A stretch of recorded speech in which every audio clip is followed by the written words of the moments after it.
mad. Did the village hear that? I need to finish this beast before anyone arrives. I take my stance and grab my katana's handle. The big beast charges me while I wait at the ready. I adjust my grip, trying to accommodate the thicker barrier around my hands. This will be a good test run for tomorrow.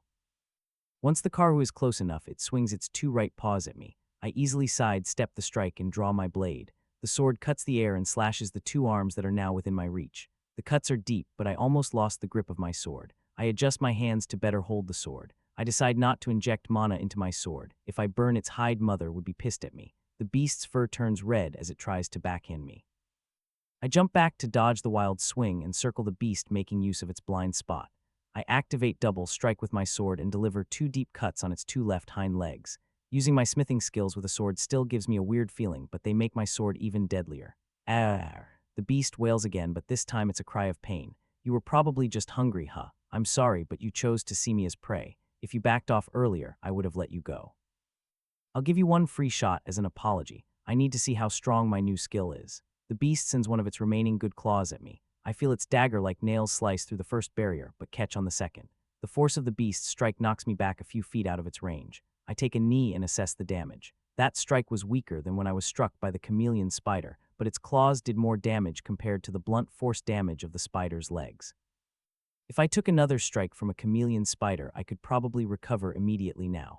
I rise to my feet and repair my mana skin skill. People in my village are hungry, and your hide will help keep someone warm. I make up my mind to finish this. I run straight at the beast. All four claws come at me in what can only be called the scariest bear hug ever. Before the beast can trap me in its grasp, I use flash step one last time to reach its side.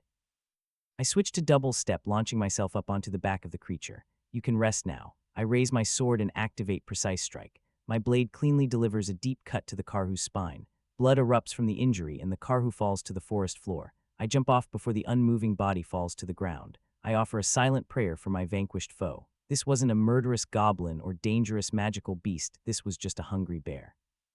I look down at the lifeless body. How do I dismantle a Karhu? I've never participated in a real hunt before. Ronald is the one who processes the spiders. We kill Master, and I just carry everything when he's done. I've watched Ronald dismantle the spiders, but he's not very forthcoming when it comes to teaching. I guess I'll start skinning it. I flick my sword and wipe the remaining blood onto the beast's fur. I sheath my sword and draw my knife. How do I skin a beast? I'm going to have to get someone, aren't I? I turn around to make my way back to the village and panic when I realize something is standing in front of me. My mind is racing. I don't have enough time to draw my sword again. My dagger is already in my hand, so I take a step forward and thrust with all my strength. I feel my hand being knocked away and a strong pressure on my shoulder. Something sweeps my leg out from under me, and I'm lying flat on the ground. I'm about to spring to my feet when I hear "You okay?" Ronald's short and even question irks me. "No, I thought you were another beast." I shout at the stone-faced man. He offers me a hand that I reluctantly take. I hear laughter behind Ronald. Once I'm back on my feet, I see today's hunting party in formation behind their silent leader. I might be surprised at how easily they snuck up on me if I wasn't so angry about being tossed on the ground. "Why did you throw me?" I narrow my eyes at Ronald. "You attacked." I almost try to stab the man again after his nonchalant answer. I can't argue with this man, so I turn my attention to the giggling hunters behind him. "Are you going to let the beast rot away, or are you going to process it?" I already did the hard part. Eresh and Hake are the first two people who take the hint and move towards the slain beast to start processing it. I would be happier if they weren't trying to hold back their laughter as they pass me. The other hunters move to help them, all snickering in their own way. The last person to pass me and Ronald is Lucas. He's the only one who isn't laughing at me and surprisingly gives me a respectful head nod before he quickly moves over to help his senior hunters. When did he start treating me like that? Blood. I look back at Ronald, wondering what he means. He points at my shirt, causing me to scrutinize my appearance. "There's no blood on me," I retort to the man. "Crap. There's no blood on me." It must have looked like I slew the Karhu effortlessly, but easily got flung on my back by Ronald. No wonder they're all laughing at me. I turn away from Ronald so he can't see the embarrassed look on my face. "You can handle the rest, right?" I question Ronald without looking at him. He doesn't respond, and I'm forced to turn around. He nods once to me before he starts walking over to his fellow hunters. He doesn't make a sound as he walks away from me like a ghost amongst the trees. I glance at his feet, hoping to see how he moves so silently. His shoes look like they're dancing around anything that would make a noise. Could I do that? I look down at my own feet. My eyes enlarge when I remember I'm not wearing any footwear. Did anyone notice? None of the hunters are looking at me strangely. I take the opening to start jogging home. My embarrassment and worry about the hunters fade away as I think about my fight with the Karhu. I've reached another milestone. I can single-handedly face beasts that give the average person pause. Someday I'll do the same to those damn spiders. How is the processing of the chameleon spider from this morning coming along, Nicholas? Everyone in the drawing room turns to Camden's son. The poor man wipes a bit of sweat from his brow and straightens his posture before he answers his father. Because the creature was slain on the outskirts of the village, I gathered as many spare hands as I could to dismantle the beast. The carapace and salvageable materials are being set aside as we speak and should be ready by the time our meeting ends. I sit back in my chair and sip from my cup of tea that Mrs. Downs brewed for all of us. I send a worried glance at Ronald and Master sitting close to me. Both men are sweaty and have dried blood on them from earlier today. The village let its guard down and we paid for it with the attack this morning. How are the injured doing? Surette questions her son. Delbuck lost an arm and 2 others suffered extensive wounds. If Mr. Darius wasn't there to buy time for everyone to retreat, we would be planning more funerals right now. Nicholas solemnly relays the grim news. How is your husband doing, Sylvia? Concerned, Surette turns and asks Mother. It will take more than an overgrown spider to bring down Darius. We left him sleeping back at our house. He suffered a few small injuries, but he should be up and moving around again tomorrow. Mother confidently relays Father's condition, but we can all see her teacup shaking in her hands. That's good to hear. We now know where Aaliyah gets her bravery from. Mother tries to smile at the headman's words, but gives up and chooses to look down at the cup of tea in her hands. Camden doesn't further comment on Father's situation and instead turns back to his son. Did you talk to others who were present? Did the beast try to enter the village? Ah, I shout as I swing my blade. I take a step forward, slashing upwards with my katana. I dance around imaginary goblins, slaying them until I get to the point. I need to imagine something more of a challenge. I get back into a starting position, but I let my body move naturally and continue swinging my sword. I only gave myself an hour to practice before I have to get to Dell's and start up the forge. I move to try again, but I flinch when a drop of sweat falls into my eye. I sheath my sword and move over to a towel I have resting on a nearby boulder. A quick flick of the fabric and the snow that accumulated on the top of it is sent falling to the ground.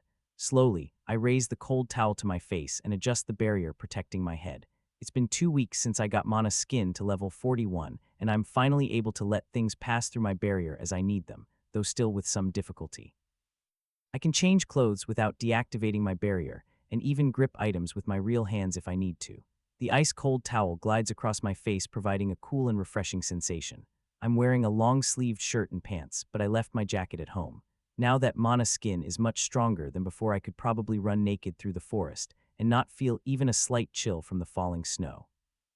The barrier works so well it retains most of my body heat, making me constantly sweat while training. I might be a little paranoid, but I keep Mana's skin activated whenever I leave the house these days. We've hunted 3 chameleon spiders in 14 days, all of which were quite close to the village. The beasts appear to be either moving towards our village in search of an easy meal or dispersing into the surrounding forest. Master Dell, Ronald, and I may no longer have trouble with the beasts, but their presence is becoming increasingly bad for the environment. Other than birds, the only beasts the hunters have found remaining in the area are Karhu, who are more skin and bones than anything else. The 3 of us decided as a group to give the meat from our kills to the village. People didn't even complain about the origin of the meat after 3 days of only vegetables. Even with levels and stats, people who live in villages like ours need a large number of calories at least once a day, and a good chunk of it needs to be protein. Luckily for the village, Curvin should be back soon. Camden and Curvin sealed a deal before the trader left, and part of that deal was sending a message once he was coming back to our village. Camden was ecstatic 2 days ago when he received a letter from Curvin saying he was on his way. We should be getting a delivery of dried meats sometime tomorrow. We'll have to ration it out, but the meat should last us until he can come again next month. Curvin should also be bringing me my mana gem alongside my first real fantasy medal, Mithril. Food may be important, but I can't help but be more excited about the materials being brought to me. Learning to engrave will take my crafting skills to the next tier. It may eat up all my money for years to come, but once I can engrave my work, it will jump in price and pay for itself in no time. I'm counting my kips before they hatch. I need to center myself. I should check my status page. As soon as I pull my status page up, I distribute my status points. I dump 6 into strength to pull it up to 130 and 3 into dexterity to make it an even 120. The last point goes into vitality. I watch my soul release the colorful energy and grin when I feel my body becoming stronger. Most of my commonly used skills leveled up once, but I choose to focus on the one that matters the most, Sense Soul. Just like I was told, its first test was at level 30, and if rumors are to be believed, I'll have to pass another test every 10 levels from here on out. I look down at my hands and flex my fingers. I can't help but feel positive about my future with this new energy flowing through me. I should practice before the feeling of strength becomes normal to me. I move to draw my sword again. Ah, I freeze in place. The wind and falling snow muffles it, but that was screaming I heard, using my new strength and continuously activate double step to run around my house and speed through the village. Ah, I'm getting closing in the screams. Help, spider. I don't stop as I pass the woman shouting spider at the top of her lungs. Damn, did a chameleon spider make it into the village? A part of me is worried about facing the beast by myself, but my blood runs cold when I hear a familiar voice yelling, "Get back," that was Father. It dawns on me the screams for help are coming from the felling site Father was working on yesterday. I immediately activate Flash Step. The world slows and villagers' heads can't turn fast enough as I zoom past them. Hold on, Dad, I'm coming. Please let him be okay. I round a house and find myself in a horror scene. Two unconscious men are being dragged away by their arms by blood-soaked villagers. Blood is spattered all over the ground and covering the giant man charging the magic beast. A leg flashes in front of Father and sends him skipping across the ground like someone would skip a stone across the water. Father's wounds open deeper, yet he springs to his feet, readying another charge. I use Flash Step one more time to get in front of my recklessly charging Father. Drawing my sword in one smooth motion, I slice into the leg that would have sent Father flying again. I don't have enough time to activate any more of my skills, so the blade only makes it a third of the way through the spider's leg. The chameleon spider's leg doesn't stop with my strike and crashes into me, sending me colliding into Dad, crashing us both to the ground. I tuck and roll before springing back to my feet, but Father stays on his hands and knees, heaving up a mouthful of blood. Stay down. I shout at Dad as he tries to get up once he manages to catch a breath. Durlbuck. Dad wheezes and points towards the base of the chameleon spider. I didn't notice because I was so focused on Dad, but there's a man lying face down in a pool of blood, missing his arm directly underneath the magic beast. Everything clicks into place when I see the spider repositioning itself over the unconscious man. Dad was distracting the beast so it couldn't eat him. I have no time to come up with a strategy, so I run at the beast just like Father tried to do. If I hold back now, the man will die. Despite a few villagers watching in the distance, I inject mana into my sword and ignite it. I restabilize my mana skin barrier and run straight for the injured man. The spider hisses at me and clearly understands I'm trying to steal its prey. 2 of its 10 legs come flying at me, trying to deter me from approaching. If I'm by myself, I need to get rid of some of these legs. Weighted strike, double strike. In the heat of the moment, I shout out my 2 skills as I swing at the fast-approaching limbs. I feel my sword make contact with the first limb, and I put every ounce of strength I have behind my sword. My blade slices cleanly through the first leg and does the same to the second. Suddenly missing 2 of its limbs, the magic beast reels back in pain and produces a high-pitched screech that reverberates through my body. Too bad for the spider, I have experience against its scream and use the opportunity given to me to grab the unconscious man with my left hand. The spider sees what I'm doing and realizes I'm unaffected by its screech. It stops the horrible noise and instead shuffles towards me at full speed. I can't outrun the beast while dragging the man behind me. I make the choice to face the beast instead of running. Wielding my sword with one hand, I try to block a strike coming at the middle of my chest. My sword cuts into the spider slightly, but is pushed away by the force. I can't wield my sword with enough strength to injure the magic beast with only a single hand. The spider's leg slams directly into me, popping the outer layer of mana skin. My vice-like grip holds onto the shirt of the unconscious man, letting me pull him away from the beast, using the momentum of its strike against it. With my superb senses, I have just enough time to toss the man further behind me before I hit the ground. The inner layer of mana skin keeps me from getting hurt from the fall. I watch out for my unsheathed sword as I tumble across the snow-covered ground. A few rocks come close to puncturing the inner layer of mana skin, but I thank the gods that it luckily holds up against the punishment. I stumble to my feet and turn towards 2 men hiding behind the closest building. You two, grab him and take him to Anastasia. The 2 men pale at my command and don't move a muscle. Now, with my shout, they finally dash towards the injured man and start dragging him away. I want to have someone carry Father away too, but I don't have time to make eye contact with anybody else. I spin around to see the spider making its way towards me. I reapply mana skin and pump some more mana into my sword, leaving me with only 520 mana left. A quick check of my stamina isn't any better. I only have around 670 stamina left. Fighting this much after my morning training is consuming my stamina at a rapid pace. I focus more on dodging in hopes that reinforcements will arrive soon. Waving around the 8 remaining legs, I get an opening I can't refuse. The leg I injured when I first arrived is close enough for me to cut. I trigger precise strike and fully sever the injured limb. The spider backs off once again, giving me a few precious seconds to catch my breath. Sadly, the magic beast doesn't hesitate for long and once again shuffles towards me with its remaining 7 legs. I twirl, escaping the spider's frenzied attack. I try attacking another one of the legs that the beast is using to keep its balance, but the beast is getting used to attack patterns. The spider shifts its weight and strikes at me with the leg I was aiming for. Not only does my slash barely cut into the carapace, but I'm knocked back again, and this time the spider doesn't wait for me to get to my feet before closing the distance. A rain of spider legs starts falling around me. The sharpened tips of each of the legs combined with the weight of the beast would easily piece through Mana's skin if I'm hit. Without any time to get to my feet, I start rolling around on the ground, trying to avoid being skewered alive. The spider is attacking too fast for me to completely dodge everything. The many legs scrape against my barrier and rip holes in my defense. Each cut in Mana's skin requires more and more of my mana to repair it. With both my mana and stamina bars reaching dangerous levels, I need to call it. While continuing to dodge the spider's legs on the ground, I shout, hoping any villagers nearby will hear me. I can't hold it back any longer. Retreat, retreat. I don't know if anyone heard my frantic shouting, but it's the best I can do to warn them. Before my stamina bottoms out and I collapse from exhaustion, I need to grab Father and get us to safety. I take a deep breath and ready to activate multiple skills at once so I can flee with Father. A war cry echoes from behind me and a meteor crashes into the side of the distracted spider. I'm so shocked by the scene I can't comprehend seeing Master fall from the sky and snatching me up from the ground. A sense of vertigo overcomes me as he drags me away from the reeling spider. It isn't until I'm dragged next to Father that the situation dawns on me for what it is, a rescue. I look up at Master standing in front of me with his pickaxe raised. Master, I cry out with tears in my eyes. He doesn't respond to me. Instead, he watches the spider recover from his body slam. It's hard to read a spider's expression, but anyone could tell the magic beast was extra pissed that it lost yet another meal to someone interfering with its breakfast. I expect Master to charge the beast, but instead, I hear the loud twang of multiple bows releasing arrows behind me. Two of the beast's eyes are pierced with my special arrows, while others sink into the spider's leg joints. I look behind me and see Ronald alongside Braden, Arash, and Hake. All four of them are using the special bows we made for them. Ronald's arrows pierce the deepest, but the other three hunters refuse to be outdone.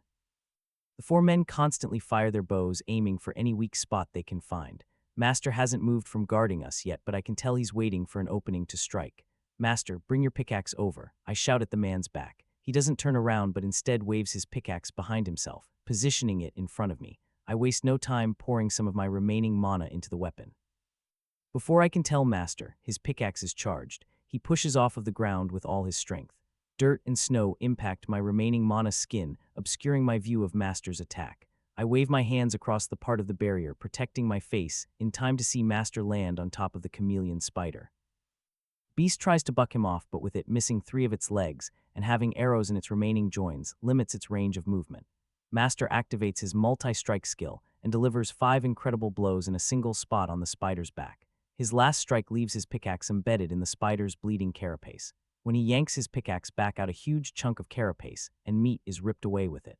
The four hunters aren't standing by waiting for Master to have all the fun. 2 more of the spider's eyes are blinded by arrows, and 3 of its remaining legs are locking up with all the arrows stuck in its joints.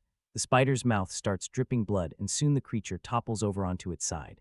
Master jumped off of the beast at the last moment and lands next to me and Father. The monster bleeds out slowly before us. I curse the spider in my mind as I watch the life drain out of its remaining eyes. I shiver in my seat, thinking back on this morning. Everything felt like a blur after the spider finally died. Father and I were escorted home to a worried mother, while the village fell into a frenzied panic. This was the first time the average villager saw the beast stalking the woods in their full menacing entirety.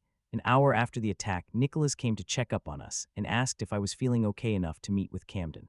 Father was fast asleep, so Mother and I made our way over to the headman's house. How much meat do you think we can get from the beast? Camden questions his son. We're lucky if we get 1,500 pounds of edible meat from the magic beast. Enough meat to last the village 4 days, 6 if we stretch it. Nicholas replies to his father, that's good. Curvin should arrive tomorrow with our order of dried meats. That should be enough meat to supply the village for the next month if we're careful. That's good and all, but what are we going to do about the village's safety? Mother asks Camden, not concealing her sharp tone. It was my fault, I mumble in a low voice. How could this be your fault, sweetie? Mother moves close to me and wraps me in a hug. If I didn't put off my morning run, then this wouldn't have happened and Dad wouldn't have been hurt. I choke out the words in between my sniffling. The safety of the village doesn't only fall on your shoulders. Camden looks me in the eye. The sad fact of the matter was we became complacent with our logging to spot the chameleon spiders. This just shows we need to have people who can spot the difference with the trees patrolling the forest. Camden moves his gaze over to Mother. When Darius wakes up, I hope he can teach a few of the villagers with a higher senses stat to spot the hidden beasts. I'll talk to him when he wakes up. It's easy to see that Mother is getting tired of our family always being the ones to participate in the dangerous aspects of our village. After a minute of silence, the headman raises his head and addresses Ronald. I need you and the hunters to establish a patrol around the edge of the village. When Darius gets better, we can find villagers that can help, but until then we can't have something like this happening again. Ronald nods his head in agreement. Mother and I decide now is a good time as any to leave. We offer everyone a farewell and make our way back home to check up on Father. He woke up when we entered my parents' room, but quickly fell asleep again once we assured him everything was okay. A sudden feeling of being trapped washes over me. My eyes open and gaze through the darkness. My head is fuzzy, but I think I must have fallen asleep at some point. The feeling of being constricted doesn't lessen once I realize I'm now awake. I try grabbing my sheets and slowly pull on them, hoping they loosen so I can get more comfortable. My eyes adjust to the darkness, and I see the two shapes on either side of me. I relax once I see I'm snuggled in between Mother and Father. Hearing their even breathing is like a metronome that calms my worried nerves. I know Mother and Father's bed isn't that big, so maybe I should sneak out and move back to my own bed. I slowly start adjusting myself so I can crawl out of the bed, but my mother's hand moves over me, locking me in place.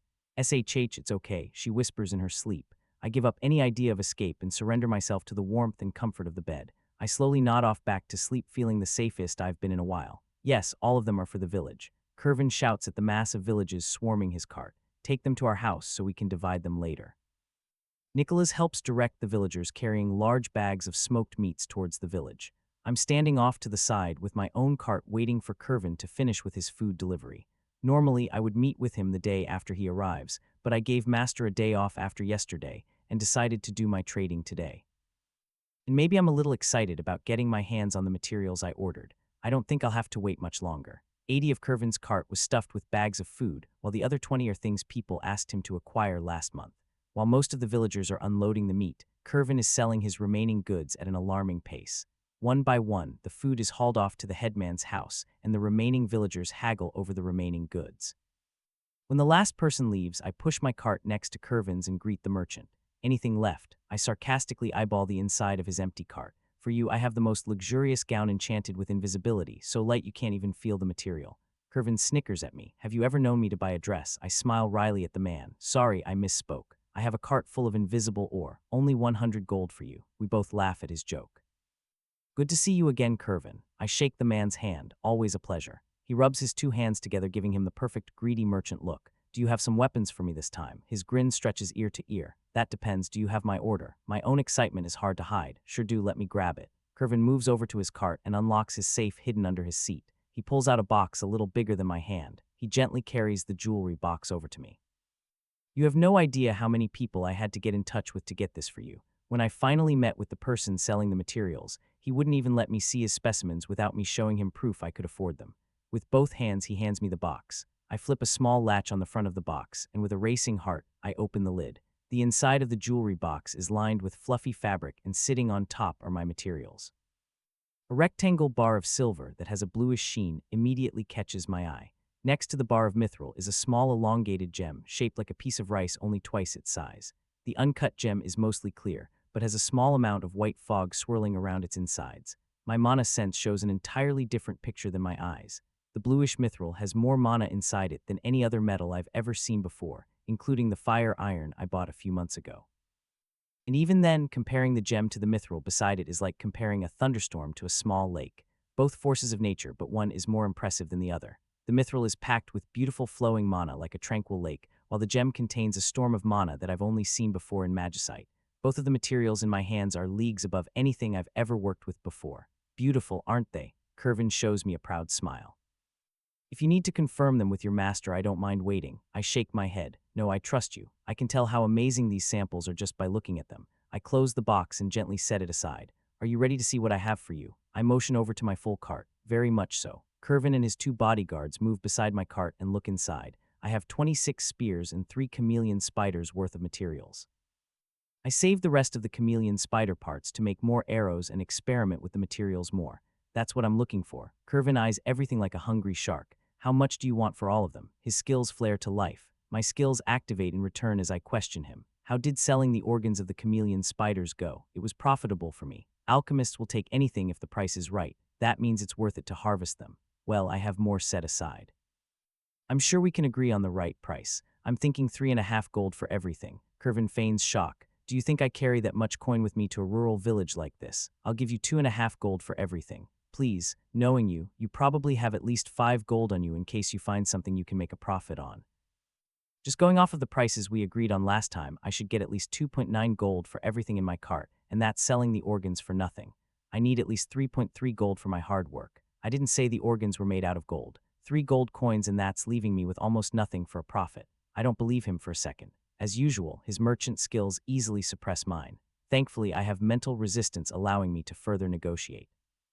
What if we come to a different agreement? I test the waters. What are you talking about? Curvin rubs the stubble on his chin. I get 3.1 gold for my wares. Curvin immediately tries to disagree, but I hold my hand up. I'm not done yet. I want 3.1 gold minus 30 silver for your finder's fee procuring the materials I needed. I need 10 silver for me, but the remaining 2.7 gold I want you buy some more stuff for me. That means you only give me 10 silver right now and take everything with you. Curvin looks surprised by my offer. You need more materials. If so, they can't be like the mithril or magic gem. I had to run around like crazy to find you those materials. I can't sacrifice my other stops just to hunt down materials for you. He folds his hands in front of him. You have it all wrong. I don't need specific materials. This time you have much more freedom in what you buy. Oh, you don't care what I spend your money on. Curvin cocks an eyebrow at me, obviously skeptic of my words. Yes and no. I need semi-magical tools and even any cheap magical tools you can get your hands on. Duplicates are okay, but I mostly need a variety of magical items, I explained to him. He hums to himself while staring at me. You're trying to copy magical tools, aren't you? I flinch at the accusation. He notices my reaction and shows me his merchant smile. While asking around about your materials, I also asked what they could be used for. Most people said they're the basic ingredients for a good weapon, but others told me they were needed to make an enchanting pen.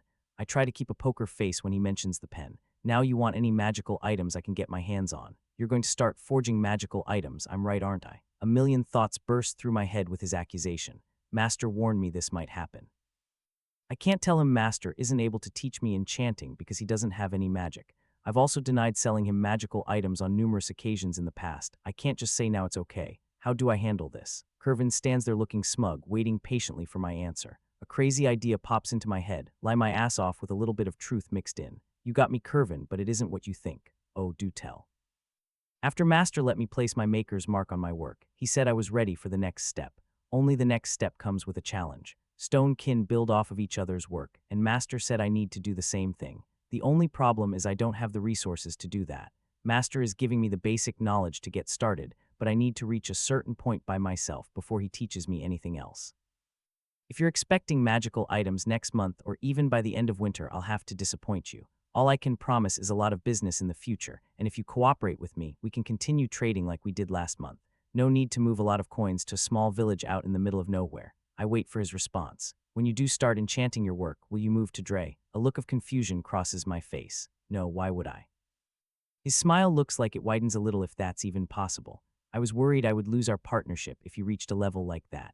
Call me sentimental, but I consider us friends and I don't want to lose a friend. A friend, huh? I give him my own questionable look. Of course, and as a friend, we need to help one another out. I'll gladly accept your deal as long as you promise as a friend you'll sell all your extra goods to me in the future.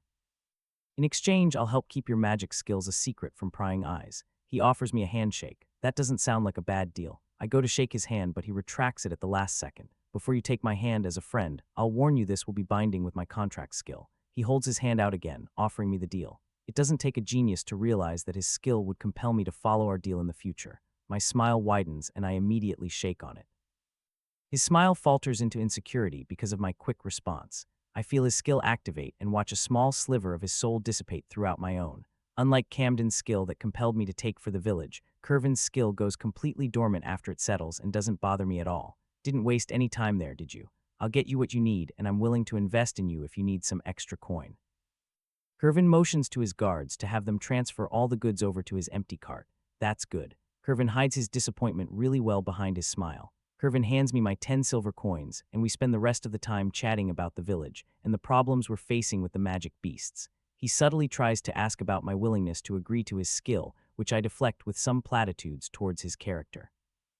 I have to work tomorrow, so I won't be stopping by, but I can't wait for you to return next month with my delivery. I hold the box with my rare materials in one hand and wave goodbye with the other. I move over to my cart and start pushing the cart into the distance. See you then. You'll be happy with our friendship. He yells behind me. I know I will. I quietly mumble to myself. Curvin might think because I agreed to his skill, he has me locked into this agreement, but sadly for him, I can easily destroy the hold his skill has on me if I need to. His contract skill feels similar enough to Camden's skill that I'm confident I can remove it from my soul with enough practice. Tonight, I might just gather all the fragments of his skill scattered throughout my soul and leave them bundled together, just in case I need to eject them for some reason. If he does try to take advantage of me, I'll just have to send word to the Silverherd Trading Co. about acquiring a better deal with a more reputable merchant. Of course, I'll wait until I can properly enchant items before I do that. Let's hope my new friend stays a friend in the future for his sake. See you tonight, Mom. I give Mom a hug goodbye and walk outside our house. For once there aren't any dark clouds looming overhead. It's rare to get a clear sky this early in winter. The sun rays of early dawn bounce across the snow-covered ground, making everything shine with a new brightness to it. I adjust the sword at my side and make my way over to Dell's place. When I reach the path leading to Master's home, I notice the tracks in the snow circling the village. Ronald and the other senior hunters must have already started their patrols hours ago. I make my way down the forest path using my mana sense to scan the trees. Now that a chameleon spider was spotted right outside our village, I need to keep an extra eye on Master's clearing. I'll have to swing by his place even on my days off to make sure nothing is stalking our work area. I pass by a particularly large pile of snow that perfectly bounces the sun's rays directly into my eyes. Mana skin and my enhanced senses help mitigate the damage, but my vision still gets covered in sunspots for a second. I stop in place and use sense mana to keep an eye on my surroundings while my vision is impaired. I rub my eyes with my right hand, trying to lessen the blinding effect. My eyes quickly clear, but a pounding headache takes its place. I might have overdone it last night. I complain and use my fingers to rub my forehead. I spent a long time in my soul last night, gathering all of Curvin's contract skill pieces. It took what felt like days to find every sliver of his skill hidden in my soul. Unlike Camden's, Curvin's skill was shredded into over 1,000 pieces that I had to individually look for. Sadly, all that work wasn't enough to get Sense Soul to level 31. I may be complaining, but at least now I have his skill waiting for me in the clearing I normally appear in. It would take less than an hour for me to remove his contract skill if I need to. I smile through the headache and continue towards Dell's house. When I finally make it to Dell's clearing, I'm astonished at what I find. I move into the clearing and shout at Master, "Are you sick or something? Since when do you get up before me?" Master turns to me and gives me a complicated smile. "I couldn't sleep and I knew you would be coming here early today. How'd you guess that?" I cock an eyebrow at Master. "You're not hard to figure out. Let me see the materials that merchant brought you." Master holds his hand out towards me. I reluctantly hand Master the box containing the materials. I was hoping I could surprise him with the magic materials, but I guess Master knew I wouldn't be here this early if I didn't get them from Curvin. I anxiously watch Master open the box and stare at the materials. First, Master pulls out the mithril and surprisingly bites the small ingot. Placing the mithril back into the box, his face doesn't betray any emotion after examining the expensive metal. He pulls out the uncut gem and holds it up to the light before bringing it close to his eye. Master doesn't say anything as he places the gem back in the box and places everything on his nearby anvil. I wait for him to tell me what he thinks about the materials, but he turns around and starts heading over to one of our sheds. I can't take it anymore.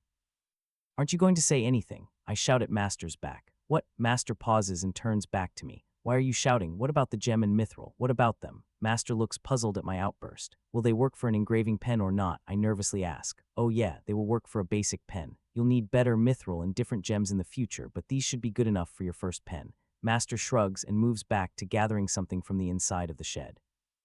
I move over to the resting materials on the anvil. Did Curvin buy the wrong materials? I asked for the exact same materials Master told me to. I immediately regret not listening to Curvin about bringing the materials to Master for inspection. Master walks out of the shed with his arms full of magicite. "What's wrong with you?" Master asks when he sees my downtrodden look. "I spent 2.5 gold on these, and you're telling me they will only make a basic engraving pen. Do you think I would be happy right now?" I scowl at Master. "No need to be so dramatic." Master places the magicite next to the forge. "You got your money's worth. I'm actually surprised the merchant didn't bring you lesser specimens and pocket the extra coin. Curvin didn't cheat me," I hopefully ask Master. "Nope, for once a merchant didn't screw over a crafter. If you were wondering, if I tried to buy these materials myself, it would cost me around 3 gold coins. He must have worked hard getting you these materials with your limited budget. Could you please explain to me what's wrong with these materials that makes them lesser subjects and what I should keep an eye out for in the future?" I plead. Master rubs the back of his head. The first thing you need to know is how to judge mithril. Master moves over to the shed, where we keep the different logs while explaining about the magical metal. Mithril is the most common metal used to make Tier 3 swords. It mixes with metal really well and lays the foundation for magic weapons.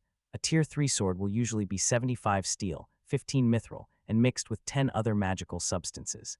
Master walks back to me with a bundle of wood we don't usually use in his arms. Calculating how much mithril you need to use in anything depends on the purity of the ingot. The one you paid for is around 91 pure.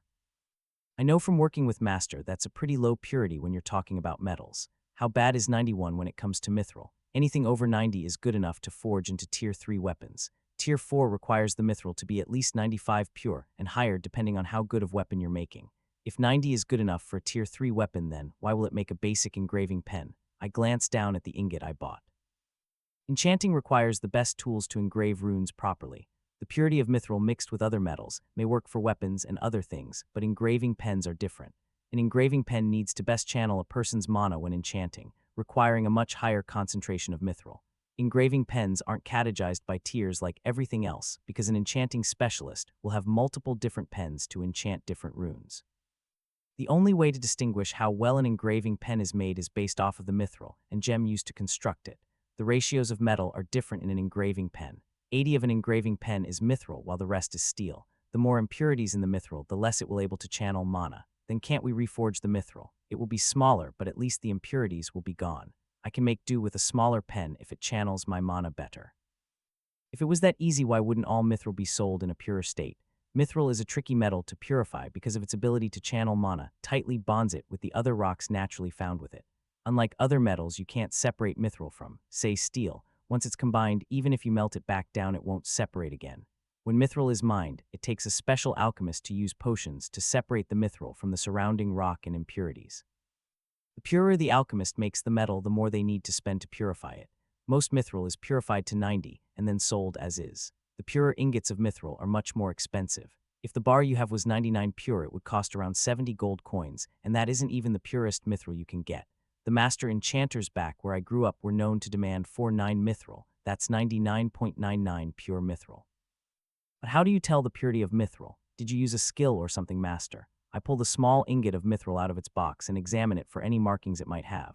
There are skills that help blacksmiths judge the purity of metals, but I've never gained one. Noticing the difference in purity takes practice, just like blacksmithing. You've practiced differentiating metals using your senses, and mithril is the same thing. You can judge mithril with your sight, touch, and even taste. You tasted the metal. Is that what he did when he bit it? It isn't common practice, but some metals have different tastes. You have to be careful though, as you know some metals are poisonous. Tasting a sample of a metal should be your last resort. When I bit into the metal, I was testing to see how soft it was. The higher the purity the mithril is, the easier it bends under pressure. You can use a hammer to test the metal, but if you have the physical ability, it's quicker to give it a quick bite test. Looking closely, I see very faint marks left behind by Master's teeth. When I bit it, I also tasted the metal. Mithril has the common metallic taste to it, but it has an underlying sweet taste that becomes more pronounced with higher purity. But the easiest way to identify mithril's purity is by judging the bluish sheen on its surface. Even with a sword being 15 mithril, the metal will take on a slightly bluish glow. Once you start dealing with Tier 3 gear, you'll be able to tell how much mithril is in the piece depending on its color. The darker the blue, the purer the mithril you have. What about my sword, Master? I never used mithril in it, and you said it was a Tier 3 weapon. That's true, you didn't use mithril when you forged your sword. I told you mithril was the most common component in magical swords, not that it was needed every time. Though I have to say, if you included mithril when you forged your sword, the flames it generates would be slightly bigger, and the mana cost to ignite your weapon would be much lower. If you forged another sword with enough mithril, you might even make a low Tier 4 sword. It's that easy to make a Tier 4 sword. You made it sound incredibly difficult a few months ago. Turns out you just need mithril. I give Master a questioning glare. Mithril is more of a building block for magic weapons. It works well with almost everything you combine with it. That's why it's used so much in enchanting. A steel and mithril sword may be Tier 3, but it's the enchantments that determine how strong it really is. The steel and mithril combination in magic swords creates a strong base for enchanters to work with. You can take a Tier 3 sword and enchant the blade to be stronger, or maybe have it secrete an acid. Anything is possible. Depending on the person, a mithril and steel sword can be enchanted to suit anybody's needs. But once you mix other magical materials in there, your enchanting options become slimmer. I look at my katana hanging at my side. like using fire-related ore and wind attribute monster parts. I guess where Master is going with this. That's right. Your sword would be destroyed if an enchanter tried to put a water enchantment on your blade. Tier 4 swords may be stronger, but they have their own drawbacks. If you come across a fire-type magical beast, your sword will have very little effect against it. Do you understand? Master stops his explanation to give me a chance to go over everything in my head. I think I do, Master, but what about the magic gem? It looks incredibly strong to me. I use sense mana to observe the mana storm contained in the small gem. I already explained to you about how mana crystals are crystallized elemental mana that form naturally in nature. Magic gems are different. While you can find a water crystal inside a lake, you won't find a water-attuned magic gem in the same place. Gems are always formed underground. Your average gemstone will always be attuned to earth mana no matter the color of the gem. That is why earth-attuned magic gems are the most plentiful and the cheapest, similar to magicite. Of course, just like everything in our world, mana can change everything. When a gem is being formed, there can be a shift in the flow of mana around it, and the gem can form with a different attribute other than earth. Fire and water magic gems are common in places magma was once present, or where underground lakes are respectively. Wind-attuned magic gems are the hardest to find given the sporadic nature of wind mana, making them the rarest and most expensive magic gems. Why did you have me get a wind-attuned magic gem then? Wind is a very neutral element. Magic gems with the wind element effect, enchanting different runes the least. For your first engraving pen, a wind-attuned magic gem was the only choice you have while taking into account your need to figure enchanting out by yourself. In the future, if you decide to become serious about enchanting, you'll have multiple different engraving pens with different elemental gems in each of them.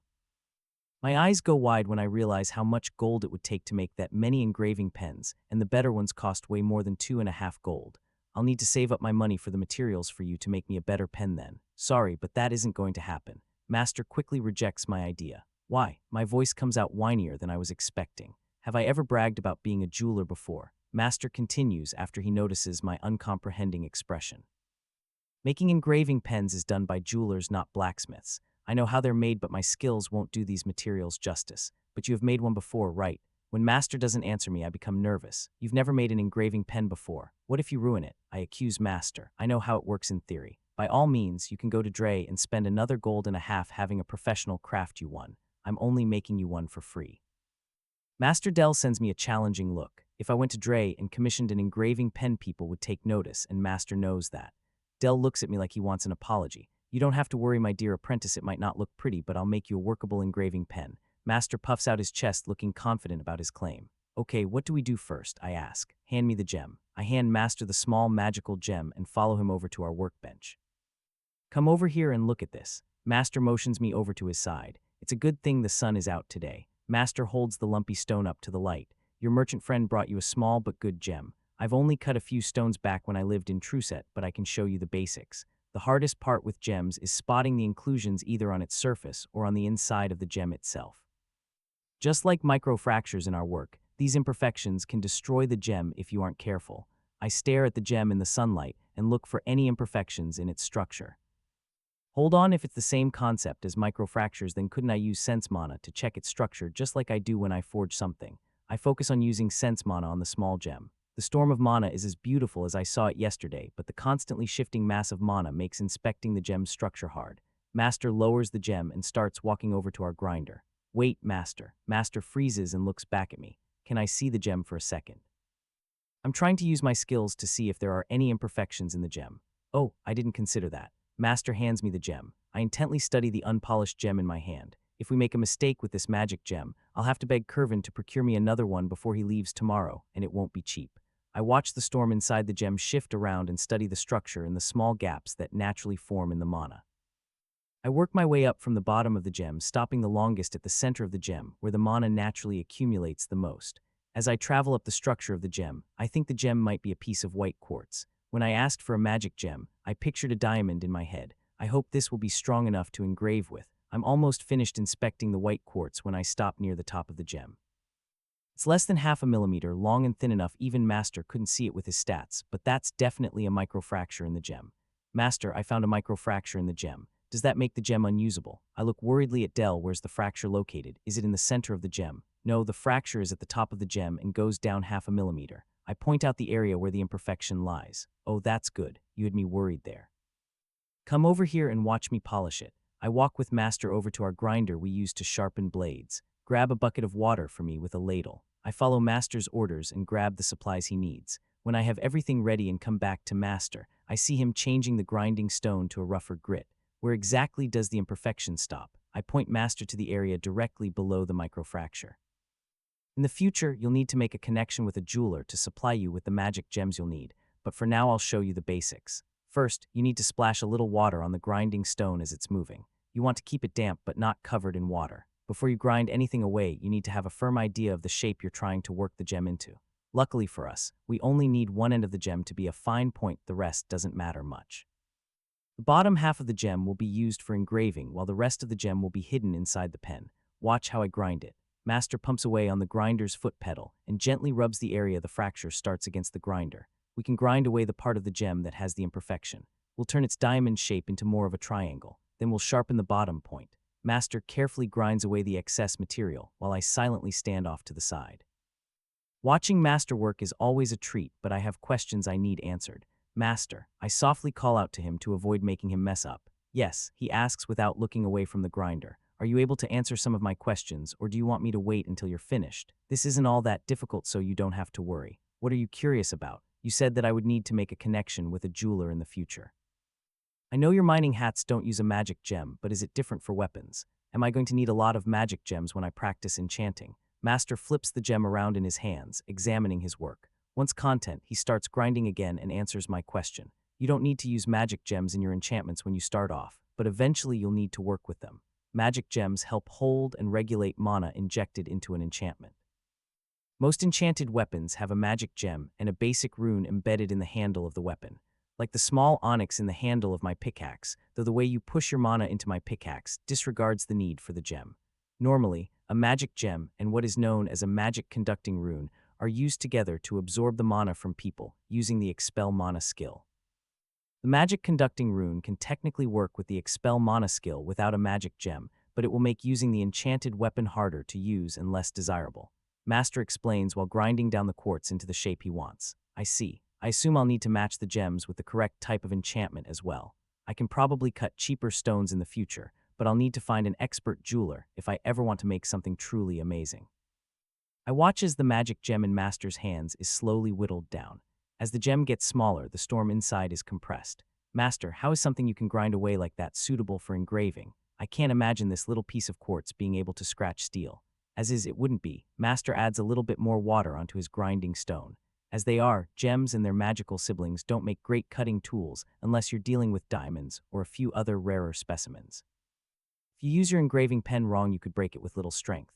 Then how do I use it properly? I question Master. Magic gems have a unique property to them when they channel excess mana. The gems coat themselves with the excess mana, making them incredibly durable depending on the quantity of mana they're channeling. The harder the surface you're trying to enchant, the more mana you'll need to use as to not destroy your engraving pen. Master gets up from his seat and moves over to our workbench. Master Dell grabs one of the higher grit sanding blocks and moves over to his favorite bench. A little water on the block and he's back to polishing the gem. What once was an uncut rock now looks like a gem you might see in a wedding ring, just a little lumpier. Master takes his time until he finishes working with the magic gem. Master carefully places the finished gem back in the box it came in and swaps it with the ingot of mithril. What's next, Master? I ask as I follow him over to our forge. The hard part. Master boldly claims, we need to work this mithril with some steel to make the body of your pen. You want me to prepare the crucible then? I offer to help Master. If only working with mithril was that easy. Remember when I told you mithril binds with other substances really easy? What do you think will happen if we put the mithril inside the crucible and heat it up? I shrug my shoulders and Master snickers at me. The mithril will bond with the ceramic. I can't believe what I just heard. Don't underestimate mithril. Using different methods, people have bonded mithril with clothes, bone, and even paper. To get the mithril to bond with the steel, we'll have to do it a different way. Master moves over to the forge, which already has a small fire going from before I got here this morning. To get mithril to bond properly with any metal, you need heat it up in a forge that's at a very specific temperature and mana concentration. Master starts putting logs we don't usually use into the forge. The wood Master is using doesn't burn that hot. The fire can't be so hot that the mithril melts. In a circle around the logs, Master starts putting chunks of magicite into the forge. We use the wood to heat up the mithril and the magicite to charge the mana in the forge so the mithril bonds with the steel properly. Master uses his tongs to place the ingot of mithril in the flames. Instead of the metal turning its usual red color, the mithril turns a light shade of blue as the metal gets hotter and hotter. Master grabs a small chunk of steel that was left over from my previous work and places it alongside the mithril. How are you supposed to weld the two metals together properly if the steel won't get hot enough with the temperature this low? I stare into the forge while questioning Master. Magic, Master states in a matter-of-fact tone. Master Del grabs the two chunks of metal and moves them over to his anvil. The soft mithril is easily pounded around the chunk of steel just like you would stick something in clay. How is that supposed to? Wait and see. Master cuts me off before I can finish my question. The abomination of metal is placed back into the fire. I haven't seen this in a long time. Master smiles into his forge. I'm about to ask him what he means by that when my mouth falls open. Inside the forge, the mithril-covered steel is moving. The hotter the metal becomes, the more the metal comes alive. The steel slowly absorbs the mithril and grows in size. My mana sense shows me that the mana in the mithril is being sucked into the steel and then being rearranged into a new structure. What was once two mashed together metals are now a single lump of magic steel. The mithril has lost some of its bluish tint now that it's diluted with the steel. What was that? I yell at Master. Master laughs at my shocked expression and ignores my outburst in favor to put the rest of the magicite into the forge. Master leaves the new metal in the forge to heat up and turns to me. That's how mithril bonds with other metals. You need to be careful when you try this in the future. Once it's fused with something, you'll need to make sure your forge has enough mana in its flames to work your new metal. For example, now that the mithril has fused with the steel, the fire needs to be hot enough to work steel, but also have enough mana in the forge like you're working mithril. You also need to remember, though the mithril has taken on the heat requirements of steel, it's much weaker. That's why you should never use more than 15 mithril in any weapon you make. I nod my head in understanding. All right, let's finish this pen. Master focuses back on his forge. It's hard for me to judge whether the bluish metal is ready to be pulled out now that I can't recognize the color anymore. I take note of the hue of blue the metal has when Master moves it over to his anvil. As Master said, the metal is much softer than steel, making it easy for him to work the metal very quickly. First, Master gets the lump of fused metal into a familiar ingot shape before he cuts a little piece off the end. Next, Master flattens the metal into a rectangle, which he then proceeds to curl into a shape of a pipe. Grab the magic gem. Master orders as he moves the new 10-inch blue pen back into the forge. I fetch the gem and hand it to Master. He once again removes the metal from the forge and over to his anvil. Master switches to a smaller and more precise hammer and sets the gem into one of the pen's sides. Master isn't finished yet, though. He threads the other side of the new pen and sets the whole thing aside. Then Master puts the smaller piece he cut off earlier into the forge and waits for it to heat up. When the metal is ready, he beautifully shapes it into a cap that can screw onto the top of the pen. Master waits for everything to cool and picks both of the pieces up. The cap perfectly fits onto the pen without a hitch. Take a look. Master hands me my new engraving pen. The pen is an inch in diameter, making it pretty big by pen standards. I loosen and tighten the cap, double-checking everything. I turn the pen over and inspect the area the gem is secured, only to see two small holes on either side of the gem for whatever is supposed to be used as an ink while engraving the runes.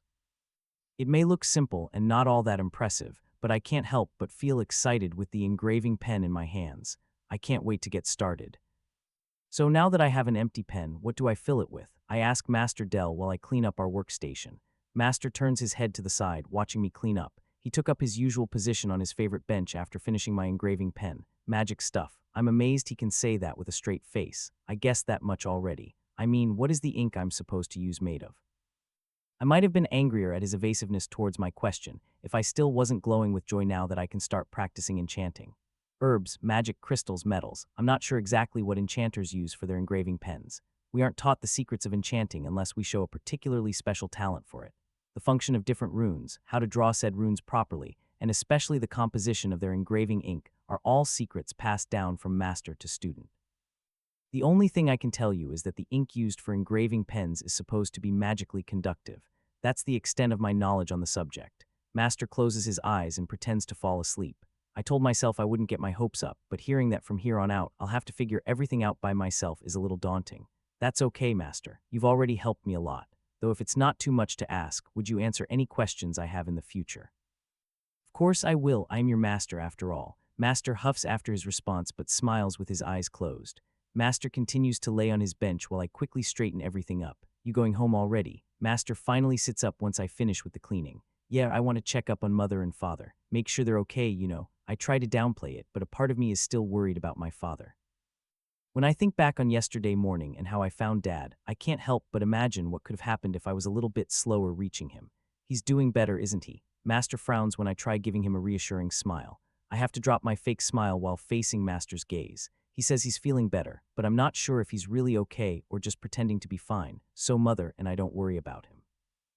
As long as Mother and I are home, we can at least make sure he rests longer than he normally would. Would you like to take some time off? I can see Master's being serious towards me about taking time off and not just trying to get another rest day. Master doesn't tease me and instead nods his head in understanding. Does that mean you'll wait until that merchant returns to practice with your new pen? I sort of have to. I can't study magic tools I don't have yet. I raise a questionable eyebrow at Del. Wait there. Master stands up and walks over to his house. He only vanishes into his house for a few minutes before he walks back out with one of his light hats in hand. Use this. Master tosses the semi-magical hard hat at me. I catch the magical tool with both my hands. I look down at the hard hat until Master coughs into his hand, grabbing my attention. If you break it, you'll have to buy me a new one, Master exclaims. Cheeky brat. Master narrows his eyes and tries to look like a disappointed teacher, but I can see him hiding his smile. See you tomorrow morning. I give Master a final wave goodbye and make my way down the forest trail and back to my house. As I leave the forest and enter the village, I consider stopping by Kervin's cart one more time to ask him if he can get his hands on some engraving pen ink. If I can see the finished product, then maybe I can then figure out a way to synthesize my own formula. Using my movement skills, I quickly arrive at Kervin's campsite only to find it empty. After he dropped off the food for the village and our transaction completed, I can understand why he would want to head back early. Hovering around the edges of our village isn't the wisest move for a merchant these days. I'll just have to ask him for help with my problem once he returns. We are friends after all. Without the need for sidetracking, I run home to my parents. When I make it home and open the front door, I'm surprised not to find Mother in her chair sewing. While I'm still in our entryway, I clean myself with magic. Ahid ls Wema piss. I absorb the mana from Mana's skin and let the filth trapped against my barrier fall to the floor. I slip my house slippers on and set the light helmet on our dinner table. I then make my way towards my parents' bedroom. Sense Mana lets me see two distinct masses of mana close together on their bed. I don't see them moving, but I make sure to take extra loud steps to give them a warning that I'm home. You guys better be decent. I shout through their door, giving the wood a few knocks to cover all my bases. I open the door and walk inside my parents' room. Cuddled together, Mother and Father look like they both just woke up from a nap. Mother is still in her clothes from this morning, and Dad only has bandages around one of his arms and his chest. You're home, Aaliyah. Mother wipes at her eyes and suddenly jumps like she just realized something. What time is it? I need to get dinner started. Mother flings her covers to the side before I can say anything. She's already rising to her feet by the time I get a word in. You don't have to worry, Mom. I came home early today. You don't need to make dinner for a few more hours. You can rest a little longer with Dad. I hold my hands up in a placating gesture and get her to sit back down on the edge of her bed. It's not dinner time, she asks me one more time to make sure. Nope, just home early, I confirm. That's not like you. Dad sends me a look like he knows why I'm back so soon. Instead of trying to hide it, I decide to acknowledge it. Is it wrong that I wanted to check up on you? I was terrified when I saw you charging that chameleon spider. I wanted to see if you're doing better. I fold my arms in front of me. I'm feeling much better. Your mother only let me leave the bed to use the outhouse. I'll be fine by tomorrow morning. I'll be the judge of that. Mother doesn't seem like she'll let Dad have a say in it. Mother tries scowling at Father, but it melts away to a more concerned look. Mom shimmies back under her covers and gently moves up against Dad. It looks like they're going to take up my offer to return to their naps, so I move to leave their room. I'll wake you closer to dinner time, sweet dreams. I blow the two of them each a kiss and close their door behind me. I stash my sword in my room and then walk back to our dinner table to examine the magic tool Master gave me lent me. I pull out my chair and place my new engraving pen off to the side. I pick up the helmet and examine it for the first time in years. Ever since Master helped me learn the simple light spell, we haven't had to use them in the mine. I open the metal container on the top of the helmet and examine the intricate lines running throughout the compartment you're supposed to place magicite. The lines running everywhere make discerning any actual runes from squiggles impossible with the naked eye. Sense Mana allows me to see that each line has the same mana composition, but nothing else. Am I going to have to tear the helmet apart to examine it easier? Tracing the engraving lines is impossible, as it is with the material used in the enchanting process. The dark silvery substance used in the runes blends in with the steel. If only it glowed like Master's pickaxe. A light bulb goes off above my head. What if I inject some of my mana into the runes? The magicite is supposed to fill up the area to power the helmet, but directly injecting my mana should have the same effect. I slowly use inject mana on the runes inside the helmet. The runes light up almost simultaneously, producing an orb of light on top of the helmet just like I remember. With my superb mana sense, I was able to track the path my mana took as the runes absorbed it. Even if all the runes appeared to activate together, I could see my mana being consumed by 4 runes on each side of the box. Each of the runes absorbed the mana in the same way, but each has a different structure of engraving lines. Once absorbed by the first 4 runes, I noticed my mana is channeled to the rune at the bottom of the box. Tracing some of the lines, I see each of the 4 runes that absorbed my mana are all connected to a single rune but not each other. I send another pulse of mana into the runes and follow the mana as it is directed to this bottom rune. Once the mana reaches the bottom rune, it's converted into a slightly different mana signature and then sent to the rune at the top of the box. It's hard to see with the light the helmet is producing in the way, but I can see the third type of rune expelling the mana, making the light obstructing my view. I stop injecting my mana and watch the mana in the runes run dry. I didn't have the skills to observe the mana this carefully back when Master and I were using the light helmets. Master said the primary rune for engraving is the one used to absorb mana. The semi-magical item isn't considered expensive by magical item standards, so the 4 runes engraved on the box's sides must be the beginner magic absorbing runes. Master taught me that most Tier 1 magic has long since spread around the lands. The basic Tier 1 mana absorbing rune should be the same no matter who is engraving it. Then why are all 4 of the runes different? I try injecting my mana again, but this time I only focus on 1 rune at a time. It happens incredibly fast, but I notice the mana I insert into the first rune all starts at a single point. The mana follows the lines in a swirling pattern and branches off into certain connecting lines, but avoids the others. That's weird, I mumble to myself. I move on to the next rune and again find a single point my mana enters the rune. I carefully follow my mana and am shocked when I realize the same pattern emerges when I pretend the deadlines don't exist. The other 2 runes reveal the same thing after a few more tests. I move over to a drawer next to Mother's sewing equipment and grab the writing supplies she keeps there. I uncork the small bottle of ink and start sketching the design I found hidden in the engraving. I continue to inject my mana into the rune with the least dead ends and copy the rune onto the paper. When finished transcribing the rune, it looks like a small circle with a whirlpool connected to it and 2 triangles around its outermost line. The 2 lines off of the triangles connect to the rune at the bottom of the cube. I examine the lines that appear to do nothing and notice they only serve to gather a small amount of extra mana from the steel the runes are engraved on. The lines are so close to the rune it looks like they're connected, but in reality, they aren't. I question why they're placed where they are when I remember what Master told me about people trying to prevent others from deciphering their magic. Without my higher-leveled skills, I would have never been able to tell the added lines weren't a part of the rune in the first place. After sketching the best that I can and removing the unneeded lines, I came up with this. I'll have to test what happens to a wrongly drawn rune when I get my hands on some engraving ink. Until then, I'll have to clean up the other 2 runes I have access to. The rune at the bottom of the cube is much harder to analyze. It has 8 connections to the 4 mana-absorbing runes and has a much more detailed structure. Tracking the mana inside the bottom rune was more difficult due to the constant conversion of the mana flowing through it. The structure resembles multiple rectangles overlapping one another. The top of the rune sends mana up to the rune, producing light. After struggling for 30 minutes, I managed to sketch its design correctly. To think I can copy runes this easy.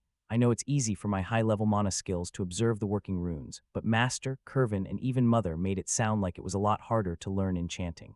Putting my doubts aside, I study the last rune. It has different shapes mixed into the design, but it's still not as complicated as the last rune.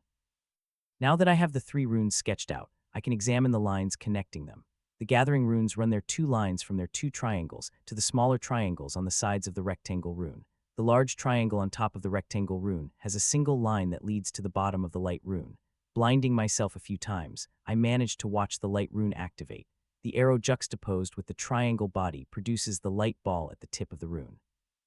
I can't help but see some similarities to computer hardware when I stare at the mass of lines and runes in the cube. Mana acts as the power supply and fed into a processor and finally expelled in a light show. I'll need to see more complex runes and enchantments to understand everything better. Now that I have the runes sketched out on paper, I need to practice using my engraving pen. I get up from my seat and walk over to where we store the firewood. I might not be able to make working runes without engraving ink, but I can still practice carving the runes I have onto some wood. I grab the pieces of firewood that Father had cut earlier, which have the evenest surfaces. I sit back down with a small stack of firewood next to my chair. I place a piece of wood on the table in front of me and grab my enchanting pen. The large metal pen feels as light as a feather in my hands. I first try to use Expel Mana to see how my pen reacts. I stop channeling my mana when I notice the pen isn't absorbing 40 of the mana I'm expelling. I can't imagine enchanters would waste that much of their mana. Maybe the engraving pen is supposed to have its own enchantment. That would explain their ridiculous prices and the need to have professionals make them. Good thing, I have the skills to disregard the need for an enchantment on my pen. I inject mana directly into my new pen. I marvel at its structure. Master can't use a single speck of magic, and yet he was able to make this pen without any microfractures or kinks in the metal's mana structure. It's an even more impressive feat when you consider this was the first engraving pen Master has ever made. The mithril steel alloy hungrily devours the mana I inject into it and starts glowing with a soft blue light. A steady stream of my mana enters the magic gem, and I watch in fascination as the gem forms a barrier of mana around its edge. With a little bit of pressure, I point the tip of my pen up against the wood. There is a little resistance from the wood, but the quartz digs easily into the surface. Master said the more mana I use, the stronger the magic gem will become. I pump even more of my mana into the pen, making sure to keep an eye on the material. It would be tragic if the alloy disintegrated after the work Master put into making it. 100 mana, 200 mana, 400 mana. The greedy pen doesn't start reacting to my mana until I use nearly 550 of my mana to charge the pen. I try poking a hole in the wood again to see how sharp the engraving pen is while charged with this much mana. The tip of the pen touches the surface of the wood, but I don't feel any resistance as I push the pen further in. The pen sinks 2 inches into the log before I pull it back. The magic gem is amazing. Imagine if I could make a chisel with a large enough magical stone, or even a knife might be possible. How would a blade made from a magic gem stack up against a tier 5 weapon? I stop daydreaming about crystal weapons and focus back on the log in front of me. Let's see if my drawing skill helps me engraving the runes on the wooden surface. My hands feel awkward with such a big pen.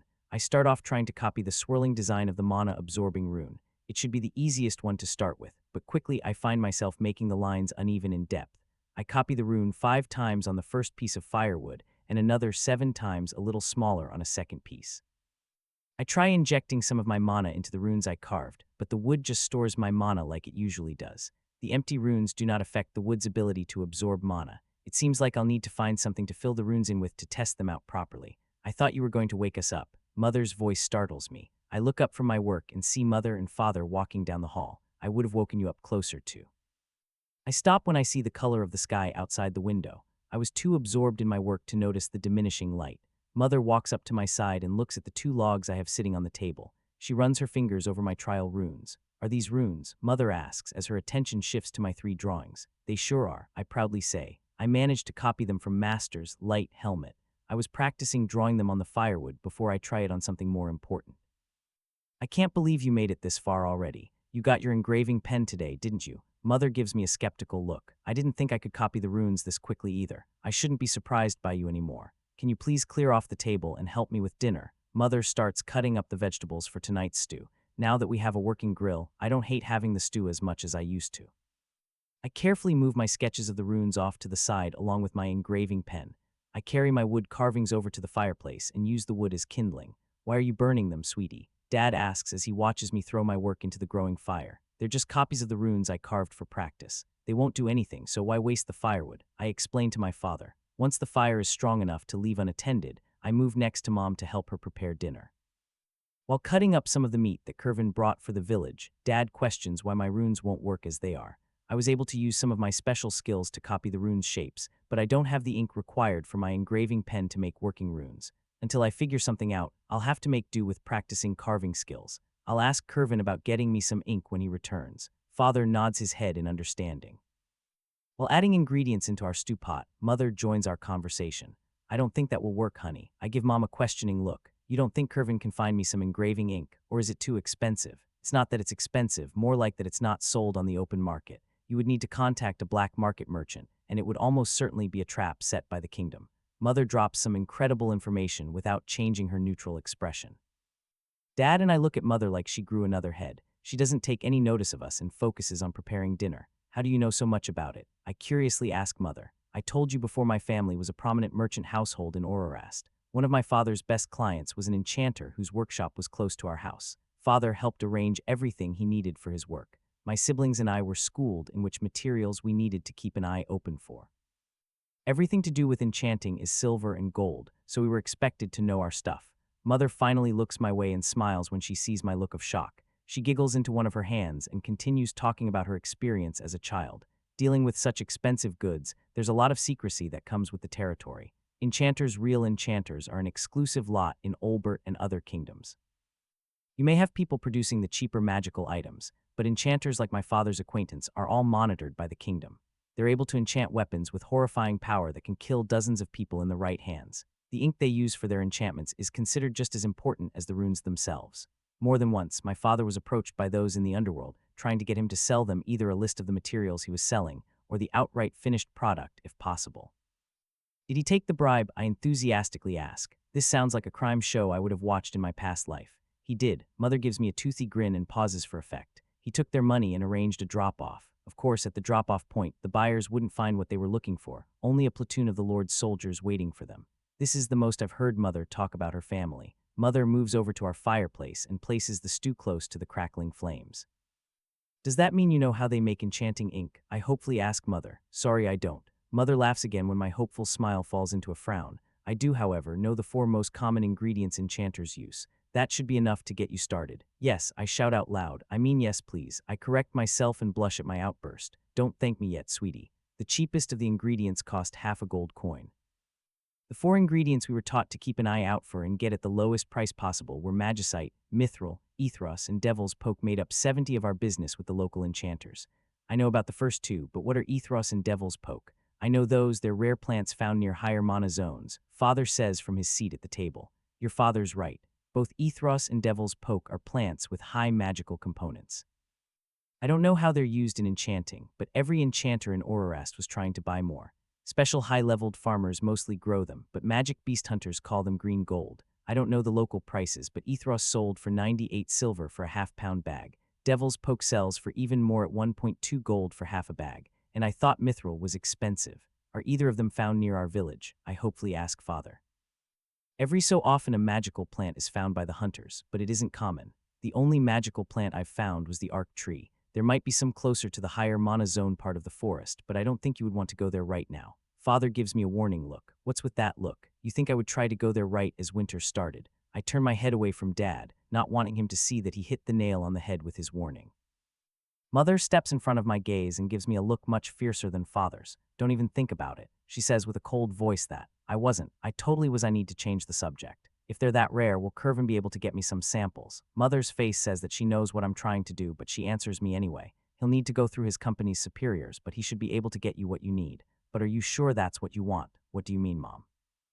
Curvin may be able to get you the ingredients that you need, but in doing so, the Silver Herd Trading Company will learn about you, and Del Ethros and Devil's Poke are particular herbs. They're only used in higher forms of alchemy, for the most part, enchanting. Even someone who can make basic enchantments are highly sought after by merchants, and it won't be long before the local lord sends an envoy to investigate as well. Mother gives me a somber look.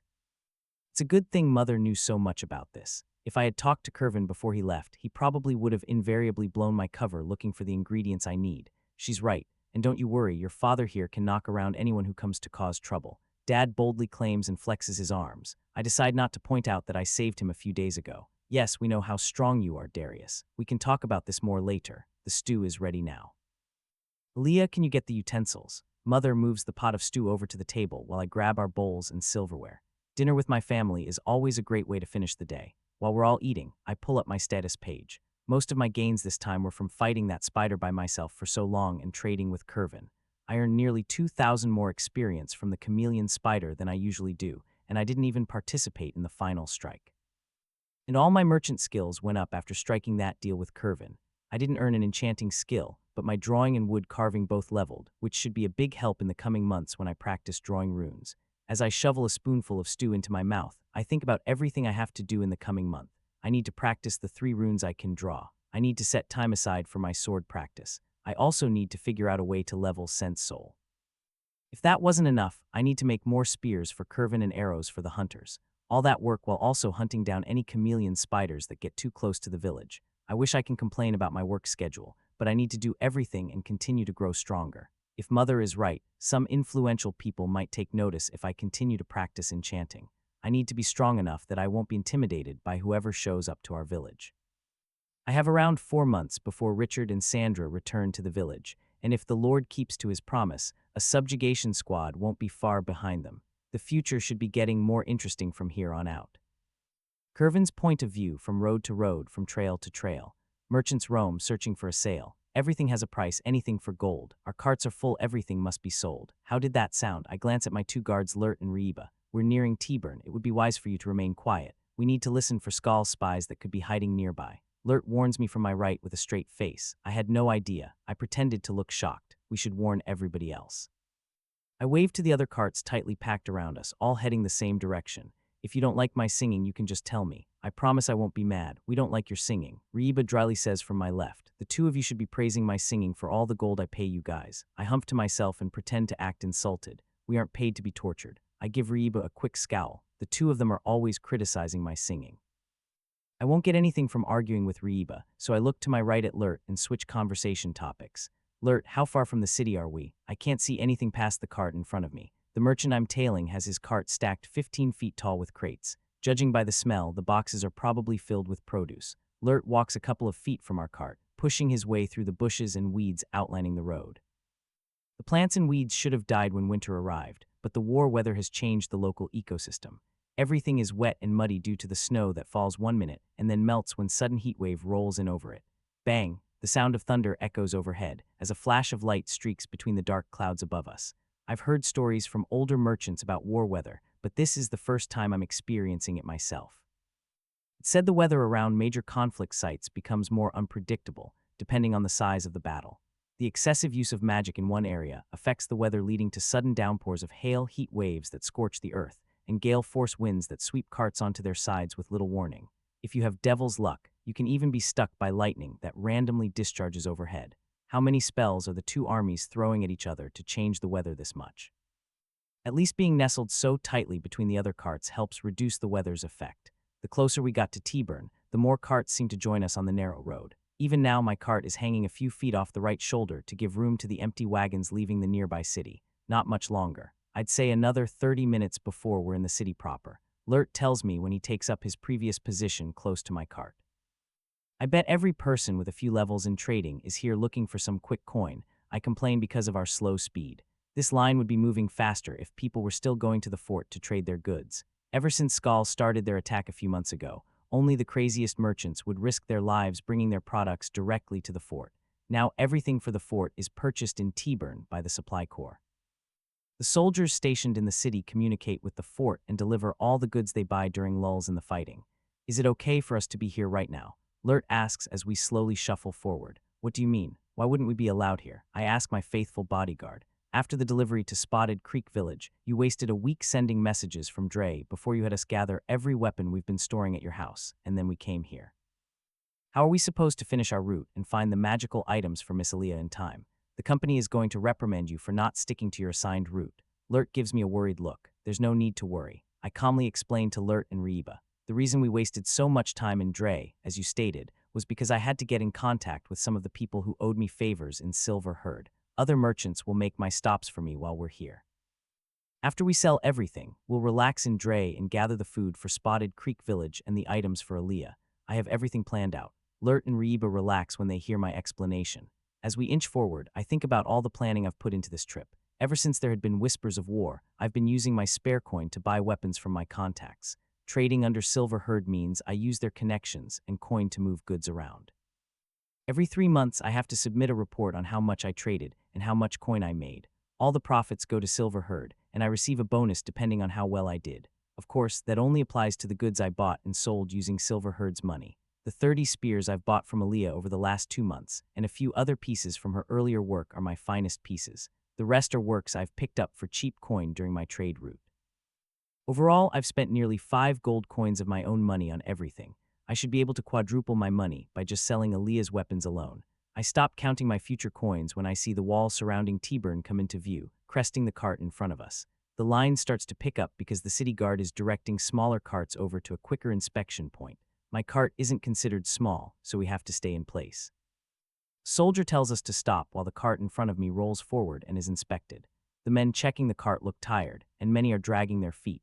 I've heard the city's population was dwindling the last 2 decades, and I doubt they have the human resources to properly handle the sudden influx of people. The city was nearing its last leg, and if it weren't for the infrastructure invested in the city during the previous war, this place would have wholly fallen apart these last few years. Despite it being a large city, the population could barely classify this place as a medium-sized town. Years of neglect can see everywhere, from the guards to the walls and the surrounding buildings. We've made it through the gate only 5 minutes, and I can see multiple builders trying to patch up the decaying infrastructure around us. The war might be considered the luckiest thing to happen to T-Burn in nearly a century. The amount of money flowing into the city will only grow if our forces can hold the fort until springtime and more soldiers arrive.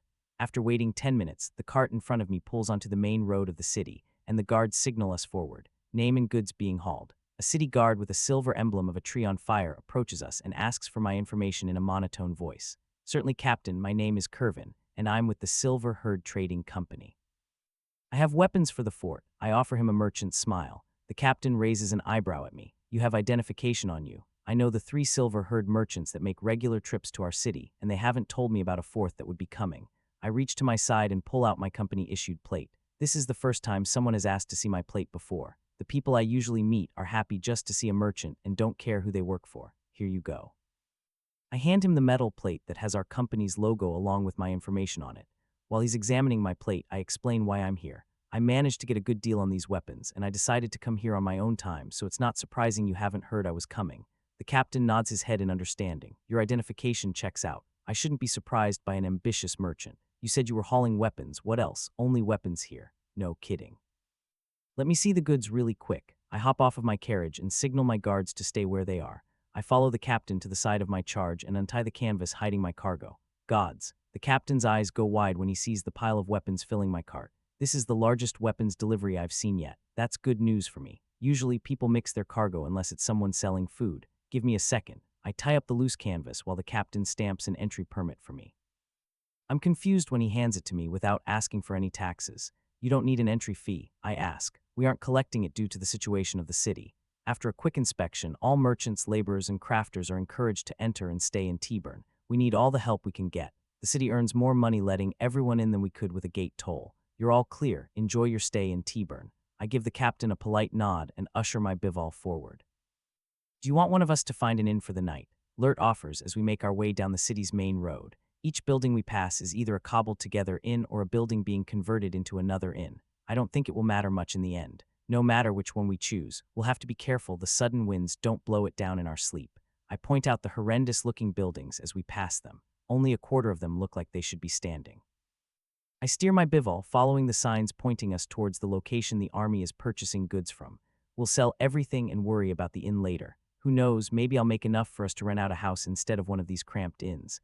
Like you'd ever waste your money on something like that. Just buy us the first round tonight. Reba knows me too well. Sounds fair. I agree with him. And it's cheaper too, I think to myself.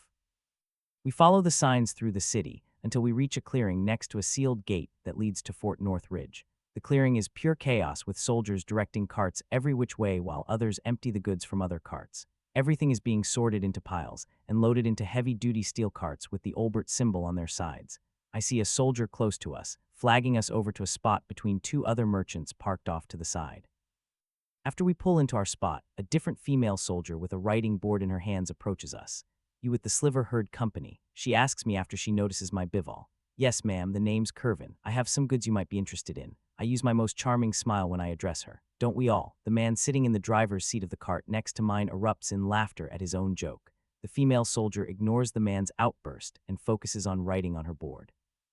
She quickly jots my information down with little expression on her face. And what are you selling today? She asks me, finally looking up from her board, meeting my gaze. Weapons, just weapons. I smile down at the woman. I see only the tiniest bit of shock cross her face before her expression turns neutral once again. The man, still howling at his joke, chocks and looks at me in shock. From the corner of my eye, I see the man waiting on the other side of me is also sending me a curious look. Is that so? We'll have someone over here in just a minute. She informs me before turning around and walking off. Just like that, I've been waiting for over an hour and he gets to go first. The man in the cart next to mine starts throwing a fit. My guards tense up and slightly move closer to me. It's subtle, but I feel multiple angry gazes looking in our direction. I'm about to panic when I notice the murderous looks are directed at the man yelling to our side and not at us. The stupid man obviously doesn't notice the angry gazes the surrounding soldiers are giving him and continues to curse out loud. We'll get to you when we have the time. Until then, I suggest you silence yourself. The voice cuts short the man's whining and the surroundings go quiet. I search for the origin of the voice and notice an older man in an officer's uniform walking towards us from across the clearing. Certain goods take priority. The man is over 50 feet away from us, and yet his voice sounds echoes clearly in my ears without him needing to shout. The man carries himself like a golem, each movement precise and calculated. The medal on his uniform designates him a captain, but it's the embroidered crest next to it that draws my attention. 3 arrows piercing a heart, that's the Pitts house crest. This man is a direct subordinate to General Emily Pitts. The man finally notices the predicament he's in and pales in his seat. I'm sorry, the man stutters as the captain nears him. He doesn't even acknowledge the man as he passes him. I quickly dismount my cart and greet the captain before his ire turns on me. I greet you, Captain. My name is Curvin. It's an honor to be in the presence of someone from House Pitts. I don't dare use any of my skills on the man in fear he might notice and take offense. Now that he's in front of me, I get a better look at him. He's 5'10" and has a perfectly straight posture. If you disregard the dirt around his cuffs and the bottom of his pants, his uniform is spotless. His black hair is short and well trimmed with a few streaks of gray betraying his age. We can offer each other greetings another time. I was told you have weapons to sell. Lurt, Reba, and I all flinch under his colossal gaze. This man has to be over level 70. If he's not at the fort fighting, he must be in charge of the supply unit here. I clear my throat and straighten my back before I have the confidence to answer him. I do, sir, take a look. I motion to my men to help me remove the canvas covering my wares. As we remove the canvas, I notice the captain's eyes focus on my goods. Once we have the cover lifted, his smooth voice causes the 3 of us to freeze. 47 spears, 81 swords, 26 axes, 42 bows, and 2,492 arrows. Not bad at all. He counted everything in the 40 seconds it took us to remove the canvas. The arrows aren't even in the open, they're in boxes. No magical weapons, but everything is of decent quality. How much do you want for everything? I freeze at his sudden question. My mind stat frantically tries to help me organize my thoughts. Do I use my skills? Why couldn't I be dealing with an ordinary soldier instead of this old monster? Will he take offense if I try to haggle? I feel the weight on my shoulders, increasing each second I don't answer the man. The gods be damned, I've worked too hard to falter now. I active every one of my merchant skills and hope he doesn't take offense. Trading, increase price, best deal, smooth negotiating, charm, and my tier 4 skill loose wallet all activate together. It was hard for me to gather all of this. I need 50 gold coins for everything. Every muscle in my body tenses when the captain doesn't respond to my offer. I feel the sweat gathering on my brow as time seems to stop.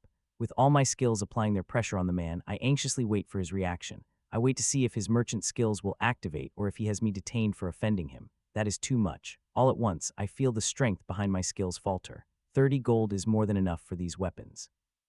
Each of his words cuts through my skills pressure, and I start to feel the immense weight behind his skills, rebuffing the effort of my own. I feel an overwhelming desire to agree to his counteroffer. I haven't felt like this since I was a child learning under my parents. As my mouth starts to open, I do the only thing I can think of. I slap myself across the face. The 2 other merchants watching us look astonished by my actions, but I don't have time to focus my attention on them.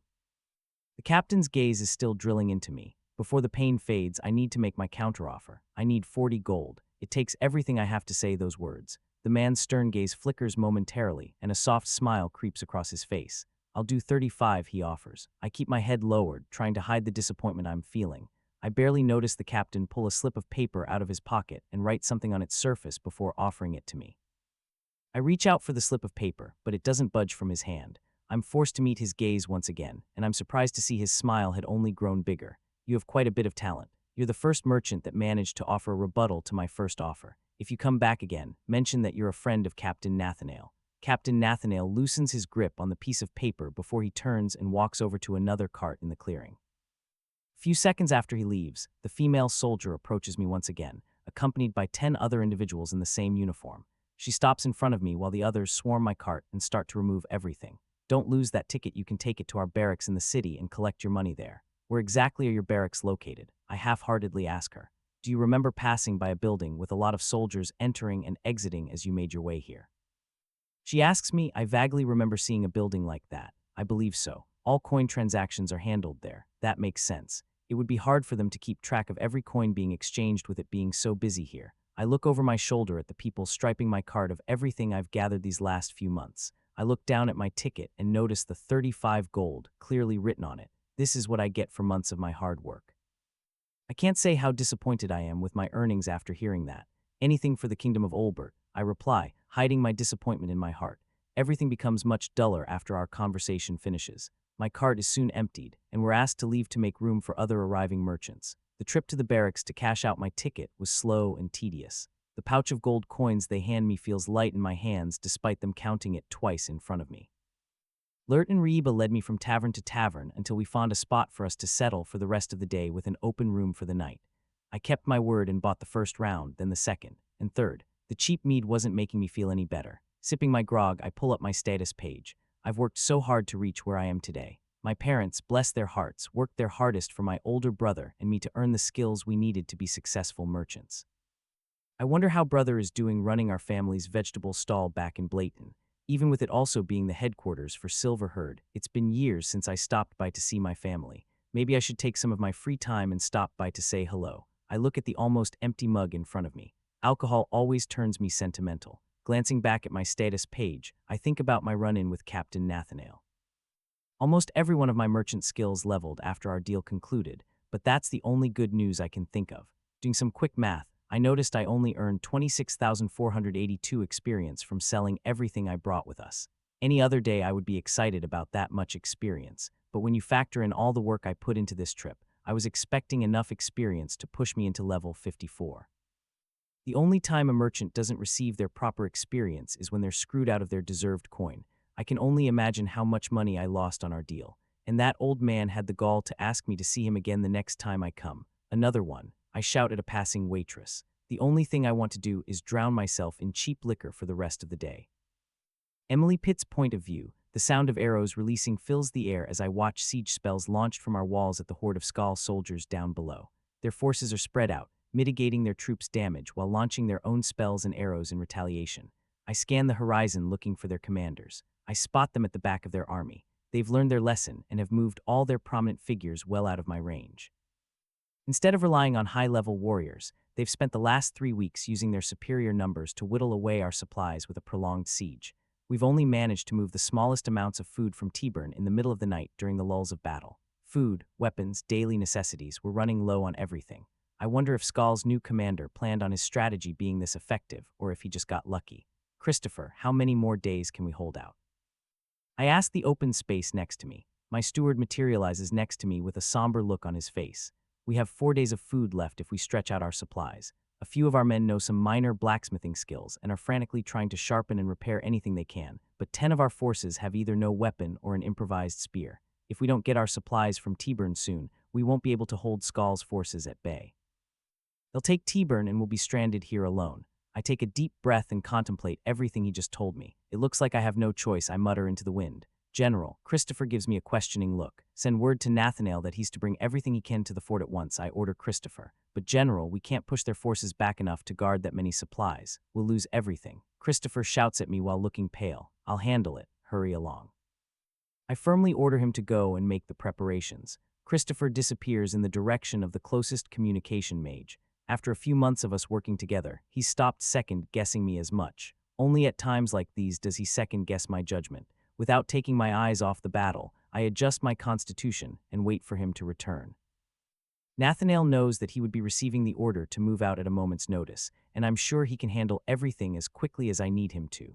With the supply unit's skills, the wagon train will make it to the fort in only an hour. I have little time to get myself to my most optimum state. I reach for the quiver at my side and draw the last of my specialty arrows. Each of the other arrows were used to slay the strongest members of Skal's army and have acted as a deterrent against their most powerful forces. They might not know how many more I have, but even an incompetent commander would realize I don't have many more based on the frequency I use them. Christopher appears by my side again, looking at me restlessly. The message has been sent and acknowledged the supply wagons are on their way. Good, spread the word. Every soldier is to be on the walls in third. Christopher looks at the arrow in my hands and noticeably relaxes a little. It will be done. He vanishes once again, and our fort comes alive in a flurry of activity. Every soldier, even the ones sleeping and on their break, start arming themselves with everything they can and moving to the walls. Time slowly ticks by as I watch Skal's forces react to the growing presence on our walls. They know what's about to come. The only time we muster this, many of our troops are during supply runs. Shouldn't we have waited until nightfall, General? We still have a few days of supplies left. Christopher asks me once he finishes notifying everyone in the fort. If we start rationing out food, it would weaken our soldiers mentally as well as physically. I only have 1 arrow left, and I need to make it count. I calmly tell him, but their commanders refuse to come into range. How are you going to stop them from attacking our supplies with only a single arrow? With my tier 5 skill, of course, I tell him matter-of-factly, Your arrows are strong, but I don't see how it will stop their charge. It seems you have forgot. I give Christopher a disappointed look. About what, General? He manages to look hurt a little at my statement. You forgot that I have 2 Tier 5 skills. I ignore his shocked expression and continue to focus my mind. One arrow to change everything. As time slowly passes, one of the communications mages joins us up on the tower. Word from Captain Nathaniel, they're 10 minutes out. The mage tells me, trying to hide his nervousness. Is everyone in position? I ask. The communications mage mumbles a spell before he nods his head in confirmation. Skull's forces also look ready for a fight. They have squads in formation prepared to intercept our supplies. They have groups of mages prepared to counter any magic we try to throw at them. I turn my head and stare into the distance. I see our carts on the horizon barreling towards the fort. Send word to the wagons to pick up speed and not stop until they're in the gates. I order the mage behind me. No, extra magic will only hinder my skill this time. I raise my bow and activate my skills to draw my arrow back. I make my final adjustments as Skull's army erupts in noise. Those with a high-level danger sense can probably feel what's about to come, or maybe they're shouting to intimidate our approaching forces. It matters little to me. My fingers release, and a shockwave hits my chest from the force of my arrow. All at once, the world becomes silent. Every one of our men in position watch the projectile soar through the air at an incredible speed. Skull's forces panic as they try to predict where my arrow will land. Once my arrow reaches its highest point and arcs towards Skull's army, do I activate my other Tier 5 skill, Rain of Arrows. My mana pool drops to 174 from 1,000, and 60 of my stamina drains away upon activation of my skill. My one arrow shimmers and divides in midair. One arrow becomes 2, and then 2 becomes 4 again and again. The arrows divide until the sky turns black as the countless arrows fall. My arrow divides 22 times, raining over 2 million projectiles across 70 of Skull's forces. Death rains down upon my enemies. The dead and dying are too numerous to count. I stare down at the worst thing I've ever done in my life. With one arrow, I killed thousands of people. My men don't waste the opportunity I gave them and fire their own arrows and spells at the pockets of survivors. The survivors of my skill are forced to retreat over their dead comrades. Gods! Christopher stares dumbfounded at the carnage in front of us. Send word to open the front gate. I breathlessly order the communication mage behind me. I pull out a stamina tonic from my pouch and down the whole thing in a single gulp. I make sure to hide the fatigue that's quickly settling in. I feel a little better as my stamina recovers faster, but inside my body is screaming in pain. I hear our gates opening below us. I slowly make my way over to the side of the tower and watch our wagon train barrel into the courtyard. Once the last cart passes through our gate, it's sealed again immediately. How is such a skill possible? You could have defeated Skull's army when they first arrived if you used that skill then. Christopher looks at me in disbelief. It doesn't work like that, I tell him. The only reason my skill worked was that their strongest warriors were hiding in the back. My skill doesn't conjure arrows from nothing. The arrows become weaker the more times they multiply. If any of their high-level people were up front, they could have easily negated my skill with a few precise strikes.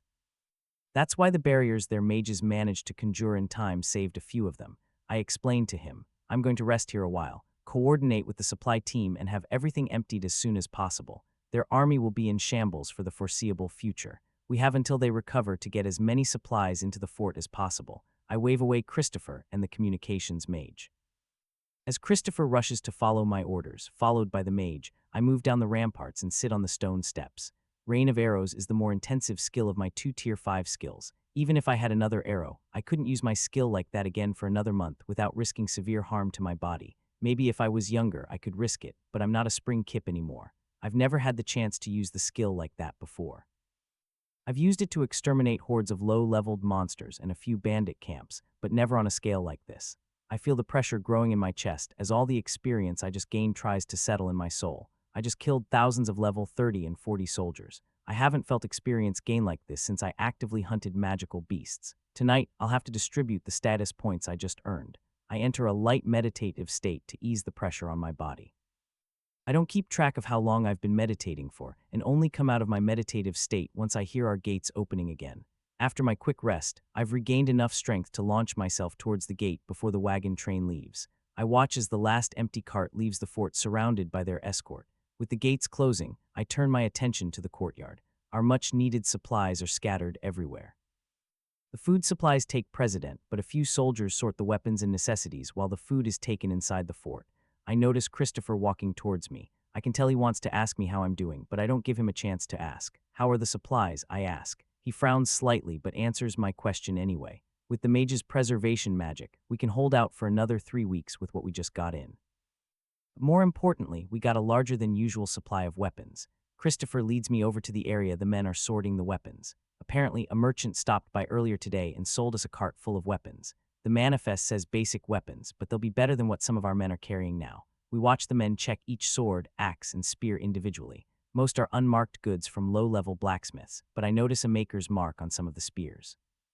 Not all of them are basic, I point out to Christopher. I walk over to the man sorting the spears and watch him tense up as I approach. Let me see one of those. I motion to one of the spears with a maker's mark. The soldier carefully hands me the weapon. As soon as my hands grip the spear, I freeze in place. After years of testing out different bows, I naturally try to expel a bit of my mana into any weapon I pick up. The ease in which I feel my mana circulate throughout the spear is astonishing. Is something wrong with the spear, General? Christopher asks me. Both he and the soldier look at the spears like they're worried they're cursed. You have the manifest. I question my aide. Christopher hands me the document detailing everything that was delivered to us and who sold it. Because the delivery was all weapons, I quickly find it in the manifest. Nathaniel bought them, and for only 35 gold. A rare smile spreads across my face. General, Christopher looks concerned and takes a step back. Christopher, bring our enchanter here, quickly. He barely waits for me to finish speaking before he's running into the fort. I only have to wait 10 minutes for Christopher to bring me our garrison's enchanter. The young mage looks worriedly at me. Do you need me to check one of your magical items, ma'am? She fearfully asks me. Take a look at this and tell me what you think. I offer the girl the spear in my hands. She struggles to handle the weight of the steel spear with her meager strength stat, but once it's in her hands, she has the same reaction I had when I first grabbed it. This is an amazing piece of work, she exclaims down at the weapon. Her eyes quickly travel from the one in her hands over to the others on the ground. She places the one in her hands down by her feet and moves to the others. Her eyes only get bigger as she inspects each one. After she examines the spears, she moves on to the other weapons. It's clear not all of them were made by the same blacksmith, but she quickly pulls out a few swords and an axe that she claims has the same composition. I turn to an astonished Christopher and explain her enthusiasm. Each of those weapons has a perfect structure when it comes to their internal mana. Even though they're made with basic steel, each of them can handle basic enchantments. I focus on our enchanter. You can enchant them, right? I question her. She freezes when she realizes I was watching her the whole time she was assessing everything. Yes, ma'am. I have enough engraving ink to enchant all of them. She replies with a new sense of confidence. See that you do, I instruct her. While she asks one of the soldiers nearby to help her bring everything to her workshop, I turn back to Christopher. Skull should be quiet the next few hours. Message me if anything changes. What do you mean, General? He gives me a worried look. I'm going to find the merchant who sold us those weapons. You're leaving the fort. He panics. Just for a moment, I reply. Those are the best weapons we've seen in months. The other high-leveled archers and I are running out of good arrows. He might be able to get us some more. I'll be back in an hour at most. After what I did to Skull's forces, now might be the only chance I have to leave the fort. I can't waste time arguing with Christopher, so before he tries to change my mind, I use my skills to accelerate to my room. I grab my money pouch and switch out my bow and quiver. I have to use a weaker bow and arrows now that I'm out of my special arrows. I have to grab one more thing before I leave. Moving over to my small desk, I quickly draft the parchment I might need. With everything in hand, I vault out my window and quickly scale the walls of the fort. I jump off our ramparts and silently land below. With my incredible strength and dexterity, I sneak my way over to T-Burn. I have business with a merchant named Curvin. Curvin's point of view, boss, are you sure you should be ordering another mug? Lurt asks from the seat next to me at our table. I'm fine, I snap at him. I can handle my liquor, worry about yourself. That's the problem with high stats. You can't get drunk when you want to unless you're willing to pay for the stronger booze. Not like a shithole like this would have any, I already asked. I know you didn't get everything you wanted, but you still made a decent profit. Lurt tries to console me. I don't feel like explaining how much coin I probably lost on the deal earlier today. He gives me a worried look and opens his mouth to say something else, but he stops midway and turns his head like he's listening for something. Lurt isn't the only one. Rieba and a few other patrons in the tavern also stop and try to listen for something. My senses stat is nothing to scoff at either, so I try to focus on whatever they're listening for.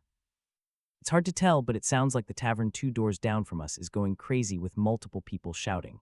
What's also weird is the bar between us is surprisingly quiet. The waitress stops by our table and deposits another round of ale for us. I start sipping my drink when I hear the once quiet bar next to us erupt in the same manner as its neighbor. Maybe we should move our party next door. I sarcastically suggest to my bodyguards. Maybe they have the good alcohol. One of the passing waitresses scowls at me for a second before moving to help another table. Not like the night can get any worse. I'm looking for a merchant named Curvin. A female voice just loud enough to be heard by everyone in the tavern comes from behind me in the entryway. What now? I loudly complain only to notice everyone in the tavern is silent. Lurt and Reba, sitting across from me, are staring behind me with wide eyes. I turn my head and make eye contact with the woman who just shouted my name. As soon as our eyes meet, I immediately raise my hand to my chest and look down. It feels like an arrow just pierced my heart, and not in the sense bards sing about love. No, it literally feels like an arrow is digging into my chest. When my body realizes I'm not injured, the pain slowly fades, but I shiver when I look back up and find the older woman staring down at me. Are you the merchant Curvin? I nod my body, affirming the woman's question before I even know what's happening. Now that she's close to me, I feel like I'm face to face with the scariest magical beast in the world. She gives off the impression she could kill me with a flick of her hand. That's good. I was tired of searching so many pubs looking for you. I have questions about the goods you sold earlier today. Emily Pitts, the general. Why is she here? A few solitary voices echo through the tavern from the entryway of the inn. More than one person is trying to get a look at the woman through the entryway. Their whispers make me notice the emblem on the woman's jacket and the bow she has strapped to her back. Oh gods, it can't be. Emily Pitts, I mumble to myself. Yes, that's me. I need to talk to you about your delivery today. The world starts to spin as she repeats her request. Was there something wrong with the goods I sold? I've heard of merchants being jailed for selling faulty merchandise to the army. Do you have a room here? Again, my body naturally responds to her question before I can say anything. Good, show me the way. I unsteadily stand up and start shuffling over to the staircase leading to the room I rented. I turn to my bodyguards, pleading for help with my eyes. The general follows my gaze and looks at my men. Your bodyguards, she questions me, both of them pale when faced with her powerful gaze. They can come too, she suggests offhand. I watch them slowly get up and start following us upstairs. As we ascend the staircase, the whispers in the tavern begin to grow louder behind us. We walk down the short hallway that leads to our room. I gently push open the worn-out door that doesn't even have a lock on it. As soon as the general is inside, she waves my guards in to join me on the far side of the small room. They take up position next to me as she closes the door. She then pulls out a necklace with 3 distinct suns from under her jacket. The gem on the right flashes for a moment before she looks up at us. I can't hear the outside world anymore. I put up a soundproofing barrier so people can't spy on us, she explains. Now she can kill us without worrying about others hearing our screams. I drop to my knees and bow my head. I deeply apologize to General Pitts. I don't know what was wrong with the weapons, but I assure you I wouldn't have sold them to the army if I knew otherwise. I hear Lurt and Reba drop to the floor next to me and wonder if she already killed them. I don't dare look up at her. Before I'm about to piss myself, I freeze when I hear laughter coming from across our room. I hesitantly look up and see the general holding her side laughing. I look to my right and left to see Lurt and Reba still alive and also clearly confused at the situation like I am. You think I'm here about faulty weapons? She asks us, still laughing to herself. Yes. I cautiously answer. The general finally stops laughing and instead shouts me an inquisitive look.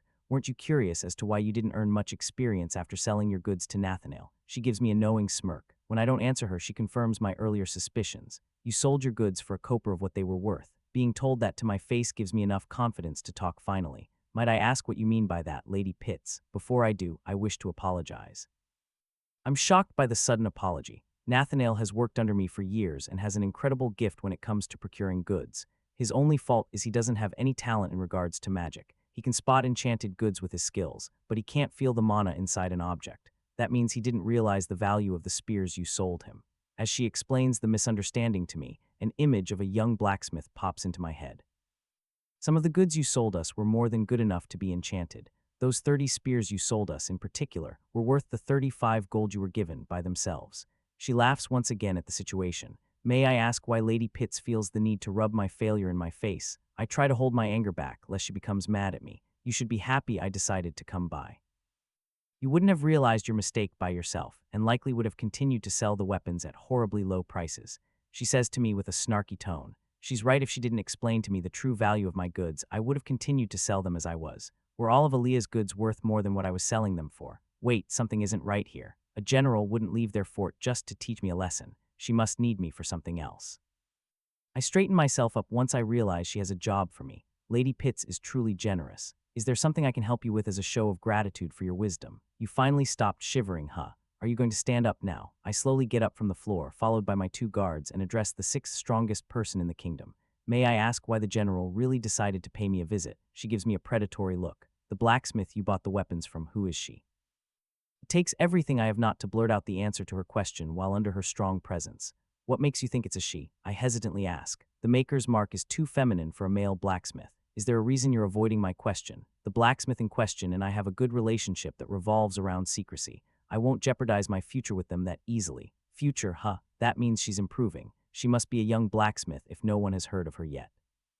I'm even more curious now. Her work is already top-notch, and she just reached level 50 in her blacksmithing skill. I try not to show the shock on my face. How does she know all of that? Don't be surprised I noticed you sold me her work from before she made her maker's mark, and the spears she made after reaching level 50 in blacksmithing.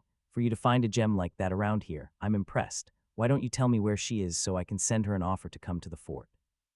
She can help us win this war. The look in Lady Pitts's eyes becomes fiercer. I'm sorry to disappoint you, but I'm sure she has no desire to leave her village. Her eyes widen at the slip of my tongue. I curse myself with every obscenity I know in my head. Is that so? Then that means I'll have to have you act as an intermediary for me until I have the chance to meet her in person. She calmly states, "Oh crap, this isn't good." The general reaches into her pocket and pulls out a small rolled-up piece of parchment and hands it to me. "What is this?" I ask. "That is a note I want you to deliver to your company. It has my seal on it and states I want to purchase specific goods from your blacksmithing contact." She had this already filled out before she even came here. Word will definitely make its way back to the company's headquarters after what happened here today, and I can't pretend I never received a message from Emily Pitts. If she's giving it to me in person, she's forcing my hand, making sure I report everything personally to Silver Herd. I'll have to tell Silver Herd about Aaliyah, making things even more complicated. General Pitts sees the difficult look on my face but ignores it. "I need the best arrows your blacksmith can make." "You can do that for me, right?" Her face says she knows I can't refuse her request. "I'll send word to Nathaniel about our arrangement. Bring me the best arrows you can, and I have no problem paying you full price for them." Lady Pitts touches her necklace again, and I once again hear the surroundings outside my room. The general flings the door open, sending 3 men scurrying away, tripping over their own feet. Before she leaves my room, she turns to me one last time. "I need the arrows immediately. I expect the first shipment in a month. This matter involves the safety of the kingdom. I hope I've made myself clear." "Crystal," I grit through my teeth. She gives me one last wicked smile before she walks out of sight. "Did that just happen?" Reba shakily asks me. I ignore his stupid question and turn to Lurt. "I need parchment and a quill now." In a slight daze, he nods to me and rushes out of the room. I have to shoo away multiple people who come to ask me questions about why the general was looking for me while I wait for Lurt to return. When he makes it back to our room, I shut the door and have Reba barricade it with his body. I don't have an even surface to write on, so I use the floorboards of my room. I write out a quick note for Aaliyah and address it to Camden in Spotted Creek Village with instructions to pass it on to her. I need her to start making arrows as soon as possible. I dig out 3 gold coins from the pouch at my side and hand them with the letter to Lurt. "Take this to the nearest postal station and pay for an express delivery. It needs to be sent tonight." I sit back on the cheap tavern bed and watch Lurt run out the door once again. If it's sent now, it should arrive at the village sometime tomorrow, midday. Paying for a carrier Falcon to directly take the message to its destination might be expensive, but I have no choice. Tomorrow we'll have to head for the company's headquarters to explain myself to the higher-ups. Then I'm reminded about my promise to Aaliyah. I'll have to explain the situation to her once I see her again. I fall backward onto the bed, worrying about what's to come. Emily Pitt's point of view. I sit and recline my feet on the table in front of me, sipping a bland cup of tea. I patiently wait for the information I requested to arrive. I don't have to wait long, and soon a man in a faded blue jacket enters the room with a parcel in hand.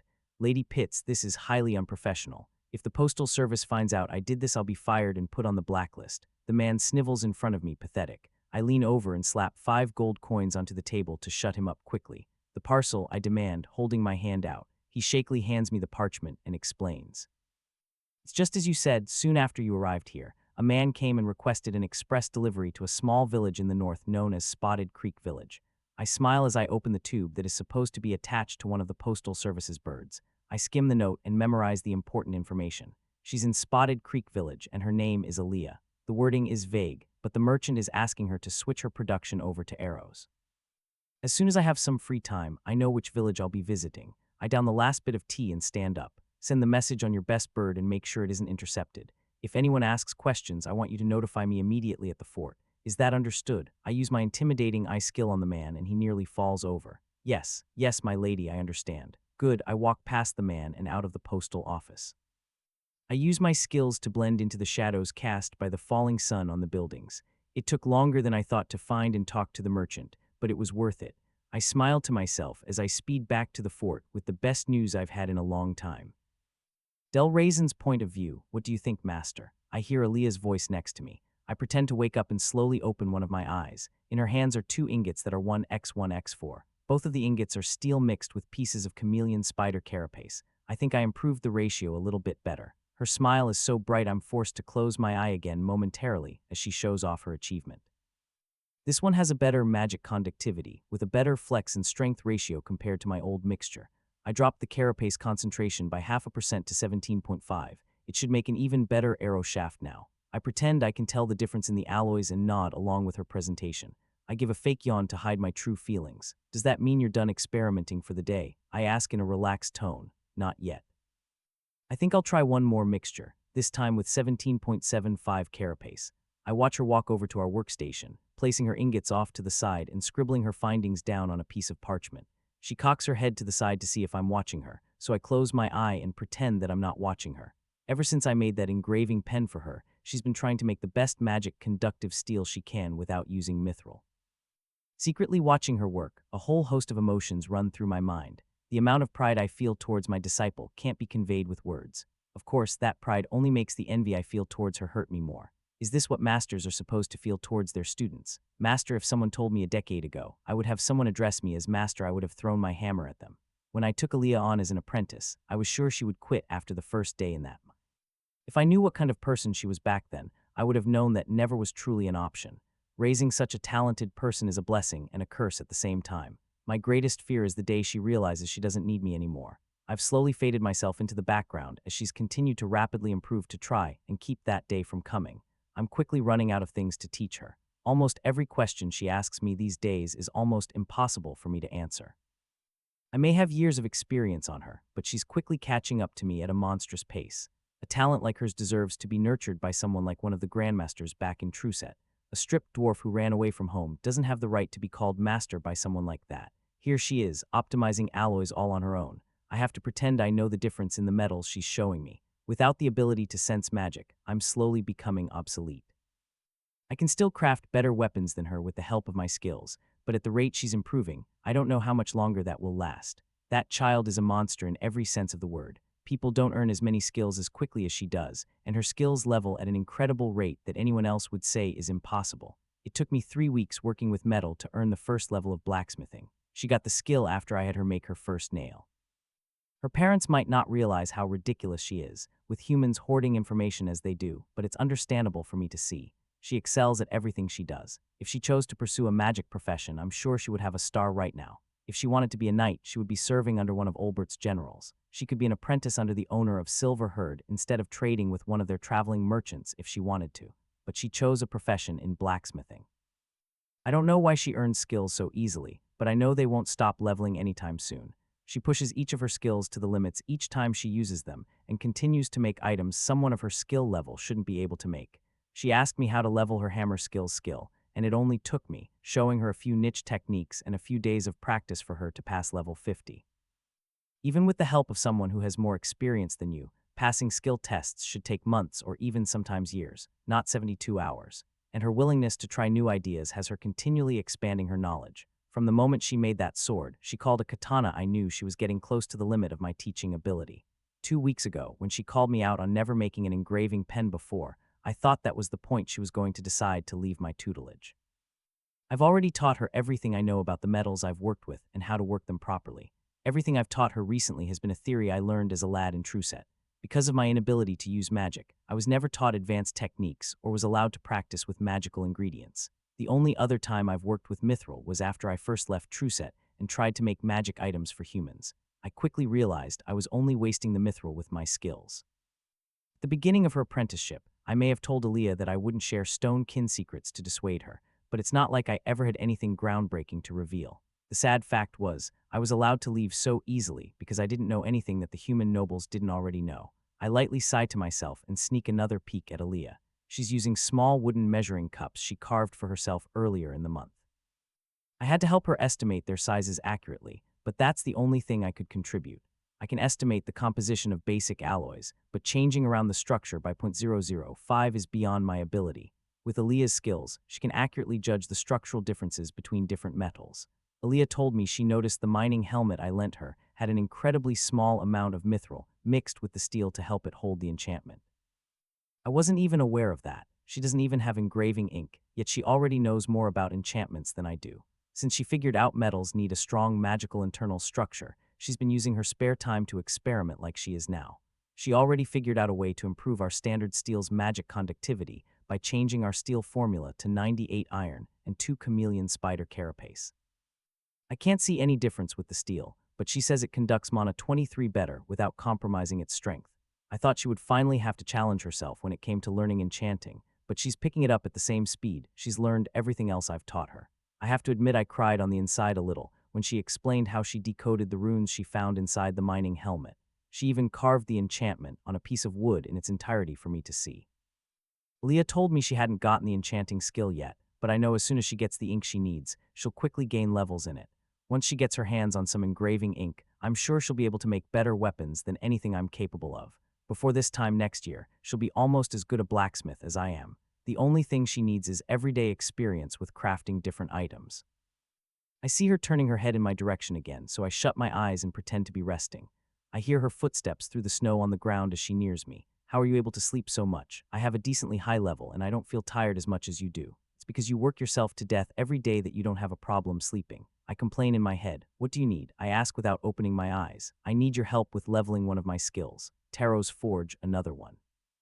Which blacksmithing skill is it? I grumble as I sit up to keep up appearances, but I make sure to give her the attention she deserves. It isn't one of my blacksmithing skills. She visibly hesitates. It's my tier 5 skill. It takes everything I have not to visibly react to her request. I've only gained 2 skills since I took Aliaya on as an apprentice teaching and acting. I've found myself using the latter more than the former. I give her a stern look. I don't know what you think I can help you with. Tier 5 skills are too personal for you to get help from someone else to level them. Not that someone of my caliber has any real knowledge about Tier 5 skills. She looks down nervously and fiddles with her hands. It isn't that I need you to teach me anything about the skill, she says. Then why do you need me? I question her. Well, I've been trying to pass the level 30 test by myself, but no matter what I try, the skill won't improve. I spent a long time meditating on it last night, and I think it's because I need to try using it on other people. She shyly looks up at me. I'm reminded of what she told me her Tier 5 skill was. It had something to do with sensing souls, a skill that would put her on any kingdom's watch list. I remember panicking when she first told me about it. I can't believe she trusted me with that kind of information. I can't help but have a nervous look on my face. That means you want to look at I can't say it out loud. Only if it's okay with you. She waves her hands in a panicked gesture. If you don't want me to do it, I can wait until our next hunt and try it on a chameleon spider instead. If you can use it on animals, then why do I need to be your first test subject? Why not try it out on some bugs first? I offer her a quick solution. I tried that this morning on a fly. It didn't work. I think it's too small. She says with a disappointed look. Part of me wants to help my disciple with the one thing I can still do, but I'd be lying if I said I wasn't afraid of her skill. I study Aaliyah's face while I debate if I should agree or not. It's subtle, but I can see a trace of resolve in her expression. That look only comes out when she tries to butter me up. I went to Master because you're the strongest person I know. I can feel safe knowing Master is helping me. She puts on a fake look of desperation. I bet she thinks I don't recognize her little scheme, but I've been onto her since she first used charm on me when we meet. Not to say her argument doesn't stroke the flames of my ego. Is it going to take long? You still need to keep an eye on your crucible. I look at the forge, making it seem like I'm going to decline. It shouldn't take long and most likely won't hurt you. She looks at me with begging eyes. If only she knew how little I'm able to say no to her.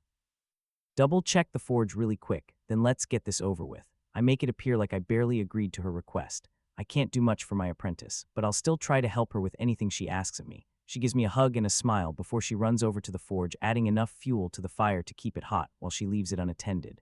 Unbeknownst to her, I use the time she's away to settle the anxiety I feel bubbling up inside. After she is fire ready, she runs back over to me and takes up a position on the bench closest to my own. The 7 feet between us must not affect her skill all that much. Last chance to back out, Master. She gives me a playful look. Don't tempt me, girl. By the way, if I pass out, don't freak out. She reminds me. It's sad how little that bothers me anymore. My stupid apprentice has knocked herself out so many times it doesn't even come as a surprise to me anymore. Just get to it. I urge her to get it over with before I change my mind. All right, here I go. Her eyes widen and she stares intently at me. Is something supposed to happen? I was waiting for beams of light to shoot from her eyes or something amazing like that. I just stare back at my apprentice, waiting for something to happen. The seconds tick by slowly with the two of us looking at each other. I start to relax a little, but Aaliyah only looks like she's concentrating harder as time passes. I'm about to ask her if she wants to try again later when I get the sudden sensation that multiple people are looking at me. I flinch and look around our clearing, but find no signs of intruders. I look back at Aaliyah and almost stumble off my bench when I look into her eyes. It feels like her eyes are physically holding me in place and slowly drilling into me. The longer I hold her gaze, the worse the feeling becomes. Almost there, I hear her mumble. What is she trying to do? A sudden sensation of fear washes over my body. Every hair I have stands on end as I feel like Aaliyah is looking at something sacred inside of me. I push off of my bench and launch myself backward, trying to avoid her gaze. The unnerving feeling vanishes as I move out of her line of sight, but is quickly replaced with an overwhelming sense of fear. Every part of my body is screaming at me to run away from her. I debate whether or not to follow my instincts until I watch Aaliyah fall off her bench, holding her head with both of her hands and screaming through her teeth. I suppress the desire to run away and instead move next to my spasming apprentice. The shield she usually envelops herself with is gone, leaving her shivering in winter's cold winds. I scoop her up in my arms and rush her into my hut. Her screams slowly fade as I set her on my bed and wrap her in every blanket I can get my hands on. But no matter how many blankets I wrap around her, she continues to shiver. I move over to my fireplace and start to get a fire going when I hear her stutter slowly behind me. IMFINEJUSTNEEDMINUTE, she slowly tells me. I release a breath I didn't know I was holding in and watch my struggling student as she recovers. FORGE, she points to my front door. I can't help but sigh. Even when you can't move or speak properly, you worry about your work. I make sure the blankets are tightly wrapped around my student before leaving my hut and attending to the forge. While I pump the bellows and add some more coals to the fire, I shiver when I think back on Aaliyah's gaze at the end. It might have been hard for her to use, but she managed to make someone over 30 levels higher than her want to flee with everything I had. Such a monster, I whisper to the flames. Aaliyah's point of view, I can't focus on anything with this pounding going on inside my head. If that didn't level mental resistance and sense soul, I don't know what will. I complain to myself. I can't stop shaking because of the image seared inside my mind. Mental resistance is fighting it, but it's taking forever. Usually when I look at the core of my soul, I'm knocked unconscious and brought inside it. But when I looked at the center of Master's soul, I was assaulted by the eyes immediately. It happened in the span of a second, but I can't forget the image I saw. Instead of the two eyes that usually repel me from my own soul, a third eye appeared and helped the other two shield me from Master's soul. I've gotten much more used to being kicked out of my own soul, but to have it happen when I'm in the real world is more painful than anything I've ever felt before. The pain isn't physical, it's more like every thought I try to form becomes scattered by the eyes that remained seared into my mind. The forceful scattering of my thoughts feels like someone is scrambling my brain. I could barely say a handful of words to Master in my curate condition. I constantly try to focus on the memory of seeing Master's soul from before the eyes attacked me. I need to ask Master what he felt when I looked at the colorless wisps surrounding his soul. He started looking around, trying to find something, after I was able to focus on the wisps surrounding his soul. After seeing the outer parts of Master's soul, I was able to confirm the wisps are the accumulation of experience and skills. It was hard to decipher his soul wisps, but I noticed two things. Master has more of the energy surrounding his soul than I do because his level is higher than mine, and though I couldn't decipher any of his individual skills, I noticed Master had less of them than I do. The most important thing I saw before I was rejected by the eyes was that the core of his soul is smaller than my own. I don't know why, but my soul was almost 3 times the size of his by comparison. If I continue to level Sense Soul, I'll probably be able to see someone's status page.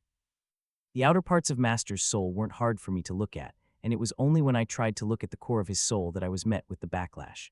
Thinking about the backlash, the pain in my head is finally fading away. Was the pain worse because of that third eye? I'm used to seeing the first two, but that third one felt different. I try to hold on to the memory of the third eye as the mental image fades away. Once the image completely disappears, I can only remember a vague sense of the third eye. My shivering eventually stops and I regain control over my body. The first thing I do is stand up and clean myself with magic before I reactivate Mana Skin.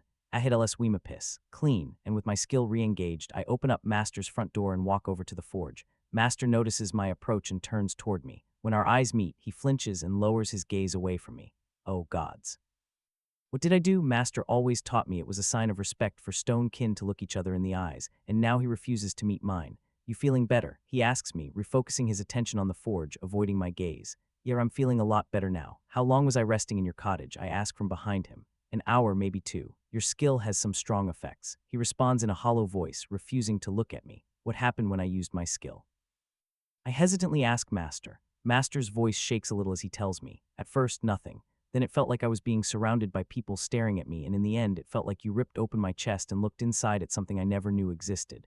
I felt violated and scared. If you didn't collapse when you did, I might have run away. My skill did all of that. I'm sorry, Master. I didn't know my skill would do that. I sincerely apologized to Master's back.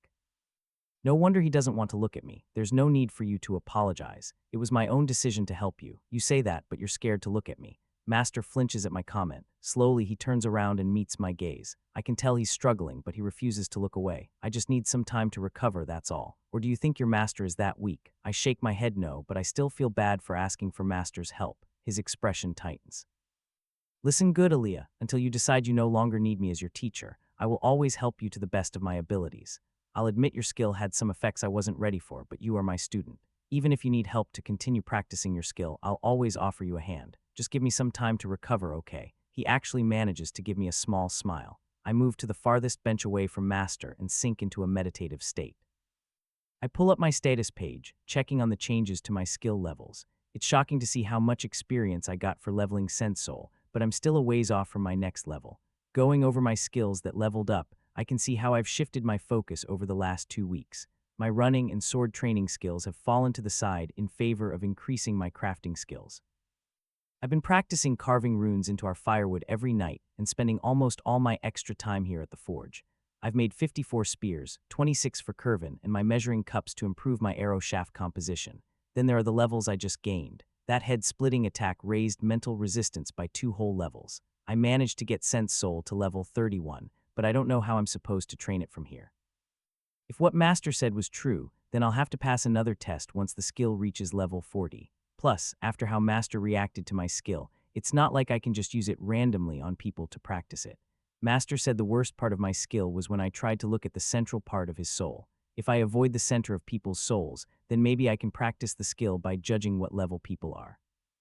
I can say it's a simple observation skill or intimidation skill if I have to. I could also try using it on a chameleon spider, but that won't give me much of a chance to use it. I'm afraid to say it out loud, but it looks like the chameleon spiders are spreading out.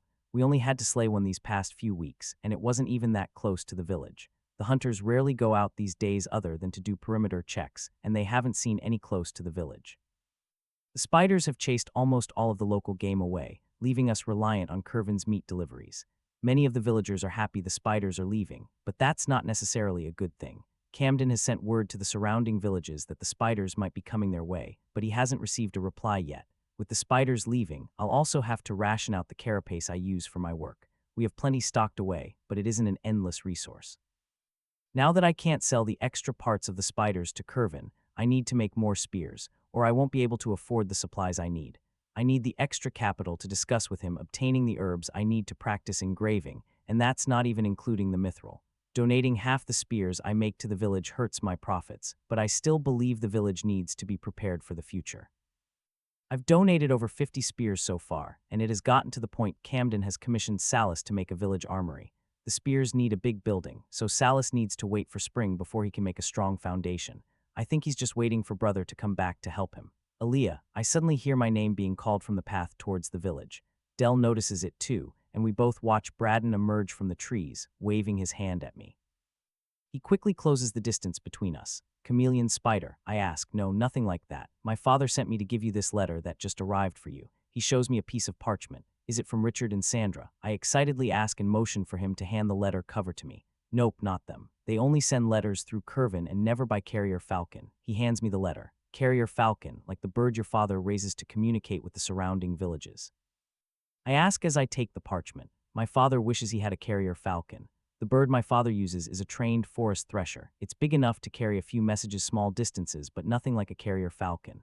Think of a bird 5 feet tall with a 17-foot wingspan. That's a big bird. Is it still here? I would like to see it, I ask. Sorry, it flew away once we removed the message from it, Braden tells me. Master, who's standing next to me, decides to explain further.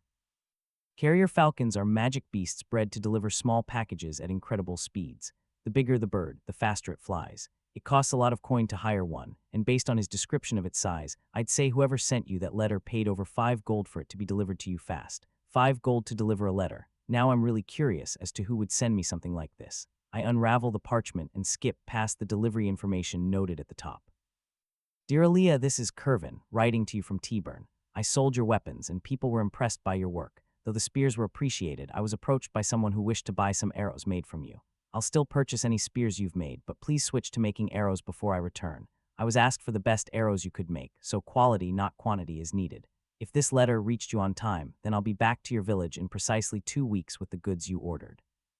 A lot of gold is riding on this deal, so I know you'll do your best. Sincerely, Curvin. He shelled out gold just to tell me to make him some arrows before he returns. How much gold are we talking to get this kind of treatment? Master reads the letter next to me and frowns. You need to be careful, Aaliyah, Master warns me. What do you mean, Master? If I had to guess, he pissed someone off. Maybe scammed someone he shouldn't have.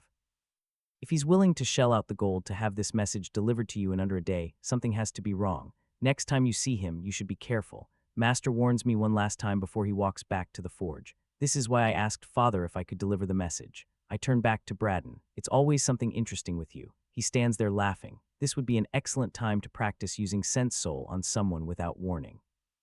I activate my skill and look at the wisps surrounding Braddon's soul. He immediately stops laughing and draws his bow, scanning the clearing's edge. He seems more panicked the longer I look at his soul. He's young but one of the best hunters in the village. Comparing the amount of experience around his soul, his level should be in the high 40s, maybe even 49. His eyes meet mine and I deactivate my skill. I smile at him and he pales a little bit. Sorry, practicing a new skill. Works best on people who are laughing at me. I give him a Cheshire grin. That's an oddly specific skill you've got there. I'll have to watch out for it. He gives me a quick wave goodbye and moves for the safety of the tree line. I was right, as long as I don't try to look directly at someone's soul, I won't be attacked by the eyes. And it seems like the person I'm using Sense Soul on won't be affected as severely as Master was, though it does seem like I finally managed to intimidate Braddon. From the corner of my eye, I see Master looking at me from the forge. When I turn towards him, he waves me over. Is he mad that I used the skill so soon on someone else? I reach his side in time to watch him remove the crucible from the forge. He sets the hot ceramic off to the side and turns to me with a severe look. You used your skill on him. I shyly nod in confirmation. I try to come up with an excuse. I thought I could control it better without hurting the person I used it on. It worked, by the way. Master nods his head. I understand. I wasn't expecting that. I was ready for him to judge me. I know you won't use your skills to purposely hurt others. You're not that kind of a person. I have to give you a warning and some advice as your teacher. Skills like yours are considered dangerous by a lot of people. Remember when I told you about sacrificial skills? It's the same thing. If the true nature of your skill is revealed, it could put you in danger. If you decide to practice your skill, I recommend you ask for help from either your parents or myself, and especially make sure people can't see you when you're using it. The way you look at people when you use your skill is a dead giveaway. He's telling me to practice it secretly. You shouldn't take this so lightly. He berates me because of my smile. I'm not taking anything lightly, I correct him. I was just thinking about how lucky I am to have you as my master. His serious scowl fades away quickly. If I didn't have you as my master, I would have done something stupid years ago, and a noble would have come and snatched me up in a heartbeat. I've never left the village before, and yet you're able to teach me about the outside world. Mother taught me how to interact with merchants, but she had a pretty sheltered life before she met Dad. And don't get me started on Father. I love him to death, but if it isn't trees or Mother, he can't help me when I have questions. Take that carrier falcon, for example. Not even Camden's son knew how much it was to hire one. I start to tear up a little bit. Why are you crying? He asks, bewildered. It's just I felt like you've been distancing yourself from me even more than usual these last 2 weeks. And the way you looked at me after I used my skill on you, it felt like you were about to fire me from being your apprentice. I don't want to lose my apprenticeship. Master Dell, I watch Dell awkwardly scratch the back of his head. You say that now, Master Dell says with a complicated look on his face. Does that mean you don't want me to be your apprentice anymore? I tentatively ask. No, he quickly answers. I still wish to be your teacher. It's just I don't know what else I can teach you. What are you talking about? You're still teaching me loads of things. What makes you think you don't have anything else to teach me? I've already taught you everything I know about blacksmithing. The only thing left for you to do is to continue practicing. I can't teach you to work with metals I was never allowed to touch or how you're supposed to find magical metals in the wild. I've been answering all your recent questions with answers I've only read in books and taught as a child. I have no real experience with everything you're trying to do. Master tells me while looking dejected. And you think you haven't helped me learn how to work with mithril. What about the basics of enchanting? If you and Mother hadn't helped me figure out the basics, I wouldn't have figured out as much as I already have. Master shakes his head in denial. It might have taken you longer, but you would have figured it out on your own. The only questions I've been able to fully answer are the things I've learned traveling Olbert. You'll soon realize I can't answer any more of your questions and that it's time for you to find a better teacher. Okay, it's a deal. I cheerfully reply, drawing a questioning look for Master. You should know me by now. I always have questions to ask. Tell you what, you can kick me out of my apprenticeship once I stop asking you questions, all right.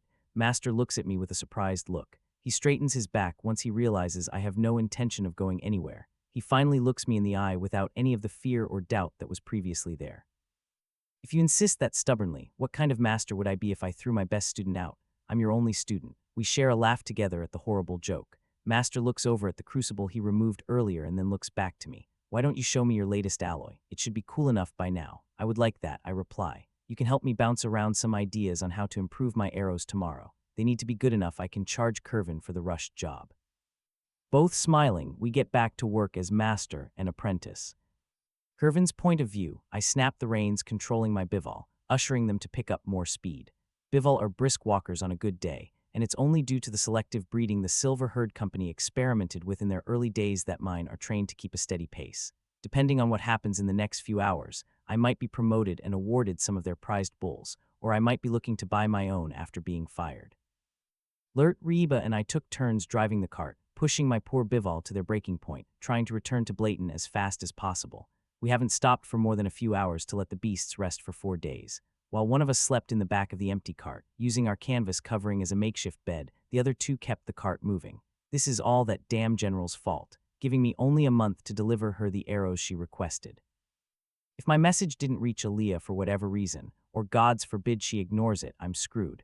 I steer my cart alongside the walls of Blayton, heading for the gate reserved for Silver Herd Company members. The company is the biggest provider of income for the city, and the mayor's family unofficially serves the company's interests. The gate was funded by the mayor's family and reserved for our company as a sign of goodwill. The current head of Silver Herd, Giovanni Tarini's father, established the company after he bought a small farm outside Blayton that raised the best bival this side of Olbert. Using the stronger and more striking bival to haul his goods around, he quickly made a name for himself and grew the company to encompass the major trade routes between Blayton, Dre, and T-Burn. Once he passed the company down to his firstborn son, Giovanni wasted no time continuing to expand up into Illels, making Silver Herd the fourth biggest mercantile company in Olbert. Giovanni Tarini has always been aggressively expanding the company ever since he took over, and even sent his daughter to join the military's healing order to develop his contacts. Ever since his daughter quit the military, he's been searching for other avenues to expand his reach.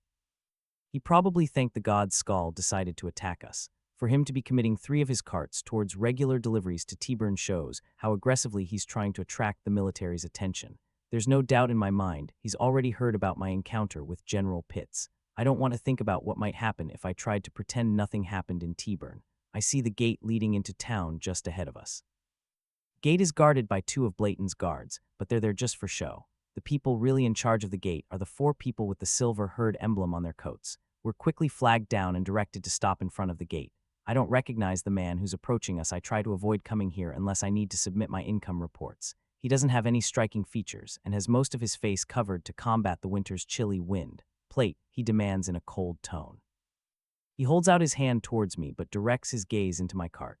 Even with most of his face covered, I can see his judging eyes questioning why my cart is empty. No self-respecting merchant doesn't have anything in his cart. We're expected to be continually hauling goods to make a profit. I'm sure he'll send a message to headquarters, but that's the least of my problems right now. I hand him my plate and wait for him to inspect it. He looks up at me again, but this time his eyes look much more severe. "You're Curvin," he waves my plate at me. Yes, I hesitantly respond, taking my plate from him. "The boss is waiting for you. I'll send word you arrived." I shiver in my seat and not because of the cold. I'm aware. I try to sound more confident than I am. I snap my reins, trying to get my bival to move forward. They reluctantly continue on, and we enter the city. I turn around as we leave and watch the man pull his left sleeve up and talk into his bracelet. It's a communications bracelet. Those cost 150 gold or more depending on its range. He's probably sending word that I arrived. The main road leading to the company's headquarters is lined with perfectly placed stones, and you can see traces of where it's been shoveled to make the trek for the carts easier. I've heard rumors Giovanni's father paid for a group of earth mages to lay each stone with magic, so it'll last for generations. As we work our way down the street, we pass multiple storefronts with our logo on the side of their buildings. We even pass an inn that offers discounts to us traveling merchants when we're in town. We round a corner and come into view of the Silver Herd Trading Company headquarters. The small castle of stone and wood is designed to look like a noble's residence. The stone arches draw the eye to the beautiful masonry, while the woodwork accents the windows with exquisite panes of clear glass in them. I steer my bival to the left of the building, towards the stables. The stables are divided into 2 sections. One area is used to store carts, while the other is a fenced-in area the bival can be left to roam freely. I park my cart, leaving my valuables in the safe built into the carriage. There are plenty of guards walking around, and Silver Herd doesn't take kindly to thieves. I once heard the boss walked into the city's jail and cut the hands off of someone who stole from the company personally. Only a fool would steal anything on this property. I walk my bival over to their enclosure, sliding over a latch that secures the short gate shut. The gate is only 3.5 feet tall, made from beams of thick steel. Bival don't jump or climb, but they're incredibly strong, so the fence is short but very sturdy. The lock isn't designed to keep people out, it's only to keep the bival in. Once everything is secure, we make our way inside the building. As soon as we step through the door, we remove our coats. The building has heating runes installed somewhere, keeping the building warm, a luxury that only someone with money to burn can afford. The three of us walk down the corridor, connecting the stable entrance to the reception area in the front of the building. We pace by a few people carrying stacks of paper who pretend we don't exist. This entire building is for the accountants to monitor the company's holdings. I've heard rumors from older merchants that there's a secret vault somewhere in the building that holds the truly expensive items and the company's treasury, but no one is sure if it exists. When we enter the front receptionist area, I walk to the main attendant, flanked by Lert and Rieba. The woman operating the front station has beautiful straight blonde hair and is wearing cosmetics, showing off how much she's paid to do her job. Her deep green eyes evaluate me for only a second before she addresses me. Mr. Curvin, Giovanni Tarini is waiting for you in his office, straight back to my left and up the stairs. His office is the room with the double doors. Whether she has nothing more to say or she's swamped, she turns her attention back to the papers in front of her, ignoring our existence. I look behind me at my bodyguards and notice they're just as nervous as I am. The whole "everyone knows who you are without you saying anything" is unsettling. We follow the receptionist's directions and make our way to Giovanni's office. I start to sweat the closer we get to his office. I haven't spoken to the man since I was hired years ago, and I've never stepped into his office even once before. I still clearly remember the day I was hired. After my parents left our stall to my older brother, I spent a year working under him before deciding I didn't want to work in Blayton my whole life. Funny how now I'm trying to be promoted to a more stable position.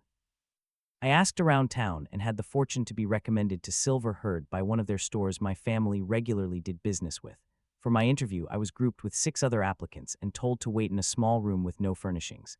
We waited for 2 hours, silently sizing each other up, when Giovanni Tarini finally entered the room, followed by his bodyguard. "Let's get this over quick," he said to us. "I'm busy and can't waste much time here. You each have 2 minutes to tell me your qualifications and why I should hire you. You first." He thankfully pointed to a man on the opposite side of the room. I was the last to be called on. I waited 12 grueling minutes, listening to the other applicants try to stammer out their qualifications in the allotted time. Each one of them was cut off by Mr. Tarini when their time ran out. When he finally turned to me and told me to go, my mind almost shut down due to the pressure.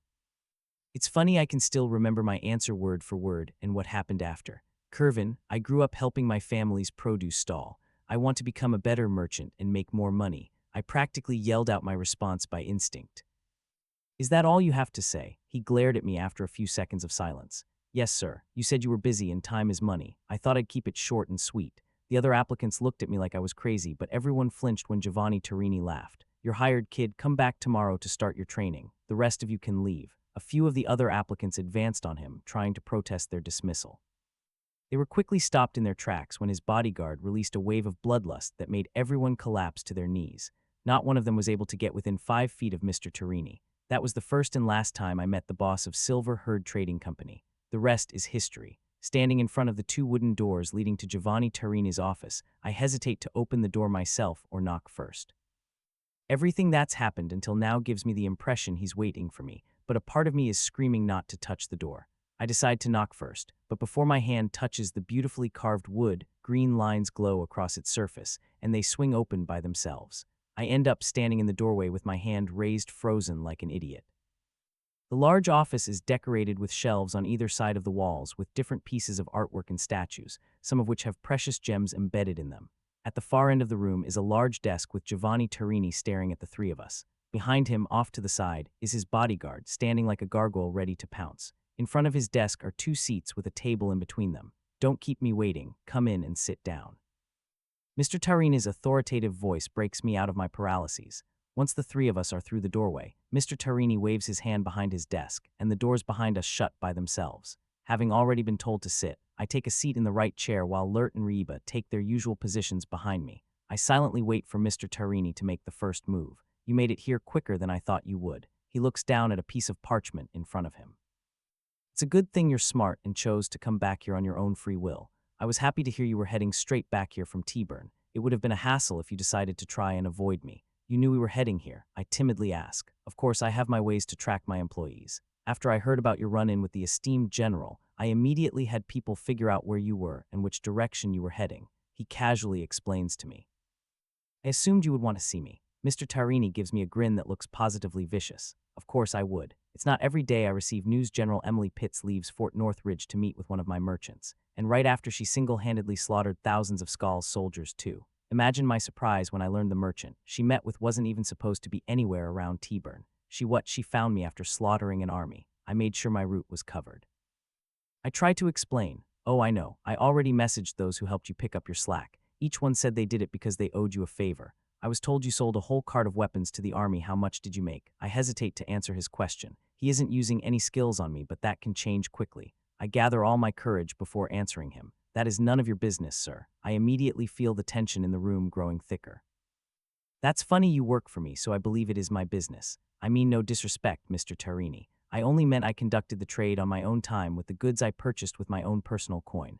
I started using my profits to buy weapons when the rumors we were going to war with Skal started floating around. I carefully explain. I see. You took the initiative to earn yourself some extra gold. I can respect that. The pressure in the room fades a little. That said, explain to me why the general sought you out. You might not have broken any of our rules, but you still identified yourself as a silver herd merchant. If you did anything to jeopardize the army's image of my company, we'd have a problem. The pressure that was decreasing a second ago returns even heavier than before. I slowly reach to my side as not to aggravate Mr. Tarini's bodyguard and pull out the parchment the general gave to me. I stand up and gently place it on Mr. Tarini's desk. As he grabs the rolled-up parchment, I once again cower in my seat. Mr. Tarini unravels the parchment and scrutinizes the contents. His expression relaxes halfway through the note and turns into a smile by the time he finishes reading it. A special order from the general herself. This is excellent news. Finally, we have a direct commission from a high-ranking military officer. The boss looks like he's ready to jump for joy. Tell me, Kervin, why did she place the order through you? I have my 3 best traveling merchants constantly bringing goods to T-Burn. What did you sell them that got you noticed by the general? Mr. Tarini questions me. Apparently, some of the spears I sold them were of a higher quality than I realized. The general wanted to place an order for some quality arrows based on the spears I brought them. I deliberately try to be vague, but the look in Mr. Tarini's eyes says he's not falling for it. Did you purchase the spears through one of our affiliated blacksmiths? Tell me, and I'll send our best negotiator to them to draw up a deal. I knew this would happen. They aren't one of our affiliates or a known blacksmith. Mr. Tarini's eyes widen. A new talent, are they? That's even better. We can get a better deal for their work if they're an emerging blacksmith. I have to be careful how I proceed. If I screw this up, I'll lose everything I've done to establish myself with Aaliyah. I'm afraid that won't work, Mr. Tarini. The giddy look he just had falters. Explain, he demands. I've been in contact with this blacksmith for a few years now and know them personally. They have deliberately tried to stay obscure. I fear if you send a negotiator, they'll vanish. Mr. Tarini narrows his eyes. You make it sound like the person is hiding from something. Why would they hide their abilities? Every truly great blacksmith needs a backer to grow properly. He gives me a look that says I better explain. I'm not making it out of here if I hold back now. I believe it has something to do with her master. I drop my first hint. Is this room secured? I ask, trying to entice him more. My office is warded. Stop being suspenseful and tell me. He says that, but his ire has slowly faded, and I need to properly establish why I'm needed. I'm sorry, Mr. Tarini. It's just that the information is sensitive. The blacksmith I bought the spears from, her master is a stonekin. What? Mr. Tarini stands up from his chair. You've been buying good from a stonekin and haven't reported it to the company. No, not the stonekin. I hastily diffuse his anger towards me. He retakes his seat while I explain. The stonekin has refused to talk to me, let alone trade with me. From what I gathered, he wants to be left alone. He has, however, taken on a human apprentice who I regularly trade with. I wasn't aware of her goods' quality and sold them to the army for a dirt cheap price. It's her goods the army is interested in, not her master's. She might not be as secretive as her master is, but she has multiple times told me to keep their existence a secret. If you try to establish contact with them, they'll likely leave. I make sure to emphasize her willingness to leave. I see, and I bet you just happen to be the only one she's agreed to trade with. Is that right? I'm sure someone with higher levels and skills could come to an agreement with her. He sends me a challenging look. That might work. I acknowledge his underlining threat. It's a shame I'm the one who is acknowledged by General Pitts and Captain Nathaniel. It also helps I already established a contract with the blacksmith. I was hoping to see some shock on Mr. Tarini's face, but he doesn't look perturbed by my revelation at all. The contract skill is a staple for any good merchant. I wonder what level yours is at. Is it above 40? Judging by your expression, it isn't, is it? Though it makes things more annoying, a contract can be broken in many ways if its user isn't a high enough level. Did you specify who takes over your contact if you suffer an unexpected accident? Many contracts automatically cancel when the user of the skill dies. Did you know that? I pale at his threat. You did a good job making sure you formed a contract with her, but you should never boast about it unless you have the ability to back it up. We'll have to discuss another time, but for now, we need to move on. Did you already send word to her that she needed to craft arrows for you?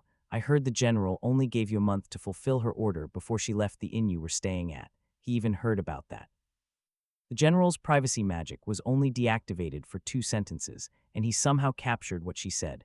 It's a good thing I sent the message to Aaliyah with a courier falcon, or someone probably would have intercepted it if I sent it by normal means.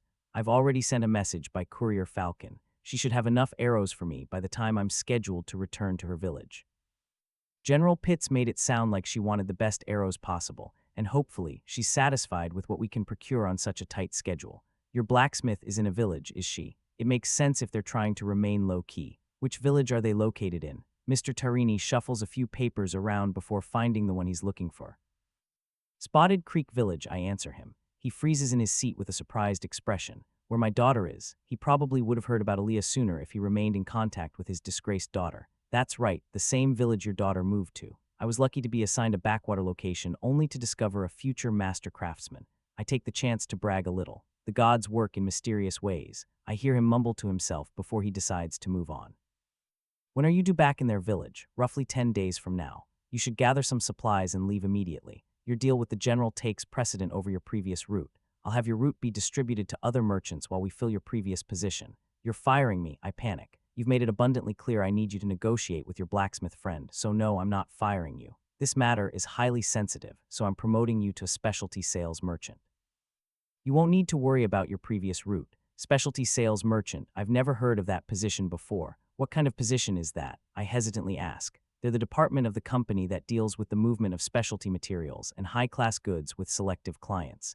You'll start off catering to your blacksmith, and if you prove to be adapting to your new position, you'll be given other clients in the future. But right now, I want you to focus on working with your blacksmith and regularly delivering whatever the general requests of you. I'm almost afraid to ask about my pay. Mr. Tarini, what is the pay like for my new position? He gives me a merchant's grin that has me reaching for my coin pouch. Still thinking about your profits, that's good. Specialty sales merchants receive different salaries depending on their actions. You'll be dealing with much more expensive goods from here on out and working with a select clientele. Depending on what you need from the company, we take a flat fee for procuring the item you need, and from then on, the item technically belongs to you. You decide how much you want to charge your client. If you want to charge a higher price to make more of a profit, we won't take any of your earnings. However, if you lose us any of our clients, you'll be immediately fired, and the only merchant job you'll be able to get is selling manure from a farm. I've never been so excited and so afraid at the same time. That means I need to pay for my goods outright from now on. Correct. The position of a specialty sales merchant is different from being a simple traveling merchant. For all intents and purposes, you're still a traveling merchant under our company, but because of the nature of the items you're hauling, you should hide your new position and maybe hire a few more guards. He grabs a blank piece of parchment and starts writing on it. He puts his seal down at the bottom and hands it to me. That is your reference letter. Take it to our main store in Dre and give it to the store manager. He'll be your contact with the company from now on. You simply need to ask him for whatever you need and have the coin ready. He'll keep track of your business and relay it back to a special department here. For whatever reason you might find yourself in trouble, you can seek help through him. Any questions? If you have a direct line of communication to him, can I send a list of things I need ahead of me? I cautiously ask. I suppose we can do that. What do you need? Mr. Tarini gives me a curious look. May I? I motion to a stack of blank parchment on his desk. He slides a piece of paper across his desk to me and hands me an enchanted pen that expels a perfect amount of ink from the tip. I can't afford to waste time being impressed with his expensive writing utensils. I quickly scribble out everything I need and hand the paper back to him. He quickly scans through what I wrote down and looks back at me, confused. Crates of dried food and a bunch of cheap magical tools. I give you full access to our company, and you want to order a few gold worths of stuff.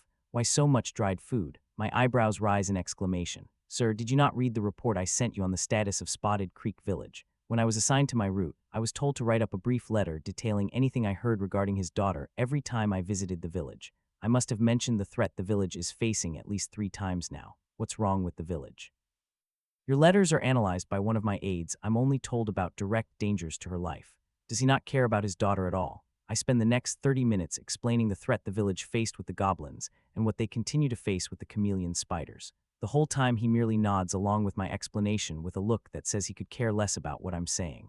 I see, it doesn't sound like my daughter is in any real danger at the moment. The village head knows the price he would pay if he made my daughter participate in anything hazardous. If anything, this is a great opportunity for you. I send him an uncomprehending look. With the village in chaos, they'll be more reliant upon your deliveries. Focusing on delivering food to the village will be a great cover for you. Besides, it sounds like the village is strong enough to repel the beasts, and if the local lord is already notified, the issue should be resolved soon. He's notoriously known for the magic beast hunters he employs. Once spring rolls around, he'll be looking for a place to train new hunters depending on his losses at the fort. Is this the callousness one needs to run a mercantile company? Your order will be sent within the hour. I suggest you hurry to Dre and plan out your immediate future. You better pray your blacksmith is up to the general's task. You can leave now. He waves his hand behind his desk, and I hear the automatic doors open behind us. I don't have to be told twice. The three of us move as quickly as we can without appearing disrespectful. The doors once again close behind us as we move towards the exit. We're alive, and in the end, I was promoted. I never imagined it would happen like this, though. Let's hope the gold is worth it. What am I saying? Of course, it's worth it. The money I'll make from the army will make what I've earned up until now look like a dirty copper coin you find on the side of the road. Giovanni Tarini may have tried to be threatening, but I won't buckle under the pressure. It's time to head for Dre, levels, and gold coins are waiting for us to claim them. Giovanni Tarini's point of view. I watch Curvin and his guards scurry out of my office like it's on fire. I quickly seal my doors again and sit back in my chair, exhaling deeply. Remind me, Marshal, to find the person in charge of going over the letters regarding my daughter. I should have been notified the minute a goblin tribe was spotted near her village. To think I wasn't told about such dangers around her. I slam my hand against my desk. Sure thing, boss. You want me to send a hunting party to the village to exterminate the magic beasts. My close friend and bodyguard offers his brand of help. No, it sounds like most of the danger has already passed. I'm just angry I wasn't notified about something so serious beforehand. You could try writing her once in a while if you're so concerned about her safety. I narrow my eyes at Marshall. You know very well I can't do that. There are too many people watching my movements, trying to hinder the growth of the company. If people thought I still cared about my daughter, she could be abducted or have something worse happen to her. Better even my employees think I no longer care about her. I close my eyes and surrender my full weight to my chair. This is the price I must pay to expand my family's company, throwing my daughter out into the wilderness and moving my 3 sons around constantly to avoid assassination attempts. Sometimes I wonder if the coin is worth it. I can't sit here moping. I turn to Marshall. You started serving my father a few years before he passed the company to me. What do you think? Is it the same dwarf who wasted my father's money trying to make magical weapons? I ask. Probably. Stonekin live much longer lives than we do, and not many leave their mountain fortresses. He gives me a light-hearted answer. Father told me it was one of his greatest regrets in life, investing money in that dwarf, before he grew his company and learned that the dwarf cities never let their people leave unsupervised unless they're not worth the effort to supervise. The fact he was traveling by himself was all the indication someone needed to know he must have been a reject. At least it sounds like his apprentice has true potential. You want me to have our people look into her? Marshall asks to my left. Please do. We already have our spies silencing information regarding my daughter living the village. Have them find out the blacksmith's name and tell them to look out for any information regarding her or her master. As to the rumors flying around about Curvin, make something up about us punishing him for selling faulty equipment to the army and that the general approached him demanding reimbursement. That should buy us some time to see how things play out. Are you worried about her skills not being up to par with the general's demands? No, that's not it. The general herself asked for arrows after inspecting the blacksmith's work. I wouldn't dare claim to know more about weapons than she does. It's just that I've heard rumors about General Emily Pitts. She leveled quickly, making her name through hunting strong magical beasts. She was known for finding the scent of strong creatures and mercilessly tracking them down. It's rumored she does the same for talented individuals. I run my hand through my hair, a nervous gesture I picked up as a kid. There was a reason I promoted Curvin to oversee the transaction with the army. Should something go wrong, we won't lose one of our senior merchants. And on the off chance he succeeds, we'll have a new battle-tested specialty sales merchant. Speaking of battle-tested, how strong were his bodyguards? Should I warn him to hire better ones? Marshall thinks to himself for a moment. They were level 57 and 59 respectfully, higher leveled than the bodyguards I usually see for traveling merchants. They'll either rise to the occasion the first time they encounter any real danger or die horrible deaths. It all depends if word gets out about the cargo they'll be carrying. Bandit activity is increasing in rural areas while the main roads remain clear with all the soldiers moving towards the fort. A trial by fire then, I ask the level 88 warrior. Isn't that what you were going for in the first place? He smiles down at me. We both share a laugh. Things are about to get interesting. This might be just what Silver Herd needs to reach its next level and compete with the big three trading companies. You guys know the plan, right? I whisper to Master and Ronald. Leaning around the tree I'm hiding behind, I use sense mana to confirm the chameleon spider hasn't moved. We're ready to cover you, Master says from a tree to my left. I look to my right at Ronald and he gives me a nod of confirmation. Here goes nothing. I stealthily make my way closer to the hidden magic beast. This would be incredibly dangerous by myself, but with Master and Ronald watching my back, I can test Sense Soul on a magical beast without worrying about being eaten. I move just close enough to see the spider's body without entering into its striking range. Over the past 12 days, I've tested Sense Soul on Master twice and secretly scanned a handful of people in the village, making sure I only look at the outer parts of their souls. I started calling the scanning of the outer part of a soul a casual scan, while looking into the soul's center is regarded as a deep scan. When this spider was spotted by the hunters yesterday, I hatched this plan with Master and Ronald to see what happens when I use the skill on something other than a human. I activate Sense Soul and focus on the central part of the spider's body. The first thing I'm going to test is how the creature reacts to a casual scan. As the wisps surrounding the spider's soul become visible, the magic beast starts to freak out. The camouflage on the carapace fades away, and the massive spider starts shifting in place and slamming itself into the nearby trees. I activate Flash Step and jump back next to Dell and Ronald. The spider starts to screech as I continue to look at the outer parts of its soul. Judging by the amount of experience around its soul, I can estimate its level is around 77 if monsters level the same way humans do. That's a lower level than I initially thought it would be. Is this one just weaker than the others we've fought so far? The spider finally notices us and madly charges. People usually feel like they're being watched. I guess a spider that spends most of its time invisible doesn't care for that kind of feeling. I drop Sense Soul and draw my sword, getting ready for part 2 of our operation. Ronald quickly fires 3 arrows at the spider's joints, while Master and I rush forward towards its 2 front legs. I activate Weighted Strike and swing my katana with my 130 points of strength. For the first time, my sword cleanly slices through a chameleon spider's limb. I dodge another leg coming from my left by using double step to move backwards.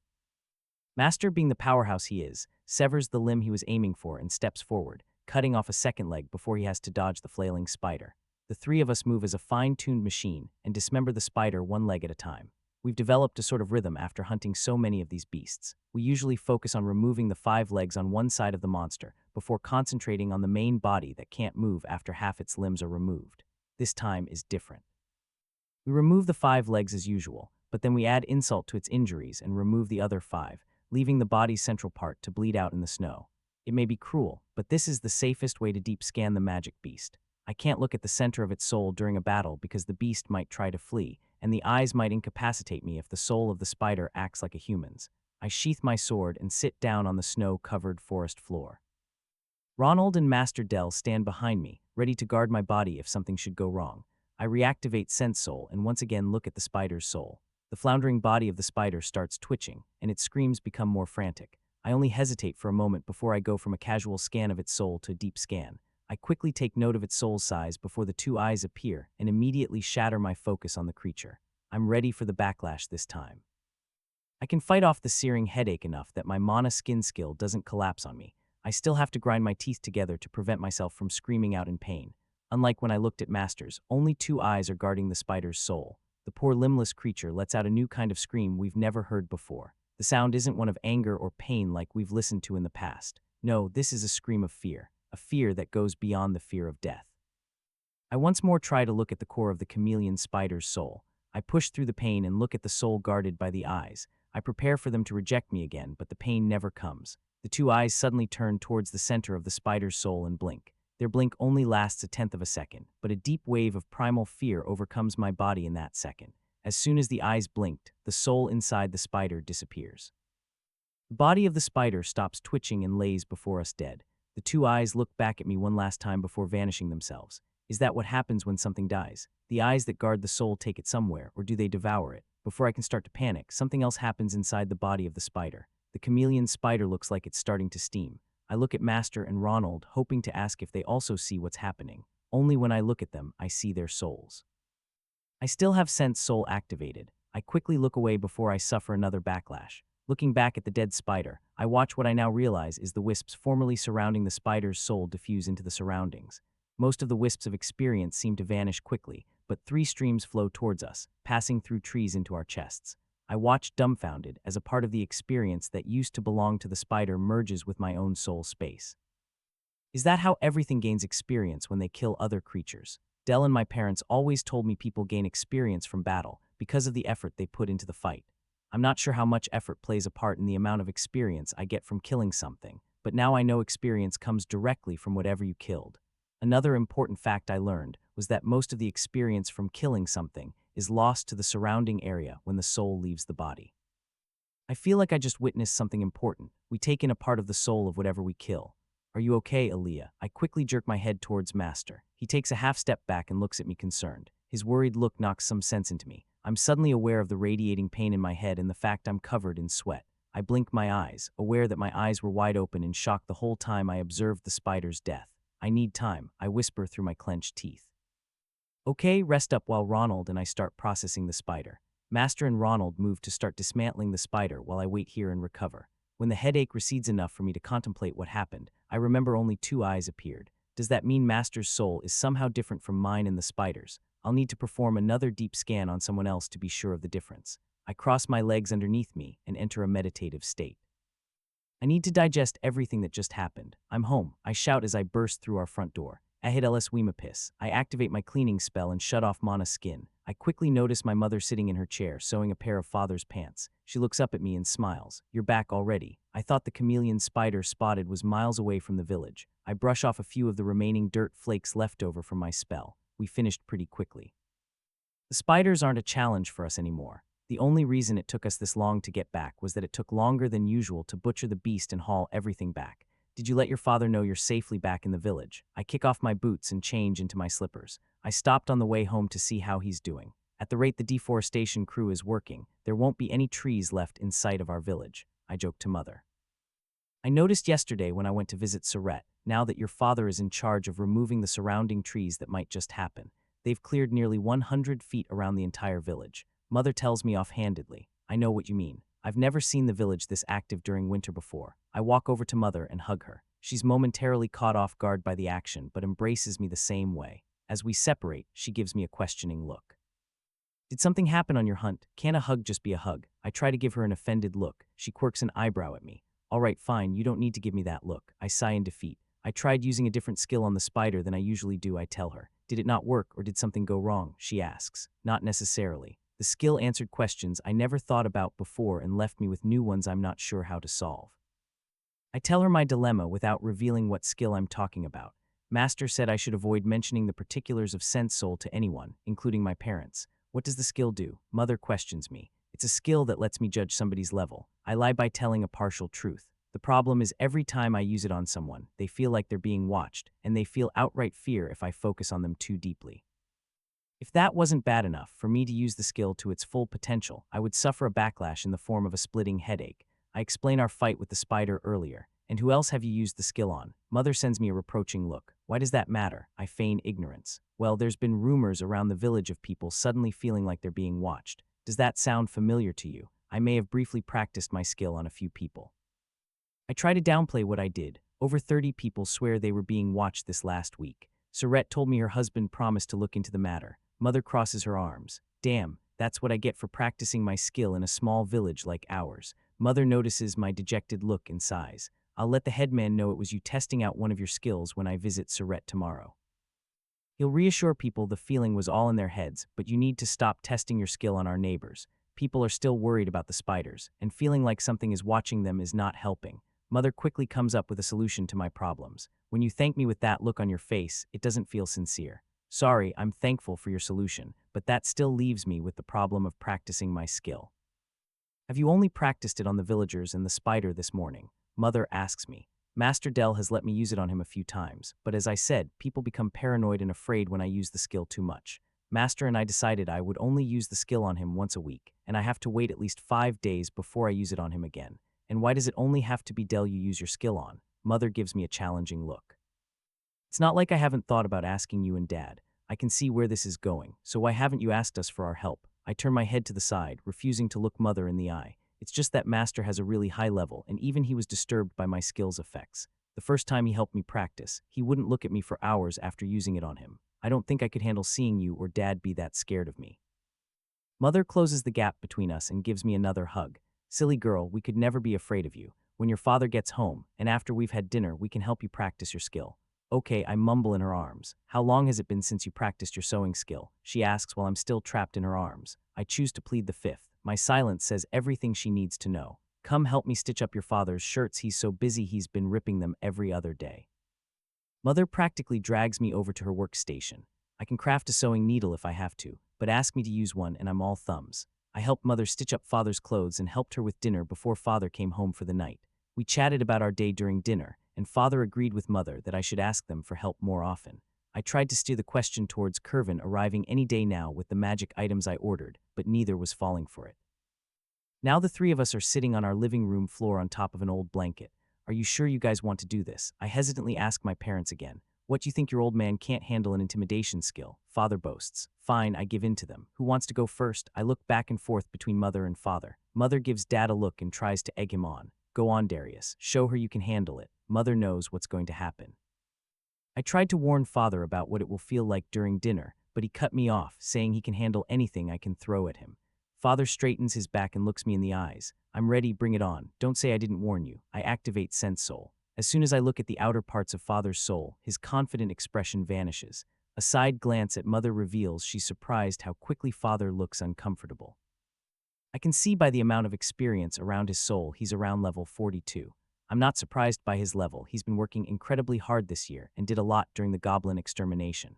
Usually people look around, searching for whoever is watching them. Because Father was already staring into my eyes, he knows where the feeling is coming from. Is this what you were worried about? Father pretends that he isn't feeling uncomfortable. I guess that makes me better than Dell, then. Osts, I hope he can say that after what happens next. I take a second to prepare myself mentally for what's about to happen, and it's not just the eyes I'm worried about. I look at the center of Father's soul and everything changes. His fake bravado immediately shatters as he tries to stumble to his feet to get away from me. It only takes a few seconds for my father to make it to the other side of the room, and I'm lying on my side, trying to endure the two eyes that kick me out of his soul. Mother looks scared and keeps looking between me lying on the floor and Father breathing heavily across the room, trying to decide who she should go to. I'm okay, I hiss through my teeth. Once Mother hears me, she moves over to comfort Father, who's shivering in place. It takes 10 minutes for her to coax him back over to our blanket and for me to recover enough to sit back up. That's what I was worried about, I solemnly say. Father looks at me for a moment before hanging his head in shame. That was worse than I thought it would be. The first part was unnerving but bearable. Whatever happened at the end, there had all my instincts telling me to flee. You said it was a skill that let you estimate someone's level. He looks directly at me without any fear in his eyes. I'm about to cry. Father is still shivering slightly, but he sees my teary eyes and looks concerned. What's wrong? Are you still hurt? I'm just happy, I mumble. Master couldn't look at me for hours after I first used the skill on him. Dad leans over and gives me a hug. Your skill might have frightened me, but I would never be afraid of you. Where do you think you're going? Mother's voice stops me in my tracks. I give her a confused look. Don't you think that was enough for today? It's my turn next. The serious look on her face throws me for a loop. After you saw what happened to Dad, you still want me to use my skill on you. I told you earlier today that both of us will help you with your skill. Are you trying to make me a liar? She narrows her eyes at me. All right, if you insist. I give in to Mother's request and sit back down. I recenter myself. This will be the first time I've performed 2 deep scans back to back. I use Sense Soul on Mother, and I'm surprised to see she doesn't look that uncomfortable when I look at the outer part of her soul. If she isn't reacting as bad as Father and Dell, I'll move straight onto the deep scan. As usual, I only get a second to look at my mother's soul before the 2 eyes appear yet again and sear my brain. I deactivate the skill and notice Mother isn't running across the room to get away from me. She's amazingly still seated in front of me. She's pale, but she still has her motherly smile plastered across her face. Father and I both look at her in astonishment. I must have leveled mental resistance because the pain is fading quicker this time. Mother wipes at her face as a single bead of sweat drips from her forehead. That was pretty bad, she remarks. How were you able to resist the urge to run away? I hastily ask through my lessening headache. Mother ponders my question. Well, I expected the worst after I watched how your father reacted, so I prepared myself. It was bad, but not the worst thing I've ever felt. Giving birth to you and your brother was much more painful, and it lasted a lot longer. Also, every time I level, I put a few points into my mind stat. I bet that helps counteract the effect your skill has on me. Mother's explanation gives me a lot to think about. Mother scoots right next to me. So, did your skill work? Can you tell me what our levels are? I smile at Mom. You're level 38 while Father is level 42. I look between them. Mother looks astonished. Your skill doesn't give you an estimate of our level, but the exact number. Skills like that are scarce. It's hard to explain. I don't technically see your level, I see your experience. I tell them. After comparing your experience with myself, Master Ronald, and the people I've secretly observed around the village, I can accurately guess your level. Most of the adults I've looked at are around level 35. Compared to the other villagers, you guys are strong. I proudly tell them. Of course we are, Father exclaims. Not so loud, dear. It's late, and you and Aaliyah said you have lots of work tomorrow. Help me fold the blanket and let's get to bed. Mother reprimands Dad for his shouting. We quickly straighten up and retire to our rooms. In bed, I think about everything I've learned about souls these last couple of days. First, the wisps surrounding the soul are the manifestations of experience and the place our skills are housed. Looking at that outer part of the soul doesn't seem to anger the eyes guarding the soul. Considering how I've seen other people's skills affect my soul, the outer part is very malleable and susceptible to influence. It's the center of people's souls that remains a mystery. After examining myself, Dell, and my parents' soul center, then comparing it to the chameleon spider, I've come to one conclusion. My soul is abnormally large. My soul is almost 3 times the sizes of Master's, and his is bigger than Mother's and Father's by 65. I can't say every soul is different because Mother and Father's souls are very similar in size. Father's may be a tiny bit bigger, but I'm not sure if that's because he's slightly older than Mother, or if other factors come into play. The chameleon spider's soul was the smallest at only half the size of Father's soul. I'll need to look at a child's soul if I want to get another baseline to compare what I've seen, but I don't want to scar a child with my skill. I raise a hand to stifle a yawn. I need to check my status page before I go to sleep. As soon as I saw that I leveled again, I distribute my status points. 5 points into dexterity, 3 into vitality, and 2 into strength. I've noticed how dexterity has become more important since I started practicing engraving and crafting the arrows Curvin ordered. I also gained a new Tier 2 skill, Steady Hands. It's a passive skill, but it's helped not only with my wood carving and drawing skills, but also with my blacksmithing. My mental fatigue is getting to me. I think tonight I won't go into my soul and instead try to get a good night's sleep for tomorrow. I only have 2 more days to finish everything before Curvin arrives. I peacefully slip into unconsciousness. I roll out of bed and shake the soreness from my limbs. Master and I have been running ourselves ragged the last 2 days, making sure everything is finished and packed in our cart for Curvin's arrival today. I throw on my clothes and put up my hair. I make sure to kiss Mom goodbye before I make my way outside. I perform my morning stretches and watch the villagers carry crates of food over to the headman's house. Curvin returned precisely 2 weeks after he sent me the letter. He's never kept to this tight of a schedule before I wonder if something is wrong. I perform my usual loop around the village to make sure nothing is hiding in the trees. I stop near our village's entrance, not to watch everyone unloading Curvin's cart, but to stare into the trees at a spot that has suspiciously little mana. It almost looks like a small section of the forest is repelling mana away from it. I take a mental note of the spot and run to Dell's house to get the cart we prepped yesterday. I quickly make it to Dell's place and start pushing the cart to Curvin's campsite. While I'm pushing the cart through the path that leads towards the village, I stop once again when I spot another area that's also repelling the mana away from it. I stare in its direction and estimate the place to be only 5 feet in diameter. Whatever's in the mana-less area, hopefully, I can use it to craft something. As I exit the pathway leading towards Dell's house, I pass by the area I previously noted the unexplained mana phenomena. The site looks normal now. Did whatever caused the phenomena move closer to Dell's house? I debate whether I should inspect it now before it moves again, but Curvin's cart looks almost empty and I can't wait to see what he brought me. I wait for the nearby villagers to leave before I push my cart next to Curvin's. Where's the fire? I ask him. He looks at me, confused. Fire? What fire? I mean you came back to our village really fast this time. I assumed something must be wrong. I smirk at him. Funny, he dryly states. You have my order ready, right? He sends me a hopeful look. He's just asking for it now. What order? I use all my acting ability to feign ignorance. He quickly pales and starts to sweat. Did you not get my letter? I paid for a courier Falcon to deliver it. Whoa, I wasn't prepared for his panicked reaction. I quickly raise my arms and try to calm him down. Chill, man. I was just joking with you. I got your message 2 weeks ago. I have the arrows you ordered in my cart. I expect him to be mad at my joke, but instead of anger, it's relief that washes over his face. He forces a laugh. That's a good one. You had me going there. Was Master right? Is he in trouble with someone? Is everything okay, Curvin? I ask him. He suddenly becomes aware of himself at my question and quickly straightens himself up. Everything's fine. It's just that I received a request from the army, and it's a big opportunity for me. Even headquarters is keeping an eye on me now. They told me to focus on getting anything the army asks for, so now I have a lot more freedom to move as I wish. He gives me his merchant smile. What does that mean for me in the village? I ask. Don't worry, I'm doing my best to keep your existence hidden. I commissioned arrows from multiple blacksmiths in Dre to cover up where I'm getting my supply from. I told Silverherd about how much money I'm making delivering the food here each month, so they agreed to let me continue my route here as long as it doesn't affect my trading with the army. I don't know what it is, but something is irking me about what he's saying. I pretend not to be suspicious and ask him what he brought me. You have some magical tools for me, right? It's not hard to fake a huge smile. I bought 5 different items with the coin you gave me. He moves over to a crate he is sitting next to his cart with its lid leaning up against it. He reaches in and pulls out the first item. This is a firebox. You put magicite inside of it, and it produces a strong flame on the top to cook with. A portable stove for the rich. At least it probably has a fire rune on the inside.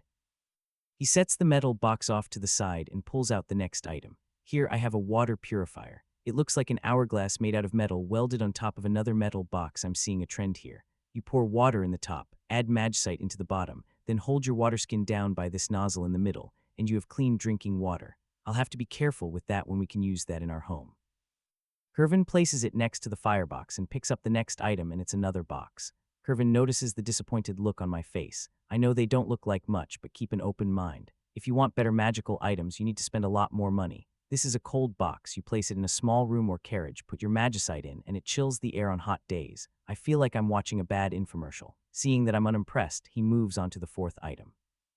Is that a knife stuck in a box? This is the 4th and 5th item together. He pulls on the knife handle sticking out of the box. The knife looks basic, but using sense mana I can see the runes hidden on its surface. This kitchen knife is enchanted to stay sharper longer. I thought this would be the most appealing to you. He picks up a twig sticking out of the snow and cleanly cuts through it with the knife. And the box, I question. Not everyone is blessed with your magic talent. Items that recharge magic by themselves are expensive. This box uses magicite to charge any knife you can fit into its opening. The box allows restaurants with higher-level chefs to use magical items for a short time without needing any magical talent. None of the items are too awe-inspiring, but Kervin did an excellent job getting me a good variety. It doesn't matter if some of the runes inside the items overlap. That will just help me see how universal they are.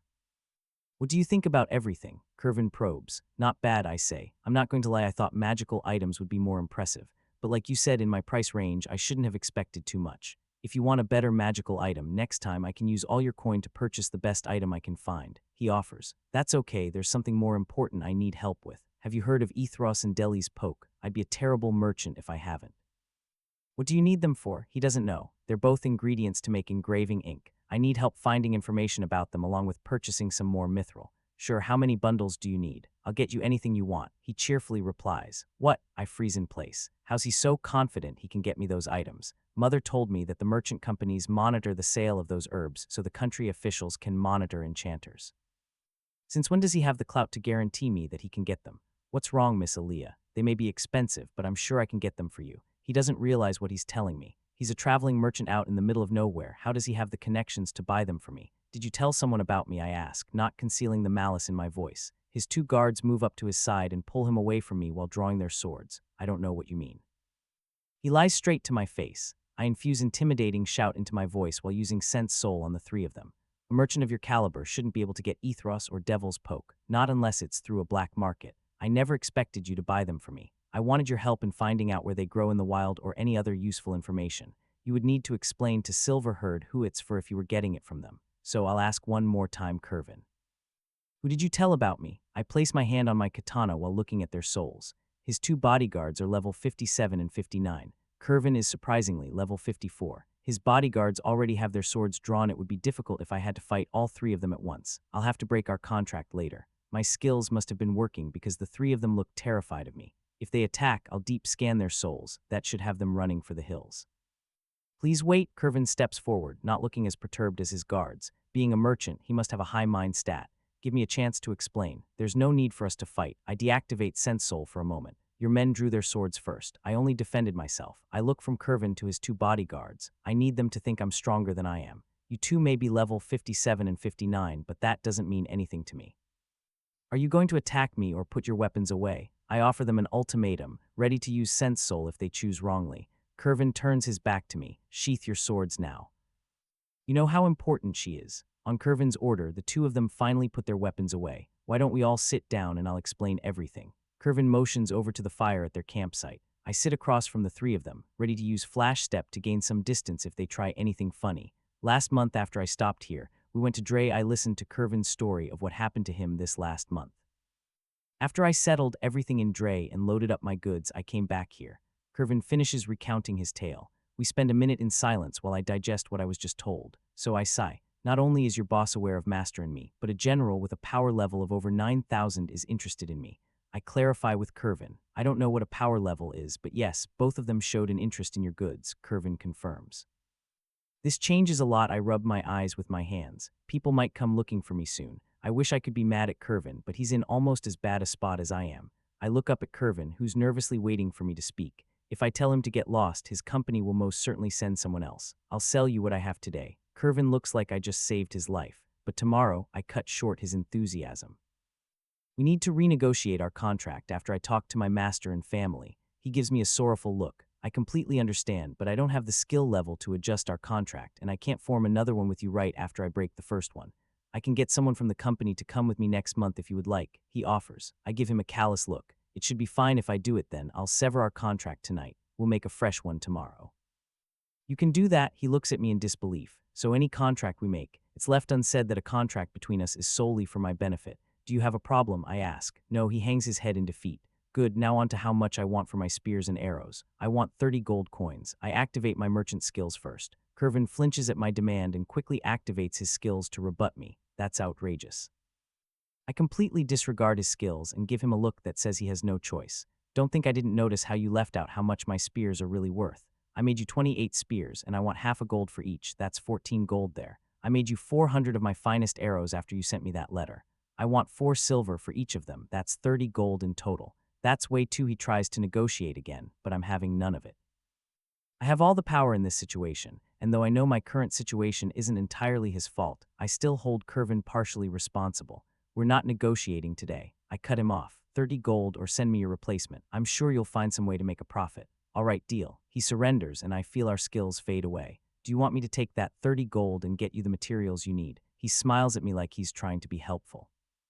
We'll talk about it tomorrow, I say to him in a severe tone. Kervin looks at me confused, so I explain it to him. Tonight, I'll be discussing everything you told me with my loved ones. Depending on how everyone feels, we might part ways tomorrow. I stand up, ignoring Kervin's look of panic. I walk over to the crate he brought my magic tools in and put everything back in the box. I pick the container up in my arms and turn to Kervin one last time. I'll leave my cart here tonight. See you tomorrow morning. I don't look back as I make my way home. I stop when I notice the same type of spot a dozen feet into the tree line. I'm getting a bad feeling about that shifting spot. I'll drop off the magic tools at home, and then get Dell. The two of us can check the area before we all have a meeting to discuss what will happen next. My peaceful village life looks like it might be coming to an end. Point of view, I watch my target slip into her house. With the amount of magic she's radiating, I can track her movement inside the building. I feel her senses shift away from me. I take the opening and run. That monster found me 3 times, and I still don't know how she did it. As I run through the trees, I check each of my magical items. All of them are functioning correctly, so I can't tell how she noticed me every time I got close to her.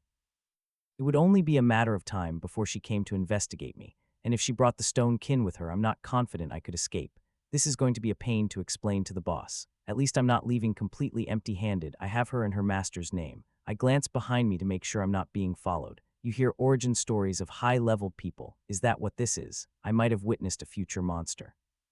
What's the rush? Master questions me as I pull him through the trees still surrounding our village. I scan our surroundings for any hidden beasts and try to spot the abnormality I witnessed earlier. Whatever caused the mana to react the way it did must have already vanished amongst the trees.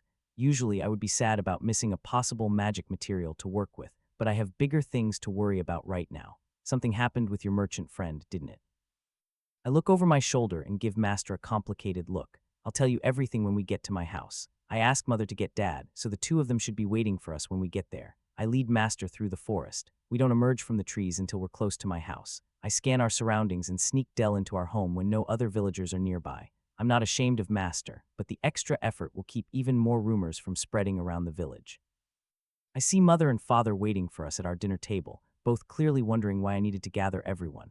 I swap out my boots for my slippers. Master follows my example by kicking off his muddy shoes and moves over to where my parents are sitting. Pulling out a chair, he takes a place at the table. Nobody says anything as I take my seat.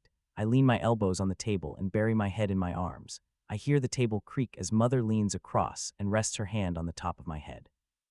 "What happened, sweetie?" I quietly sigh to myself before I sit up and explain everything I heard from Curvin, from the general asking about me to Silverherd knowing about Master and me. The three of them just sit there silently listening to everything I say. They may not interrupt me with questions, but their looks of concern speak to me loudly. When I finish telling them everything, a heavy silence crushes all four of us. None of us know where to start. Mother asks the first question.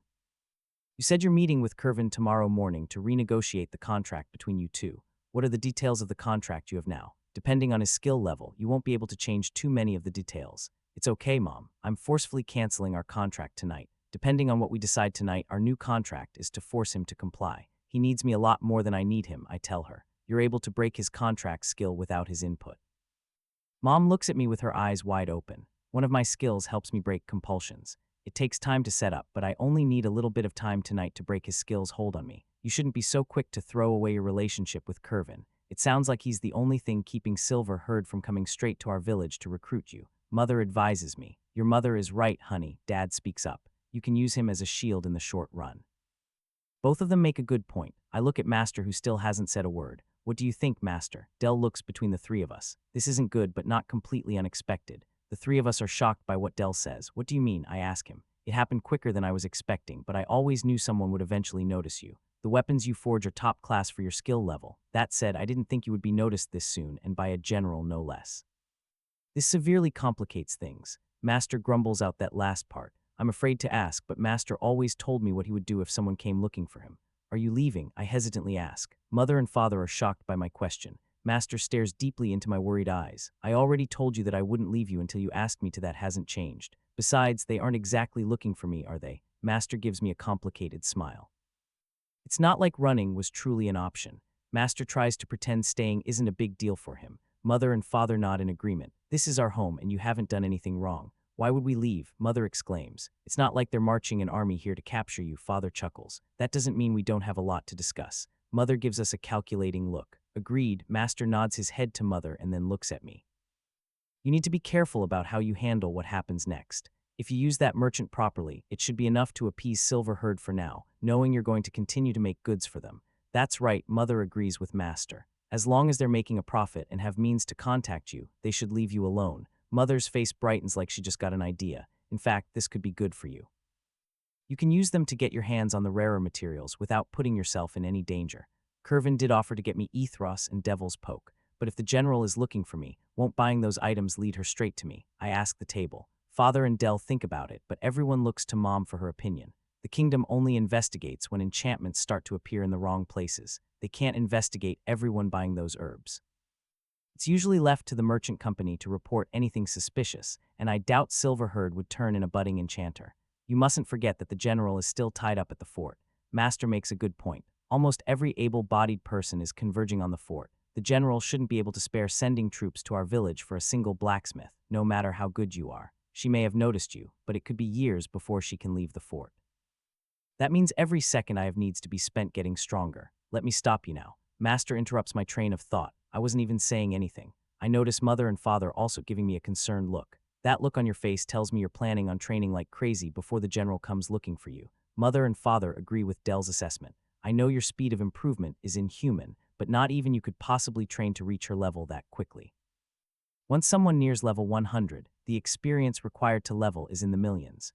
Raising your skill levels will get you close, but eventually they will reach a level that it takes a lot longer for them to improve. Your crafting will overshadow the experience you gain from your skills increasing. What Dell is trying to say is that you can't kill yourself for an unachievable goal. You need to live your life and not spend every minute training. Remember what happened after the goblin extermination. Mother says, concerned for my well-being. She's right, I can't spend my time worrying about what might happen, and my days are already busy enough as is. I won't make that mistake again. I promise to myself as much as I am to Mother. That settles it, doesn't it? Master asks everyone at the table. We'll continue as we have, but Aaliyah will use the merchant to keep her distance from Silverherd. We'll deal with the army together whenever they come. I'm surprised how accepting everyone is of the situation. I was worried we would have to abandon the village. We discuss how I should deal with Curvin tomorrow, and Master Dell stays for dinner. Later that night, while in my bed, I enter my soul. Looking around the clearing my body manifests in, I spot Curvin's skill right where I left it. His contract skill fits in the palm of my hand. I toss the skill back and forth in between my hands like a baseball. Time holds less meaning here, and since soul broke through its first test, the feeling of being immersed in my soul has become gentler. I've always been able to spend long periods of time here, but I could never feel comfortable. I think my soul is rejecting me less. Well, part of my soul. After looking at everyone's souls, I think I truly know what this forest is now. I may be connected to my soul, but this forest isn't a part of my true soul. I leave my clearing and start heading towards the sea. I'm almost positive this is actually the surface of my soul, and everything around me is made up of the experience I've gained so far. That's why I'm able to single out other people's skills here. Their skills are made out of their experience and are connected to them. That's why they stand out. I look down at Kervin's skill again as I pass into the rocky terrain. It's almost imperceptible because of my warped sense of time here, but the forest has definitely been growing as I gain more experience. I make my way over to the familiar cliff and stare out at the beautiful calm sea of memories stretching into the distance. I look out at the moons hovering overhead. They no longer attack me just for getting close to my true soul. I'm positive that's what this is. The sea before me is my soul's core. Every memory making me who I am today.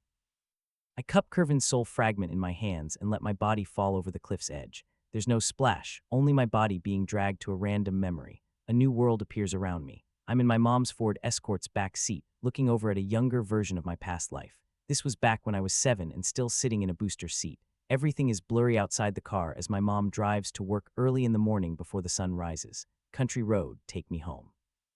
To the place I belong, West Virginia. Mountain Mama, take me home. Country road. I listen to Little Me sing along with my mother. When was the last time I listened to John Denver? We would sing this song every morning before I was dropped off at my grandparents' house. It's just another inconsequential moment buried in my memories. I sit back in my seat and close my eyes, letting the song permeate my being.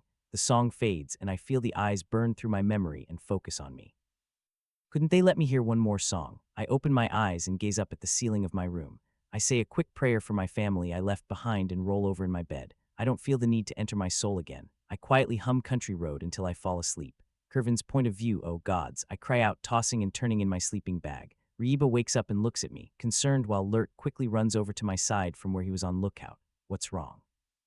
Lurt helps me sit up while I'm clutching at my chest. My contract with Aaliyah was just broken, I hiss. I've had my contract skill broken before, but never like this. Whether breaking a contract is consensual or forced, it feels like a rope snapping, and the backlash is divided between those the skill connects. Whatever Aaliyah did to cancel the skill, it forced everything onto me. Both Lurt and Reba frown.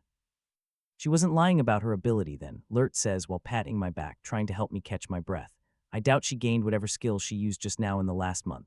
That's why she accepted my skill so quickly last month. She could break my skill whenever she needed to. I need to do everything in my power to appease her tomorrow. I'm fine now, I tell my guards. Sorry for waking you up, Reba. I hope you can get back to sleep. Tomorrow is going to be a stressful day. I roll over and hide my concerned look from my men. I face the prevailing winds and feel the sweat on my face start to freeze in the winter breeze. The pain in my chest from the backlash is fading slowly. I close my eyes and pretend to be asleep, but I don't think I'll be getting any more sleep tonight. As soon as the first rays of daylight appear over the horizon, I'm up and preparing for the battle to come. I look towards the village. She'll be here soon. I hope my secret weapon works. Aaliyah's point of views, I make my way over to Kervin's campsite the first thing in the morning. I don't use any of my movement skills and instead choose to strut up to Kervin's campsite with a beast's grace on the hunt. Kervin and his 2 guards are moving around their campsite, packing up everything they no longer need. I guess they plan to leave after our meeting. Kervin's 2 guards spot me approaching and point me out to him. He pats his sides, dusting off his clothes before looking at me with a merchant's bright smile. So he's prepared too. Once I'm a few feet from their campsite, he calls out to me. Good morning, Aliyah. How was your night? Fine, I give him an uncaring look. I may have already decided to use him, but I have no intention of letting him know that yet. He doesn't look perturbed in the slightest at my behavior and maintains his smile. Why don't you come over here and join us? I have tea brewing to drive away the morning cold. I try to think of the most intimidating thing I can say. I don't feel the cold. He and his guards cringe, but Kervin catches himself and chuckles. I should have guessed. I never see you shivering even when the wind is blowing like it is. I wonder if any of the villagers have noticed the same thing. I take the same seat as I did yesterday, and I smell it. A fragrant smell wafts from Kervin's teapot next to the fire. He notices me looking at it. Allow me, he pours me a cup of tea, but doesn't hand it to me. He reaches into a small bag sitting next to him on the log and pulls out a small brown cube.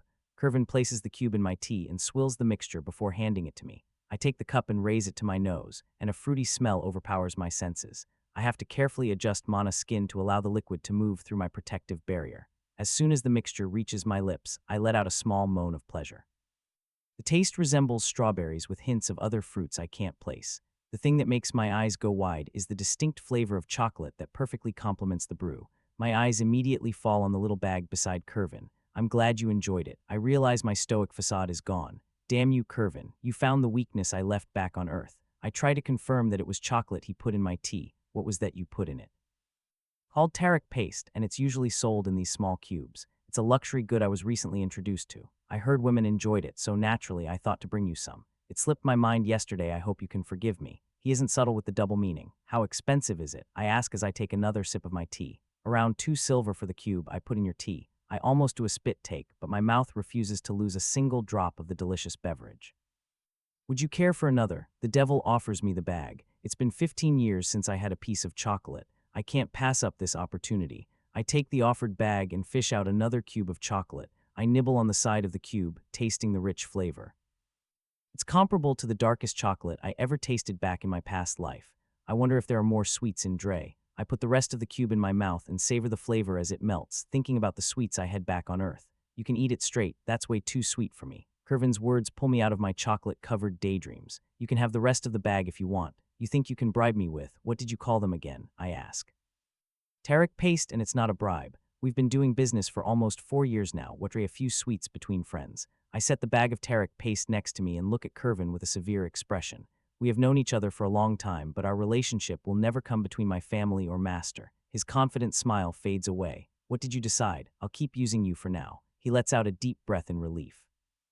I'll need assurances for the future, I interject before he can thank me. Of course, we can form a new contract right now. He hastily agrees. I lay out my terms. From now, I want you to handle everything regarding Silver Herd and the army. I want you to do your best to keep them away from the village and my family. I know your superiors are going to ask you questions. I won't tell you to lie to them, but make sure they know I wish to remain anonymous right now. I can do that, anything else.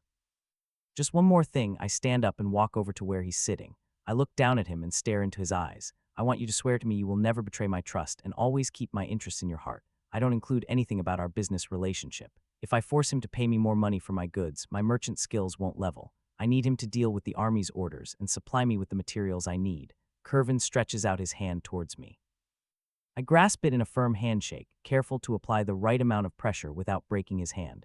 I, Curvin, agree to your terms. I will serve your interests and show you I deserve your trust. I feel his contract skill activate again only this time. We both exchange wisps of experience. I watch a new skill form around my soul. Focusing on it, I can see that it is my own contract skill. Congratulations on gaining the skill. He rubs his chest, so he can feel the difference too.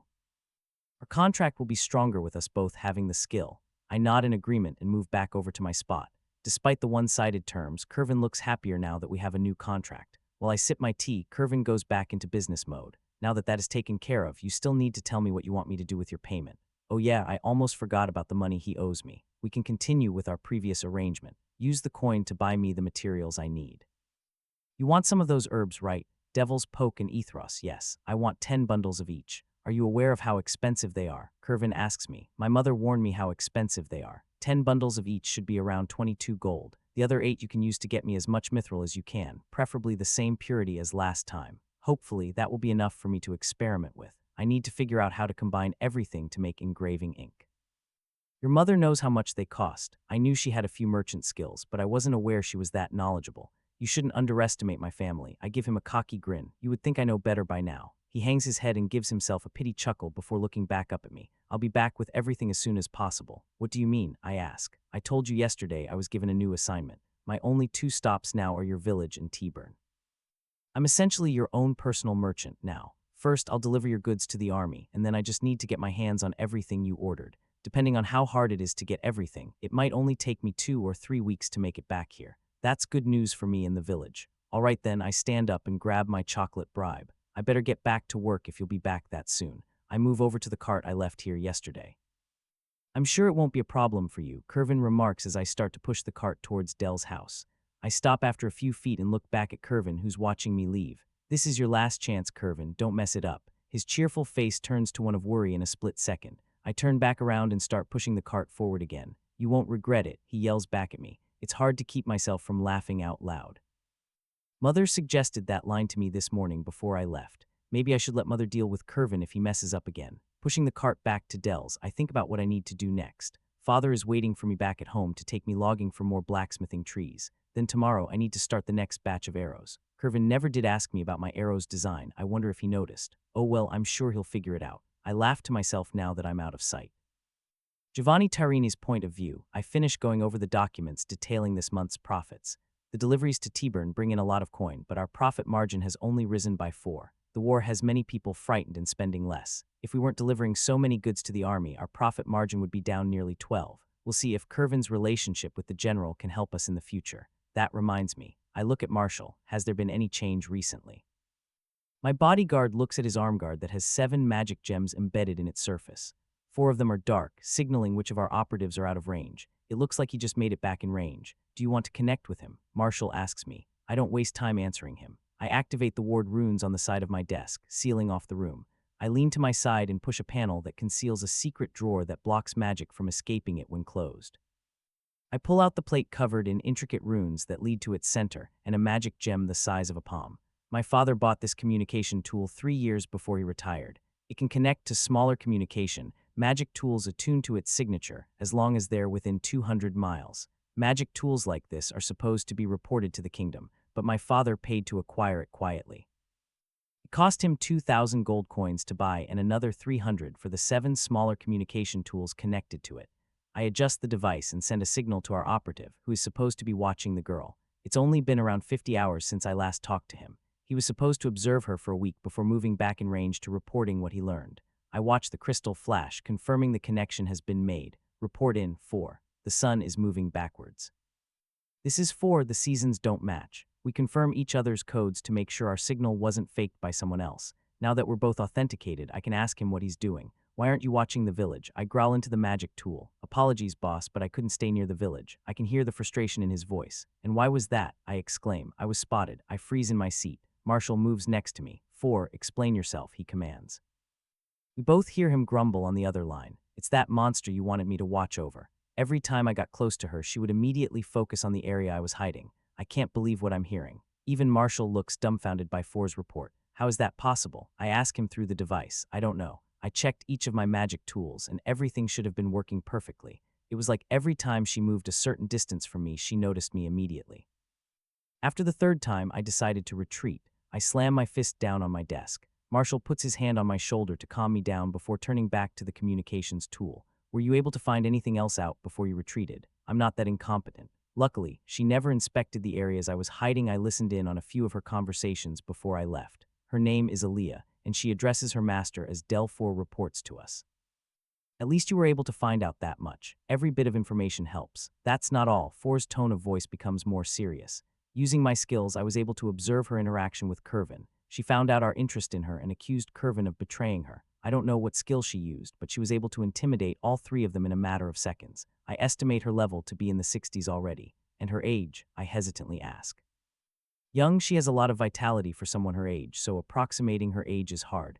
My instincts tell me she's not even 20 yet. Level 60 and she's not even 20 yet. Not even nobles can spur their child's growth to that degree. What do you want me to do? 4 asks. I lean back in my chair, tilting my head towards Marshall. What do you think about this? I'm not the one your father left in charge. He smirks at me. Let me rephrase that then. What do you think my father would do? Marshall raises his hand to his beard and runs his fingers through his hair. He'd probably think of her as an investment. Whatever effort you put into her now, the more she'll pay out in the future. Plus, it doesn't sound like you'd have to wait long before she turns a profit. I nod along with his assessment. You're right. 4, I want you to go to Dre. Okay, and do what? I'll send you a letter for you to give to Curvin, naming you his 3rd bodyguard.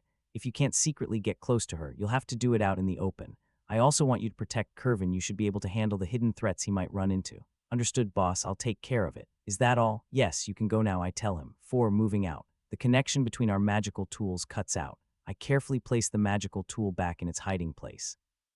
I shift a few papers across my desk. I want to be informed about everything Curvin asks Gray to gather for him. It will be done, Marshall responds to my left. And tell Gray to lower the prices he charges Curvin by 10. We'll keep this Aaliyah happy and make it easier for her to improve. Sounds like a smart decision, Marshall agrees. We'll get her to owe us a favor without her realizing it. I smile, leaning back in my chair. This might just be what I need to compete with the big 3. How do you deal with having a sore ass all day? I roll onto my side and complain to Curvin. My cushion helps a little, but you eventually just get used to it. He tells me while keeping his eyes on the forest path. Maybe I should invest a few stat points into endurance. I grumble under my breath. That won't help you in the least. I turn over and face my new unwanted best friend. Real chuckles at the murderous look I give him. As usual, he doesn't look deterred by my open hostility. I've heard of warriors with defense builds complaining about the same thing. Curvin's right, you'll just have to suck it up. Real laughs even harder at me. Like your mom, my rebuttal causes him to choke. Who would have thought a middle school comeback would be so effective? Real narrows his eyes at me and goes back to watching my every movement. I roll over facing away from him, but hiss in pain as Curvin hits another divot in the dirt road. We've been traveling for 3 days now, and I quickly realized how much I loathe traveling by cart. After we left the village, it only took me 3 hours before I tried to bail out of the cart and walk with Lurt and Reba. Sadly, as soon as I hopped out of the cart, I was asked to get back in. Curvin and his men are taking this escort seriously, despite my level of strength. I'm only allowed outside the cart during our pit stops or to water the flowers when the urge arises. Curvin said I might be allowed to walk beside the cart when we leave the forest, though. Apparently, bandit activity has shifted to remote roads like this one since the war began. Being confined to this shaking cart has left me irritated the whole trip. I tried working on my meditation skill, but every pothole Curvin hits jolts me out of my concentration. The only skill I've managed to work on is Mana Skin, and the only thing I've learned is a flaw with my skill. Mana Skin protects my body with 2 barriers of mana. After repeated use, I've learned that my barriers are great against blunt force trauma and temperature, but weak against piercing attacks. Now I know about another weakness I have to watch out for. The continuous vibrations from the cart can seep through my mana shields. Just like when I'm standing next to the forge, and I can still feel a portion of the heat, the vibrations are reduced but still affect my shielded body. Mana Skin is apparently weak against continuous assault. Because of the vibrations, the cost to keep Mana Skin activated has tripled. Because of the new expenditure, I can't keep my skill activated all day like I usually do. I need to keep enough mana set aside if we encounter any danger, so I can only keep Mana Skin activated for 4 hours each day. The 4 hours I guard myself is the only time the vibrations are reduced enough for me to meditate correctly. I tried keeping Mana Skin activated while I sleep, but once I nod off, the skill would deactivate, and the sudden exposure to the cart's vibrations would immediately wake me back up. Being sleep-deprived, sore, and bored are only the beginnings of my problems. Real has taken it upon himself to be my personal travel companion. Because of the time crunch, we haven't stopped since we left the village. The bivol only needs to rest for a few hours a day, keeping us moving continuously. Curvin does most of the driving, but one of his guards takes over when it's his turn to rest in the back with me. There's always a guard on either side of the cart, and the 4th person rotates a rest schedule in the back with me. While Curvin, Lurt, and Reba prefer to rest, Real uses every chance he gets to make small talk with me. Even when he's walking beside the cart, he watches me closely like I'm going to escape as soon as I get the chance. What are you thinking so deeply about? Real asks beside me. When I should run away from your pestering, I joke. You're welcome to try. I'm sure I could use the short exercise. Will you stop messing with her already? It's time for us to switch. Lurt says from our right. Too bad, I was just about to relax too. Real gracefully vaults over the side of the cart and switches places with Lurt. How does he still have so much energy? I haven't seen him sleep once this whole trip. Excuse me, Miss Aaliyah. Lurt carefully crawls into the cart and gets comfortable underneath the canvas. He rummages through his belongings inside the cart and withdraws his sleeping sack. I'm amazed at how quickly he can get comfortable and easily fall asleep. I'm sure I could knock myself out by looking at my soul, but I can't take the chance that Real would notice something. I look over at him and see him still watching me with his creepy smile. Ignore him, Aaliyah, I whisper to myself. I should focus on something else, something productive. It's been a while since I looked at my status page. Status points 0. Skills Tier 1, Meditation LV 78, Running LV 73, Blacksmithing LV 67, Axe Skills LV 55, Hammer Skills LV 55, Cleaning LV 50, Mining LV 48, Chanting LV 47, Drawing LV 46, Cooking LV 38, Trading LV 38, Dagger Skills LV 31, Wood Carving LV 31, Acting LV 30, Sword Skills LV 26, Sewing LV 24. Pugilist Skills LV 4, Spear Skills LV 2.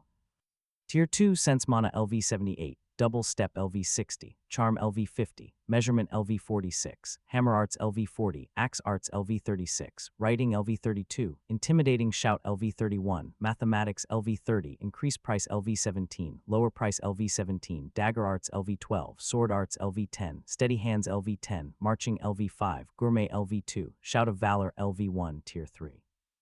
Expel Mana LV 60, Mana Manipulation LV 53, Precise Strike LV 37, Double Strike LV 35, Weighted Strike LV 26, Flash Step LV 18, Contract LV 2.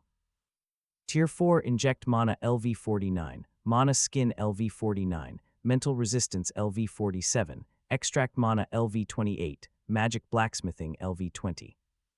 Almost to level 64, I smile to myself. Looking at something good. Did you gain a level or are you close? My smile fades when I hear Real's question. Damn, why does he have to be so perceptive? I dismiss my status page and send him a foul look. The offender just continues walking next to the cart, smiling like he doesn't have a care in the world. I need to knock him down a peg. The next time he steals a look at me, I mouth 5 words to him. My mother will get you.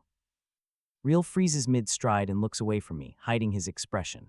What did mother say to him before we left the village? 4 days ago, after I left Kervin's campsite, I went home to inform my family I was going on a trip. I was already expecting to receive a lecture and prepared myself to defy their wishes if need be, but I wasn't ready for the reactions I got. I agree with Dell, this sounds like the merchant's problem. You shouldn't have to leave the village. Dad was surprisingly the one to deny my departure while Mother just stood there, thinking over everything I explained to them. I tried to convince him there was no other way, but he remained firm. Everything changed when Mother stepped in. You'll only be gone for 8 days, right? Mother gives me a pointed look. I was caught off guard by her sudden question and could only nod in confirmation. Why can't she? It was one of the few times I've seen Dad interrupt Mom. Mother just gave him an understanding look. We both knew she would eventually outgrow our little village. That said, she isn't leaving forever just yet. She's just going to buy materials in Dre and come back home. This is an important milestone for her. Dad was never good at arguing with Mother. The following morning, I gathered the last bit of my supplies and moved my materials to Dell's clearing. Master wanted to see me off too, but after telling him my parents were enough, he reluctantly agreed to stay home. He told me 3 times not to trust Silverherd before he hugged me goodbye, which caught me off guard. By the time I made it back to Kervin's campsite, my parents were already hounding him to keep me safe. Besides my parents, Camden and his wife had also shown up along with a quarter of the village. Many were shouting well wishes and telling me to come back safe and sound. They were throwing so many flags at me, I wouldn't be surprised if a dragon attacked us on our trip. It was during all the commotion I noticed something peculiar. Father continued to hound Kervin about my safety while Mother slipped off to the side. She walked up to Real and had him lean in so she could whisper something in his ear. I couldn't hear their conversation because of the crowd, and my mother was facing away from me. All I know is whatever she said to Real smacked the smile from his face and made him go pale. Real tried to recover, but his smile stayed strained until we left. I tried to ask Mom what she said to him, but she only told me, I just wanted to make sure he was aware of how precious you are to us, and that he's to take good care of you on your trip. I spent the first few days of our journey trying to think of whatever Mother could have possibly said to him to make someone like Real feel nervous. I know Mother could be frightening to me as a parent, but I can't think of a single thing she could have said to a spy assassin above level 70 to throw him off his game. I wonder if it's true mothers can rain hellfire on their enemies. Knowing my mom, I wouldn't put it past her. Now every time I mention my mother during Real's small talk, he changes subjects, avoiding any questions that involve her. I close my eyes and focus on sense mana the best that I can. I can't fully use my skill without entering meditation, but I can use it to see beyond the ocean of trees surrounding us. The mana flowing around us is tranquil. Steady blues from the snow and winter winds, dark brown slowly shifting in the earth, and each tree has its own unique mana flow, making a beautiful shifting painting in my eyes. This world is truly amazing. Untouched by an industrial revolution and filled with power few can truly tap into. The forest is silent as we pass through it, but my extraordinary sight shows me the forest's hidden animals. Small rodents burrowing through the snow-covered ground and multiple types of birds tucked away in their winter homes. I'm reminded of when I was little, and I asked Dad why the birds don't migrate during winter. Dad didn't know what the word migrate even meant. I explained the word to him, and he ended up chuckling at my question. He taught me most non-magical animals have evolved to stay in place rather than change their habitats with the seasons. Father couldn't scientifically explain why, but I bet it's due to the high mana zones scattered around the world. I'm sure there have to be high mana zones in the atmosphere, and any migrating birds flying through that minefield most likely died out. Only magical beasts could survive the harsh conditions mana zones create. Though according to Master, mana zones are teeming with materials every crafter dreams about. And as luck would have it, there's a mana zone close to our village. Mother made me promise not to go into the mana zone during the middle of winter, however. She didn't say anything about exploring it after spring arrives. Kervin can buy me all sorts of materials, but that would cost me bags of gold coins just to experiment with my crafting in the future. I'll soon have to find a substitute for the chameleon spider carapace.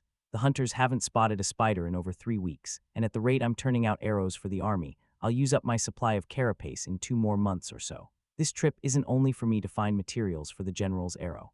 I need a better understanding of the materials Silverherd has on hand if I can't find a local substitute for the carapace.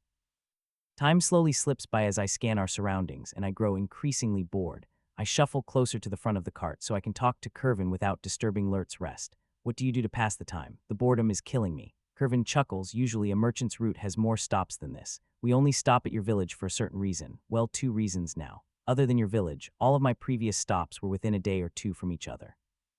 That's interesting to know, but you didn't answer my question. What do you do to pass the time while steering the cart all day? I ask again. Well, I prefer to sing to pass the time. It even helps the bivol move faster. Curvin looks over his shoulder and gives me a smile before turning back to the road. Is it a skill you have? I question him. Not even close, Reiba cuts in. It isn't a skill that makes the bivol move faster. They're trying to escape from his singing.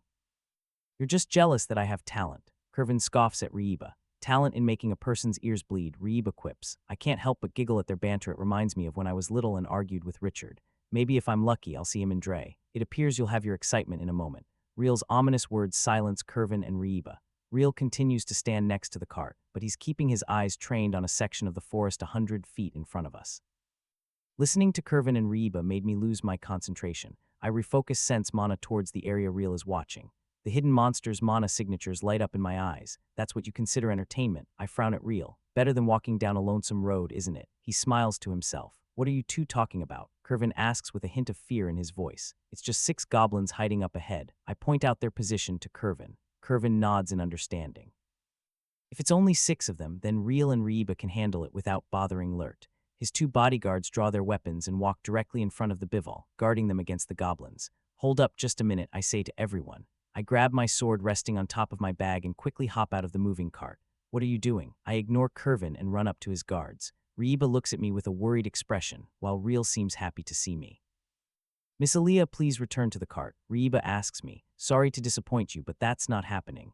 I step in front of the 2 and draw my sword. You've kept me locked in that cart the last 3 days, and it's driving me insane. I'll take care of the goblins. I'm sure he can step in if something should go wrong. I send a pointed look at Real. I ignore Curvin and Reiba's pleas for me to return to the cart and dash ahead of the moving bivol. I scan the surroundings for any other hidden goblins, but only spot the 6 waiting in ambush. I slow down when I get closer to their hiding spot and calmly walk towards them. When I'm this close, I can see the mana inside their weapons, helping me identify them. 4 wooden spears and 2 stone knives, nothing to worry about. Being the goblins that they are, they all rush out of their hiding spots as soon as I reach a few feet away from them. I'm reminded of the horde of goblins we faced in the forest, and the scene in front of me is almost comical in comparison. Not even one of the goblins is a hob. I wait for the closest goblin to enter my striking range before I step forward and flick my sword in a quick slashing motion. I ignore the goblin as it falls to the ground, grasping at its throat. I don't want to get blood on my clothes, but I can't activate my sword's flames with Real watching me. I pivot on my front leg and cut open the next goblin's stomach with a horizontal slash. The goblin collapses, screaming as it holds its spilling entrails. I notice a goblin to my left freeze in place, watching his tribesman die. A goblin to my right tries to stab me with his spear while I'm looking at his comrade, but I easily deflect his weak strike with my sword. Before the goblin can recover his balance, I remove his head from his shoulders. I jump back before any of the blood can spray onto my clothing. The goblin to my left is now paralyzed with fear, along with the goblin furthest away from me. The 3rd remaining goblin snarls at me. He is the last goblin with the will to fight. He brandishes his stone knife and charges at me in a frenzied manner. The goblin waves his knife in his left hand, cutting the air in front of him like a madman. As soon as the goblin is close enough, I bring my hind leg up and deliver a devastating kick to its exposed head. I feel the goblin's skull crack under the strength of my kick. The goblin collapses to the ground, unmoving. I glance at the remaining 2 goblins and they flinch backward. Both drop their weapons and turn to run. I see a flash of metal to my side, and I activate Flash Step to move out of the way. Real is standing close to where I just was. He ignores my wary look and walks over to the 2 goblins that tried to run away. Each has a dagger embedded where their spines meet their skulls. From where Real was standing in the goblin's position, I realize his daggers would never have hit me, though they would have come close. Why'd you step in? I ask him as he yanks his blades out of the goblins. Not a single drop of blood sticks to Real's enchanted blades. Why'd you let 2 of them escape? He sheathes his blades and retorts with a smile. They'd given up already. Why would I kill a fleeing enemy? Real slowly walks closer to me. I grip my sword tighter in my hands. You would give up on experience just because they decided to flee. They're goblins, roaches, the trash of the world. You'd show mercy to them, he asks, standing 3 feet in front of me. I take a small breath and meet his powerful gaze. Life is a precious thing. I don't feel the need to snuff it out for no reason. Then what would have happened if those two did escape and came back as Hobbs? Real continues to challenge my conviction. Then I would end them the same way I would to any other threat. But how would you know what they would do? Are you a god? My question surprises him. I take a step forward. For all you know, I put the fear of humans into them. They would have disappeared into the forest, never to be seen again. I stand by my convictions. I'll defend those I care about. I'll hunt for food and materials, but I'll never kill merely for the sake of experience. Everything deserves a chance to live. I channel a sliver of my mana into my sword as I flick it, removing the blood from my blade. I sheath my sword and turn away from Reel, walking back to the waiting cart, listening to Reel's manic laughter behind me. I refuse to let that man shake me. I silently climb back into the cart, ignoring Kervin and Rieba's looks of disbelief. I lay down and close my eyes. I don't want to admit it, but a part of me is disappointed. I don't feel good about killing the goblins, just empty inside. They attacked me, but their deaths felt so pointless. Real talking about experience, I bet I didn't even earn 500 experience killing those weak goblins. But I can't deny I was hoping for a challenge, something to make their deaths meaningful. I feel the cart start to roll forward again as I ponder these conflicting feelings. A day and a half later, and I can finally see Dre's walls growing bigger as we approach them. We left the forest a day ago, and the trip became much smoother. Endless trees opened up, and I saw a new world. My entire life, I've stayed in our village surrounded by trees. We traveled next to the first river I've seen in this world and past snow-blanketed hills. I finally saw new landscapes for the first time in 15 years. Kervin wanted me to stay in the cart, but I convinced him to let me walk for a few hours each day. Right now, I'm in the cart, but surely I can get out once we enter the city. What do you think, Aaliyah? Amazing, isn't it? Kervin asks me when he notices me staring at the growing walls. It's quite a sight, I softly respond. As we approach, the enormity of the city's walls becomes more apparent. I'd say the walls are at least 50 feet high, made from massive blocks of stone. The wall is a testament to what people can do without machinery. Though the wall's appearance is breathtaking, it's the wall's insides that truly captivate me. There ain't no secret enchantments or anything like that, but the wall is saturated in mana. Each massive stone that makes up the wall's foundation has its own mana signature, meaning magic played a large part in their construction. Some blocks give off the same signatures, while others stand out due to being one of a kind. The patchwork of mana must be from all the mages who have helped build the wall and maintained it over the years. It's beautiful, I say to myself. Dre's ruler does a good job keeping its walls maintained. Only Blayton and the regional lord's castle can boast of having a superior defense this side of Olbert. Kervin points out to me. We continue on our path leading towards the nearest gate.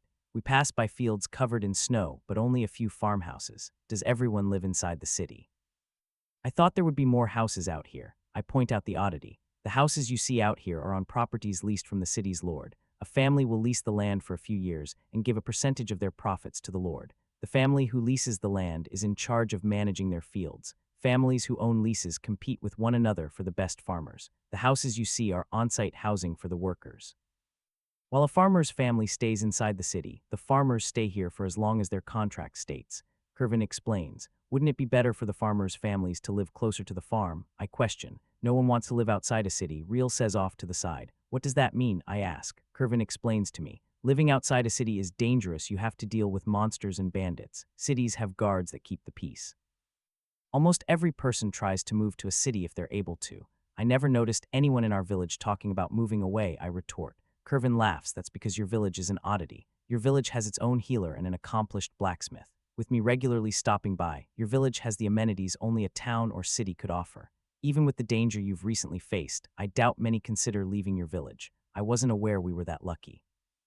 I assumed all villages were like ours. People rarely notice how much they have until they see those who don't. Kervin offers a bit of wisdom to me. I nod in understanding. Going from 21st century Earth to Eurelia made me realize everything I took for granted in my past life. We travel around the city's wall until we finally reach a gate leading into the city proper. There are few people trying to enter the city, mostly other merchants bringing in goods. While we're waiting for the line to move forward, I examine the gate leading into the city. While the wall is made up of a patchwork of magical signatures, the whole gateway oozes a single strong magical signature. Many people must have helped build the wall, but a mighty mage single-handedly made the gate and the immediate walls around it. While I'm admiring the work of a strong earth mage, we finally make it to the inspection area. A few guards in armor and fur coats flag us over. The guard who flagged us over looks at Kervin's bivol before giving him a friendly smile. Your bivol look like shit, Kervin. Didn't you leave the city 9 days ago? Hey Lurt, hey Reiba. The guard addresses each of Kervin's guards. Here's my identification, Maz. Let us through, we've been traveling in the cold for a while now. Kervin clearly knows the guard. Obviously, you've been coming and going a lot more recently. He looks over to me. and what's with the girl? Got yourself another new bodyguard. The man joyfully laughs at his own joke. I'm doing a favor for a friend. She has business in the city, but will only be staying for a little while. Kervin downplays our relationship. Is that so? Is this your first time to Dre? The guardsman offers me a sincere smile, unlike Kervin's business smile and Real's fake smile. It is, I'm looking forward to seeing the city. I return his smile to make a good first impression. Then let's get you going then. The guard turns back to Kervin. 5 people then, minus your residence pass and silver herd credentials. I need 6 large bronze. He holds his hands out to Kervin. Kervin pulls a small coin bag and fishes out the money for the guard. After Kervin hands over the coins, Maz, the guard, waves us through. As we start to roll away, Maz yells at Kervin, I have a day off in 2 days. I'll stop by your place and we can get a drink. Kervin just waves his hand goodbye.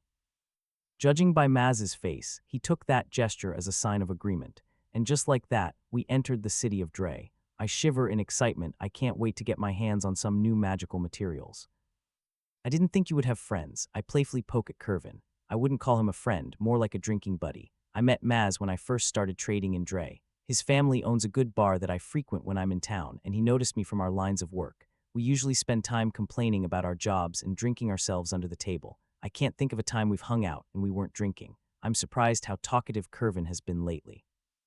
He said he wanted us to be more open with each other, but the change of character is a little unsettling.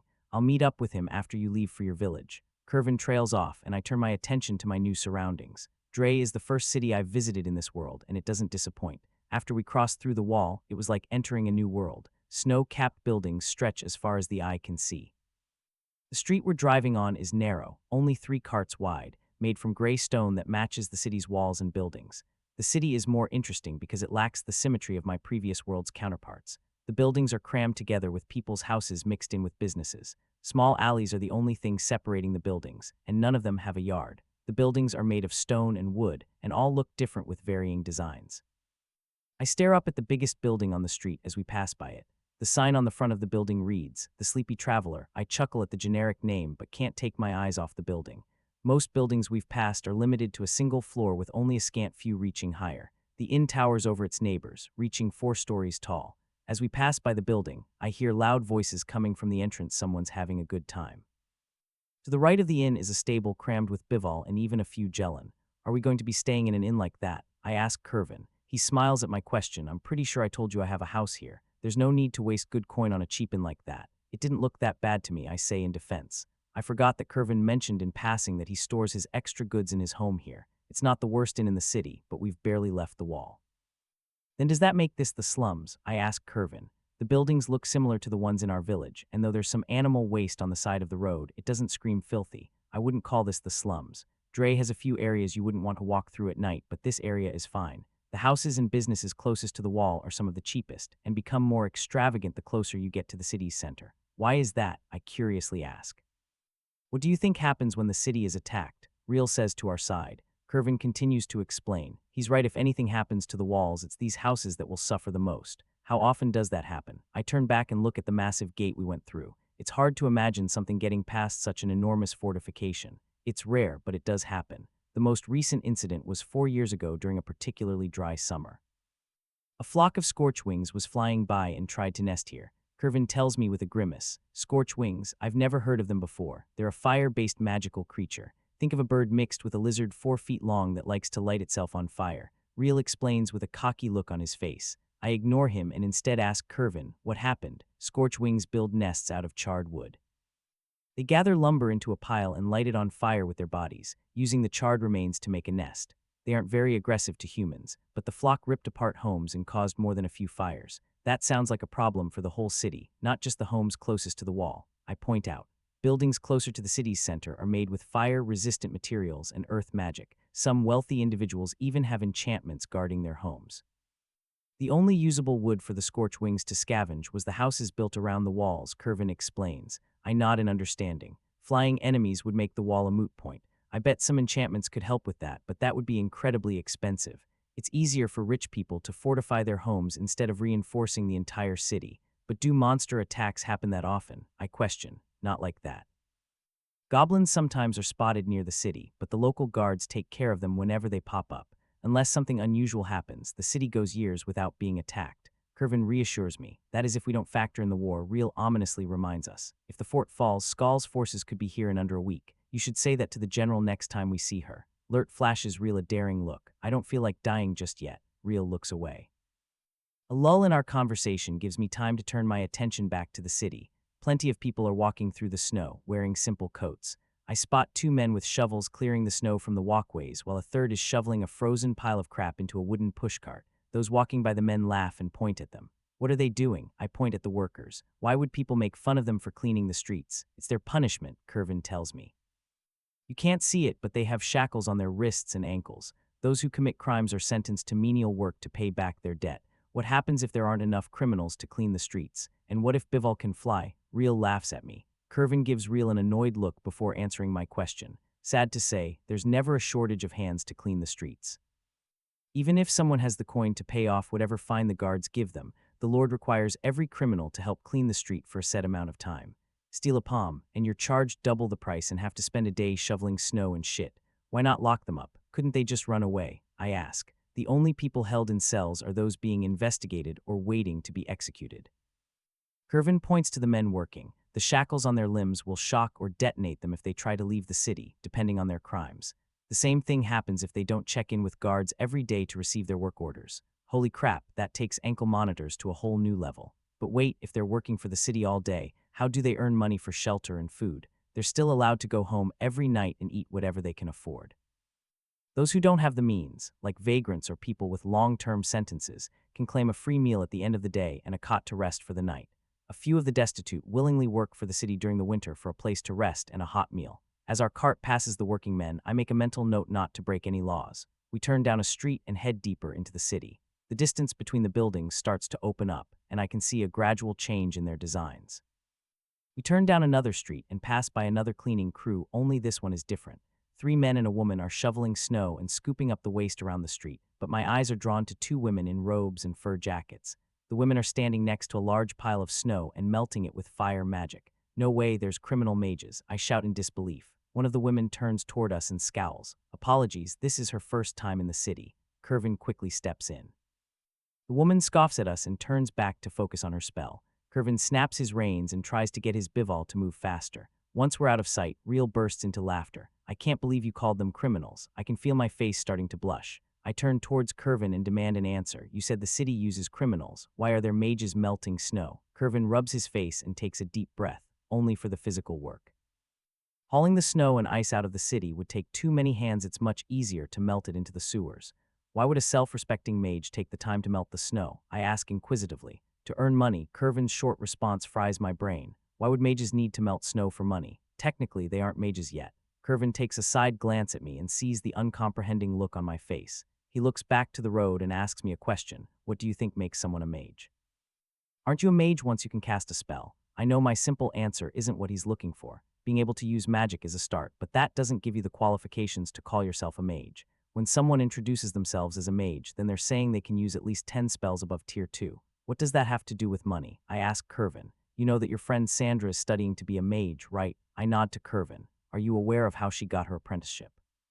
His second question stumps me. Isn't it because she's talented? I quietly reply. If that were the case, then there would be more mages in the world. Kervin tells me with a cynical tone. The one thing that gets you an apprenticeship with a mage is money. Your friend's family paid a lot of money to send her here and practice under a mage. So talent means nothing. I ask in disbelief. Yes and no, Kervin says. If a noble wants to spend their money for their child to try and learn magic, a mage doesn't care if the child has any talent or not. A few lessons a week, and the mage walks away with gold in their pockets regardless of if the child can cast a spell or not. Mages charge for each spell they teach their disciples, and the time it takes to teach them. Depending on the teacher, I've heard of families shelling out over 200 gold for a member of the family to learn enough spells to qualify as a mage. If that's the case, then why were those 2 melting snow? Does that mean Sandra is out here melting snow as well? I hastily ask. Now don't worry, I already said her family paid. I helped to deliver the money before she left your village. She's probably studying at home right now while your brother is working. Do you want me to take you to their house? You know where they live. Of course I do. I stop by whenever I'm delivering a letter from your families. They live on the other side of the city in a house close to the wall. I'm tempted to run and see them right now, but that's not practical. I shake my head at the idea. We don't have time, and besides, they're due back in the village once spring arrives. I'm sure mine and Sandra's families would rather our reunion be together, if that's what you want. Curvin has the cart take a left at the next intersection. We pass by more people walking around, but I can see the difference in their clothing. Everyone is wearing fancier jackets and looks much more comfortable walking around in the cold.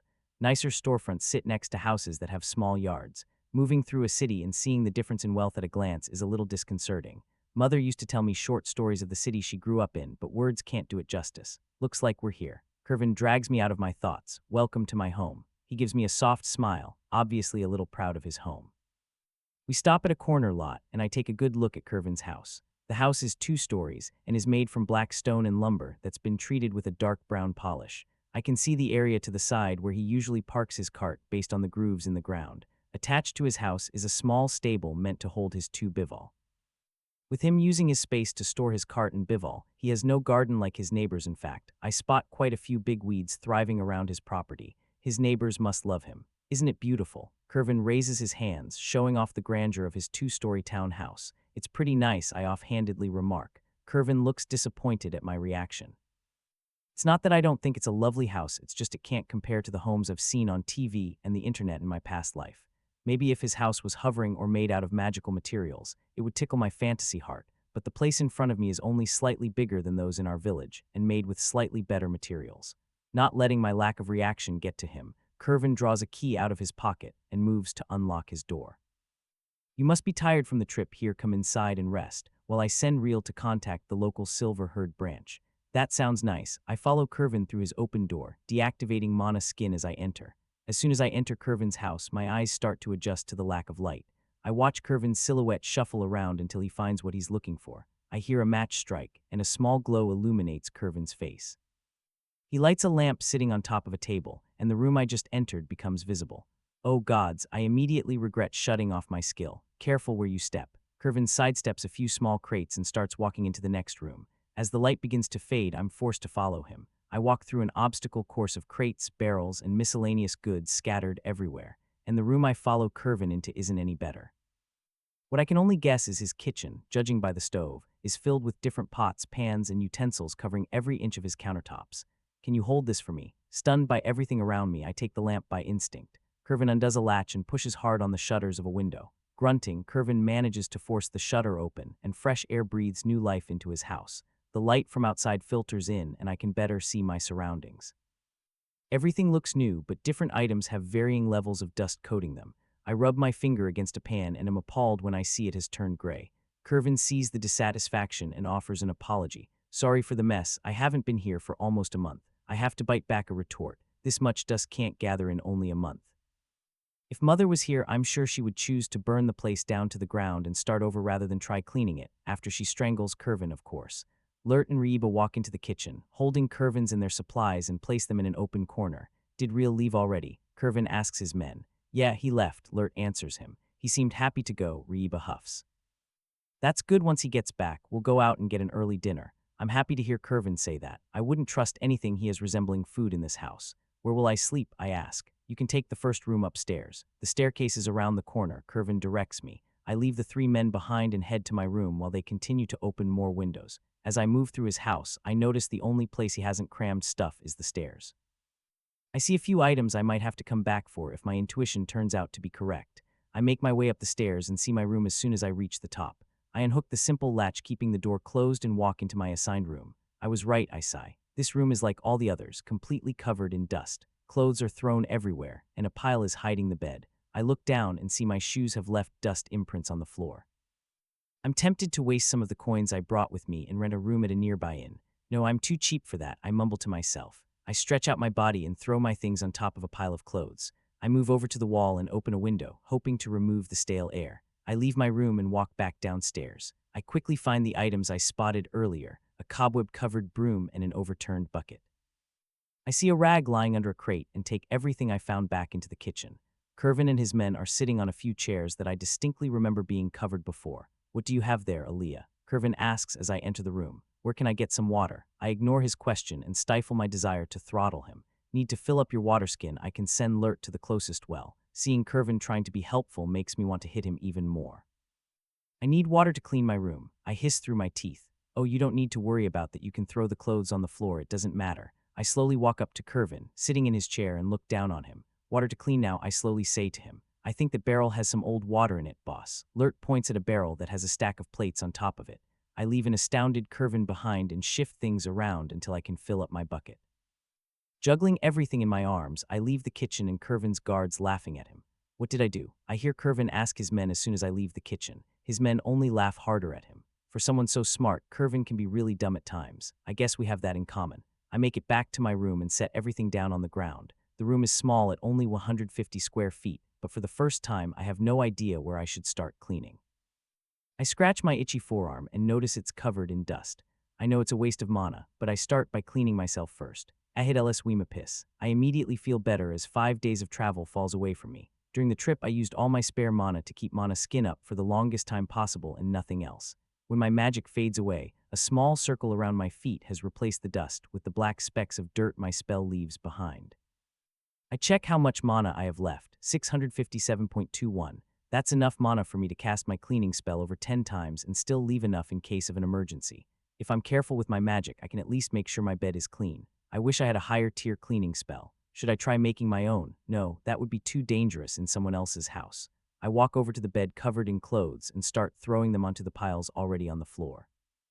Men's clothes, women's, children's. Why does Kervin have all of these stashed in his house? I wrap the first sheet on the bed around me and prepare to use my spell. I've used the spell so much I can cast it after only a few seconds. I start but pause my casting soon after. I haven't tried to improve my 3 spells in a long time. Their mana cost reduces as I level my mana-related skills, but I haven't tried improving my use of the spell since my skill levels were much lower. Let's see if I can figure out a way to boost my spell somehow. I start casting my spell again, but this time I recite it slowly. I focus on how my mana moves through my body and out through my skin. Using mana manipulation, I help the spell structure itself around my body, reducing the cost I used to pay when I first learned the spell. When my spell finally activates, I notice the spell converts the mana surrounding me into the glow I'm used to. The area the spell cleans is bigger than the mana I have surrounding me. Maybe I can increase the mana surrounding me and use mana manipulation to help the spell form despite covering a larger area than intended. A huge smile crosses my face. I have to try it. I change out the sheet wrapped around me, so even if the spell doesn't work as intended, I'll still clean a part of my bed. I move to the center of the room and start casting my cleaning spell again.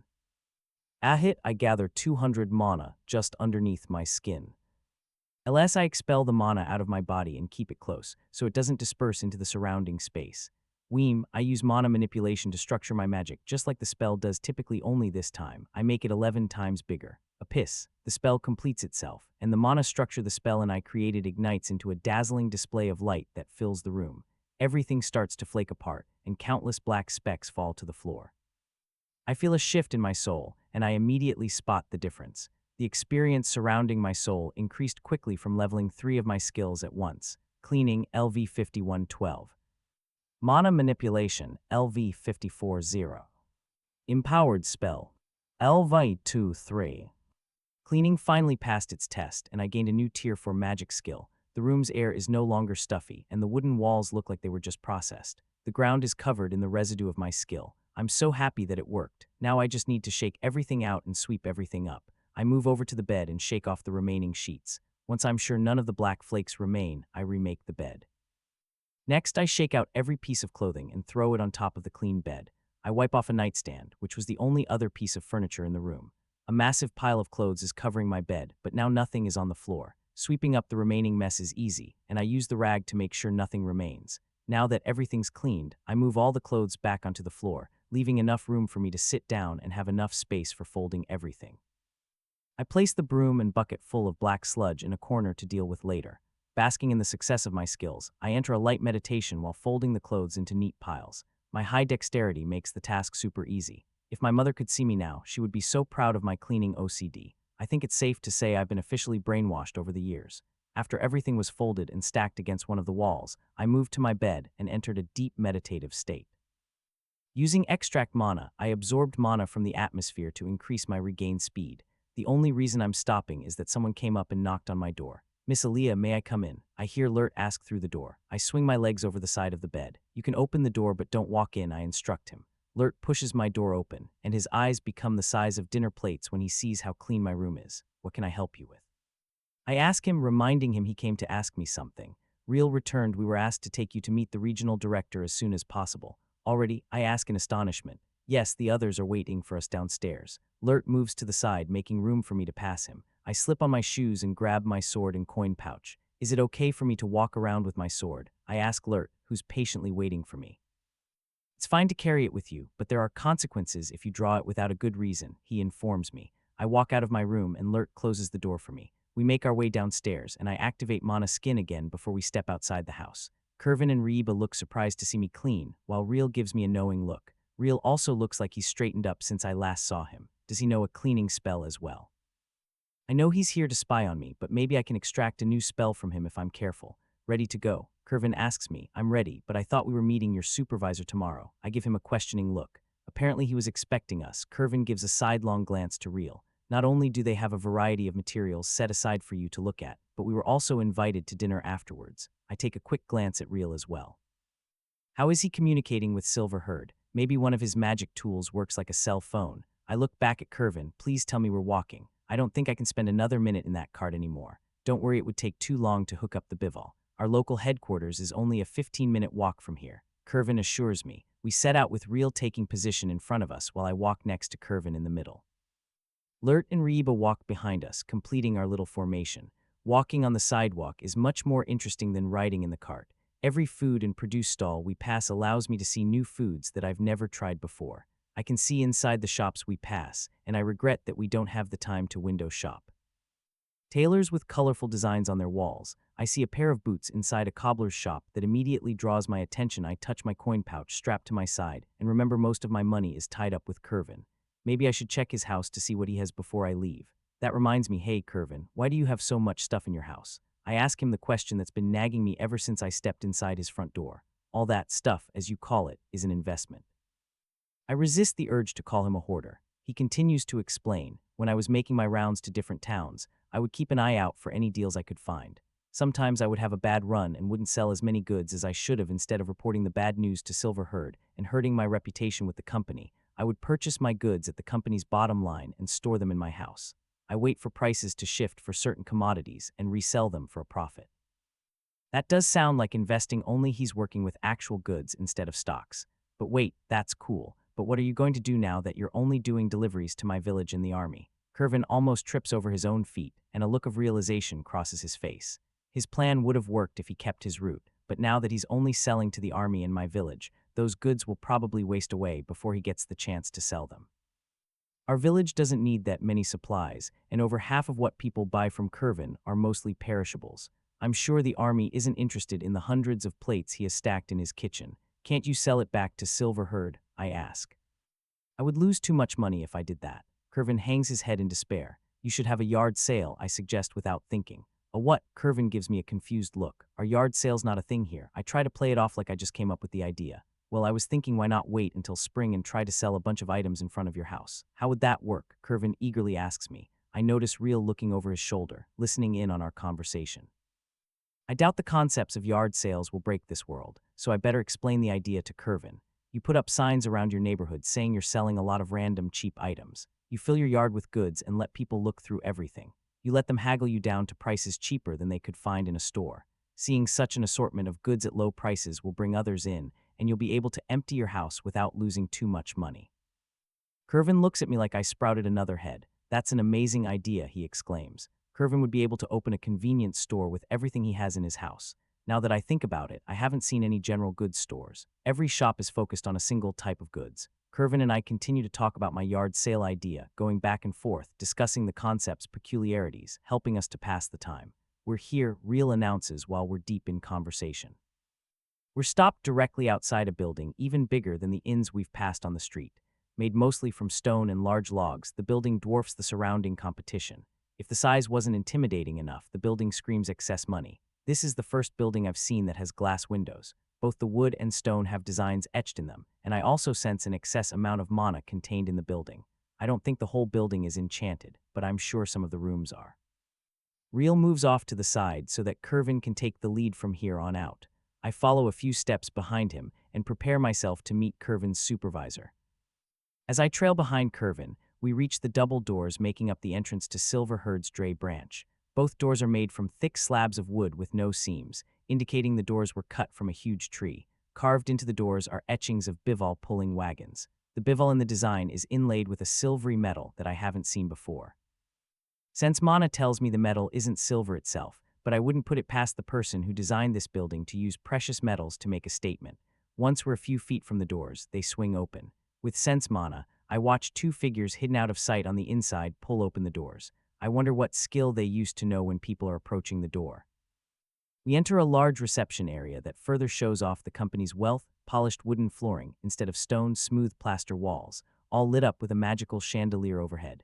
Cushioned chairs are tastefully set aside for when people need to wait around, accented by potted plants that look tropical. Each feature seems to be designed to capture the eye and draw your attention away from the guards watching your every move. 2, 5, 6, and the two men who open the door are armed as well. All of them are decked out from head to toe in clean, black hide armor. I'm tempted to look at their levels. Welcome to Silverherd Trading Company's Dre branch. How may I help you? A bubbly female voice pulls my attention away from the hired muscle and to the front of the room. I see three women behind a reception desk. The one in the middle has stood up to address us while the other two continue to work. All three receptionists are wearing tailored dresses, and I notice they all have small amounts of makeup. The receptionist who greeted us looks like she's about to say her next pre-recorded line, but she stops when she gets a better look at Curvin. Oh, if it isn't Curvin, back again to talk to Mr. Gray. And who is this young lady? Her trained smile shifts from Curvin to me, so naturally, you'd think I was her target all along.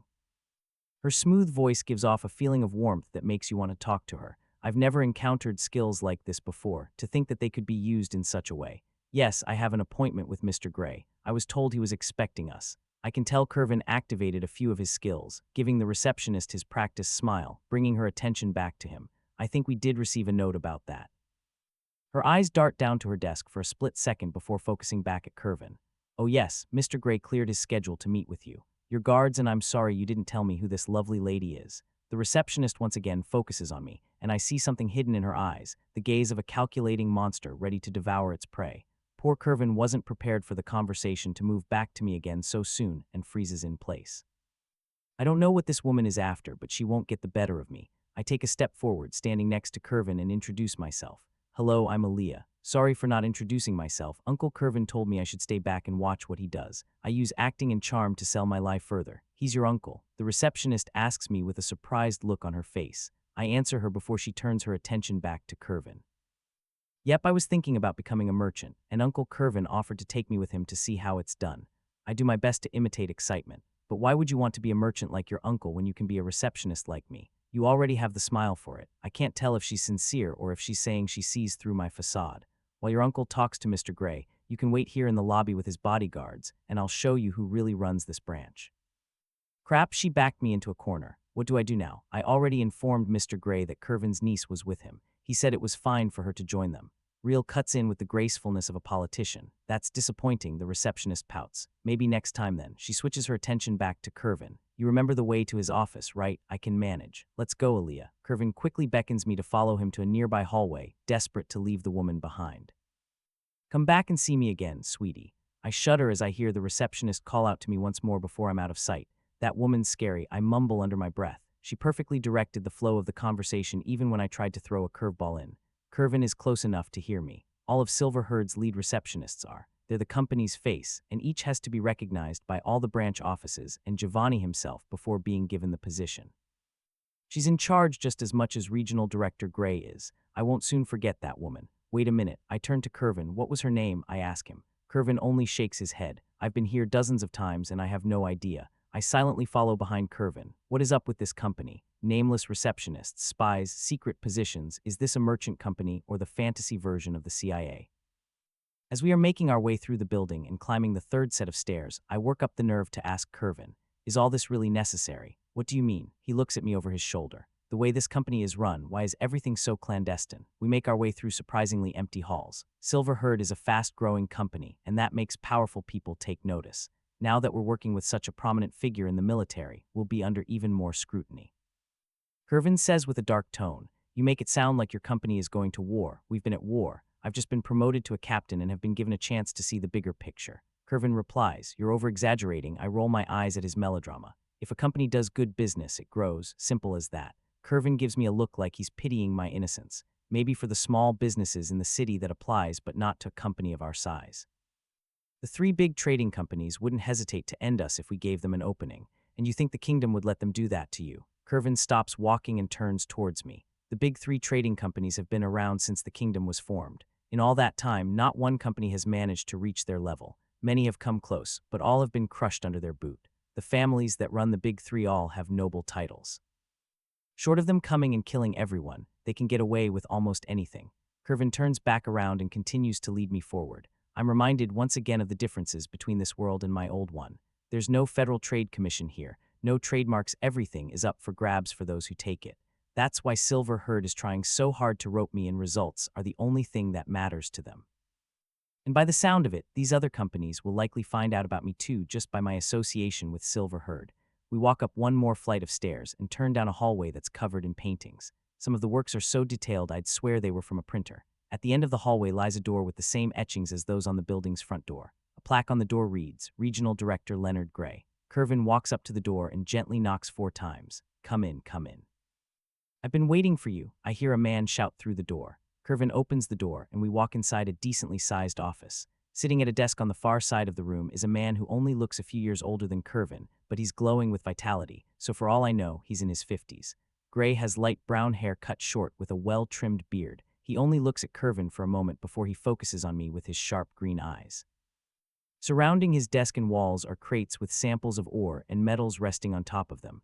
I want to start picking them up and inspecting them, but Gray starts greeting us. Miss Aaliyah, I'm so happy to have you here with us. Can I offer you some tea? I guarantee it will help with the fatigue from your travels. Would you like a cup, Max? Who's? I'm fine, a voice answers from behind me. I twist around and move to draw my sword. With his back to the wall, a man in full metal armor is standing in a corner. I slowly move my hand away from my sword, remembering Lert's warning from earlier. That was stupid of me, I curse in my head. I lost my focus and stopped using sense mana when I was talking to Curvin.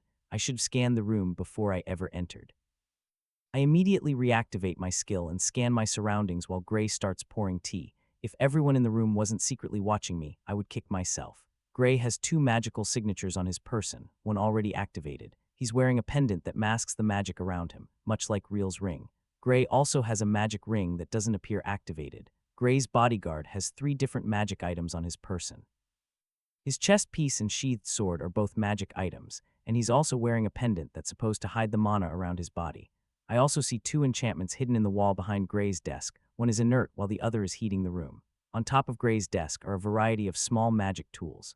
I see a firebox which he was using to heat his tea kettle. There's a pen-looking magical tool, and Gray has a metal cube that's linked to the ball of light hovering underneath the ceiling. The last magical signatures in the room are inside Gray's desk. What drew my attention to the desk is that a part of it was obscured from my senses.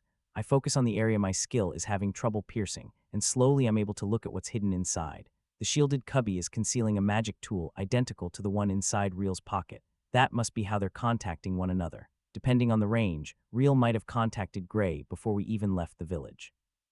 That's how they were able to prepare everything before we got here. If I take all the magic tools at face value, I've learned a few curious things. Though Gray has a lot of simple magical tools in his office, it's his bodyguard Max that is the best equipped. And if I follow that logic, Real is even more important than either of them, or at least in more danger than they are. I'm sorry Max startled you. Sometimes he scares even me when he remains silent for too long. He meant nothing by it, Gray reassures me with a grin. Here, try this, it's jazelberry tea, the perfect thing to soothe sore muscles. He stands up and offers me a teacup. I take the offered drink and marvel at the wave design on the porcelain cup before I go to take a sip. I bring the cup up to my lips and freeze when I realize Gray hasn't offered a cup to Curvin yet and hasn't picked up his own. There isn't something wrong with the tea, is there? No, they wouldn't do something like that. Gray can't jeopardize our relationship while I'm handling the general's orders. I tilt my head back and sip the purple tea. I can feel the tea as it travels down my throat and into my stomach. A gentle warmth slowly spreads throughout my body, wiping away a part of my traveling fatigue. This is really good, I tell Gray, who smiles at my response. Now that I've tried the tea, Gray holds a cup out for Curvin to take without asking if he wants any. Curvin politely takes the cup and starts sipping. I'm sorry I don't have any place for you to sit. I needed to make room for all the materials. Gray motions to everything strewn around his office. I start walking around, looking at all the materials in front of me. You couldn't put them in a nearby room, or we could have gone to the warehouse directly. I mean, no offense, Miss Aaliyah, but this is the first time we've met. Few are allowed in our sealed warehouse for security reasons. Gray continues to smile at me. I move over to a crate with a brown ingot placed on top of it and shift the lid. Inside the box are rock samples that match the color of the ingot.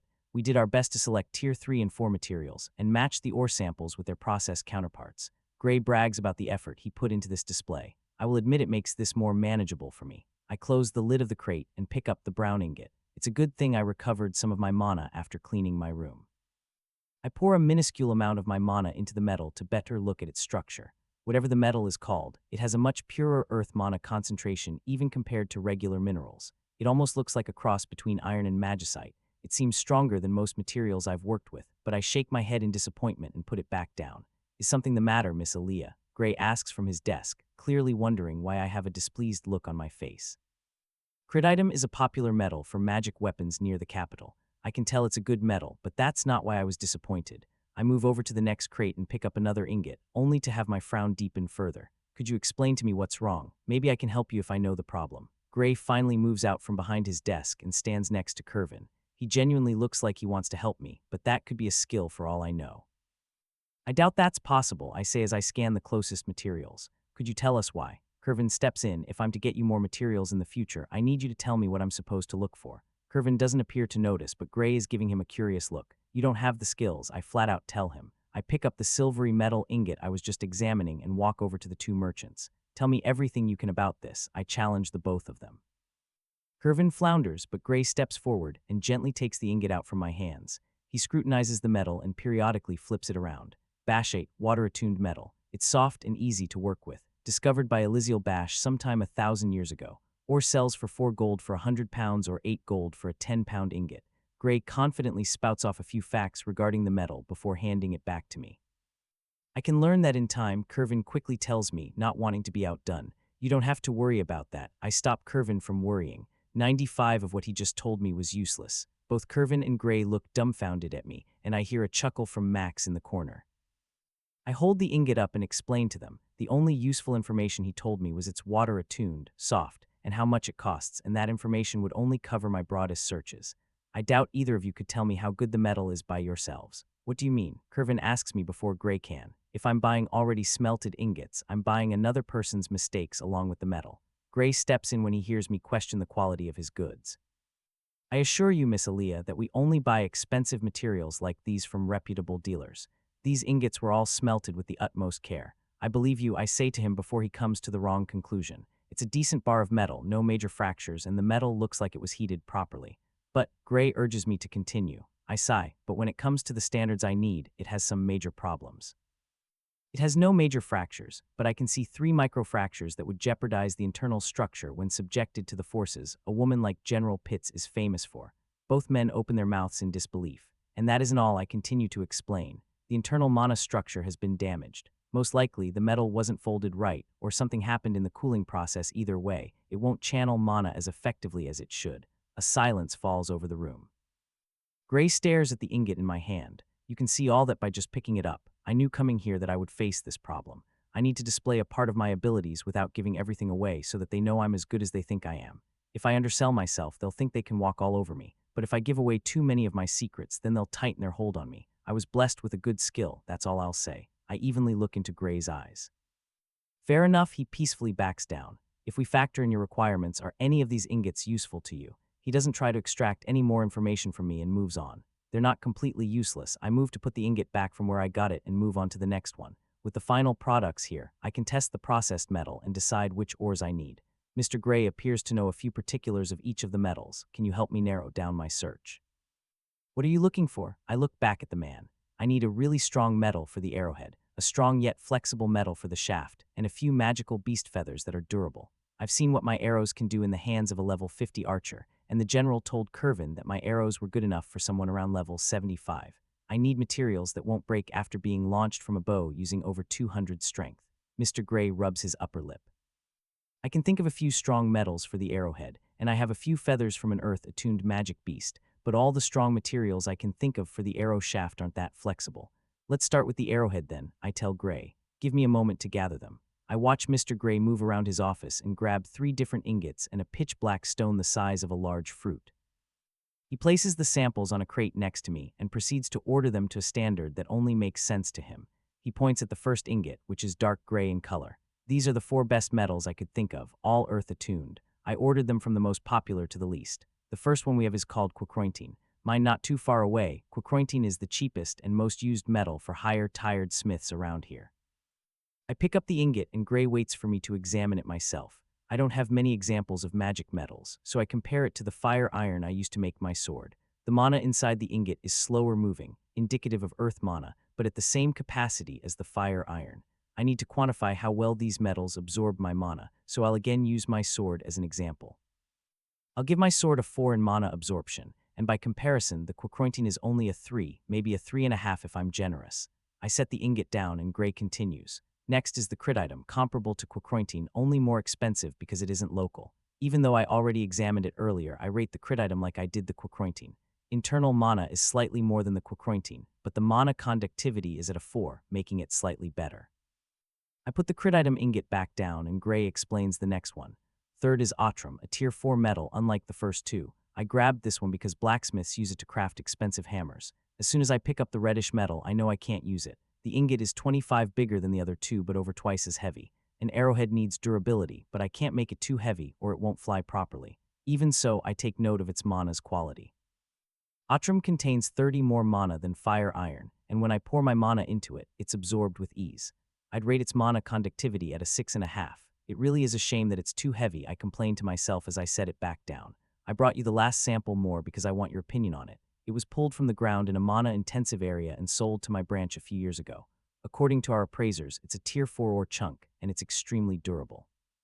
We had a smith struggle to break a chunk off to test, only to learn it melts at over 2000 C. Mr. Gray reaches into his pocket and hands me a coin-sized chunk of black metal.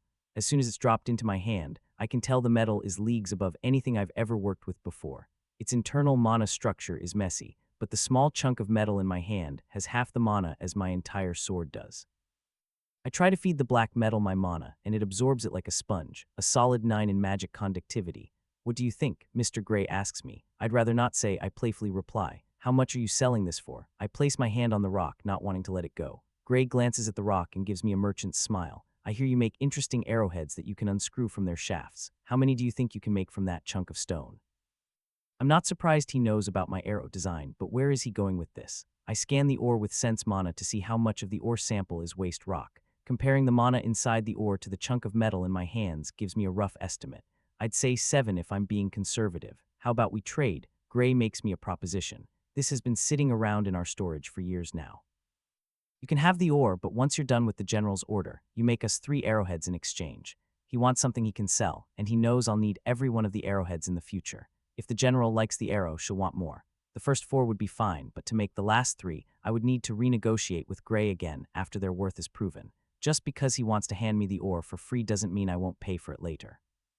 Counteroffer, I try to show him I won't be taken lightly. I take the ore, and you give me a discount on the other supplies I need. And after I make the first arrow for the general, I make the next 2 for you. Hugh. Gray thinks it over for a minute before answering. Wasn't your budget a large gold coin? I don't think you'll make any profit if you use materials like this. He looks at the dark ore. I don't need to make a profit on this arrow, I just need to break even or go a little over budget. I confidently state, if she gets an arrow that she can readily use, it would be impossible for her not to order more. Curvin can tell her we spent more than we planned on the project, but we won't charge more than the quoted budget of 10 gold coins to earn goodwill. It would give her 2 reasons to be happy with the order and hint that we'll have to charge more in the future. I lay out my strategy. Curvin's eyes widen at the implications, but Mr. Gray's reaction is more subdued. That is an excellent idea, but I don't want to rush you making our arrows. Instead of the first 2 you make after the general's order, I'd prefer the last 2. Agree to that and we have a deal. He's good. The more I work with the new materials and practice, the higher my skills will rise. The first arrows may sell the easiest, but the last ones will be the best and worth more. You'll give me a good deal on the materials. I raise my eyebrow. The best, Gray confidently replies. Let me grab the feathers I know you'll love. He moves over to a different part of the room and picks up 3 feathers. Like a jewelry salesman, he brings the feathers over and shows them off with his hands. These are fetchin' feathers. The birds nest in old mines and are notorious for their defensive plumage. When people hunt them, they die from internal wounds before their feathers are pierced.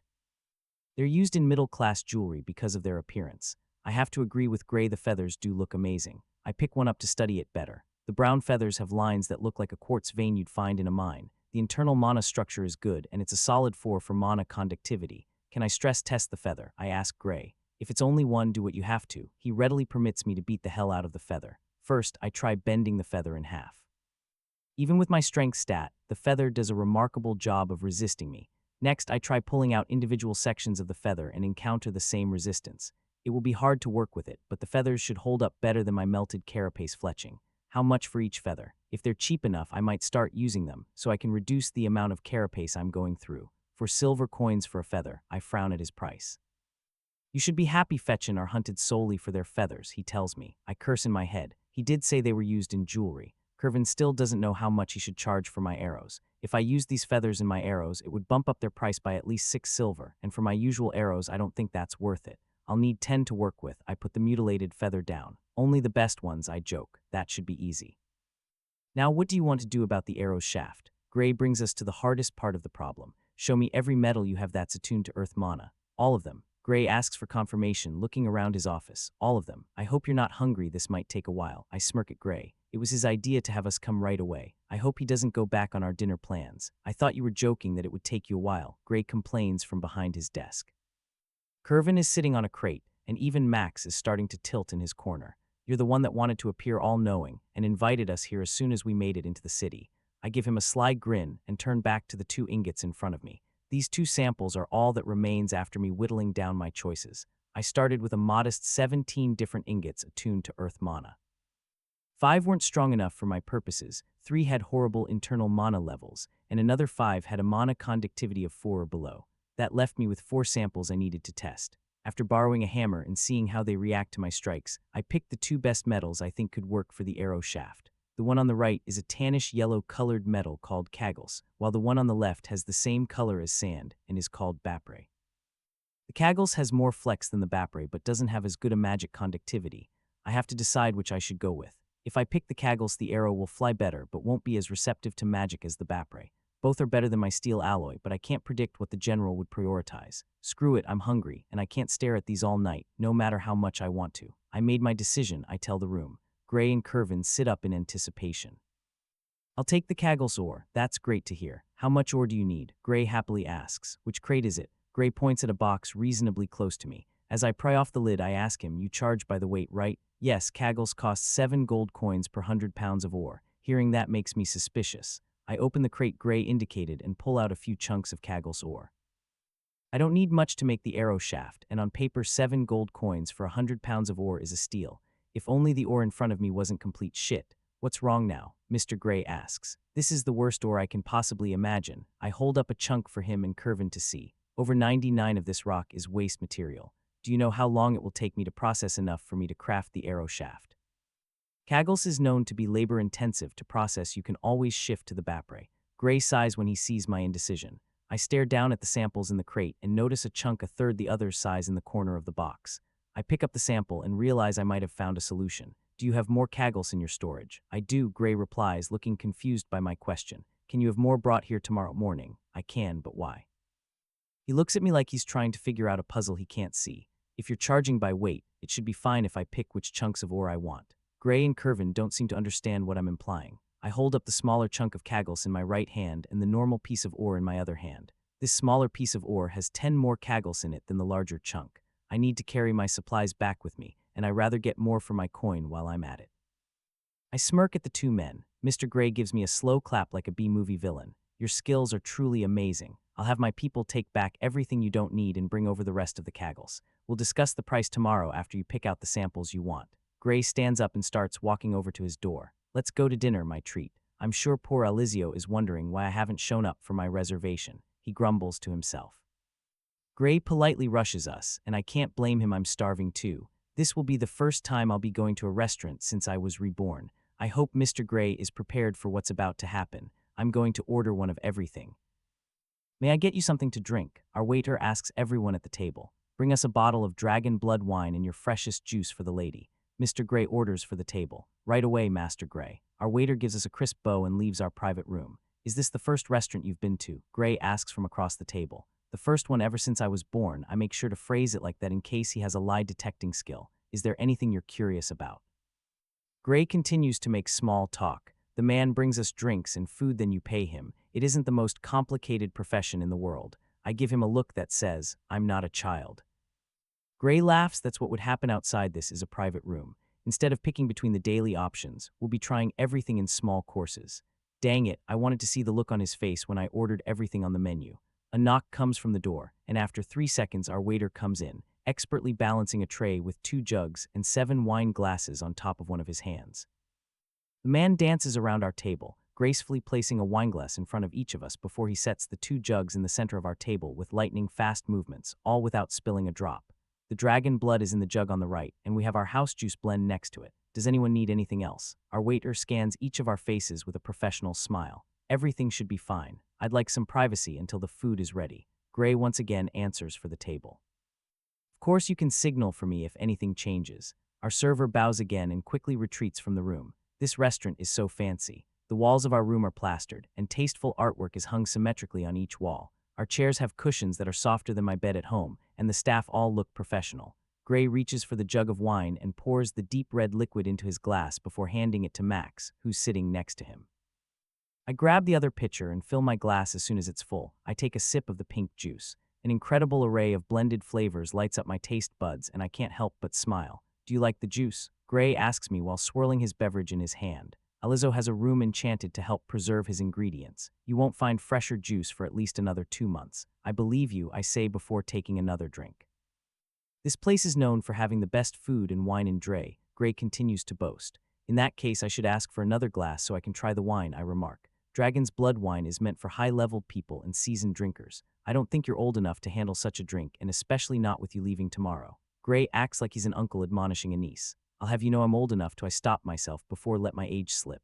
Narrowing my eyes, I wag a finger at Gray.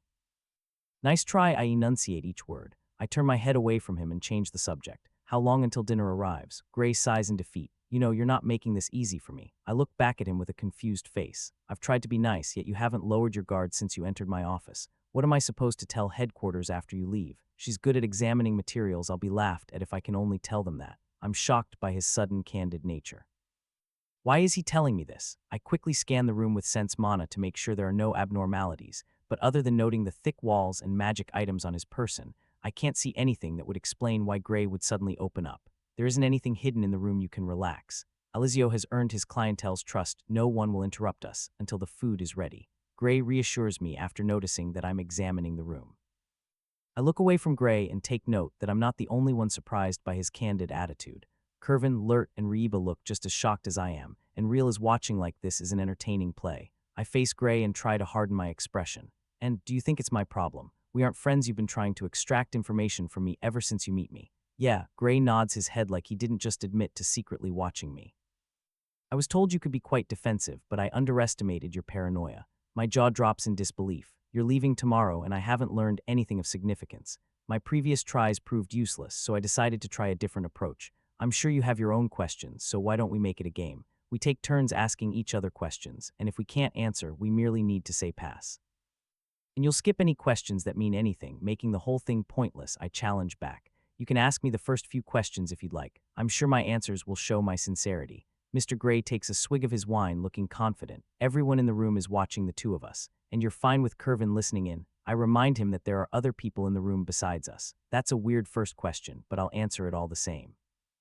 Max is my personal bodyguard. I trust him with my life. Curvin is an employee of Silver Herd and has Real watching his every move. If he starts spilling secrets, he'll be taken care of along with his bodyguards. That means everything we say in this room will strictly stay between my boss and us. I'd stake my life on it. I can't believe he just said that. I look over at Curvin to see him and his 2 bodyguards looking at Real like he's holding a knife to their throats. He just blatantly stated they're disposable. What else? Gray pulls my attention back to him, uncaring how he just spread turmoil throughout the room. He was able to answer that question because it didn't pertain to him. Let's see how he answers a question no one would answer. All right then, what's your level and stat build? I give him a smug look. There's no way he would. I'm level 57, and most of my status points went into vitality and mind. He tells me without hesitation. Something else you're curious about. Mr. Gray sips his wine, looking like he hasn't a care in the world. I underestimated this man. I was so sure that he wouldn't give me any useful information. I bite my lip in frustration. A part of me wants to take Mr. Gray up on his offer, but another part of me is skeptical if I can genuinely trust anything he says. While I'm debating the merits of continuing Gray's game, he sits comfortably in his chair, waiting for me to ask another question. I decide the payoff is worth the risk and continue asking him questions. I use my third question to ask something that's been making me worried for a while now. How much danger am I in for working with Silver Herd? Mr. Gray leans back in his chair and folds his hands in front of him. That's an excellent question. I could lie and tell you everything will be fine, but I doubt you'd believe me. The truth is, right now, you're in little to any real danger. Our competitors are no doubt focusing on the war. He looks at me with a serious expression. Of course, that's only right now. You haven't drawn any eyes to yourself yet. Your blacksmithing talent is incredible, but few around here could see the true value of your work. As you further improve your craft, people will start to take notice, and that's when things will get complicated. And when they do, I ask, then things will get more difficult for you. Gray honestly answers me. It will start small, people coming to meet you. You'll definitely receive offers from influential people, and everyone will try to curry your favor. Depending on how you respond, it will take a while before people start trying to use underhanded techniques. When that happens, it will be our job to help you any way we can. If we're lucky, it will be another year before people like will start to appear. Until then, I don't see you suffering any danger from working with us. There's a lot to unpack. He seems confident about his answer, meaning I have one more year to improve myself enough that I won't be intimidated by whoever comes looking for me. I think it's my turn now. Mr. Gray smiles at me. Unlike you, I feel like starting out simple. My first question is, how old are you? You're asking how old I am. I repeat in disbelief. It's a valid question. Curvin has continued to remain tight-lipped about your personal details. After how you reacted to the wine issue, it made me curious. How young are you? I'm tempted to say pass to see his reaction, but that would ruin the nature of what we have going. I turned 15 at the beginning of fall, I tell him. Mr. Gray, Max, and even Real look at me in wide-eyed shock.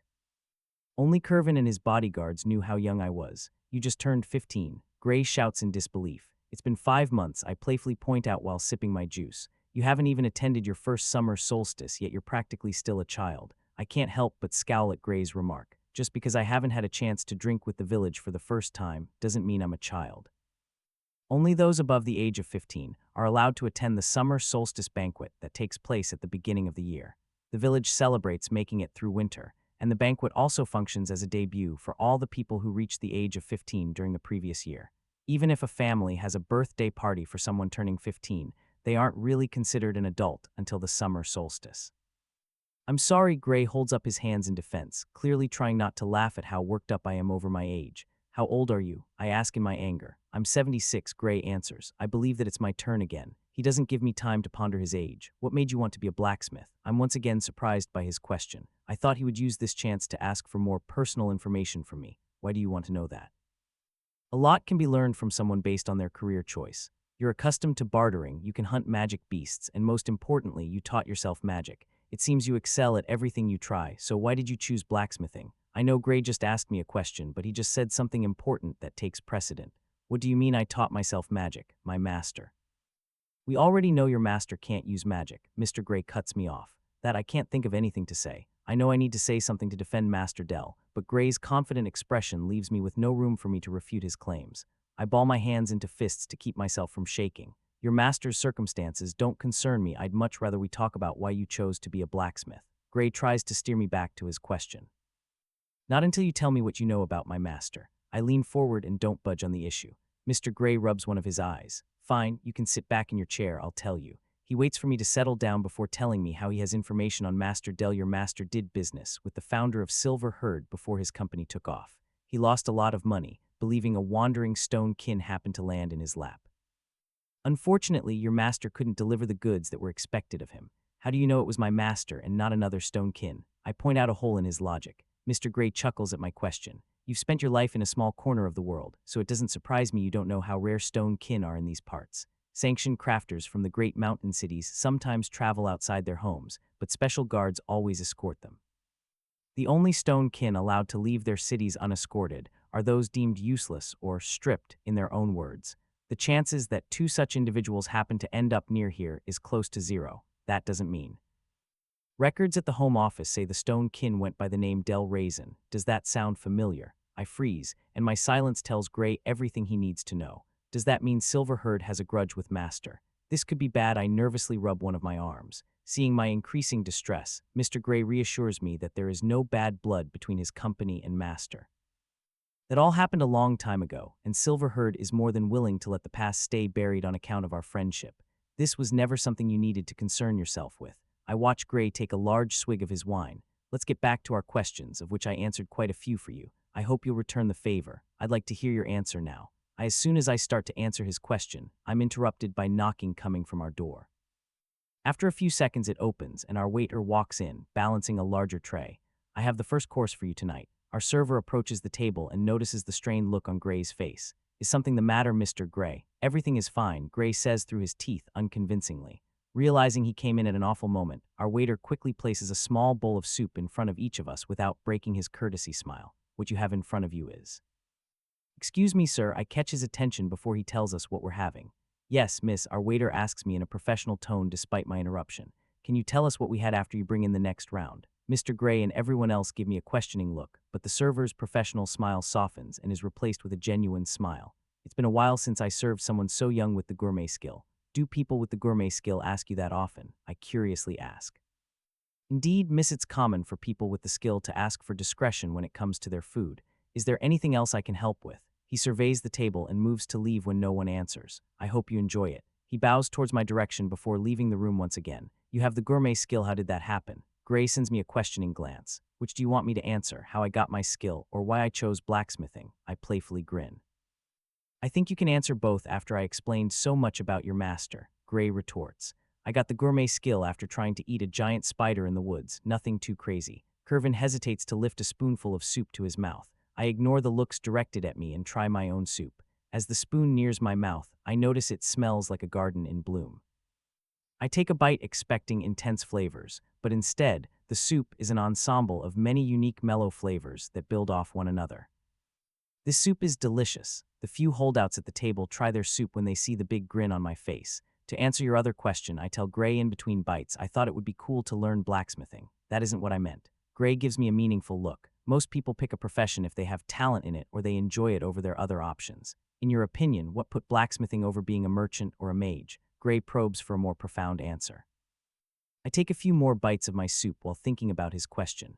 What were the reasons I chose blacksmithing? When I think I have my answer, I focus back on Mr. Gray. Before I knew about enchanters, I was told mages usually have to join the army to further their craft. When I was little, I was in a hunting accident with my father, and we encountered a karhu.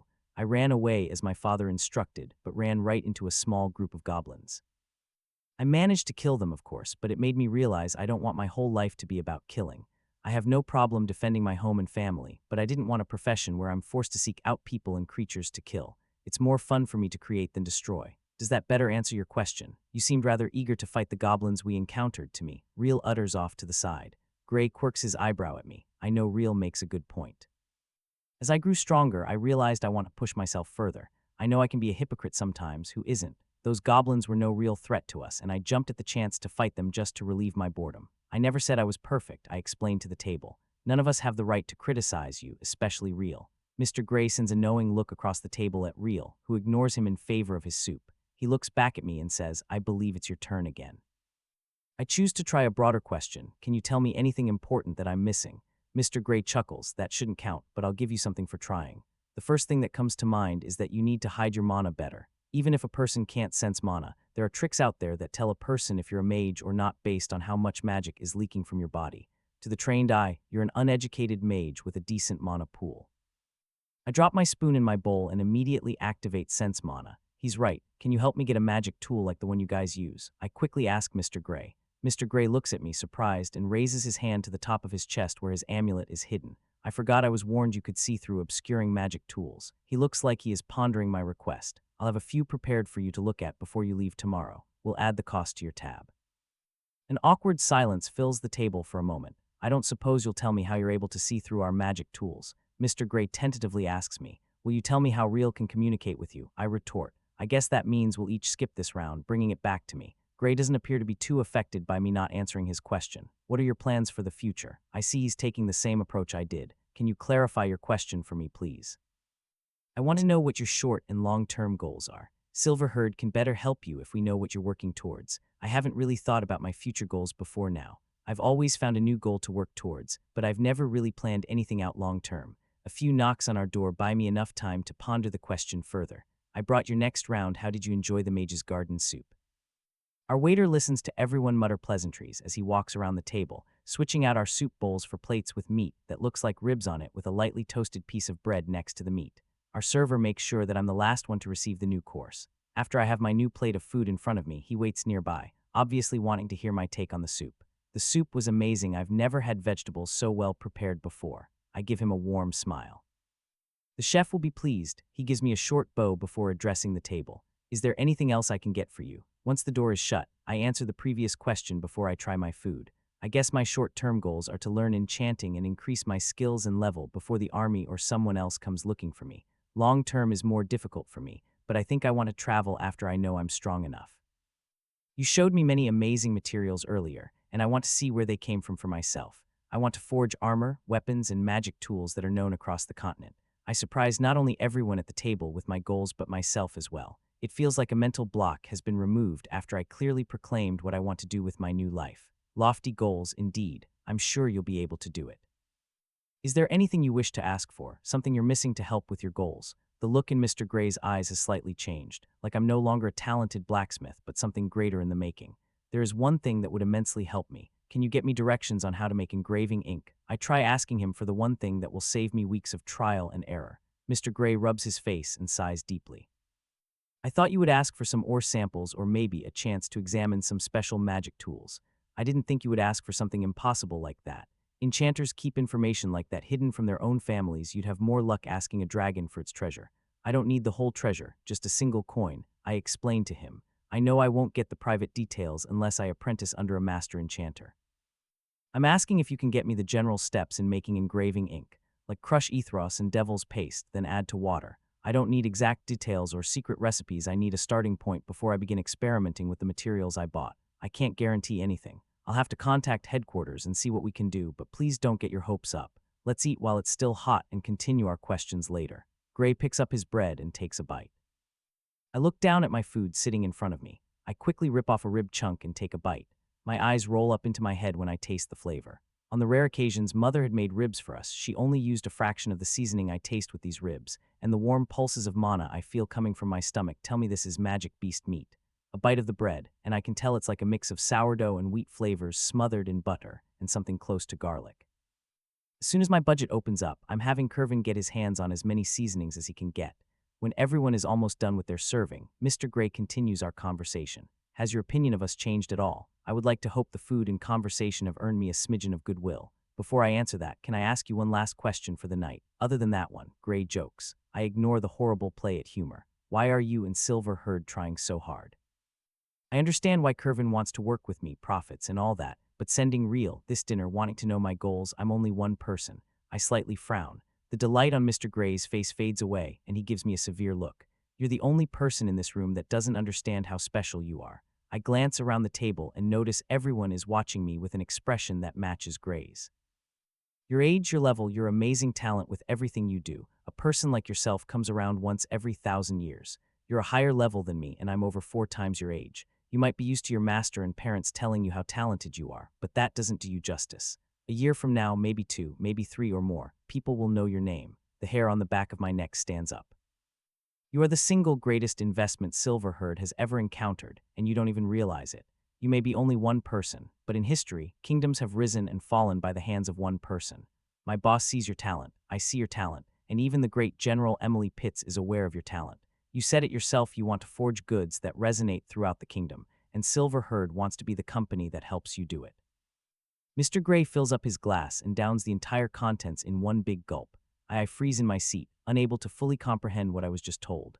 I don't want your answer right now, Gray tells me from across the table. You can answer my question tomorrow morning. For now, let's enjoy the rest of our dinner. I lay in bed back at Kervin's house, staring up at the ceiling, stomach so full I don't even want to roll onto my side. The rest of the dinner was terrific despite the atmosphere. We had a pot pie dish after the ribs and cookies dipped in taric paste for dessert. Looking for a distraction, I pull up my full status page.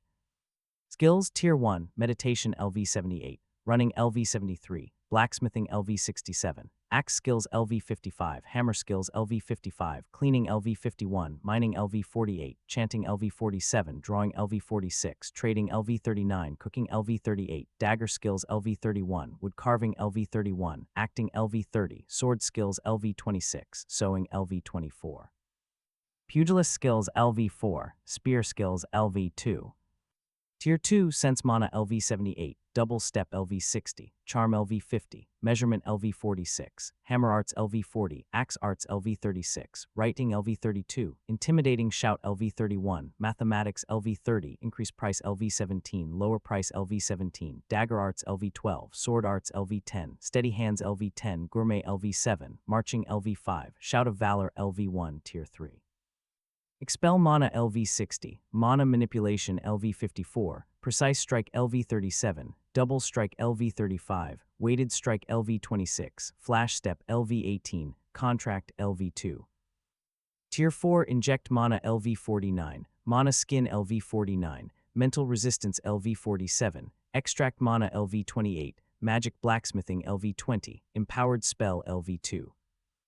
Tier 5 Sense Soul LV33. It's only been a few days since I last checked my status page, and I haven't done much since then, but I need something to take my mind off of what Gray said. Looking at the numbers almost makes me want to laugh. I earned more experience trading with Gray earlier than I did killing those goblins, and we didn't even finalize the deal yet. No, stop thinking about deals with Mr. Gray. I shake my head back and forth. I refocus on my status page.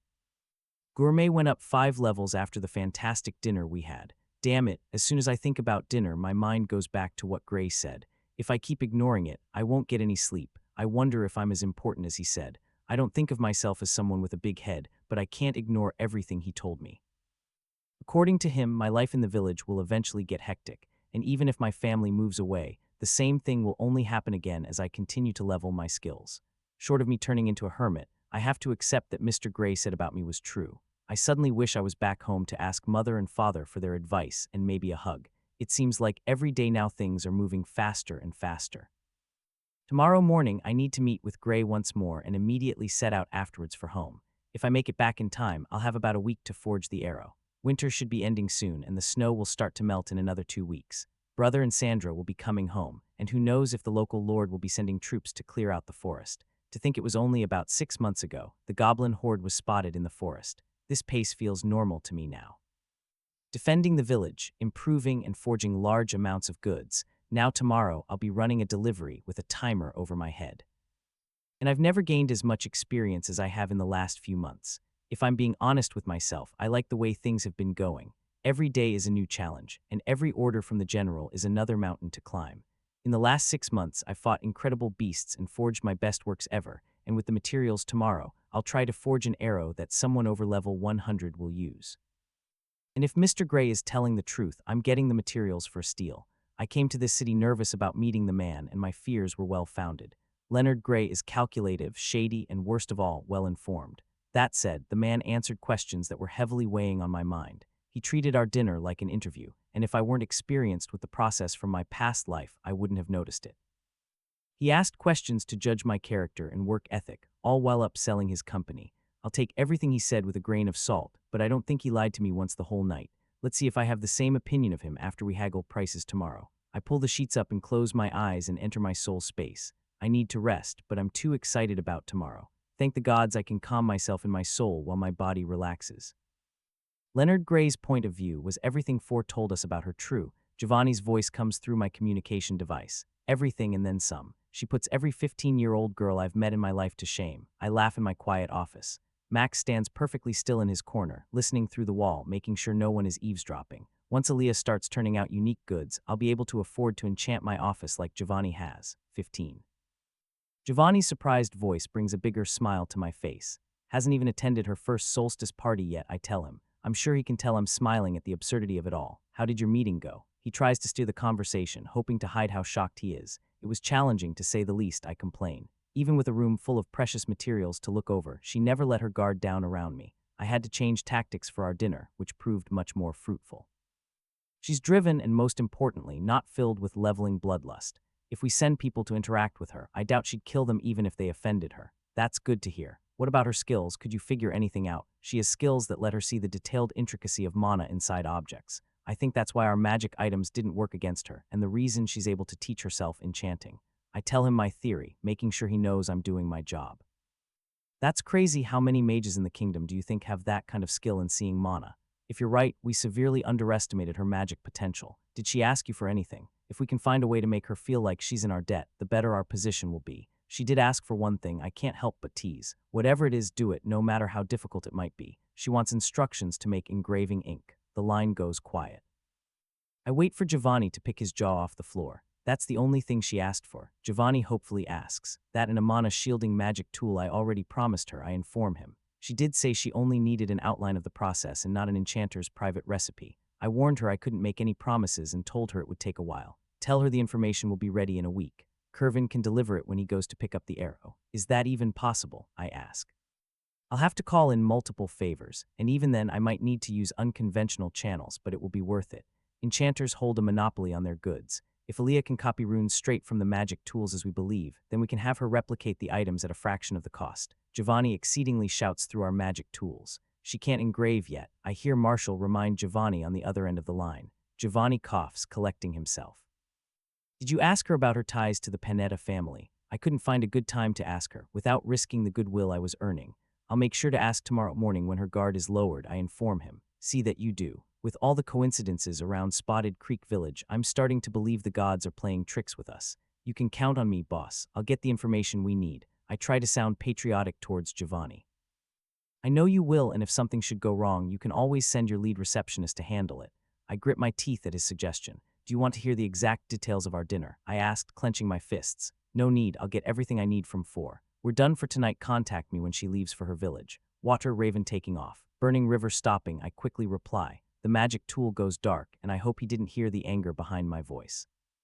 I get that man the best intel he has on the girl, and he threatens me. Does he think I'm afraid of that whore at the front desk? I slam my fists down onto my desk. I'll show him I just need a little more time. I'll help the girl reach new heights and make sure she knows it's me who's really helping her. Once she grows a little more, I'll use her as a bargaining chip to get everything I deserve and more. I started working under his father, and my branch brings in the most income for the company, and my profits have only grown as I help manage the T-Burn deliveries. I've built up everything I need in this backwater city to make my move into greener pastures, and Aaliyah is my ticket to opening the gate. I'll take that one and that piece. That's a good one right there, I exclaim. I move between crates, picking out the samples of ore that have the highest content of Kagels. The size of the sample doesn't matter as long as the rock has a higher content of the ore I need. I set it off to the side in a pile. Once I pick out the best samples I can find from each crate of ore, I further narrow down my ore choice so that I'm taking back only the best pieces with me. I eventually end up standing over a pile of ore that weighs roughly 100 pounds. Are you sure that will be enough ore for you to make the general's arrow? Mr. Gray asks from behind his desk. I'll make it work, I confidently proclaim. The amount of Kagels in this pile of ore is the same as 300 pounds of the other stuff. I'm used to helping my father carry large loads of timber, but I need to be able to move fast, so I can't carry more than 150 pounds or so. And I'm already close to that limit. I look at my travel pack sitting off to the side. When I started this journey, my pack carried around 20 pounds of supplies now. It bulges at the seams. Kervin took me to a stall this morning to buy more dried rations for my trip home, and he let me grab a few pairs of pants and a shirt from the clothes I folded. I convinced him that I shouldn't have to pay for the clothes after I took the time to clean part of his house. I quickly move the chunks of Kagels to a sack Mr. Gray provided for me. I'll secure the pack to a wooden frame that will help me carry the load, just like when I help Father. Do you need to weigh this or something? I ask Gray after all the Kagels ore is in the sack. I'm sure it's close to what you said it is. He smiles at me. Damn, I should have kept the extra chunks of ore after all. I place the unknown metal for the arrowheads in with the Kagels ore and tie the sack shut. And the feathers? I ask. Right here, Mr. Gray stands up and hands me a ceramic tube, sealed by a piece of fabric and some twine. I untie the string and move aside the fabric to reach inside and pull out a feather. The fetchin' feather sparkles just as beautifully as the one I saw yesterday did. I count 10 feathers inside the tube, including the one in my hands. Smiling while I seal the tube back up, I move over to the rest of my supplies and start strapping everything down. I use a part of my strength to tug in a few spots to ensure everything is secure. Confident in my work, I move in front of Mr. Gray's desk. I think everything is secure, ready to show me what's in the box. I motion to a spot behind his desk. The hidden box caught my attention as soon as I stepped into his office. Some might call that a breach of privacy, he grumbles. That's rich coming from you, I sarcastically retort. You think I wouldn't notice a box holding multiple enchanted items? Yeah, Mr. Gray leans over and pulls the hidden box onto his desk and opens it. One by one, he pulls out bundles of fine cloth and spreads them across his desk. He unwraps each bundle of fabric to reveal a different piece of jewelry. Each one is enchanted to obscure a person's mana. May I? Gray waves his hand over the jewelry, giving me free rein to inspect them. Are there any differences between them? I ask, looking between the two rings, an amulet, and a bracelet, all of which have a mana gem embedded in them. These pieces came from the capital. See the maker's mark on them, they come from a workshop specializing in mana obscuring magic tools. The two rings are low tier 3 items, the bracelet is mid tier 3, and the amulet is a high tier 3 magic tool. He explains to me while I'm holding one of the rings. What separates them in the same tier? I question. Mr. Gray goes full teacher mode on me. Magic items are classified by many factors. The most important deciding factors on a magic item's price are the enchantment and the magic gem used, how much mana the runes need, how well it utilizes the mana, and the effect of the runes combined with different qualities of mana gems decide the tier and price of the item. What about the item itself? I ask. Mr. Gray gestures to the ring in my hand. All four of these pieces of jewelry are made from materials just strong enough to hold their individual enchantments. That's why each of them looks pretty similar, but I'm sure a person with your skills can tell the difference between them. I start scanning the items one by one and quickly see what he means. They all use a silver alloy mixed with copper and another metal I haven't seen before. The only noticeable difference in their structures is the bracelet and amulet have a little extra of the unknown metal in their alloys. I pour in enough mana to activate each item for a few minutes to observe their gems and runic structures. Size and clarity look to be the most contributing factors to the mana gem's capacity. The jewel inside the amulet is the smallest, but the mana contained within is 25 more than the bracelet and 55 more than the two rings because of the sapphire's clarity.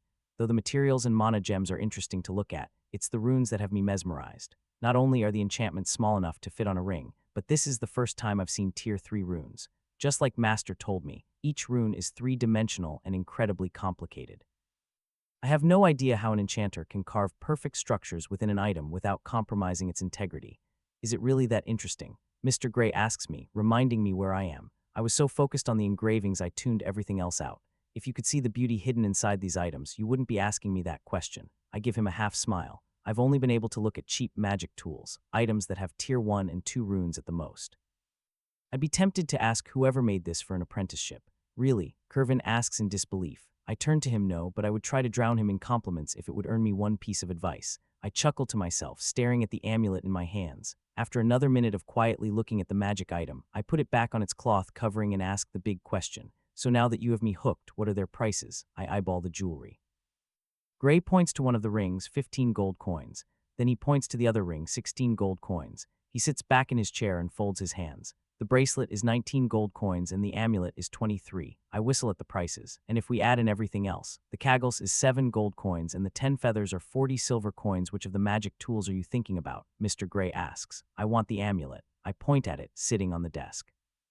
I don't want to persuade you to pick one of the other options, but why the most expensive one? He inquisitively asks me. I use my magic during everyday life. The amulet will waste the least amount of my mana pool while I keep it activated. In the future, I might even ask you to buy me a tier 4 version if I can afford it. Gray laughs. Tier 4 mana obscuring magic tools start at 40 gold coins and go up to 100 for the best ones. And don't ask me about tier 5, only a few are auctioned off by the Stonekin each year. I wouldn't even be able to tell you the price of the starting bid. Holy crap, you said Stonekin sold them, you can't get one from a human enchanter. I ask Mr. Gray. There are only 2 enchanters in our kingdom that can craft tier 5 runes, and it's unknown how many they know. I'm not sure if you know this, but we humans are known for our celestial spells, while the Stonekin focus on runic magic. When it comes to war, our army mages are brutal on the battlefield, but we'll never be able to compete with Stonekin when it comes to engraving. He explains to me. Tier 5 runes, I wonder how much more complicated they are compared to tier 3. Let's get back on track. Gray brings my attention back to him. The amulet is 23 gold coins. Add in the materials you selected, and your total is 30.4 gold coins. Whoa there, I think you might have drunk too much last night. Correct me if I'm wrong, but I believe we made a deal yesterday. I stop him before he can take the lead. Really, you think so? Mr. Gray shows me his confident side and activates his skills. I activate my own merchant skills, but they pale in comparison to his. If I didn't have mental resistance, I'm sure I would have agreed to pay him double if he asked for it. I do my best not to let the intimidation show on my face or in my body language. I think the price is fair. Gray stands up from his chair and stretches out his hand, expecting me to agree. And the deal we made yesterday. You're supposed to give me a discount in exchange for 2 of the special arrows I make later. I raise my chin in defiance. Mr. Gray looks shocked that I didn't agree to his deal. How are you? He stops, knowing I won't answer. He straightens his back. I remember our deal. That's why I'm not charging you for the special metal. If I were to charge you for the special ore, your total price would be more than 50 gold coins, and you aren't going to get your money back with the arrows I make for you. I make sure he knows I'm not a sucker. He gives me a contemplative look. Fine, 28 gold coins. Whatever merchant skills he's using once again decimate my own and try to force me to agree. You said the special metal would be sold for over 20 gold coins. You'll easily make double that with my arrows. 20 gold coins for everything. My skills try to push back against his, but I can't feel them making any progress. I'd agree to that price if you tell me how you're negating my skills. If not, 27 gold coins. He narrows his eyes. No chance, I fire back. Give me everything for 25 gold coins. I stand firm. For the briefest of moments, his smile turns into that of a predator before quickly softening. Deal, he holds his hand out. I reach out and take his hand. I'll write out a quick contract regarding the arrows and that you owe us 22.5 gold coins. I feel our skills finalize the deal, but I'm more focused on the sudden price drop. Wait, why did you drop the price further? He continues to smile while his hand flashes across a piece of parchment. I was informed a while ago by headquarters to give you a 10 discount. On everything, I try to clarify. Of course, everything Curvin has bought for you has had a flat 10 taken off of the price. Mr. Gray quickly looks up and gives me a matter-of-fact look. I send Curvin a questioning look, but he shakes his head, denying any knowledge of the fact. I thought you would get everything for 27 gold, but I guess seeing another part of your skills was worth the extra 5 gold coins. Gray turns the contract upside down and pushes it over to me to sign. It only takes me a moment to scan the document to make sure there are no hidden clauses. I sign the contract, feeling a small bond forming between the two of us, while Gray puts the other 3 magic tools away. I push the contract back to his side of the table and pick up my new amulet. Allow me, Curvin offers. I hand him the necklace and let him attach it around my neck for me. As soon as it's fastened, I fill it with mana and watch as an invisible barrier forms around my body. I'm happy knowing I have another defensive layer around me, even though it isn't a physical one. Now that business is done, Mr. Gray grabs mine and Curvin's attention. I'd like to hear the answer to my question last night, the one asking if my opinion changed. I make sure to clarify. That's the one. Gray appears happy I remembered. I'd be a fool if I trusted you after 2 meetings and a dinner. Gray looks saddened by my answer, like I kicked his dog. However, I continue. You've been good to me while I was here. I'm starting to think working with Silverherd isn't as bad as I originally thought it would be. Gray, and by extension Curvin, brighten up after hearing the second part of my answer. That doesn't mean I want to deal with anyone other than Curvin. I remind Gray. I can understand that. Hopefully in the future you'll feel more inclined to work with me as well. Gray and I share a mutual smile. Oh, I almost forgot. Gray shifts in his seat. Headquarters told me they would try to get you the instructions you asked for, but they need time. You know how matters regarding engraving ink are sensitive. I'm surprised by the news, and you didn't think to tell me that piece of news before you asked me what I thought about you. I give him a smile that says I know what he did there. It never occurred to me. Gray lies through his teeth, feigning ignorance. Headquarters did want me to ask you one more thing, though. What is it? I ask.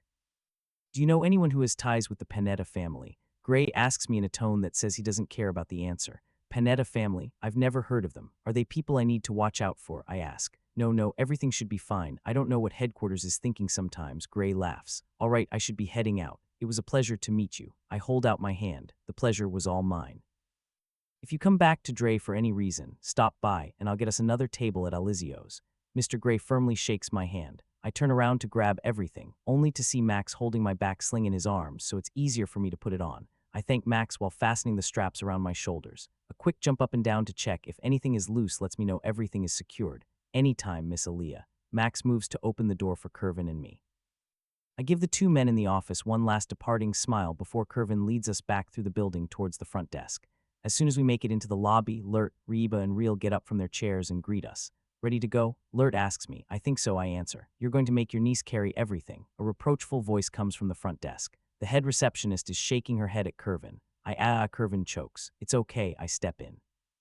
I've always helped move things around. This is nothing. It's the principle of the matter, sweetie. She tries to scold me as my mother would. It's really fine, I try to tell her. I'm thankful for your consideration, miss. I try to get her name. Oh, it's fine. We girls need to stick together. She expertly continues the conversation, ignoring the bit about her name. She gives me a once-over with her eyes and asks, are you leaving?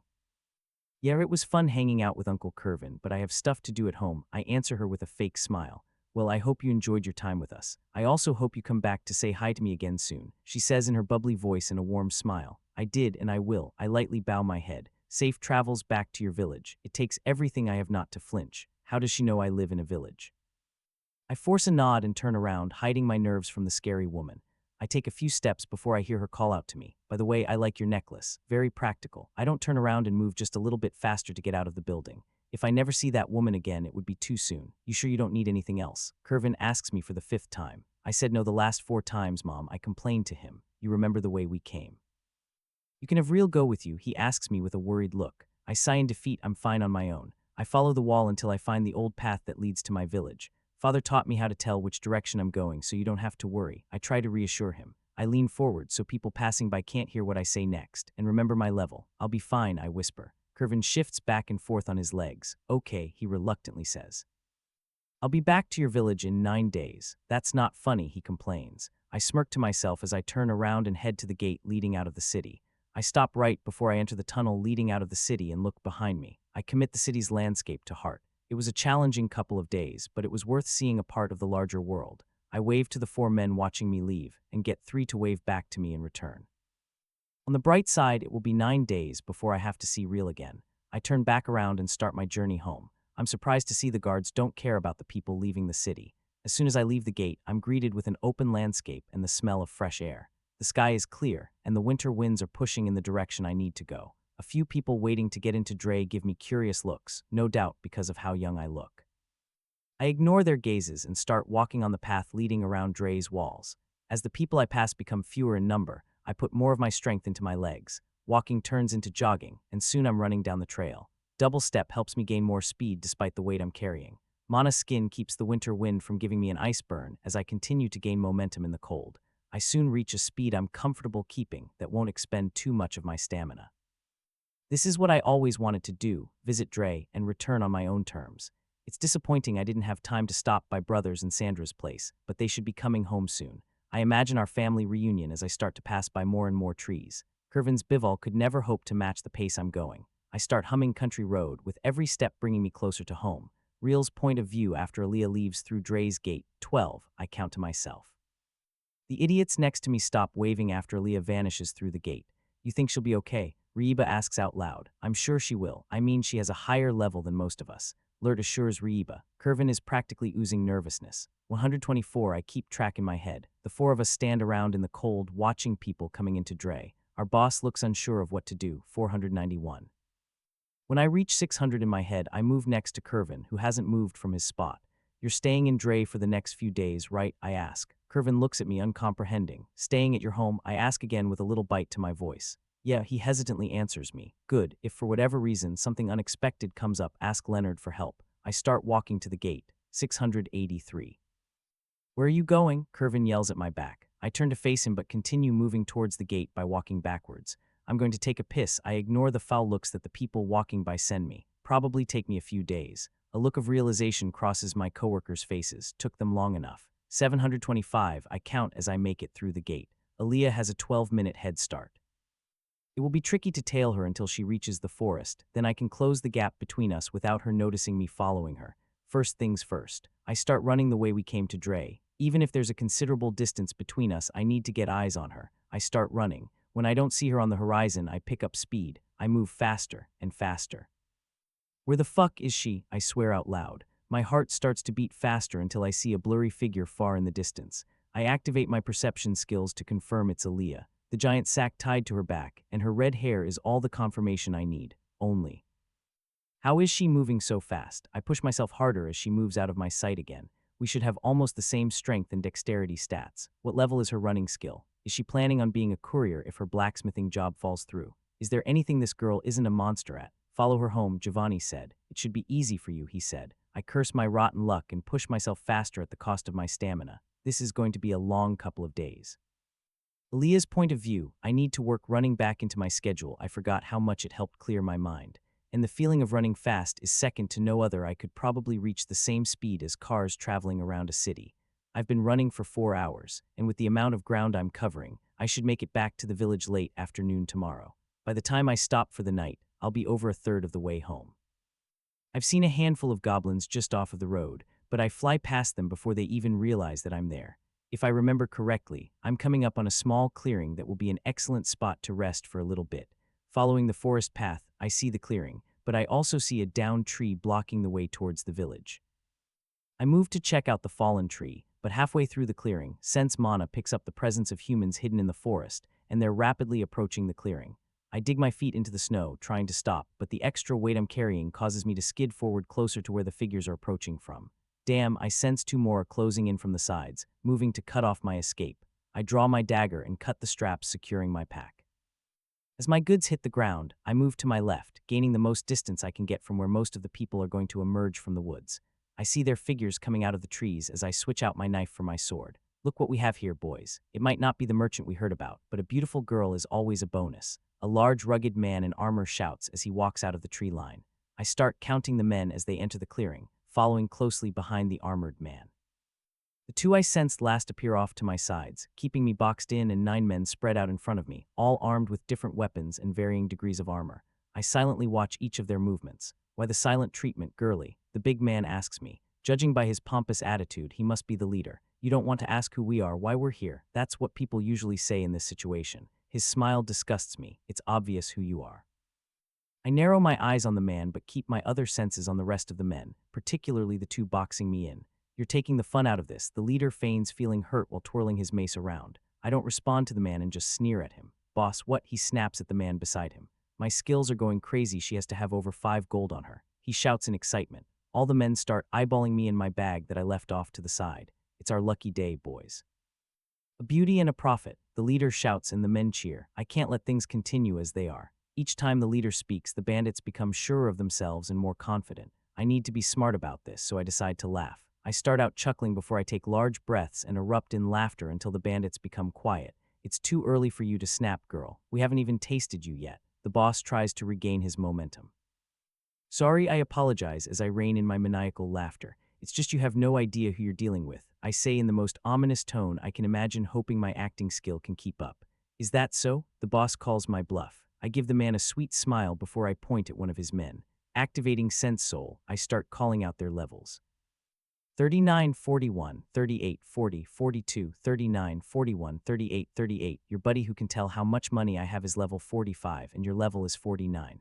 Each number I call out causes the recipient to falter. Even the leader cringes when I tell him his level. None of you are as strong as I am. I push my mana into my sword and ignite its flames. Oh gods, a few of the men call out. Quiet. The leader's voice echoes throughout the clearing. I'll admit you're flashy. He takes a step forward. You might be able to scare these fools, but I've seen how people with real power act. If you were strong enough to take us out, you would have attacked us already. You're running back to your village, so your stamina can't be full right now. And by the way your sword is trembling, you've never killed a man before. I try to keep my confident facade up, but he's right. My stamina is only around 600, and I've never seriously fought with another human before. We'll use the same rules as always, the leader shouts out. Who wants to try first? The winner gets first taste. What the hell is he saying? These bastards think so little of me that they're willing to come at me one at a time. I'll go. A bandit holding an axe steps forward. His level was 41. Surrender, and I won't be too rough with that body of yours. The man licks his lips at me.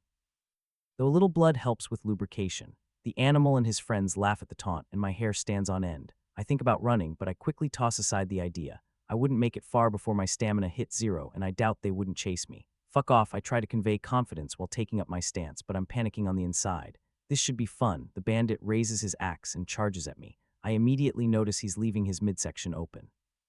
I'm ready to cut open his stomach, but I hesitate when he enters my striking range. I recover and slash, but he skillfully uses his axe to deflect my strike and push me back. You're right, boss, the man shouts over his shoulder. I gave her an opening and she hesitated. A round of cheers erupts at my opponent's news. A few of the bandits are cursing for not volunteering to go first. The man takes up another stance, only this time he properly guards himself. He left himself open to test me. So many emotions flash through my mind, but two most of all, anger and fear.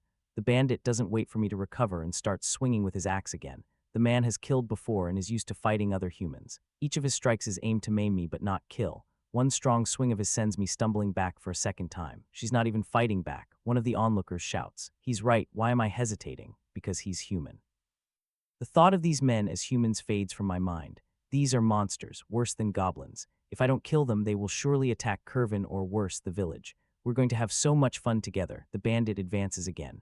This time his movements appear to slow as I silence the part of my brain reminding me it's a person in front of me. I activate Flash Step and Precise Strike, appearing behind him.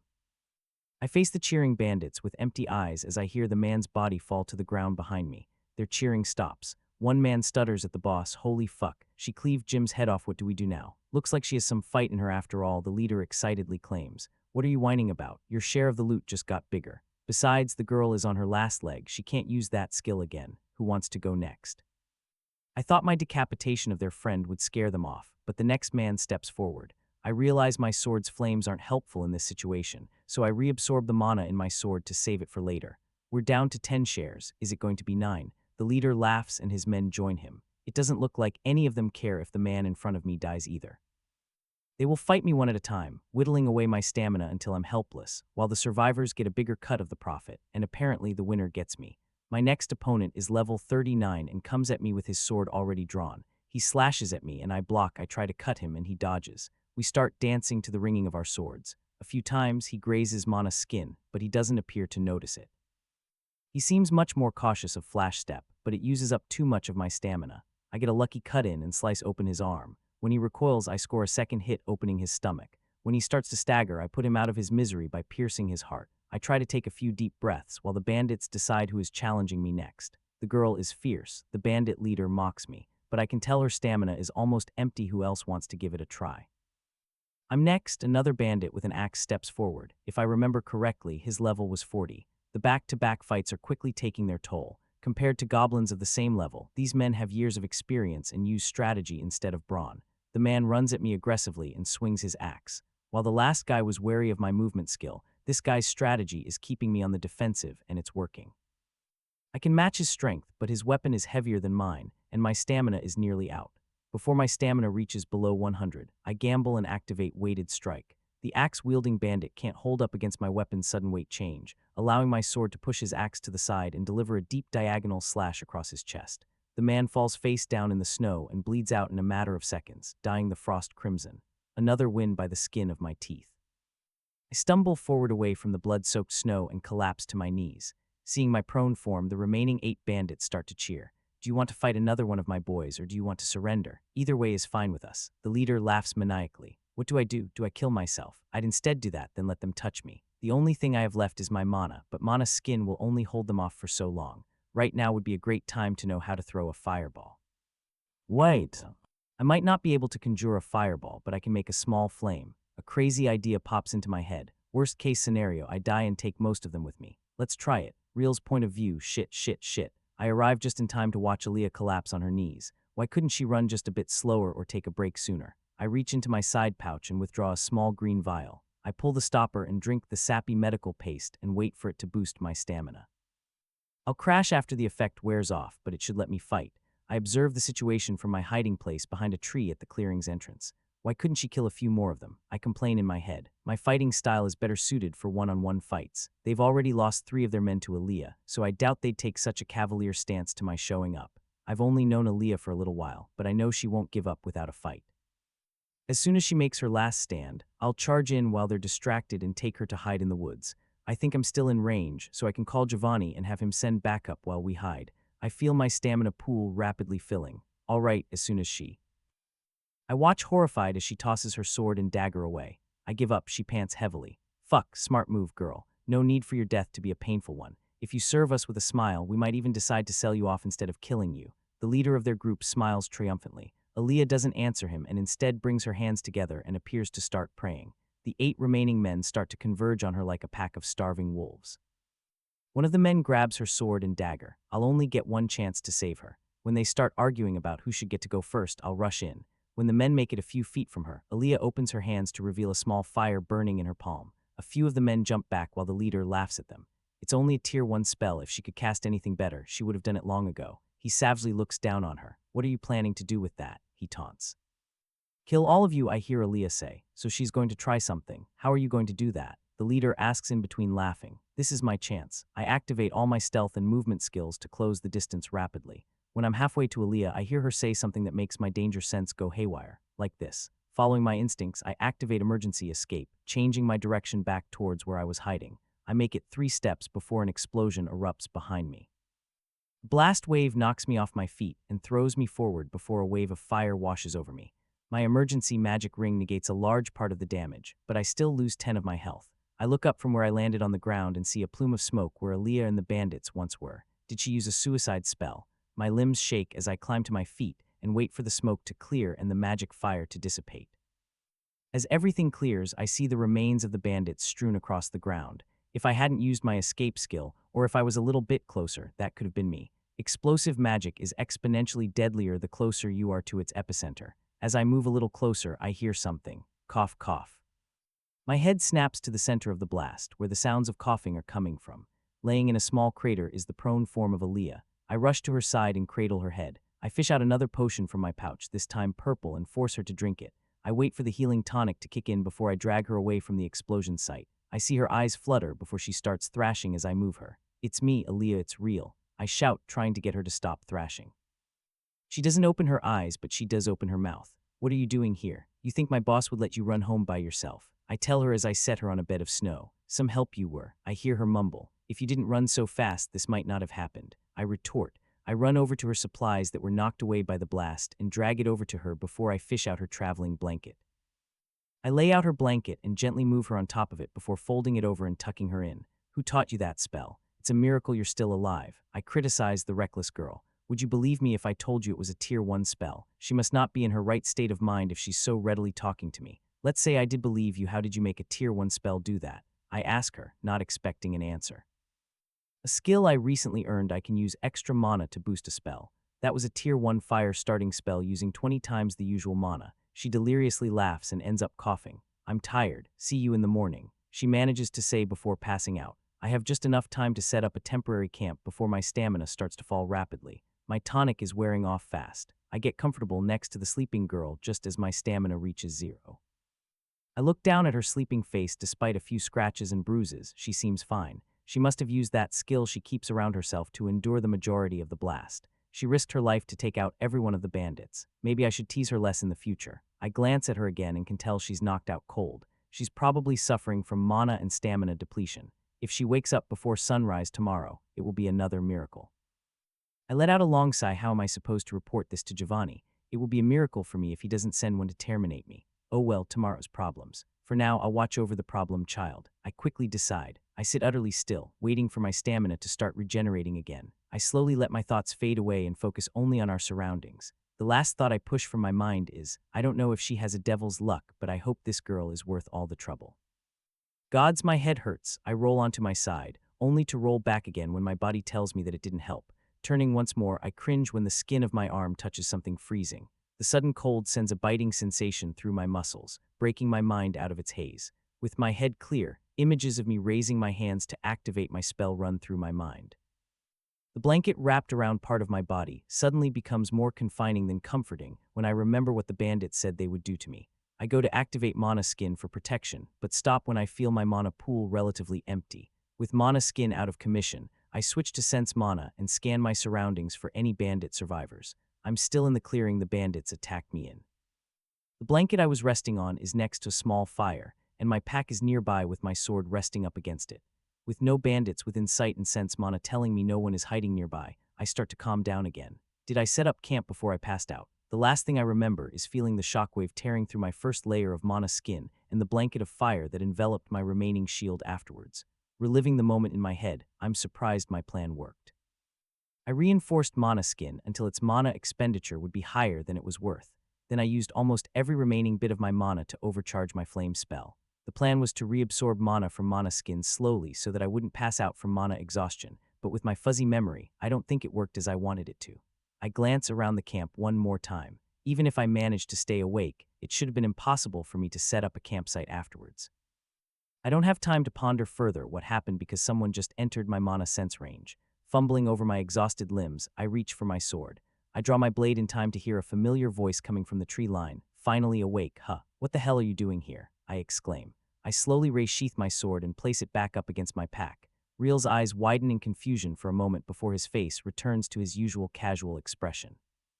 I was sent to watch over you on your way home. I found you in that crater over there. He points to the spot I activated my spell. The area around the crater is a muddy mess devoid of any snow. You were tailing me. Then where were you when I was surrounded by those? I remember the bandit leader's sickening grin and how I killed all of them. I wrap my arms around my body and dry heave. I can't be sick to my stomach because I haven't eaten anything in over a day and a half.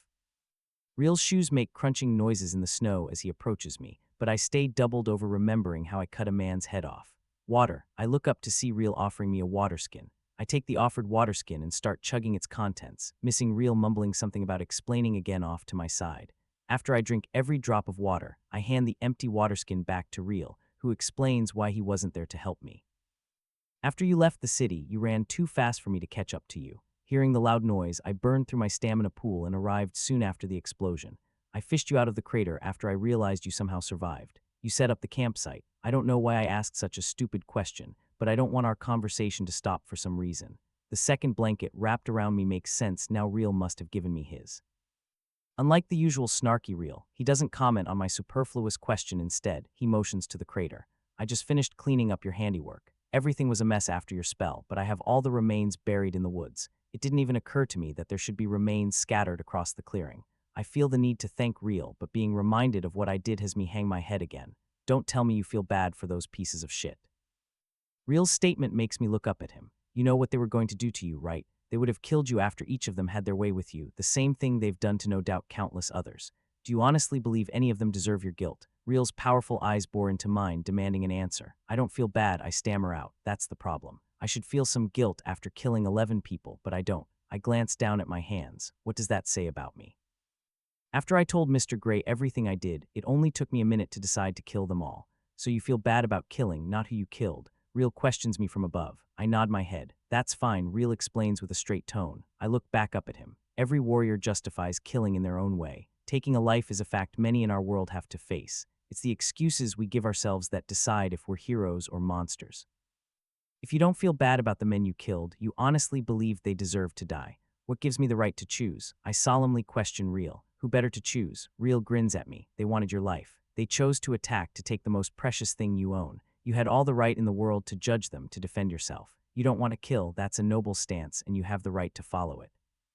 The chances are you'll have to kill other people in the future, and you can only hope your conscience is as clear as it is now. Always remember to do what you feel is right. I'm astounded by Real's speech. Also, Real continues. As long as you feel bad after killing a person, you'll know you aren't truly a monster. He reassures me. What's your reason for killing? I can't help but ask Real. His passive face warps into the same look he had after I used Sense Soul on him when we first met.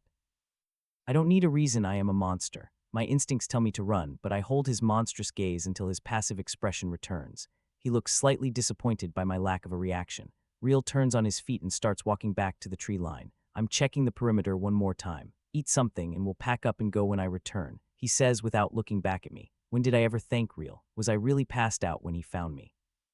I don't think he would tell me after he just tried to push me away. Real called himself a monster, but I don't think Silverherd would tolerate a wild beast amongst their ranks. Whatever his reason for killing is, it's his decision, just like I decided to kill rather than roll over and die. I'll mourn the act of killing, but I refuse to lose sleep over the bandits who tried to rape and murder me. I slowly stand up, pulling Real's blanket closer around me. I'm wearing a jacket, but I'm used to having Mana's skin regulate the temperature around me. Grabbing my dried rations from my bag, I huddle closer to the small fire. My entire body feels sore and stiff, refusing to move correctly. I guess that's what happens when you survive an explosion at point-blank range. While nibbling on some jerky, I look up at the sky. The sun looks like it moved back across the sky, meaning it has been at least a day since I fought the bandits. Real said he just finished cleaning up, so I guess I was out for 16 hours or so. Real said he'd be back soon, and there's one more important thing I need to check before he returns. I pull up my status page. Skills Tier 1, Meditation LV 78, Running LV 74, Blacksmithing LV 67, Axe Skills LV 55, Hammer Skills LV 55, Cleaning LV 51, Mining LV 48, Chanting LV 48, Drawing LV 46, Trading LV 41, Cooking LV 38, Dagger Skills LV 31, Wood Carving LV 31, Acting LV 31, Sword Skills LV 28, Sewing LV 24. Pugilist Skills LV 4, Spear Skills LV 2. Tier 2 Sense Mana LV 78, Double Step LV 61, Charm LV 50, Measurement LV 46, Hammer Arts LV 40, Axe Arts LV 36, Writing LV 32, Intimidating Shout LV 31, Mathematics LV 30, Lower Price LV 20, Increased Price LV 17, Dagger Arts LV 12, Sword Arts LV 11, Steady Hands LV 10, Gourmet LV 7, Marching LV 5, Shout of Valor LV 1 Tier 3. Expel Mana LV 60, Mana Manipulation LV 55, Precise Strike LV 37, Double Strike LV 35, Weighted Strike LV 27, Flash Step LV 19, Contract LV 5. Tier 4 Mana Skin LV 51, Inject Mana LV 50, Mental Resistance LV 48, Extract Mana LV 28, Magic Blacksmithing LV 20, Empowered Spell LV 7. I ignore the fact I leveled up and focus on my fighting experience. Killing 11 men and almost dying in the process only gave me 68,891 experience. Is that how cheap life is in this world? Breathing out a sad sigh, I distribute my status points to help with my recovery. I put 3 points into vitality, 3 points into strength, 3 points into dexterity, and 1 point into magic.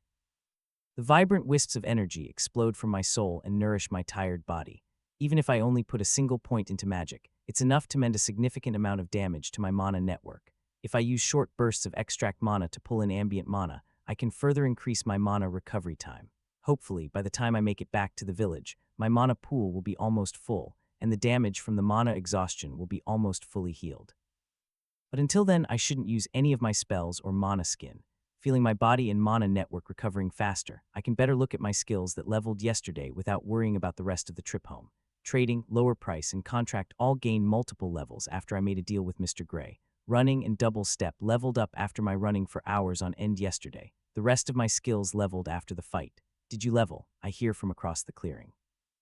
Looking over, I watch Real walk towards me. Usually his question would earn him a sarcastic comment, but I feel generous towards the man after pulling me out of the flaming crater. I made it to level 64. Real looks surprised I answered him, and probably even more so that I gave him an exact number. He rubs the back of his head. I wasn't expecting you to answer. Did the explosion scramble your brain? He teases. Real pauses mid-step and narrows his eyes at me. Stop thanking me already. I was too late to help anyways. Are you ready to go? He tries to change the subject. Give me a minute, I ask. My pack is still roughly in one piece, but I need to retie the straps I cut. I pick up my blanket from the ground and shake it out before stashing it away. Real growls in annoyance, snaps the blanket out of my hand, and then proceeds to stuff it into his pack. It's surprising how light he can travel besides the gear he's wearing. He only has the blanket and a single waterskin tied to his pack. Real shakes his head no. It's in a scrap pile hidden in the woods. It was too mangled after the explosion to be salvaged. Damn, that sucks. Real notices my disappointed look, something special about it. It was the first thing Master made for me. The knife has been with me for years now. I sigh with disappointment. I'll have Curvin pick up the scrap pile when he heads this way again, and bring it to you, Real offers. Whatever, Real whines again. I'm starting to notice Real can't take a compliment. He's either been pissing everybody off or staying silent so much that I didn't notice it before. I don't think anyone has had a single conversation with the man that wasn't an argument during our entire trip to Dre. We start walking across the clearing towards my village, and I decide to test my theory. I never realized what a helpful person you are, I say, walking next to him. If looks could kill, I'd be dead right now. Real increases his speed and vaults over the fallen tree blocking the path, leaving me behind. Hey, I can't move that well right now, I shout over the tree. In a flash, Real is back on top of the tree trunk, offering me a hand up. I take his hand and jump. Between my leg strength and Real's strength stat, I quickly make it on top of the tree and over to the other side. I give Real a big, goofy smile. What? He challenges. Real's face muscles slack into a disbelieving grimace before he charges off in a huff.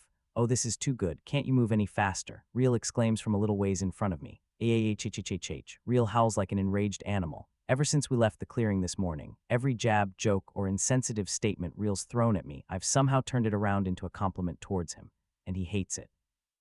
You howl so beautifully, you know that, I say in a sing-song voice before bursting into hysterical laughter.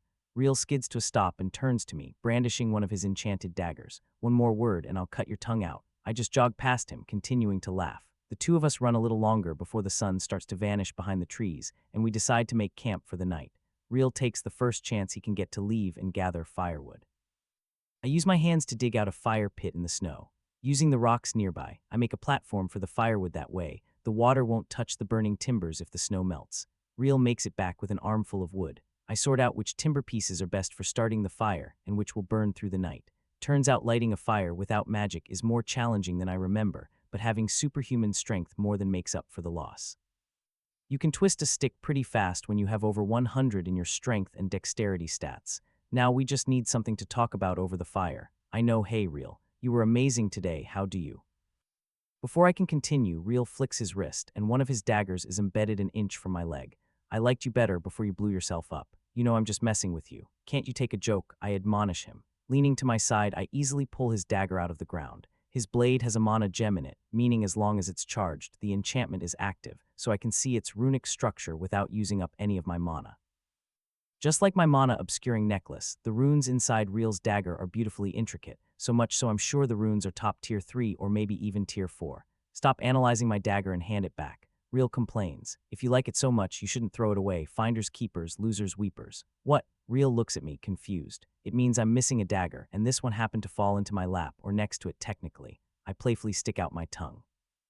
Funny, at least you aren't complimenting me with every word. He holds out his hand. I carefully hand him back the dagger, unsure what it's enchanted with. Sorry for messing with you all day. After dealing with you on the way to Dre, I was happy to learn your weakness finally. I poke fun at him. But seriously, what's your deal? It was mostly a bunch of small compliments. Why would that make you uncomfortable? People don't usually compliment me when I'm working unless I make it quick. Real flashes me a smile while showily flipping his dagger around. Does that mean people are just jobs to you? I ask. Real flips his dagger through the air, catching it before he shrugs at me. Don't take it personally, I'm the same with Curvin and his lot. I need to be able to follow any orders the boss gives me, and I can't let friendships get in the way of that. Like what Mr. Gray said about silencing Curvin, Real chooses not to answer my question, so I ask another. Is that why you can't even have a friendly conversation with me for the same reason? It's unlikely we'll ever be in that kind of situation. Real gracefully sheathes his dagger. Are you saying that because I'm valuable, or because soon I'll be stronger than you? I tease. Real gives me a confident smirk. A bit of advice, don't underestimate people like me. Levels don't help when your opponent doesn't play fair. I'll keep that in mind, I tell him. An awkward silence falls on us and we pass the time staring at the fire. Hey, Real, yeah, you report everything to your boss, right? I question. The important things, yes. Certain things he doesn't need to know. Real truthfully answers, not that it's much of a secret anymore. Then that means you're going to tell him about yesterday, I hesitantly ask. Yes, he immediately responds, even the part about how you weren't there. This time he doesn't answer. His hesitation is the opening I need. I have a proposition for you, I offer. Real looks at me critically. Nothing bad, I try to decrease his skepticism. And what is it you're suggesting? Real questions me. I want you to downplay the danger I was in. Real seems unsure of my request. Why would you want that, and what's in it for me? There are two reasons why I don't want your boss to know how close I was to meeting the goddess of death. The first is my image. Real raises an eyebrow at me. I'm sure you've mentioned to your boss my level and some of my skills. Having him think I'm stronger than I am will keep him off of my back. And the second reason, Real folds his arms. I don't want him to worry. Real's eyes widen when he realizes what I mean. If word gets out that I almost died going back to my village from the closest city, I'm sure he'll assign more people to shadow me. And God's help me if my mother hears about it. She'll never let me leave the village again. All of those reasons sound great for Silverherd. We can better watch you, and you'll be confined to the village, and it won't be by our hand. Real chuckles at my problems. Good for Silverherd, not you. My response stops him from laughing. How much trouble will you be in when your boss finds out you almost let me die? Real's eyes widen slightly now. He's properly listening to me. You underplay what happened to me, and I'll keep it a secret you almost let me die. That way, neither of us get in trouble. Real turns his head away from me so I can't see his expression. I'll think about it. His voice cuts through the silent air. I pick up a stick and poke at the fire. Sending a quick glance up, I notice Real still hasn't turned back to face me. Hey, Real, I try to get his attention, but he doesn't look at me. I have something to ask about you saving me yesterday. Real's expression doesn't give anything away. I told you. I arrived after the explosion and pulled you out of the crater. Then why haven't you asked me any questions? Because I know you wouldn't tell me anything. Real candidly answers my question. He looks sincere, but I know Real better than that. That wouldn't stop you from trying. You wouldn't leave me alone the entire trip to Dre, even though I ignored almost every one of your questions. The only thing I can think of is that you arrived earlier than you said. I'm curious, was I conscious when you pulled me out of the crater? Would knowing change anything? Real asks me. I guess it wouldn't. I lower my head, casting my gaze back into the fire. Does that mean you won't ask me? I won't because I know you wouldn't tell me anything. Answering the same way he did, I look up and give Real a smirk. Real's lips curl up into a light smile. We both share a quick laugh about our situation. Both of us are trying to get information out of the other. Both of us are trying to survive in a game played by bigger people. Real stops laughing first. You want the first or second watch? I'll take the first. I think I might have slept a little too much last night. All right, Real nods his head in understanding before tightly wrapping his blanket around his body. As soon as he lays on the ground, his eyes close and his breathing evens out. He fell asleep fast. I wonder how long he's been up for. I'm sure he stayed up all night to watch over me, meaning it's been at least 2 days since he last slept. I wonder if he's still paying attention to his surroundings. If I reached for his enchanted dagger, would he wake up? I set aside the idea of robbing the sleeping assassin for later and try to make myself comfortable. I'm surprised how much my opinion of Real has changed today. Despite me bugging him throughout the day, he never retaliated. Sure, Real threatened me multiple times, but that was just for show. If he wanted me to leave him alone, he would have brought up the men I killed. I can't say we are friends now, but I think there is a new sense of respect between the two of us. It sucks now I know he isn't all that bad of a guy. I used to hate him on principle, which made avoiding his questions easier. I need to be careful no matter how my opinion of Real changes. I need to remember, it's his job to gather information about me and report it to his boss. I send a sidelong glance at Real's prone form. I don't know what Real learned about me, but I hope to use the information he gathered to mislead his boss rather than report my fight's grim details. Real wouldn't be able to escape punishment if he reports the situation exactly as it happened. No matter how annoying Real can be, I'd prefer the devil in front of me to the one hidden in the shadows. I finally managed to get into a good position and enter a meditative state. While absorbing small amounts of mana, I keep a close eye on the woods around us. I'll make sure nothing bothers Real while he's asleep just like he did for me. General Emily Pitt's point of view, the daily report Christopher. I ask my steward while staring out the keep's window. In the distance, I see Skull's campfires flickering into existence as the sun gives way to the night. I'm sad to report more conflicting reports, General. How so? I question him. Skull's forces have pulled back their forward line, yet they continue to launch siege spells even though they can't reach our walls. They send raiding parties when our supplies arrive but retreat before any real damage is done. Skull isn't known for long engagements, and yet they're digging themselves in and building fortifications along their ranks. It's almost like they've given up and are only putting up token appearances. Christopher reports the troubling news. Have they received any reinforcements? I ask. Our scouting teams report regular supply trains arriving at their camp, but no new soldiers, no one wearing a feathered hat. Christopher shivers, thankfully not. The commander who took over Skull's forces after you slew his predecessor has been seen directing troops and appears to still be in charge despite losing most of his forces to your last skill. Any word on our reinforcements? We received word from the capital that multiple forces are being sent to reinforce us. The closest will be here in 3 weeks. Christopher happily reports. And my specialty arrows, I ask. Your order was sent to the Stone Kin, and we received word that it was accepted, but we haven't received a reply when they might be finished. Damn, that's terrible news. I don't let Christopher see my agitated face. It doesn't mean anything if the order is accepted if they didn't quote us a delivery date. It means they haven't started, or they're having trouble with the materials. Regarding your other order, we received a letter from the owner of Silverherd, Giovanni Tarini, that it should be here in under 2 weeks. Christopher's news brings a slight smile back to my face. Furthermore, the items we purchased from the merchant Curvin, deemed good enough to enchant, are nearing completion. Squad leaders have been notified to report anyone they think competent enough to wield an enchanted weapon. Good, I respond. And the special arrows we received. Divided amongst our best archers, Christopher reassures me. They know not to use them, correct? I send a stern look at Christopher. Yes, General, Christopher nods in reassurance. They're aware of your orders to save them for the next big battle. Everything is moving smoothly, General. And that's the problem. Christopher understands what I mean. Everything has been going too efficiently as of late. We've repelled every one of Skull's offenses and have decimated their numbers, and yet they haven't retreated. They even started using tactics they aren't known for. Skull's forces are meant to move as one, being spearheaded by high-leveled army members. Even after I killed most of their high-leveled warriors and commanders, they still tried to take the fort using the same formation. Skull should have retreated through the canyon the day after I slaughtered so many of their forces. The only reason they would have stayed is if they came up with another plan, one that we haven't seen before. 3 weeks, I tell myself. In 3 weeks, reinforcements will arrive, and Skull will have no choice but to retreat. We just need to hang on until then. Point of view, gods, I love the smell of the battlefield. The charged atmosphere is positively pulsing with waves of mana. It makes me want to charge the fort right now. It takes everything I have to restrain myself. I can't have my existence here being revealed yet. That surprise will come later. I stroke my gray beard, careful of the feathers I have adorning my facial hair. I had to take them out while traveling with the supplies, but I can proudly display them in my tent.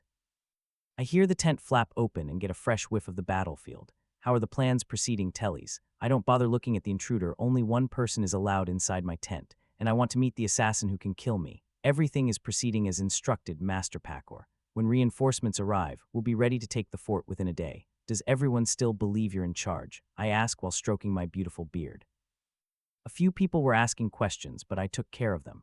No one knows you're here. I look over at the kneeling man, and he quickly casts his eyes down, avoiding my gaze. Impressive. It's nice to see your dedication to the cause remains despite your failings. Telly's gulps loud enough I can clearly hear it. Continue as you have, and I'll see to you getting a promotion. Really? Telly's face is equal parts disbelief and excitement. But the men I lost, irrelevant, I exclaim.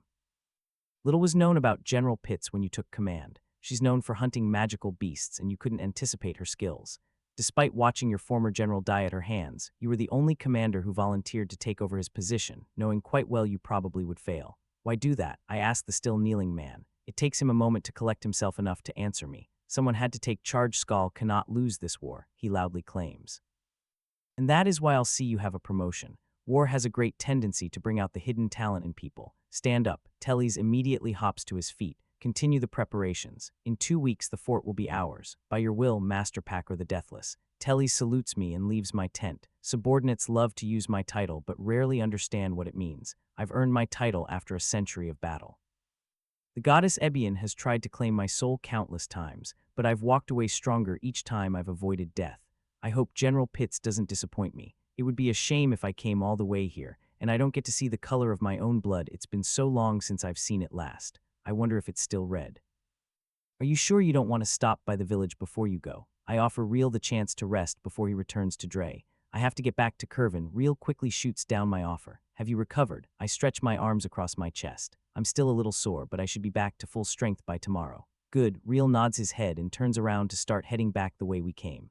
Reel quickly disappears down the trail, and I turn back towards the village. I'm standing where Curvin usually camps, and though I've only been gone about 10 days, it feels like it's been much longer than that. Mr. Gray saved me some time having the materials ready for me to be inspected, but I lost a day in the woods after the bandit attack. All in all, I made it back on schedule, meaning Mother, Father, and Master Dell are probably expecting me to arrive home soon. I stand in place, looking at the village from a distance. The midday sun overhead is pushing back the remaining winter chill, causing the snow on the ground to glisten like everything is covered in crystals. Dilemmas are never fun, and yet I've come across so many this month. Now I have another one I need to rack my brain over, and it's by far the most daunting one yet. Who do I visit first? On the one hand, Master needs to be prepared for tomorrow, and he's closer. Plus, I can drop off the materials while I'm there. On the other hand, when Mother finds out I'm home but didn't immediately go to see her, a chill runs up the base of my spine. Both Mother and Master will insist on hearing about my journey, and both of them will need to hear about what happened. I guess I'll have to drag Master Dell out of his house and bring him home with me. I cut through the forest and make a beeline for Master's clearing. I wonder what Master spent the last week and a half doing, probably napping most of the time. Getting closer to the clearing, I'm surprised to hear the melody of ringing steel. When I finally make it through the trees, I see Master working at the anvil. Instead of announcing my return, I silently watch Master Dell move the steel ingot. It's always a joy to watch Master work. Dell shapes a corner of the ingot into a perfect nail with only a handful of strikes with his expert hands. Master switches his hammer for an axe and severs the nail from the rest of the material. Master checks to ensure the nail falls into a bucket of water waiting below before starting to form the next one. It doesn't take long for Master Dell to turn the ingot into a pile of nails. You just going to stand there and watch me, or are you going to greet your master? Master sets down his hammer and lifts his head, looking directly at me. It's rare to see you up and forging all by yourself. I wasn't sure if I was seeing things. I leave the tree line and head towards Master. Did you miss me? I ask with a grin. I did, until I remembered how cheeky you are. Master feigns displeasure. I missed you, Master. I tell him with a sincere smile on my face. Master's expression turns into a soft smile. Me too. I lean in and give Master a hug, which he returns. As we part, Master eyes the sack attached to my back. Managed to get everything you need. I need to hear all about it. He sounds like a parent who just had a child come back from their first day at school. I ignore his question and move over to our supply shed. Carefully lowering my bag and putting it inside, I leave everything but my travel pack I started my journey with. You come back from your first trip, and now you ignore your master. Dell huffs in disapproval. Sorry, but I wasted too much time watching you work. I throw my travel pack over my shoulder and move to grab Master's hand. I start dragging the stunned stone kin towards the path that leads to the village. What's with the rush? Master complains. I need to tell my parents that I'm home. I usher Master to move faster. You haven't gone to them yet. Master asks in disbelief. Are you trying to get us both in trouble? Dell matches my speed, now understanding why I'm rushing us. If someone happened to see me outside the village and reported back to the headman that I was back, he would immediately head for my house to find me. I can't have word get back to Mother that I'm home and didn't see her first. I wanted you to be with me when I explained my trip to my parents, so I stopped by to pick you up first. I quickly explained to Master Dell. We both start jogging towards my house. On the way, I ask Master why he was forging nails instead of napping as usual. Salas started on the village armory, now that the snow isn't falling as much. After I helped him lay down the stone foundation, he started building the frame but was out of nails, and you weren't here to make him more. Wait, you actually helped him lay the foundation. You didn't just give him the stone, I asked, surprised. Well, he came to me asking for the stone and started complaining about how much he missed his apprentice. I felt bad and offered to help him. Master says it like he had no other choice but to help the poor man. I look at Master like he's grown another head. Don't look at me like that. I was bored and decided to help, that's all. Master comes up with an excuse. Dell must have gotten used to helping me every day and got restless after I left. I cut my teasing short when we enter the village and people start noticing us. Aaliyah's back. Welcome home. Did you have a nice trip? I'm shocked how many people call out to me as we jog through the village. I didn't think people would notice that I left, let alone be this happy to see me return. As more people call out to me, I start to blush and slightly pick up the pace. I stop when I spot Arash, one of the senior hunters that worked with me during the goblin extermination quest, walking by. Hey Arash, I call out to him. Aaliyah, good to see you're back. My shift just ended. Is there something you need? Arash asks me. Did you see where my father was while on your patrol? I did. He's helping clear trees along the northern side of the village. Did you want me to let him know you're back home? Arash gives me a friendly smile. Please, I give him a pleading look. I was heading home to tell mother I was back and I don't want to leave father out. Sure, Arash agrees to help me. He changes the direction he was walking and heads to where he said father was working today. Now I just need to get home. Aaliyah, I take 5 steps before I'm forced to stop again when I hear Camden's voice calling out to me. The headman comes running up to me. I was told you were back. How was your trip to Dre? Did you see Sandra there? Sorry I didn't. Look, I really got to go.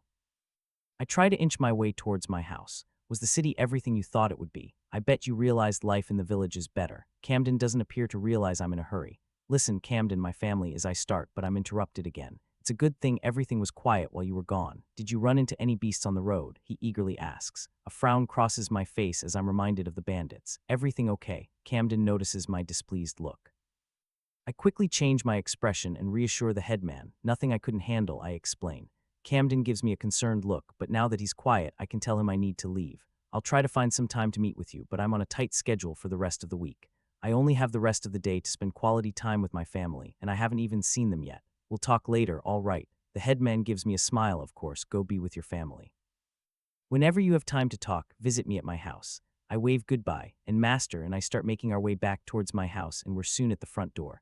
I open the old wooden door and smile when I hear the familiar creak as it swings open. Mom, I'm home. I call out as soon as I step in the entryway. Aaliyah, I don't have much time to prepare myself before Mom springs up from her sewing station and rushes to embrace me. I have just enough time to brace myself before she tackles me, so neither of us gets hurt. While she's holding on tight to me, I pick her up and shift us to the side so Dell can come inside too. I'm so happy you're back, and with Dell I feel her arms tighten around me. Did you wait to come home? Mother asks in my ear. No, I hastily reassure Mother. I had to drop the materials I bought off at Dell's place. I figured he would want to hear about my journey as much as you or Father would, so I brought him with me. That's fine, but one of us will need to go to get your father. Mother lets go of me and looks me up and down. Sweetie, why are you so dirty? I thought your skills and magic protect you. I do my best not to flinch at her question. I saw Arash on the way here and asked him to let Father know I'm back home, so he should be here soon. That's good, but why are you so messy? Like a bloodhound, Mother zeroes in on the information I don't want to share. I tried something new with my magic on the way home and overdid it. I'm already almost back to 100, so you don't need to worry. I smile and lean in to give Mother another quick hug. She pulls apart quicker this time and continues to glance over me, looking for anything that might be wrong. There's only one way I can reassure her. Now that I think about it, my mana has recovered more than enough to clean myself. Ahid ls Wimapis. I chant my cleaning spell and finish with a grin on my face. Mother watches almost 3 days of dirt and grime peel away from me. While Mom is happy to watch me look as good as new, I'm gritting my teeth through the pain I'm feeling. The gaps in my mana network haven't fully closed just yet, and even though it was a small spell, it aggravated my earlier injuries. All right then, come and sit down. I'm sure you're tired from all that running. Mom gives me little time to change my shoes for slippers before she's dragging me to sit at the table. Are you hungry at all? I have some dried fruits if you want a snack. I'm fine, Mom. I bought some fresh jerky and Dre and had that on the way home. Are you sure? She presses me again. I'm sure, I flatly tell her. Do you think Dad will be able to make it home soon? I try to change the subject. I watch Master take an empty seat at the table. If I know your father, he'll be flying through that door any minute now. Mother gives me a knowing look. Really? I can't picture Dad running home, you maybe. Mom brings her hand up to her mouth and giggles. Out of the two of us, your father has been the one constantly worrying about you while you were gone, tossing around in bed, asking when you were due back. It's been fun teasing, reassuring him you'd be fine. Aaliyah, honey, are you finally home? I hear Dad's voice coming from outside our door. Sylvia, if this is another prank, I'm going to. The door is flung open, and Dad stops mid-threat when he sees me sitting at the table. Dad kicks off his shoes and runs at me with a smile brimming with happiness. I can't even stand up before Dad lifts me into a princess carry up against his chest. Neither of us says anything as I feel the warmth of his love wash away the feeling of pain from my mana network, at least for a few seconds. Our loving moment has a bucket of cold water splashed over us with Mom's ominous voice. What were you just saying, Darius? Dad carefully sets me back into my chair before turning to address the vindictive banshee in the room. I was merely joking. You know, I could never be mad with the most beautiful woman in the world. Dad immediately tries to lay it on thick. Dad moves around the table, ignoring Master Dell, and proceeds to embrace Mother from behind. When Dad is out of Mom's view, she sends me a mischievous wink before returning to her previous expression of rage. Is that so? She huffs after Dad wraps his arms around her. Is this how you treat me after I held you every night, comforting you, telling you Aliaya will be fine on her own? You don't need to mention that in front of company. Father hisses while his tan cheeks start to redden. Fine, Mother appears to relax in his arms, but you'll have to make up for it later. Mother turns around in his arms and deeply kisses Father, leaving him no chance to refute her claim. Master Dell and I share awkward looks. When my parents' faces finally separate for air, Mother tells Father to take his seat. Aaliyah was waiting for you to come home before she told us about her trip to Dre. Only if you two are done. I roll my eyes at Mom. Don't be like that, dear. You'll be the same way when you find someone special. You're about that age now. Your brother ran away with Sandra the first chance he got. Father's eyes widen when Mother brings up my potential love life. Did you meet any handsome boys in Dre? Mother teases me, but Father looks at me with fire in his eyes. Stop. I didn't have time to meet anybody on my trip. I was too busy. Mother nods in understanding and Dad looks relieved. So tell us what did happen during your trip, Mother asks, leaning forward. I clear my throat after we left the village. I start recalling everything that happened on the trip. The annoying cart ride to Dre that took too long, the part about Mr. Gray being ready for us, the fantastic dinner, and our game of questions. I went into detail about everything. The only thing I didn't cover was the knowledge they had on Master, that I planned to tell him tomorrow when it was just the two of us. I talked about the deal we made for the materials, and passed around my new amulet for everyone to look at. Dad almost dropped the magical item when I told him how much it was worth. Mother praised my merchant skills, and Master was impressed with how I handled picking out the materials. I left out what happened on the way home, only mentioning Real escorted me back, finishing up my story. What do you guys think? I asked for everybody's opinion after I finished explaining everything. It sounds like Silverherd values you a lot. Mother offers her opinion. As they should, Father and Dell say the same thing, making Mother and I laugh. Mother takes control of the conversation. Did anything seem odd to you, sweetie? Mom gives me a curious look. There was one thing that seemed odd at the time, I tell her. What? Mr. Gray asked me if I knew the Panetta family. He wouldn't explain to me who they were and said it was a question from their headquarters. Do you think it's code for something? I speculate. Maybe people you need to look out for, Dad hypothesizes. I can't recall ever hearing the name before. Master doesn't know anything either. You don't need to worry. Mother draws everyone's attention to her. They asked you about the Panetta family because I threatened I'd contact them if anything happened to you. Mother casually tells the table. All of us look at her with dumbfounded expressions. Who is the Panetta family? I ask. They are one of the prominent households in the Twin Serpent Trading Company, one of the big trading companies of Olbert. Mother explains like it's no big deal. How do you know them? I question Mother. Does it have to do with your side of the family? You mentioned Grandpa was in charge of getting expensive materials for enchanters. Are we related to the Panetta family? I practically vibrate in excitement.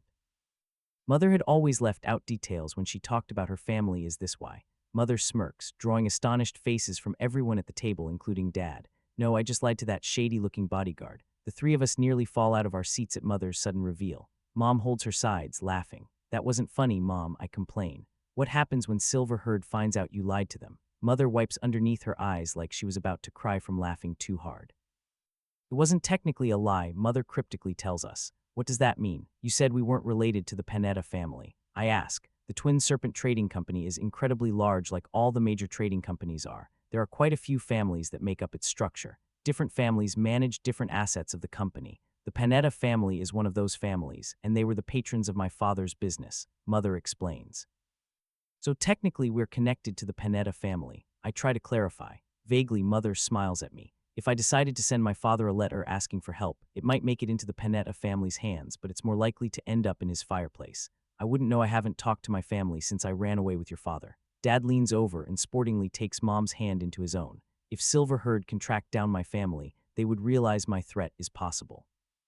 It was the best thing I could think of to give them pause and not try anything underhanded with you.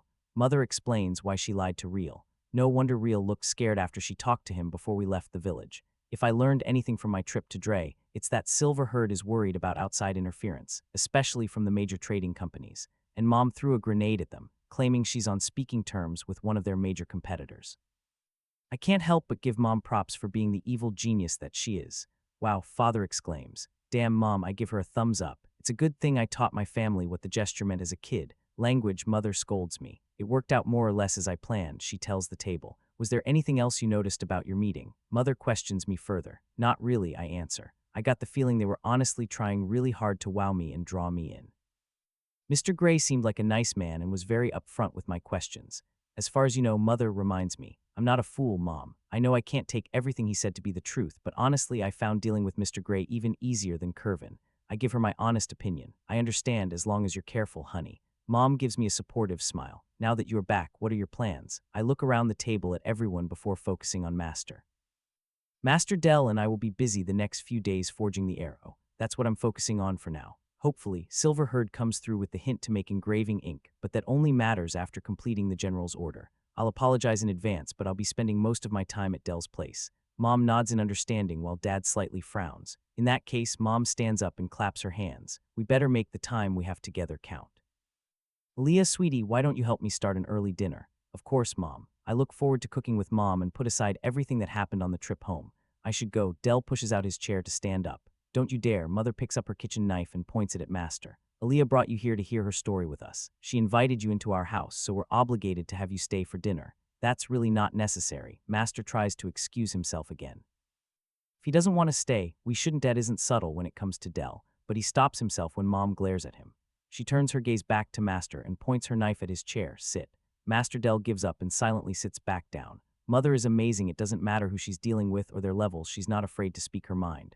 The rest of the day passes quickly with me helping Mom with dinner and us all sitting down and enjoying it together with friendly conversation. Mother asked me multiple questions about Dre and whether or not I liked the city. Master asked me questions about Mr. Gray's materials, and Dad asked me 3 times if I met any boys. He nearly had a heart attack when I faked interest in our handsome server at Alizio's, an average family dinner at our house, and yet the food and company were more appreciated than ever. Master left, reassuring me he would be up early tomorrow morning, waiting for me at the forge. Mother and Father sandwiched me with a group hug before we turned in for the night, and I collapsed face first onto my bed and told my furniture how much I missed it as soon as I walked into my room. Now I'm staring up at the ceiling in my dark room, smiling at the crudely drawn clouds up above. This is the first time I've genuinely felt comfortable in days, but I can't fall asleep for some reason. I've already absorbed enough extra ambient mana to heal my mana network, and I was hoping to get a good night's sleep in preparation for tomorrow. I try to quiet my mind, but it doesn't help. Plan B, if I can't fall asleep naturally, I'll enter my soul and let my body rest on its own. A quick glance at the center of my soul, and the next time I open my eyes, I'm in the familiar forest clearing. What the hell? I scramble to my feet when I notice I'm not alone in the clearing. Surrounding me in a circle are 11 men. Each has their own horrible expression directed at me, but my focus is drawn to the one I immediately recognize. The bandit's leader has the same cruel smile he had on his face when he stood over me before I activated my spell. Looking closer at the other men, I notice they're the same ones I killed. Is this a dream? Did I fall asleep without realizing it? No. I've been inside my soul hundreds of times, and I know what it feels like. This is definitely the outer part of my soul that I always appear in. Realizing where I am, my emotions calm, and I look closer at the men standing around me. They aren't real. Each of their bodies looks faded and transparent. I see now they're made up of the experience I got from killing them. A piece of their souls is now a part of my own. The forest around me represents the outer part of my soul, and everything is a manifestation of my experience.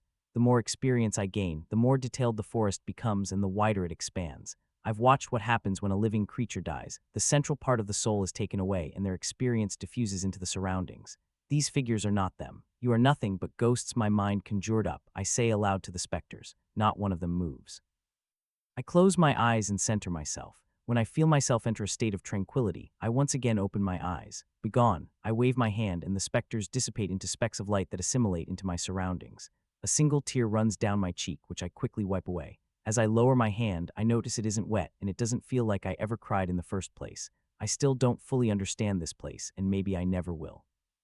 I sit down on the forest floor and enter a meditative state, pushing the bandits' memories to the back of my mind. I know I'll need to spend quite a bit of time here before my body gets a proper rest, and I don't plan to use the time thinking about those men. With time almost meaningless here, I alternate between meditating and hunting for the pieces of the contract skill that formed between Mr. Gray and me. It doesn't take long. The contract was obscure, making it smaller and quicker to piece together than the one I made with Curvin. Trying to keep track of time while I'm in here doesn't help me, so I only head for the memory sea when my gut tells me I've been here long enough. Just like time, distance is also tricky to measure, but I can tell the forest has grown in size since I was last here. I slowly walk through the trees and the mountainous region until I reach the shimmering sea of memories. I don't hesitate to jump over the edge and plummet into my past. A memory forms around me, and I frown at the familiar clearing. It's not the clearing I'm used to seeing when I enter my soul, but I'm quite familiar with it nonetheless. I look at the fallen tree blocking the road and turn to watch myself from 3 days ago run into the clearing just like I remembered it. You got to be shitting me, I complain out loud. Is this all a coincidence, or is my mind purposely trying to fuck with me? You can get me out now, I yell up at the simulated sky, waiting for the eyes to blast me out of my soul. Only this time nothing happens. The one time I don't want to stay here, the eyes decide not to show up. I'm forced to relive that moment once again and watch myself cut down 3 people before blowing the rest to hell. I expect the memory to fade once the explosion happens, but the memory continues for some reason. How can I relive something that I never witnessed? I get my answer when Reel runs into the clearing looking distraught. I'd never thought I'd see such a look of panic on his face. I cringe when I hear coughing from the crater and watch, amazed as Reel rushes towards the noise. I watch Reel force a potion down my throat and pull me away from the blast site. I was awake. I have to cover my face in embarrassment as Loopy Me talks to Reel. I end up trying to kick Memory Me as I start spilling my secrets to Reel. I wasn't even cryptic with what I said. I straight up told Reel how I overclocked the spell with a skill. Stomping around the memory in frustration, I finally feel the eyes focusing on me. About time, get me out of here. I shout like a lunatic up at the eyes, watching them force their way through the memory. The next thing I know, I'm sitting up in my bed covered in sweat, with the morning sun beaming through the gaps in my window. Instead of getting a good night's sleep, I'm waking up pissed at someone I can't even confront. I pace around my room until the anger I feel starts to subside. I'm forced to get ready with the playback of the bandit attack repeating through my mind. I try to forget about the attack by focusing on getting ready for the day. After changing my clothes, I brush out my hair and marvel at how long it has gotten. My red locks travel all the way down my back. I'll have to ask Mom to help me trim it later. The dark red color of my hair has become bolder the more points I put into Vitality. The shade itself hasn't changed, but looks healthier in general. Looking over my body, it's hard to think I was in an explosion a few days ago. Other than my rough hands from blacksmithing, I can't find a single mark on my skin. What will it be like when I reach even higher levels? Are you up, sweetie? I recoil when I hear Mom's voice through my door. You said you needed to get up early. I was just checking to make sure you rolled out of bed already. A smile creeps across my face. Yeah, I'm already up. I'm almost ready to leave for a morning run. I walk over to my door and open it. Are you sure you have time? Mother asks. I'm sure I can spare 30 minutes. I promised myself to start running again. Mind if I join you? I missed our runs together. I'm surprised Mom is still interested in running with me. I would love for you to join me, I tell her with a smile. The two of us head to the door and change into our outdoor shoes. Once outside, we go through a quick stretching routine, and I notice Mom has improved a lot since the last time we ran. She notices my surprised looks. I don't run that often, but I do your stretching routine at least once a day. Your father enjoys how flexible I've become without wasting any of my stat points. Gross, Mom. She laughs at the sour face I make. I even leveled my running skill, which hasn't happened since I was a kid. Mother boasts about her success. Ready, let's go. Mother takes off before I can say anything, laughing as she goes. I quickly catch up to her and we share in each other's laughter. We loop around the village 3 times before deciding I need to head to Dell's place finally. I'll see you tonight, Mom. I lean in and give Mom a quick hug. Good luck with your forging, Mother tells me as we separate. When I'm out of sight of the village, I activate Mana Skin for the first time in days. I tested my mana network during our run by filling the mana obscuring amulet. I didn't feel discomfort when using my mana, so I know I can activate my skill without worry. A part of me I didn't know was tense finally relaxes as my skill activates. Feeling my familiar barriers surround my body and protect me from the remaining winter winds feels like I stepped into a room with perfect air conditioning. But though the barriers feel similar, I can tell immediately they're stronger than the last time I used Mana Skin. After I survived my explosive magic, I gained 2 levels, making it my highest leveled tier 4 skill, passing Inject Mana. I can't wait to get the skill to level 60 and figure out how to improve it further. Who knows, maybe if I can safely protect myself enough with the skill, blowing myself up in the future might become a viable combat strategy. I could already imagine the looks of horror on Master's and Ronald's faces if I tried that spell against a chameleon spider. Let the beast try to eat me then. Boom. I chuckle at the absurd idea as I make my way to Master's house. Stepping into Master's clearing, I take note that Master Dell already has the forge going, and he's inspecting the materials I brought back with me. I brought back some good stuff, didn't I? I call out to Master. You brought back a pain in the ass, Master calls out, without looking up from the materials. Kagels is hard to work with by itself, and I've never heard or seen anything about this black rock before. Mr. Gray showed me a small sample they managed to forge from it, and I can say without a doubt it's the best material we've ever worked with, I reassure Master. Do you have a plan then? Master looks at me, unsure about the whole thing. I think we need to spend today and tomorrow testing everything. Oh, Master gives me a look to continue explaining. We break up the black rock and turn a small amount of it into its metal form.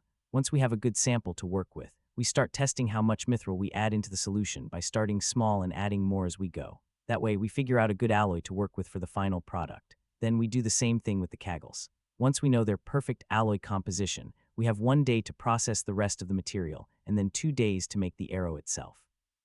I lay out the details of my plan. Master nods his head. That could work. Does that mean you want to spend the whole day only working with the black rock? That's right, I answer Master. The black rock is the biggest unknown for us, so I figure we start with the most difficult part first. I grin at Master. It's never boring with you. Master huffs and moves to throw more fuel into the forge. I missed you too, Master. I smile and prepare myself for a long day. This will be the start of the hardest thing I've ever tried to forge, and it begins now. Why won't you break? I slam my hammer down on the black rock as hard as possible, and am only rewarded with a pebble-sized chunk of material chipping off. For the last 20 minutes, I've been working on the mysterious black ore Mr. Gray traded to me, and I'm starting to realize why other smiths didn't want to purchase it. The damn thing is almost impossible to break even with my strength stat. You can step in any time. Yeah, no, I give Master a desperate look. I was just remembering the days when you used to claim you needed to handle everything by yourself. Master smiles back at my pleading look. Point taken, now help me with this rock. We're on a time crunch, remember. All right, put it on the ground, Master instructs me. Why? I ask Dell as he walks over to his house. Because I don't want to nick the anvil with my pickaxe, he shouts to me while he steps inside his hut. I move the black rock over to a large stone protruding from the ground. Balancing the sample on top of the rock, I watch Master walk over to me, wielding his enchanted pickaxe. When Master reaches me, he offers me the pick. You're not confident in breaking the rock unless the enchantment is activated. I ask in astonishment. I could probably break it even if the enchantment weren't activated, but I don't want a chance damaging my best pickaxe before you can replicate it. Master hands me his pickaxe with a good-natured smile. One of these days I'll make you a better pickaxe, I boast while injecting my mana into the enchantment. The runic lines light up across the pick, and I hand it back to Master. You should take a step back, Master warns me in a serious tone. I don't have to be told twice. I use double step to distance myself from the ore sample and make sure Mana's skin is ready to deflect any debris that might fly my way. Mater Dell raises his pickaxe over his head, and I watch his muscles tense as he takes his stance. Only time I've seen Master focus this much before a swing was when we fought with the chameleon spiders, and this time he can charge up his swing without worrying the target will move or try to attack. Master draws in a deep breath and then, "Hey!" Master's shout rings through the air. I feel the earth tremble before my brain realizes Master has already swung his pickaxe. A cloud of dust obscures where the specimen once was. Master rests his pick up on his shoulder and patiently waits for the dust cloud to settle. When I finally see the result of Master's strike, I'm astounded by the result. The black rock Master was trying to break is split into 5 chunks of varying sizes. The rock I set the sample on top of is obliterated, and the dirt surrounding it was blown away, revealing the damage done under the surface. I look up at Master in amazement and notice he's slowly opening and closing his hand. Are you okay? I ask. Yeah, I'm fine, he tells me. I've never swung my pickaxe full force like that and never with the enchantment activated. The rock was strong enough to rebound some of the force back at me. Do you need to take some time and recover? No, I can finish this. Gather the pieces closer together for me. Master instructs me while preparing to swing again. I try to move the shattered black stone pieces together on top of the shattered boulder, but I can't balance the fragments on the uneven surface. Wait one moment, I tell Master. I run over to where we store the different types of wood and grab thick logs to use as a base. Carrying the wood back to Master, I set up 5 individual chopping blocks close together. That should work fine. Master motions for me to step back again. I watch Master take up position again with bated breath. His shout once again splits the air, and I watch his pickaxe split into 5 afterimages, each finding their target. The wooden bases can't handle the force of Master's strikes, and each of them splinters into countless shards. Master lowers the pickaxe to the ground, and I watch him wipe the sweat from his brow. The smaller chunks should be easier to break now. I'm going to sit and catch my breath. Master lumbers over to his favorite bench and lies down. While Master rests, I grab one of the buckets we use for ore samples and gather every piece of the black rock I can find. I use sense mana to make sure not even the smallest bit of the ore is left behind. I can't afford to waste a single piece. After double-checking the ground twice, I move back over to the anvil and try to break up the remaining chunks further. Sadly, even with alternating between weighted strike and double strike, it takes me over an hour to break down the samples into smaller pieces. I have to take my own breather on the bench next to Master when I'm finished. It took almost 2 hours between the two of us to reduce the rock down to the size we wanted. It's definitely a Tier 4 Earth attuned material, Master says to me as I groan in my seat. I wonder what a Tier 5 ore would be like, I mumble. The gods be damned if I know, Master complains as he gets up. I'll add the blacksmithing logs and magicite to the forge while you take a break. I regulate my breathing to hasten my stamina regain while watching Master turn the flame in the forge into a small sun, with all the materials he's feeding the fire. When my stamina pool reaches 3/4 of the way full, I start prepping the crucible while Master adds more fuel to the forge. Because this will be our test sample, I use my measuring cups to get roughly 50 grams of ore to process. I wish I knew what element the rock was closest related to. The magical metals I've encountered so far all have ties to periodic elements. Of course, the fire iron had many properties of iron, and mithril is just magic silver. Quite a few of the metals Mr. Gray showed me were also related to primary metals like tin, copper, and even a few had the same base properties as gold. I've never seen titanium or tungsten before in this life, so I can't compare the sample in front of me to them, but I have a feeling the black rock is a naturally occurring variant of the two. It would be nice to see either of the futuristic metals with sense mana, but I'll need to guess about their structures until I get lucky and see them for myself. It's impossible to speculate how the ore will react with other substances, including glass, but the sample Mr. Gray showed me was already excellent, and I didn't sense anything added to it. With how challenging it is to work with, I doubt whoever managed to process the small sample tried to experiment with it. I'll believe in nature this one time and seal the crucible without adding anything else inside. I take my time sealing the crucible, making sure the lid is secure and that there are no seams for any foreign elements to make it inside the container. By the time I have the crucible ready, Master already has the forge so hot even he needs to stand a few feet back. I use our longest pair of tongs to move the crucible into the hottest part of the forge. Despite having mana skin activated, I feel like I'm being cooked standing close to the flames. Do you think it's hot enough? I ask Master. We'll have to wait and see. You can monitor the contents from here, right? Master asks me while working the bellows. The fire roars louder each time he blasts more air into the forge. It's hard for me to clearly sense the material because of the vast amount of magic contained in the flames.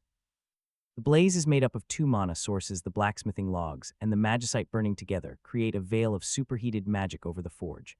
The only reason I'm still able to sense the ore sample in the crucible is that its internal mana is strong enough to shine through the magic veil. It's difficult, but I can see the sample inside. It's drawing in an incredible amount of fire mana, but I don't see its structure shifting yet. Probably going to take a while for it to melt, I inform Master. I figured as much. Back home we have special furnaces to handle materials like this. The only thing we can do is keep the bellows going and see what happens. Master Dell tells me. Well, that gives us time to talk. I stand next to Master. I didn't tell my parents everything. I say to Dell just loud enough for him to hear me over the forge. It's about me then, isn't it? Master asks without looking away from the forge. Yeah, I confirm his suspicions. Spit it out hesitating won't change anything. Master urges me to talk. They know you can't use magic, despite how ready he was for the bad news. Master flinches after I tell him what Mr. Gray said to me. Apparently, the merchant you tried doing business with after you left your home was Silver Herd's founder. I didn't confirm their theory, but they knew you by name and even called you stripped. Master grits his teeth. Did they use it against you? No, but Mr. Gray did hint that they're forgiving your past due to my working relationship with them. A silence falls between us. I guess it was foolish for me to believe I could remain hidden here forever. Sooner or later word would have gotten out about me. Master sighs in defeat. It isn't your fault I'm the one who drew their attention here. I acknowledge my part in the problem. That merchant friend of yours has been bugging me since he learned I was living out here. Eventually, he would have sent word back to his bosses that I was here. It's my relationship with you that's keeping them away from me, so I don't want to hear you saying it's your fault again. Okay, I agree with Master and give him a soft smile. Another silence hangs between us, only this time less foreboding. Isn't there something else you want to talk to me about? Master turns his head towards me, giving me a questioning look. What makes you say that? I try to act like I don't know what he's talking about. For starters, you can tell me what happened on your way back home. The way you glossed over your trip home was very suspicious. I'm sure your mother noticed it too, but she decided not to ask you, seeing you trying so hard to hide what happened. Master's shocking revelation causes me to freeze. Then there's the fact you're not wearing the knife I made for you. I can't remember the last time I saw you without it. My hand subconsciously moves to where my knife usually is. It's subtle, but I see you carrying yourself differently.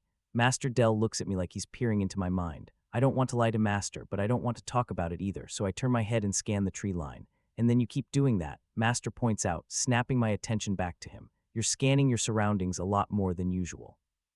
You haven't scanned the woods like that since we first encountered the chameleon spiders. Have not. I look away from Master so he can't see my nervous expression. I noticed you scanned the clearing 5 times while you were on your break, like you were expecting something to come running out of the trees. You did the same thing yesterday and again this morning. Master further points out. I don't want to talk about it, I say in a low voice. I turn my head away from Master and sniffle. Sorry, the smoke got in my eyes. I rub at my face. Master doesn't say anything more and continues to work the bellows. He doesn't comment on the fact our forge isn't producing any smoke right now. We don't talk much after Master's heart-to-heart speech, but we take turns on the bellows and add more blacksmithing logs and magicite to the fire. Soon an hour passes, then 3 hours. After we've kept the forge going full blast for 5 hours, Master and I start to get worried. Any change in the crucible? Master asks me with a dark expression. No, the metal isn't liquefying, I tell Master. We've burned through a ridiculous amount of magicite and wood, and yet we haven't been able to get the ore to melt. What do? I ask in a panicked voice. We need to figure out a way to increase the temperature of the forge. Master calmly informs me. We're already burning our best materials, I point out to Master. Both of our eyes widen at the same time when we remember that's not true. We still have one more thing that might burn hot enough to melt the ore. I rush over to the shed we store the materials in and grab an armful of chameleon spider carapace. Be careful, you know how easily they ignite, Master Dell warns me. I use the tongs to position pieces of carapace up against the crucible. The fire is so hot the carapace ignites as soon as it touches the flames and starts to melt inside the tong.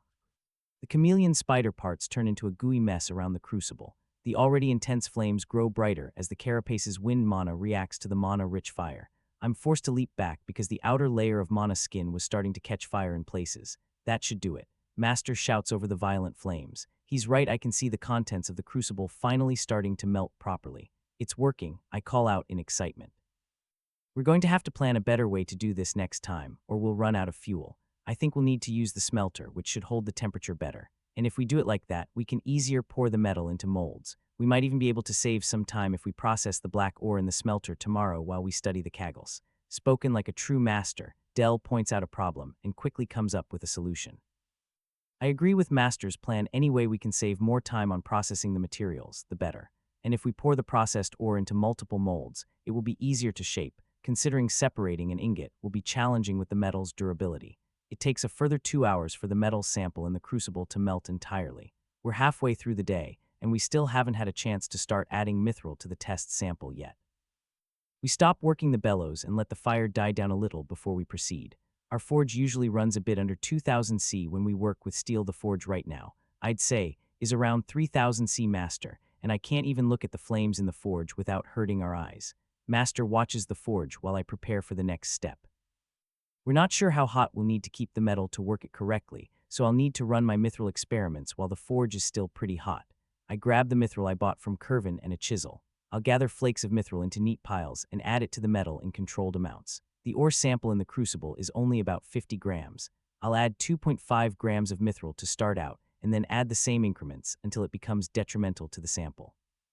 I'm looking for a sweet spot where the mithril improves the internal mana structure without softening up the sample too much. The black rock already has an impressive internal mana structure and is pretty close to mithril in comparison. However, mithril has a better mana conductivity, and adding a little bit of mithril will help if the arrow is to be enchanted later.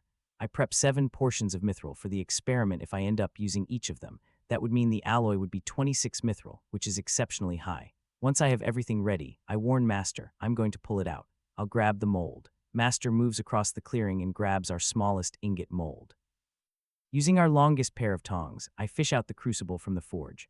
While I hold the extremely hot ceramic pot, Master carefully removes the seal on the lid. I slowly tilt the crucible until the molten metal slowly starts to drip out into the mold. The metal looks like molten obsidian. I expect the metal to take a while to cool, but the small ingot of shiny black metal is solid enough to pick up with tongs in only a few minutes. I scan the metal with sense mana and peek at what's happening on the inside. The earth mana inside the sample isn't meshing with the fire mana, though the sample absorbed a lot of fire mana while it was in the forge. Now that it's removed from the heat source, the earth mana is pushing the fire mana out of the sample. While it's cool to watch how the different types of mana interact with each other in the metal, I need to move fast with the sample cooling rapidly as it is. I use the tongs to move the metal sample back into the forge. The metal once again quickly starts to reabsorb the heat, and the black metal surface appears to shine brighter in flames. I shift the sample from the forge over to my anvil and sprinkle the first measured sample of mithril on top of it. The metal is so hot the mithril sizzles when it touches the glossy black surface and appears to evaporate. I have to use my mana senses to verify if the mithril is properly bonding with the sample. To make sure the mithril bonds evenly, I test the sample with my hammer. I have to use precise strike because the small ingot is hard to hit correctly. I only get 2 swings before the metal needs to be reheated. When the sample is hot enough to work with again, I bring the metal out of the forge and test it on the anvil. The mithril has bonded nicely with the metal and doesn't appear to have had much of a difference on its durability. Even using every bit of my strength with every swing, the metal is barely moving under my strikes. I repeat the same steps again and again until I'm out of my mithril samples. It took longer than I thought because of how quickly the metal would cool. What's the verdict? Master asks me after I've set the sample to the side and not back into the forge. This ore doesn't need much mithril. After I added the first 3 samples, I saw little improvement with the metal's mana conductivity. That means our best alloy is 13 mithril and 87 of the ore. That should help us stretch the material a little farther. I tell him. I look up at the sky. We have maybe 5 hours of sunlight left, 6 if I'm willing to listen to Mother complain about me coming home late. I glance at our forge that is cooling down but still hot enough to melt steel. Master, do you think we can make the Kaggle's sample if we hurry? Master looks up at the retreating sun and then at the forge. We'll be close, you want to try. I give Master a challenging grin, and he responds with his own smile. We don't need to say anything further to each other. Master starts pumping the bellows again, and I grab a new crucible. Because most of the Kaggles is waste rock, I'm going to add 3 handfuls of the ore into the crucible. I'll put the lid on, but I won't seal it this time because I might need to add more ore if the Kaggle's sample isn't big enough. I'll also have to pour out the slag before we smelt the ingot, so the lid is just there to help retain the heat. Master and I carefully work the forge until the material inside the crucible starts to melt. Thankfully, we don't need the forge as hot as we did for the black rock, so we don't have to worry about our clothes combusting on us. I look at Master's shirt and notice it has a few holes in it that weren't there this morning. When the metal starts to separate from the waste material, I notice how little Kaggles is in the ore I bought. Of the 3 handfuls of Kaggles ore I placed in the crucible, I got less than 20 grams of workable Kaggles in return. Master Dell and I work together to remove the crucible and dump out some of the slag before adding more ore. When we have the crucible back in the forge, I can't help but complain. I thought I grabbed the best samples. You did, Master reassures me. Kaggles was one of the ores I tried to work with when I left home. I remember processing much more material than this to get a workable specimen. We continue to work as the sun slips across the sky. When the sun's last rays start to fade, we remove the crucible of Kaggles. I let Master pour out all the slag and form the ingot on account of his experience. I couldn't take the risk that I would mess up the pour and waste the good material along with the slag. We ended up processing 10 entire pounds of the Kaggles ore to get a good sample that is 10 of what I brought back with me. In the end, the Kaggles ingot was more significant than the black rock ingot at 90 grams. I honestly hope the Kaggles needs more mithril than the other sample. I might be left with only 800 grams to make the arrow shaft. I start putting everything away and cleaning up the mess we made. You should head on home, I can get the rest. Master offers to finish cleaning up by himself. That's okay, I tell him. I'm already going to be late, might as well help clean up the mess I made. You are pretty messy, Master snickers at me. Says the man who can't throw anything away. I point an accusatory finger at Master's house. I'll use everything in there eventually. Master says that last part under his breath. Sure, I sarcastically reply. I look into the forge and glance at the glowing embers within. It's going to suck to clean this out when we're done with the arrow. We burnt through a lot of materials today. I hope we have enough blacksmithing logs to finish the job. After everything is straightened up, I tell Master good night. On the way home, I check my mana pool, 584.31. I only used mana skin all day, but the heat from the forge was so intense it ignited my mana a few times. The fire mana from the forge stuck to mana skin's barrier and was slowly burning away my protection. I had used up 30 of my mana by the time I completed testing the black rock sample. Gods, I need to come up with a name already. It might be one-of-a-kind sample, but I can't keep referring to it as black rock sample, I complain to myself. It looks like metallic obsidian, but it's strong like tungsten. Maybe Tungian, no, that's horrible. Blastin for black tungsten, Absten, perhaps. I'll think about it later. I need to hurry home before Mother comes looking for me. But overall, we had a productive first day. Fingers crossed we make the same progress tomorrow. I rub under my eyes. Come on, Aaliyah, get your shit together. My little pep talk to myself doesn't help me. I walk into Master's clearing, trying not to let my fatigue show. Looks like you had a fun night. Well, I made it 3 steps before Master noticed. Did your mom yell at you all night? I shake my head no. Surprisingly, neither of them gave me a hard time. Both my parents understood why I came home late last night.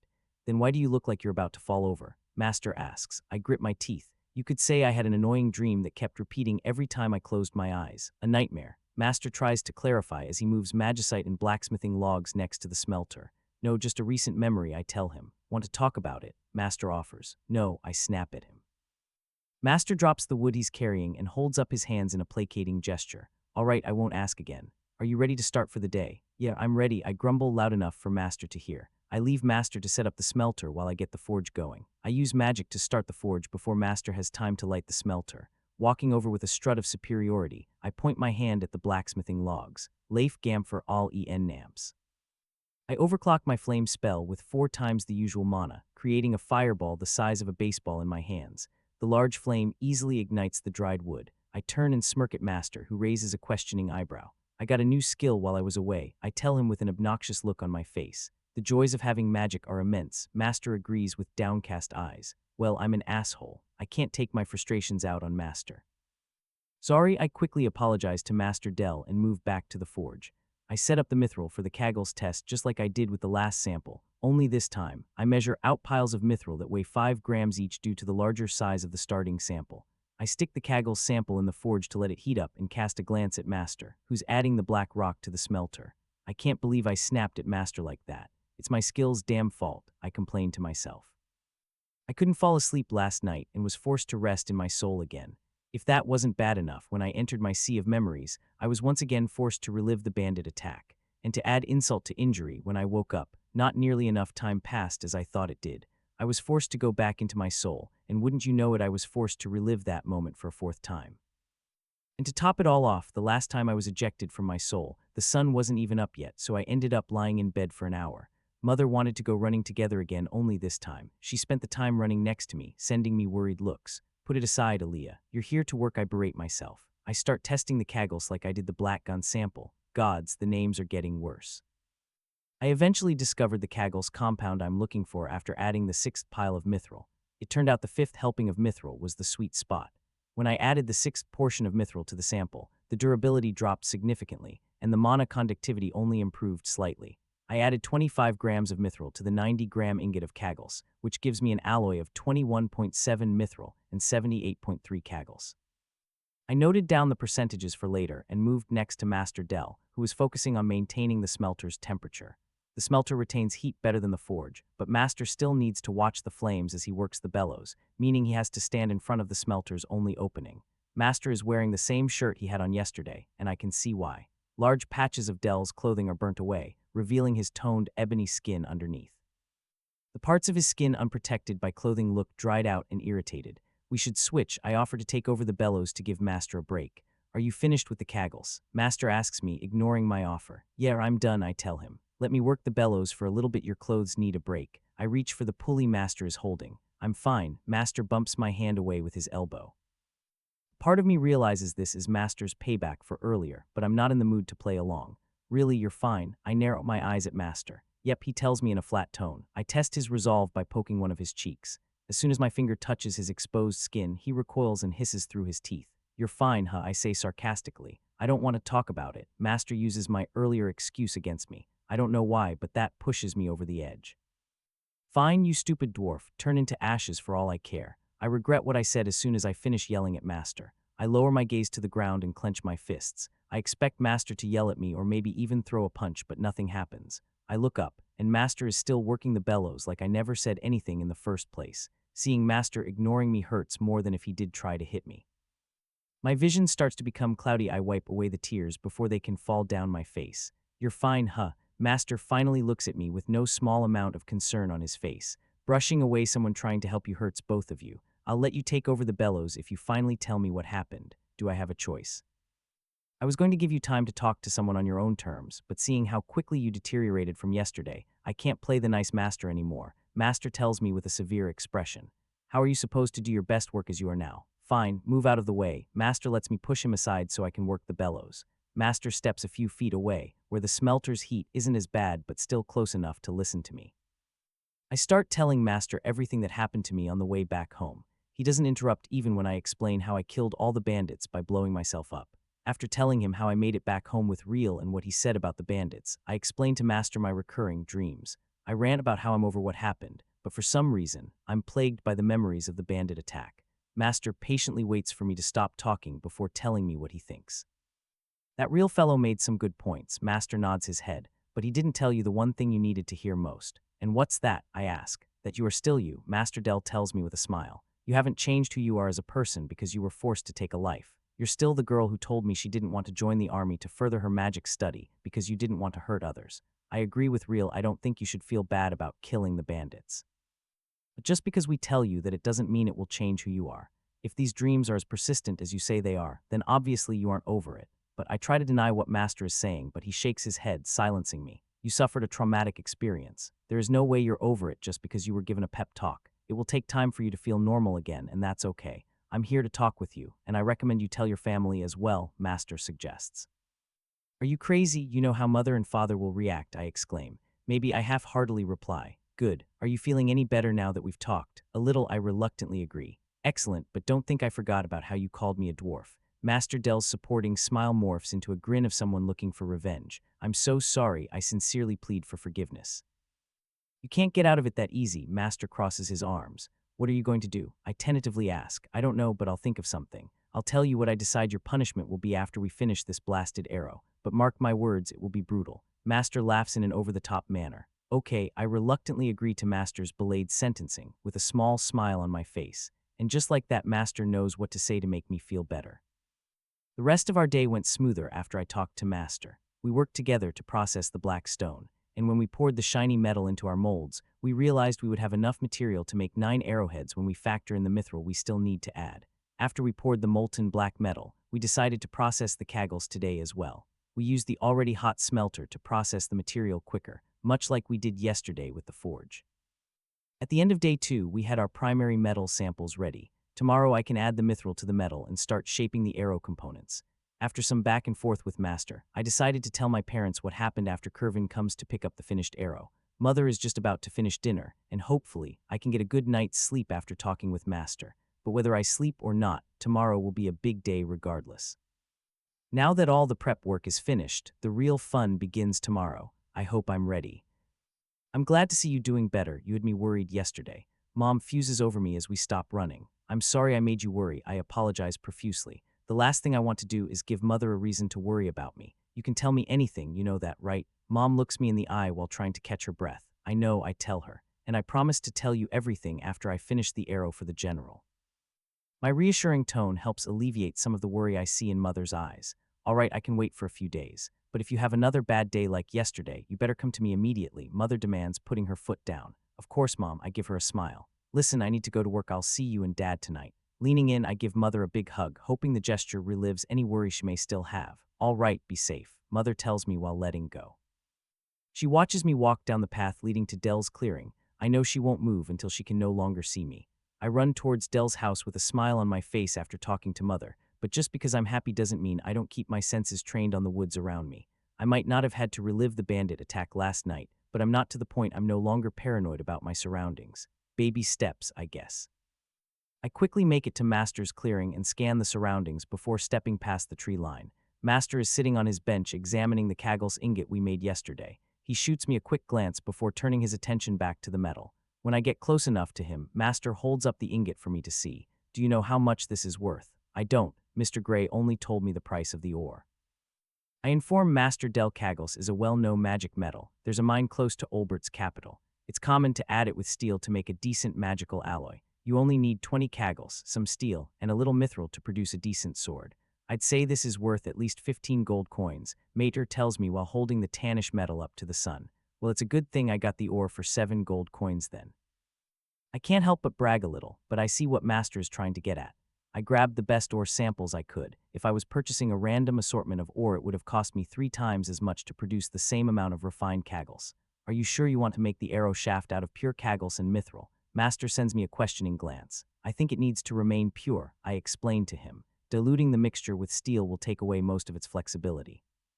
It's good to see you with your head on straight today. Master gives me an encouraging smile and gently tosses the ingot at me. I catch the kagels and tell Master how my night went. It was still hard for me to fall asleep, but I didn't have that dream again. I think our talk helped me a lot, maybe even more than I thought possible. Based off of the different times I've relived memories in my soul, I'm starting to think my emotions play a part in which memories I see. That's good to hear.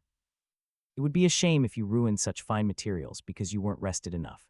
Master's eyes look me over head to toe in search of any weakness. I'm sure he wouldn't let me touch the materials if he thought I had even a sliver of doubt. I'm ready. I puff out my chest and stand tall, looking Master in the eye. So you are. Master nods his head in approval. I'll get the forge going while you prep the mithril. Master is quick to leave the math portion of the work to me. I run inside Dell's house and grab an old scale he keeps for just such an occasion. I could eyeball the amount of mithril I'll need, but I won't take any chances concerning the arrow's composition. First, I weigh the Kaggl's ingot by shifting different weights to the other side of the scale. I have exactly 826 grams of Kaggl's. With 826 grams being 78.3 of my final alloy, I do some quick algebra to calculate how much mithril I need to add. I'll need to add 228.9 grams of mithril to the Kaggl's ingot for a total weight of 1,054.9 grams. I carefully shave off slivers of a mithril ingot and place the shavings on the scale until I match the weight I need. Setting the mithril shavings and the Kaggl's off to the side, I move on to the... I still haven't come up with a good name for the black ore yet. I should bite the bullet and just ask Master for his suggestion. I look over my shoulder at Master, who's getting the forge ready. He already has a small fire going and is adding regular logs to the blaze with his bare hands. Master might be as tough as the ore. A light bulb goes off above my head. That's not a bad idea. I can name the rock after Master Dell. Delarite could work. Maybe Delinium. No, that name sounds a little short. I sinker to myself. Delinium. Yeah, that sounds good, noble and strong. A perfect name if I say so myself. I grab one of the 9 delinium ingots we smelted yesterday and bring it over to my workstation. Moving the weights around on the scale, I find out the ingot of delinium is 51 grams, slightly bigger than I thought it was. If the 51 grams of delinium is 87 of the alloy, then that means I talk myself through the math. The total weight of the alloy will be 58.6 grams, meaning I'll need 7.6 grams of mithril for the arrowhead. I owe my high school math teacher an apology. You can use algebra in your everyday life, even if it's your second life. I shave off more mithril and set the pile next to the delinium. I'm using 236.5 grams of mithril on this project, which is a little over half a pound of mithril. When the whole project is said and done, the arrow will weigh a massive 2.5 pounds, 30 times the weight of a normal arrow. I would be concerned about the weight if it wasn't someone possibly stronger than Master firing it. At what point does a bow and arrow turn into a ballista? I can only imagine the forces behind an arrow launched from a bow tailored to someone with over 300 in strength, and that isn't even factoring in skills. This arrow may be heavy, but I'll sleep better knowing it won't disintegrate in the general's hands when she fires it. Ready? Master asks, walking over to me. Yep, I quickly chant. I have everything set up. I calculated the amount of mithril for both the Kaggl's and the delinium. I smile as I watch Master Dell's face scrunch up at hearing the name I decided on for the black rock. The what? He asks in mild shock. Delinium, I say again with a large smile. That's the name I decided to call the black rock, I cheerfully tell him. No, Master instantly rejects the name. Too late, it was already decided, I inform him. By who? Master asks, taking a step closer to me, trying to look intimidating. Too bad, I know he would never hurt me, so his posturing is all for naught. The naming committee, I notify Master. And who in Taro's forge is that? Master asks with a look of suspicion on his face. A group of your peers who you work with, I tell him. You're the only person I work with, Master snaps at me, and it was decided with a majority vote. You should be quite proud to have such a sample named after you. I try to keep a straight face, but I can only hold in my laughter for so long. Why does it need a name in the first place? You told me it was the only sample recovered. We'll probably never encounter another like it. Master huffs in annoyance. That may be true, but we'll be working with it for the next month or so, and I refuse to spend the whole time referring to it as that black rock. I raise my eyebrows, giving Master the chance to argue otherwise. Don't you want to name it after your mother or father, perhaps? Master tries to get me to reconsider the name. Sorry, but it matches perfectly with Master.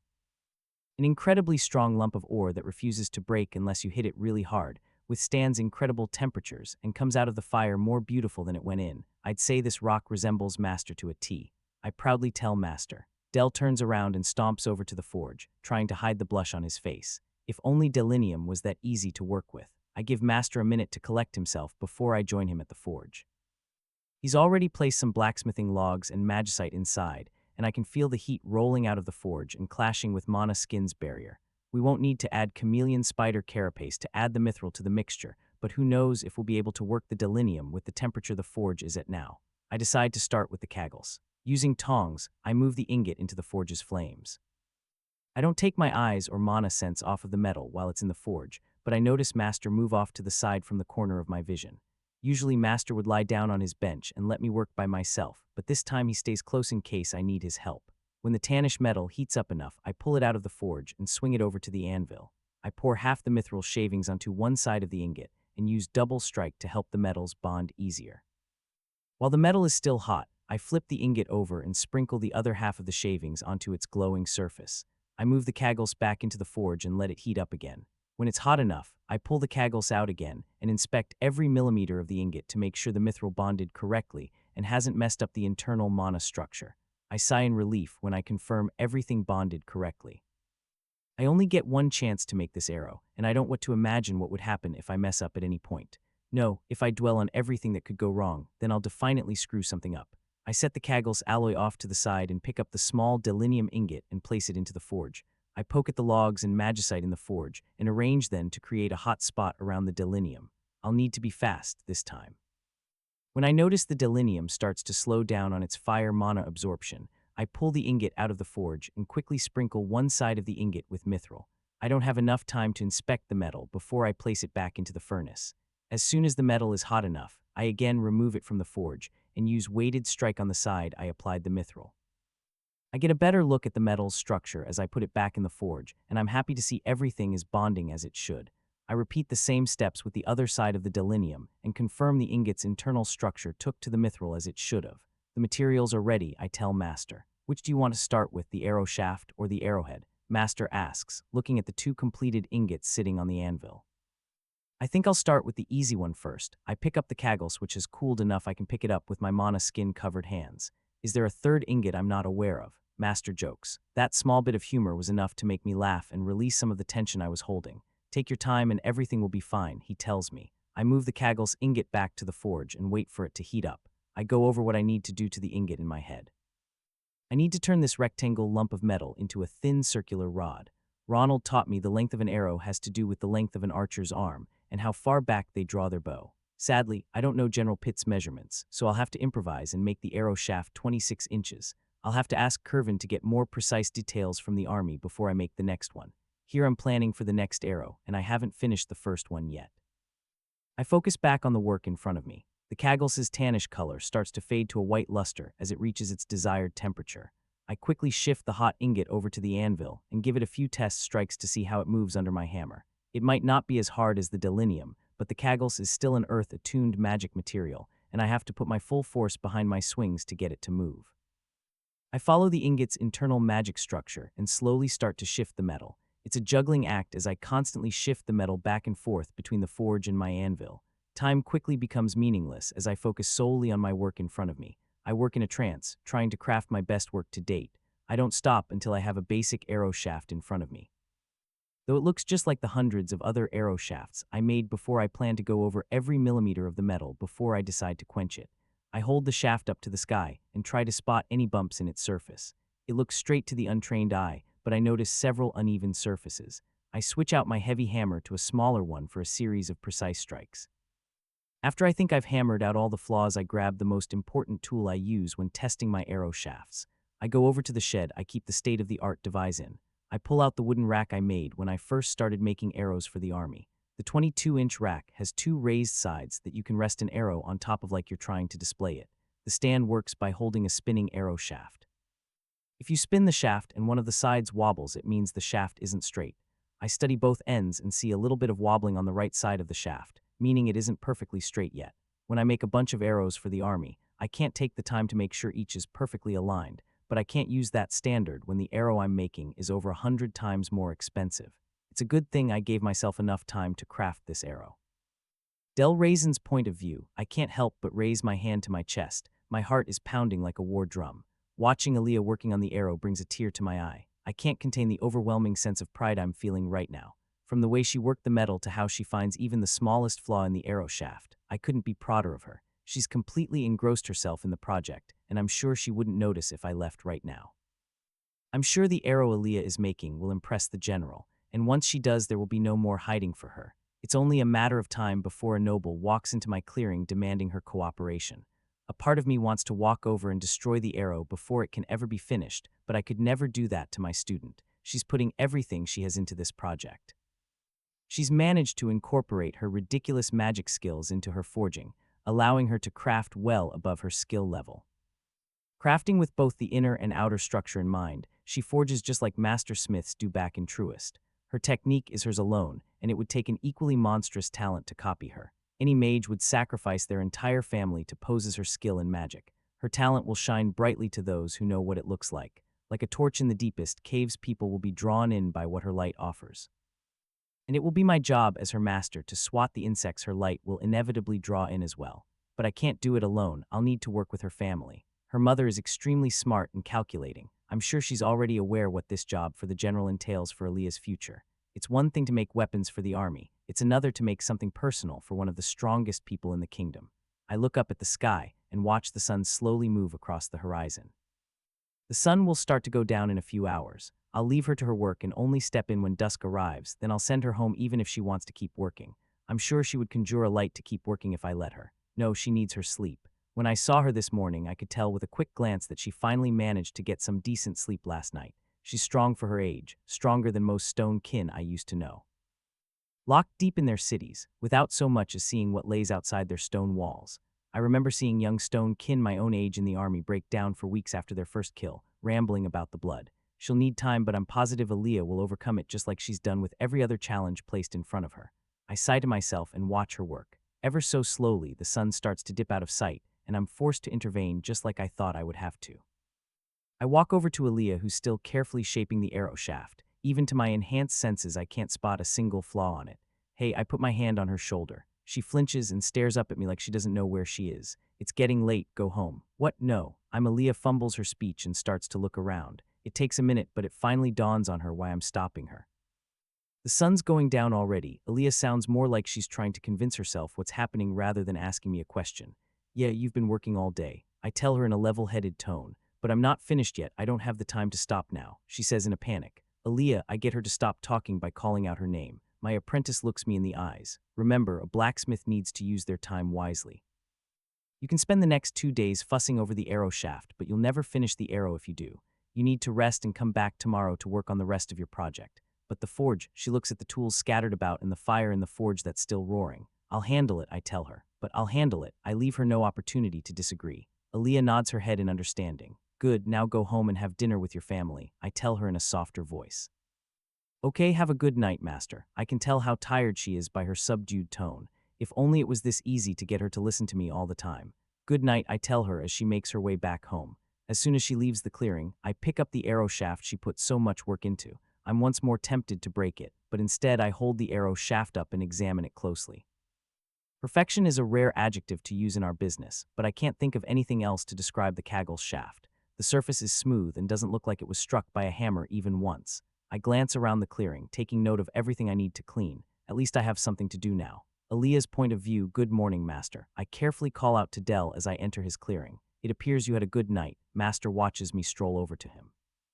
I figured as much. Master gives me a self-righteous look. I watched how much effort you put into the arrow shaft. I knew if I didn't send you home, I would have to carry you back, and I have no desire to do that again. I did, I hear Master say behind me. And I asked, turning to face him. I put it in my house. I doubt the weather would have any effect on it, but I put it there to be safe. Master Dell points over his shoulder with his thumb at his house. That's nice to hear, but I was more curious if you could spot anything wrong with it. Do you think I should work on it a little more today? I anxiously ask him. Master gives me a disappointed head shake. Was it really that bad? Do I need to redo it? I don't suppose you remember what I told you last night. You're focusing too much on the individual pieces. You'll run out of time if you don't start on the arrowhead today. Master berates me. But what if there's something I missed? I ask. Master gives me an exasperated look. I examined your work last night, and I couldn't spot anything wrong with it. Even if you had a whole month to work on it, I'd bet you'd probably keep second-guessing yourself. You need to move on and accept you put enough time into it. Now go and start up the forge while I bring more fuel over. You'll be working with the Delinium Master pauses after saying the name out loud. He shakes his head in dissatisfaction before continuing, and you'll probably need to use more of the spider carapace if you want to work it properly. Master doesn't give me any more time to second-guess myself and goes to grab everything I need for the day. Master is probably right, my nerves are causing me to overthink every move I make. I need to make the arrowhead today, and who knows how much time that will take. I move over to the forge and quickly get it going for the 4th day in a row. I think about how I only have today and tomorrow to finish the arrow before Kervin will arrive to pick it up.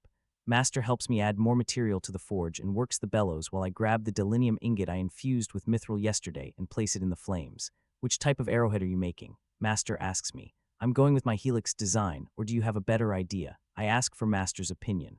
No, I think you picked the right one. This arrow is a combination of your skill. It only makes sense you use the design you came up with. I was merely curious. If you're using the helix design, are you going to make the tip detachable? Master asks me another question. I don't think that will be a good idea, I explain to Master. This arrow already needs to deal with a tremendous amount of force, and I don't want to have any weak points in its structure. I'll weld the two pieces together to ensure it's as structurally stable as possible. Alright, I'll stay off to the side, keeping the forge hot. You focus on the delinium, no chance you'll change the name. I laugh as I pick up the tongs and my smaller hammer. Not a chance, I tell Master as I retrieve the glowing ingot from the flames. I don't waste any time and quickly swing the hot metal over to my anvil. I start hammering, trying to move it in the way I need it to, but after 5 rapid strikes, the metal doesn't so much as have a dent in it. The ingot is rapidly cooling, and I'm forced to put it back in the forge. I don't let the first failure get me down and pull the delinium out again after a few minutes and try again, working the same area I was before. But again, the metal doesn't budge. I'm forced to put the metal back into the forge. Holy shit, this metal refuses to move, I complain in my head. I'll need to use my skills, and if that doesn't work, I might need to ask Del to do this part. I cast a sidelong glance at Master and see him focusing solely on keeping the forge as hot as possible. I'm aware Master wants me to be the one to forge this arrow, and I won't ask for his help unless I absolutely need to. I won't let a tear for metal stop me. I grab the ingot out of the forge and raise my hammer above my head, weighted strike. My hammer comes crashing down onto the ingot, and a crisp ringing reverberates through my ears. I pull my hammer back and am relieved when I see my strike finally moved the metal a little. It isn't a big change, but this means I can work the delinium by myself. I start the grueling task of forming the ingot into a working arrowhead, strike after strike, minute after minute. I labor over the slowly forming arrowhead. More than once I'm forced to take a break due to the strain on my stamina. Each time I swing my hammer, I need to have weighted strike activated to have any effect on the metal. The arrowhead is a fraction of the size and the weight of the arrow shaft, but it's multiple times harder to work with. It takes me half the day just to get the general shape of the arrowhead hammered out. I wipe away all the sweat accumulated on my face as I pull the delinium out of the forge for the 300th time today. Now that I have the general shape I need to do the more precise work. I switch out to the smallest hammer we have, and this time activate weighted strike and precise strike together. Activating 2 skills simultaneously will burn through my stamina even faster, but it's the only way I can finish the arrowhead. I spend the rest of the day making small changes to the arrowhead, trying to make it as perfect as I can for tomorrow. As the sun starts to go down, I'm told once again to go home by Master. Again, are you sure? I can help. I offer to help Master tidy up the mess I made. You've done all the work today, you need to go home and rest. If you want to be at your best tomorrow, listen to your Master. Master shoos me towards the tree line with one of his hands. I grudgingly agree with Master. I'm way more tired today than yesterday. My arms are so sore I can barely lift them. I don't think I could help Master even if I wanted to. Standing next to me, Master Del tells me, let's go. I give him a blank look, not understanding what he means. Master walks past me heading towards the village. Before he passes the tree line, he turns back to me. Come on, I'm walking you back to the village. Why? I ask as I make my way over to Del. Could you even defend yourself against a goblin in the state that you are in now? Master asks in a stern manner. A shiver runs up my spine. What would happen if something actually did attack me on the way home? Before I start panicking, Master puts his hand on my shoulder and gently guides me forward. That's right, I have nothing to worry about with Master at my side. We don't talk to each other as we slowly make our way down the forest path leading towards the village. It isn't until I see the buildings in the distance past the tree line that Master stops and wishes me a good night. Master Del shows me a smile before turning around and heading back to his home to clean up my mess. Walking towards my own home, I think about how helpful Master has been ever since I got the General's order. I should figure out something to do as a show of appreciation. By the time I reach my house, the sun has all but disappeared into the distance, marking the end of day 4. Everything comes together tomorrow, I tell myself as I pull open the door to my house. Let's hope I can use my arms again by then. Staring at everything isn't going to magically attach them, Master jokes behind me. I know, I wave my left arm in dismissal in Master's direction, without taking my eyes off of the individual parts of the arrow in front of me. A beautifully black delinium arrowhead, the smooth tannish Kaggle's shaft, and 3 fetchin' feathers all lay next to one another. When I woke up this morning, I was excited at the prospect of finishing the arrow, but now that I'm ready to assemble everything, my stomach feels like it's twisted into a dozen different ways. The forge is almost hot enough. Are you ready? I hear Master ask. I want to shout no, but I can't waste any more time. I still need to weld the arrowhead onto the shaft, attach the fletching, and spend a good deal of time sharpening the arrowhead. No more procrastination. I bring both hands up and slap my cheeks. Too bad, I forgot I've become used to unconsciously adjusting Mana's skin when I need to touch a part of my body, so my 135 points in strength do more damage to my unguarded face than what I was expecting. The sound of me slapping my face is louder than I could have ever expected. I channel the sensation of pain into a war cry while I tell myself it doesn't hurt that much. It never helps when you try to lie to yourself. Raising my hands above my head in a victory pose, I turn towards the forge, masking the tears in my eyes with a look of excitement. Master just looks at me like I'm an idiot, but thankfully doesn't say anything about my debacle. Embarrassed, I hastily grab the arrowhead and shaft and move next to Master, avoiding eye contact with him. Ignoring the looks of concern Master is secretly sending me, I move the delinium arrowhead to the hottest part of the forge.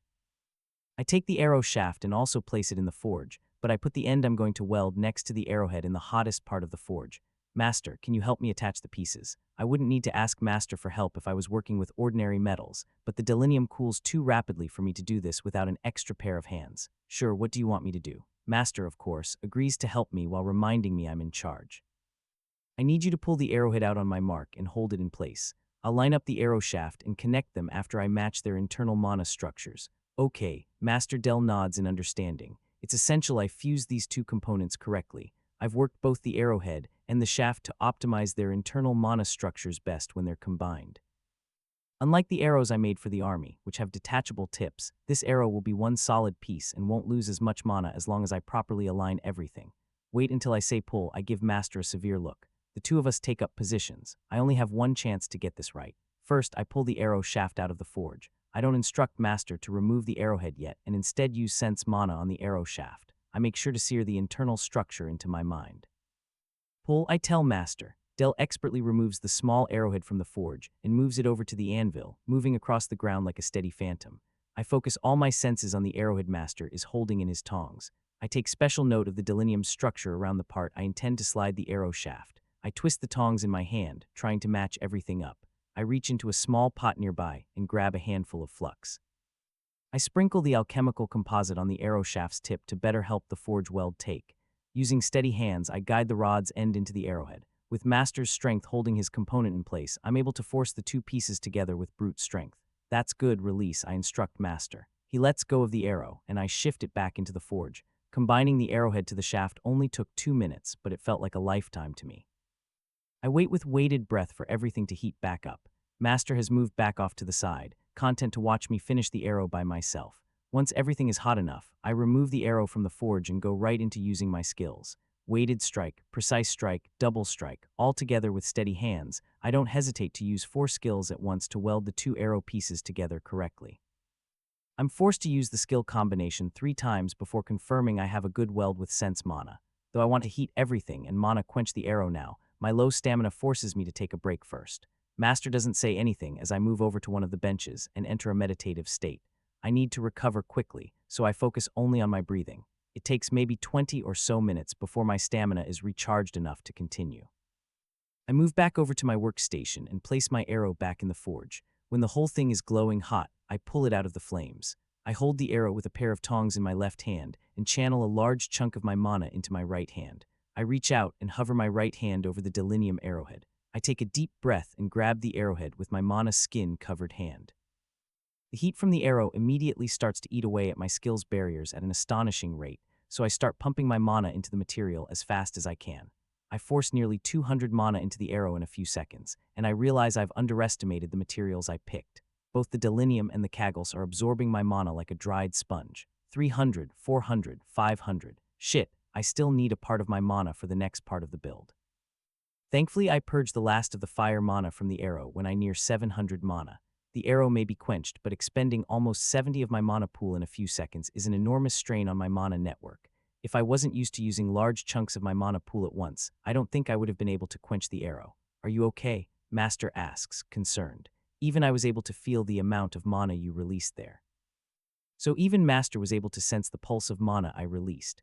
Considering Master told me he could only feel mana in areas where its concentration is high, like the bottom of our mine where all the magicite is, I need to be careful if I try something similar around other people. I might poison someone by accident if I release that much mana around a low-leveled person.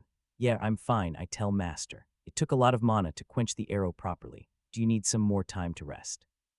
No, I should be fine. I only need to use magic for the next part, and then it's all sharpening. I move over to our nearby workbench and prep the tools I'll need to fletch the arrow. Usually I mold molten chameleon spider carapace to make the fletching for the army's arrows, but this time I'm working with traditional feathers. Well, traditional feathers from a magic beast, that is. First, I need to mark where I'll be attaching the feathers on the back end of the arrow.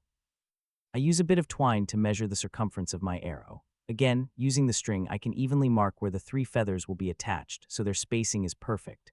I measure the fetchin' feathers and decide where I'm going to trim them. When using a feather for your fletching, you can't just stick the whole feather up against the arrow and call it complete. A feather has more components than one would think. I start at the quill, the area the feather was plucked from the bird, and start to scrape away the outer part of its structure gently. I need to expose the white pith that makes up the frame of the feather.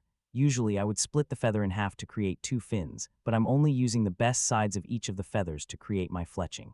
Using my knife, I start removing the feather's extra veins, which are the feather's outer parts. I have to move slow and steady, because the feathers I'm working with are from an earth-attuned magic beast. Even the softest parts of the feathers are hard for me to cut through with my knife.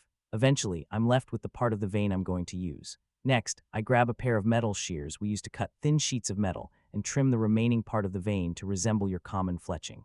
Now I can take the fletching and place them up against the arrow shaft. I mark the length of the fletching on the shaft and grab my engraving pen I brought from home. I could simply attach the fletching as they are, but that would make them stick out of the shaft and produce extra drag. I pour a bit of my mana into the engraving pen and use it to create a small groove in the shaft deep enough so that the fletching is flush with the surface. Finally, I grab the last of the supplies I need and move back over to the forge. I place the back end of the arrow in the flames, but don't keep it there for long. I only need the end of the arrow to be hot enough for the next part.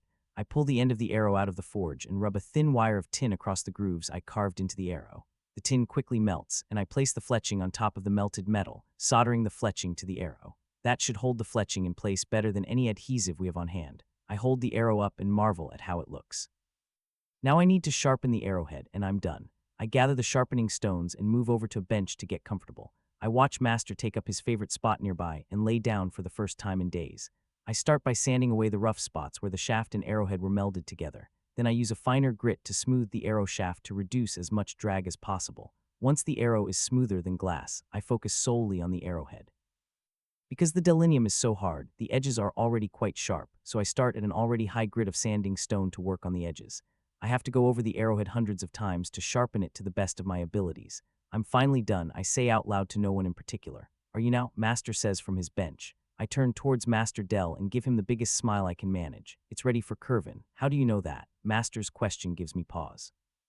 "He's right. How do I know it's ready for the general?" "I need someone to test it." Master nods at me. "I'll be back in a little bit." I leap to my feet and run towards the village. I know just who I need. Thankfully, I regained most of my stamina while I was sharpening the arrow.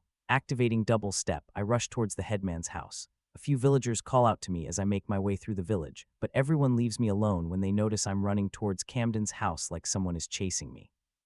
When I make it to the headman's front door, I don't bother knocking and let myself in. People are always coming and going from Camden's house, and he told me I'm always welcome. "Hello," I call out. "Is that Aaliyah I hear?" I hear Surette's voice coming from the drawing room down the hall. I start walking towards the voice in time to see Surette herself flinging the drawing room door open and greeting me with a warm smile. "I thought it was you," I heard. "Come in, come in. I was just having afternoon tea with your mother." I don't have time to react as Sandra's mother pulls me through the doorway.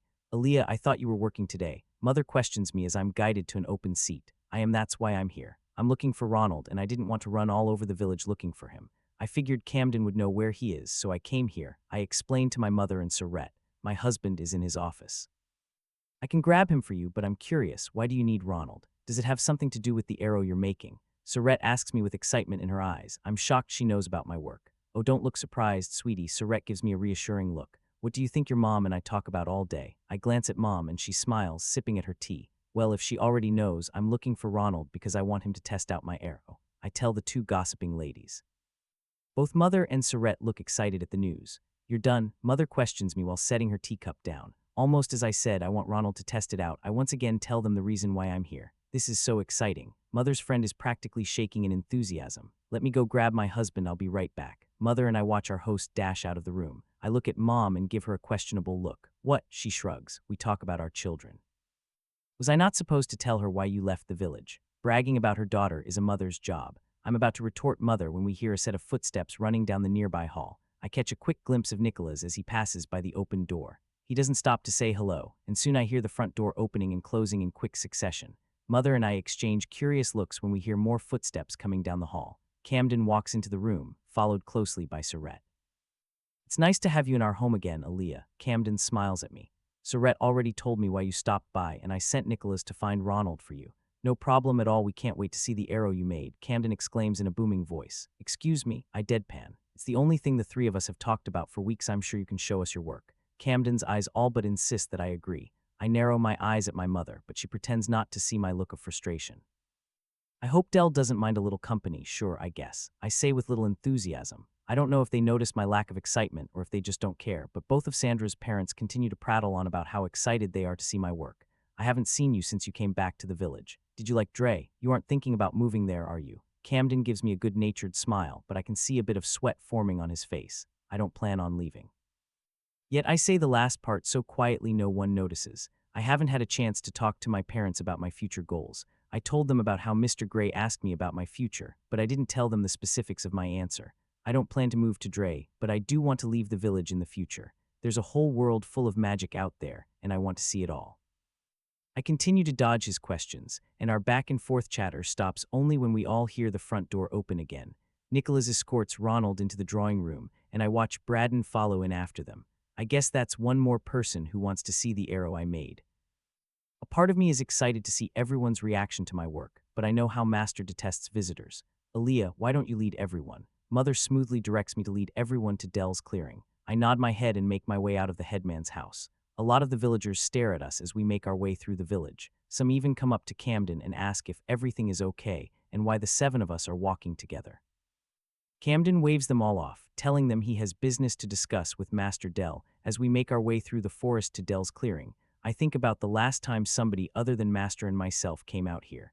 Dad is the only person who regularly brings us materials, and Ronald stopped by to convey a few messages, but that's all I can think of. As a matter of fact, since Master had me take over the villagers' requests, people had always found me before I entered the forest to order whatever they need. When we all make it to Master's house, I notice everyone, but Ronald is glancing around at everything in the clearing. Master is still lying on his bench with his eyes closed. The group of people stays close to me as I approach his prone form. I cough loudly into my hand, announcing my presence. Took you long enough to find him, Master grumbles out loud without opening his eyes. Everyone here knows Master can talk normally, so I'm not worried about his speech, but I'm just about to warn Master about the other people when Mother steps forward. Is this what you do while my daughter works? Mother's ominous voice sends a shiver up everyone's spines. Master springs up from his bench, obviously not expecting to hear my mother's voice. His eyes only widen larger when he notices everyone else. No, I was just. Master stumbles over what to say. After an awkward silence, I come to Master's rescue. Master is tired from helping me so much. The only reason I made it home at a decent time the last few days was that he cleaned up everything after sending me home. Is that so? Mother doesn't sound entirely convinced, but she backs down anyway. Sorry, I wasn't aware I had company. Master sends me a murderous glare. I walk next to Master and whisper, neither did I, in his ear. Master lets out a soft sigh before giving his full attention to his guests. Master moves to the side, allowing the woman to take his spot on the bench. So where's the arrow? It's Braden who says what everyone is thinking. I move over to my workstation and pick up the completed arrow. Braden runs up to me to get a better look, but I dodge him and walk over to Ronald. I hold out the finished arrow, and Ronald takes it and holds it like it's a newborn infant. Ronald's usually expressionless face has been transformed into a look of pure amazement. His hands run along the shaft as he brings the fletching up to his eyes. Heavy is the only thing he says as he shifts his focus to the arrowhead. As a fellow archer, Braden can't wait any longer and moves next to Ronald to get a better look at the arrow. Can you test it out for me? Ronald's head snaps up at my question. Ronald nods his head so quickly and fiercely that you would think you were looking at a bubblehead. Ronald unslings the familiar bow I made for him from his back. With only a single glance, he chases away Braden, who's complaining about not being the first to test the arrow. Ronald picks a tree in the distance and takes his stance. He knocks the arrow and draws back on his string until his hand rests up against his chin. Ronald makes a few adjustments to his aim, accounting for the soft breeze blowing through the clearing, before releasing the arrow. The sound of Ronald releasing his bowstring reverberates through my chest, and my heart almost explodes when I hear the loud thunk of the arrow piercing the tree Ronald was aiming for, or at least I think that was the tree he was aiming for. A round of clapping from the spectators reminds me I can breathe now. I have to keep myself from activating flash step as I run towards the tree the arrow struck. When I get close to the arrow sticking out of the tree, every negative thought rushes through my mind at once. What if something broke? What if the arrow didn't perform like it was supposed to? I carefully twist the arrow until the arrowhead lines up with its wound tracked, pulling it free from the tree. I look over every inch of the arrow for any cracks or dings, and only relax when Sense Mana confirms nothing has changed since Ronald fired it. Not even the arrowhead itself has even the slightest bit of wear and tear on it. The arrowhead looks precisely as it did when I finished sharpening it. When I make it back to the group of onlookers, I'm assaulted with questions that slowly fade away as everyone notices me grinning at the arrow like an idiot. It takes me a minute to remember I need Ronald's input. What did you think? I asked the best archer in our village. Good first shot now with skills. Ronald holds his hand out to me and my excitement disappears. That wasn't with your skills. I try to confirm the sinking feeling in my gut. No, first shot without skills. He tells me like it isn't a big deal. I don't know if my heart can take another shot. I hesitantly hand the arrow back to Ronald. It's supposed to be used by someone over double his level. There's no way he can damage it, is there? Everyone watches Ronald take up his stance again, and I feel the need to clarify something with him. This is supposed to be used by someone over level 100. Can you use as many of your skills as you can at once? It kills me inside to ask Ronald to use every skill in his arsenal, but this is the only way to test the arrow correctly. Okay, Ronald agrees to my request, and I can feel his presence change as he starts to activate different skills. I jump back and give him room to fire. If Ronald's first shot were a gun, it would be a little .22 when Ronald releases his bow the second time. It was like he fired an RPG. A physical shockwave passes through us as Ronald's bow launches my arrow at speeds I can't even imagine. There's no clapping after Ronald's second shot, only a dead silence that hangs over each of us. This time I don't hesitate to use flash step to run towards the tree Ronald was aiming for. When I arrive at the tree I previously pulled the arrow from, I only find a 3-inch hole through the entirety of the tree trunk. My heart beats like crazy as I look behind the tree, trying to find where the arrow went. The tree a few feet behind Ronald's target is sporting a smaller hole than its predecessor. It isn't until I track the arrow's trajectory before I find it halfway embedded into another tree 10 feet away.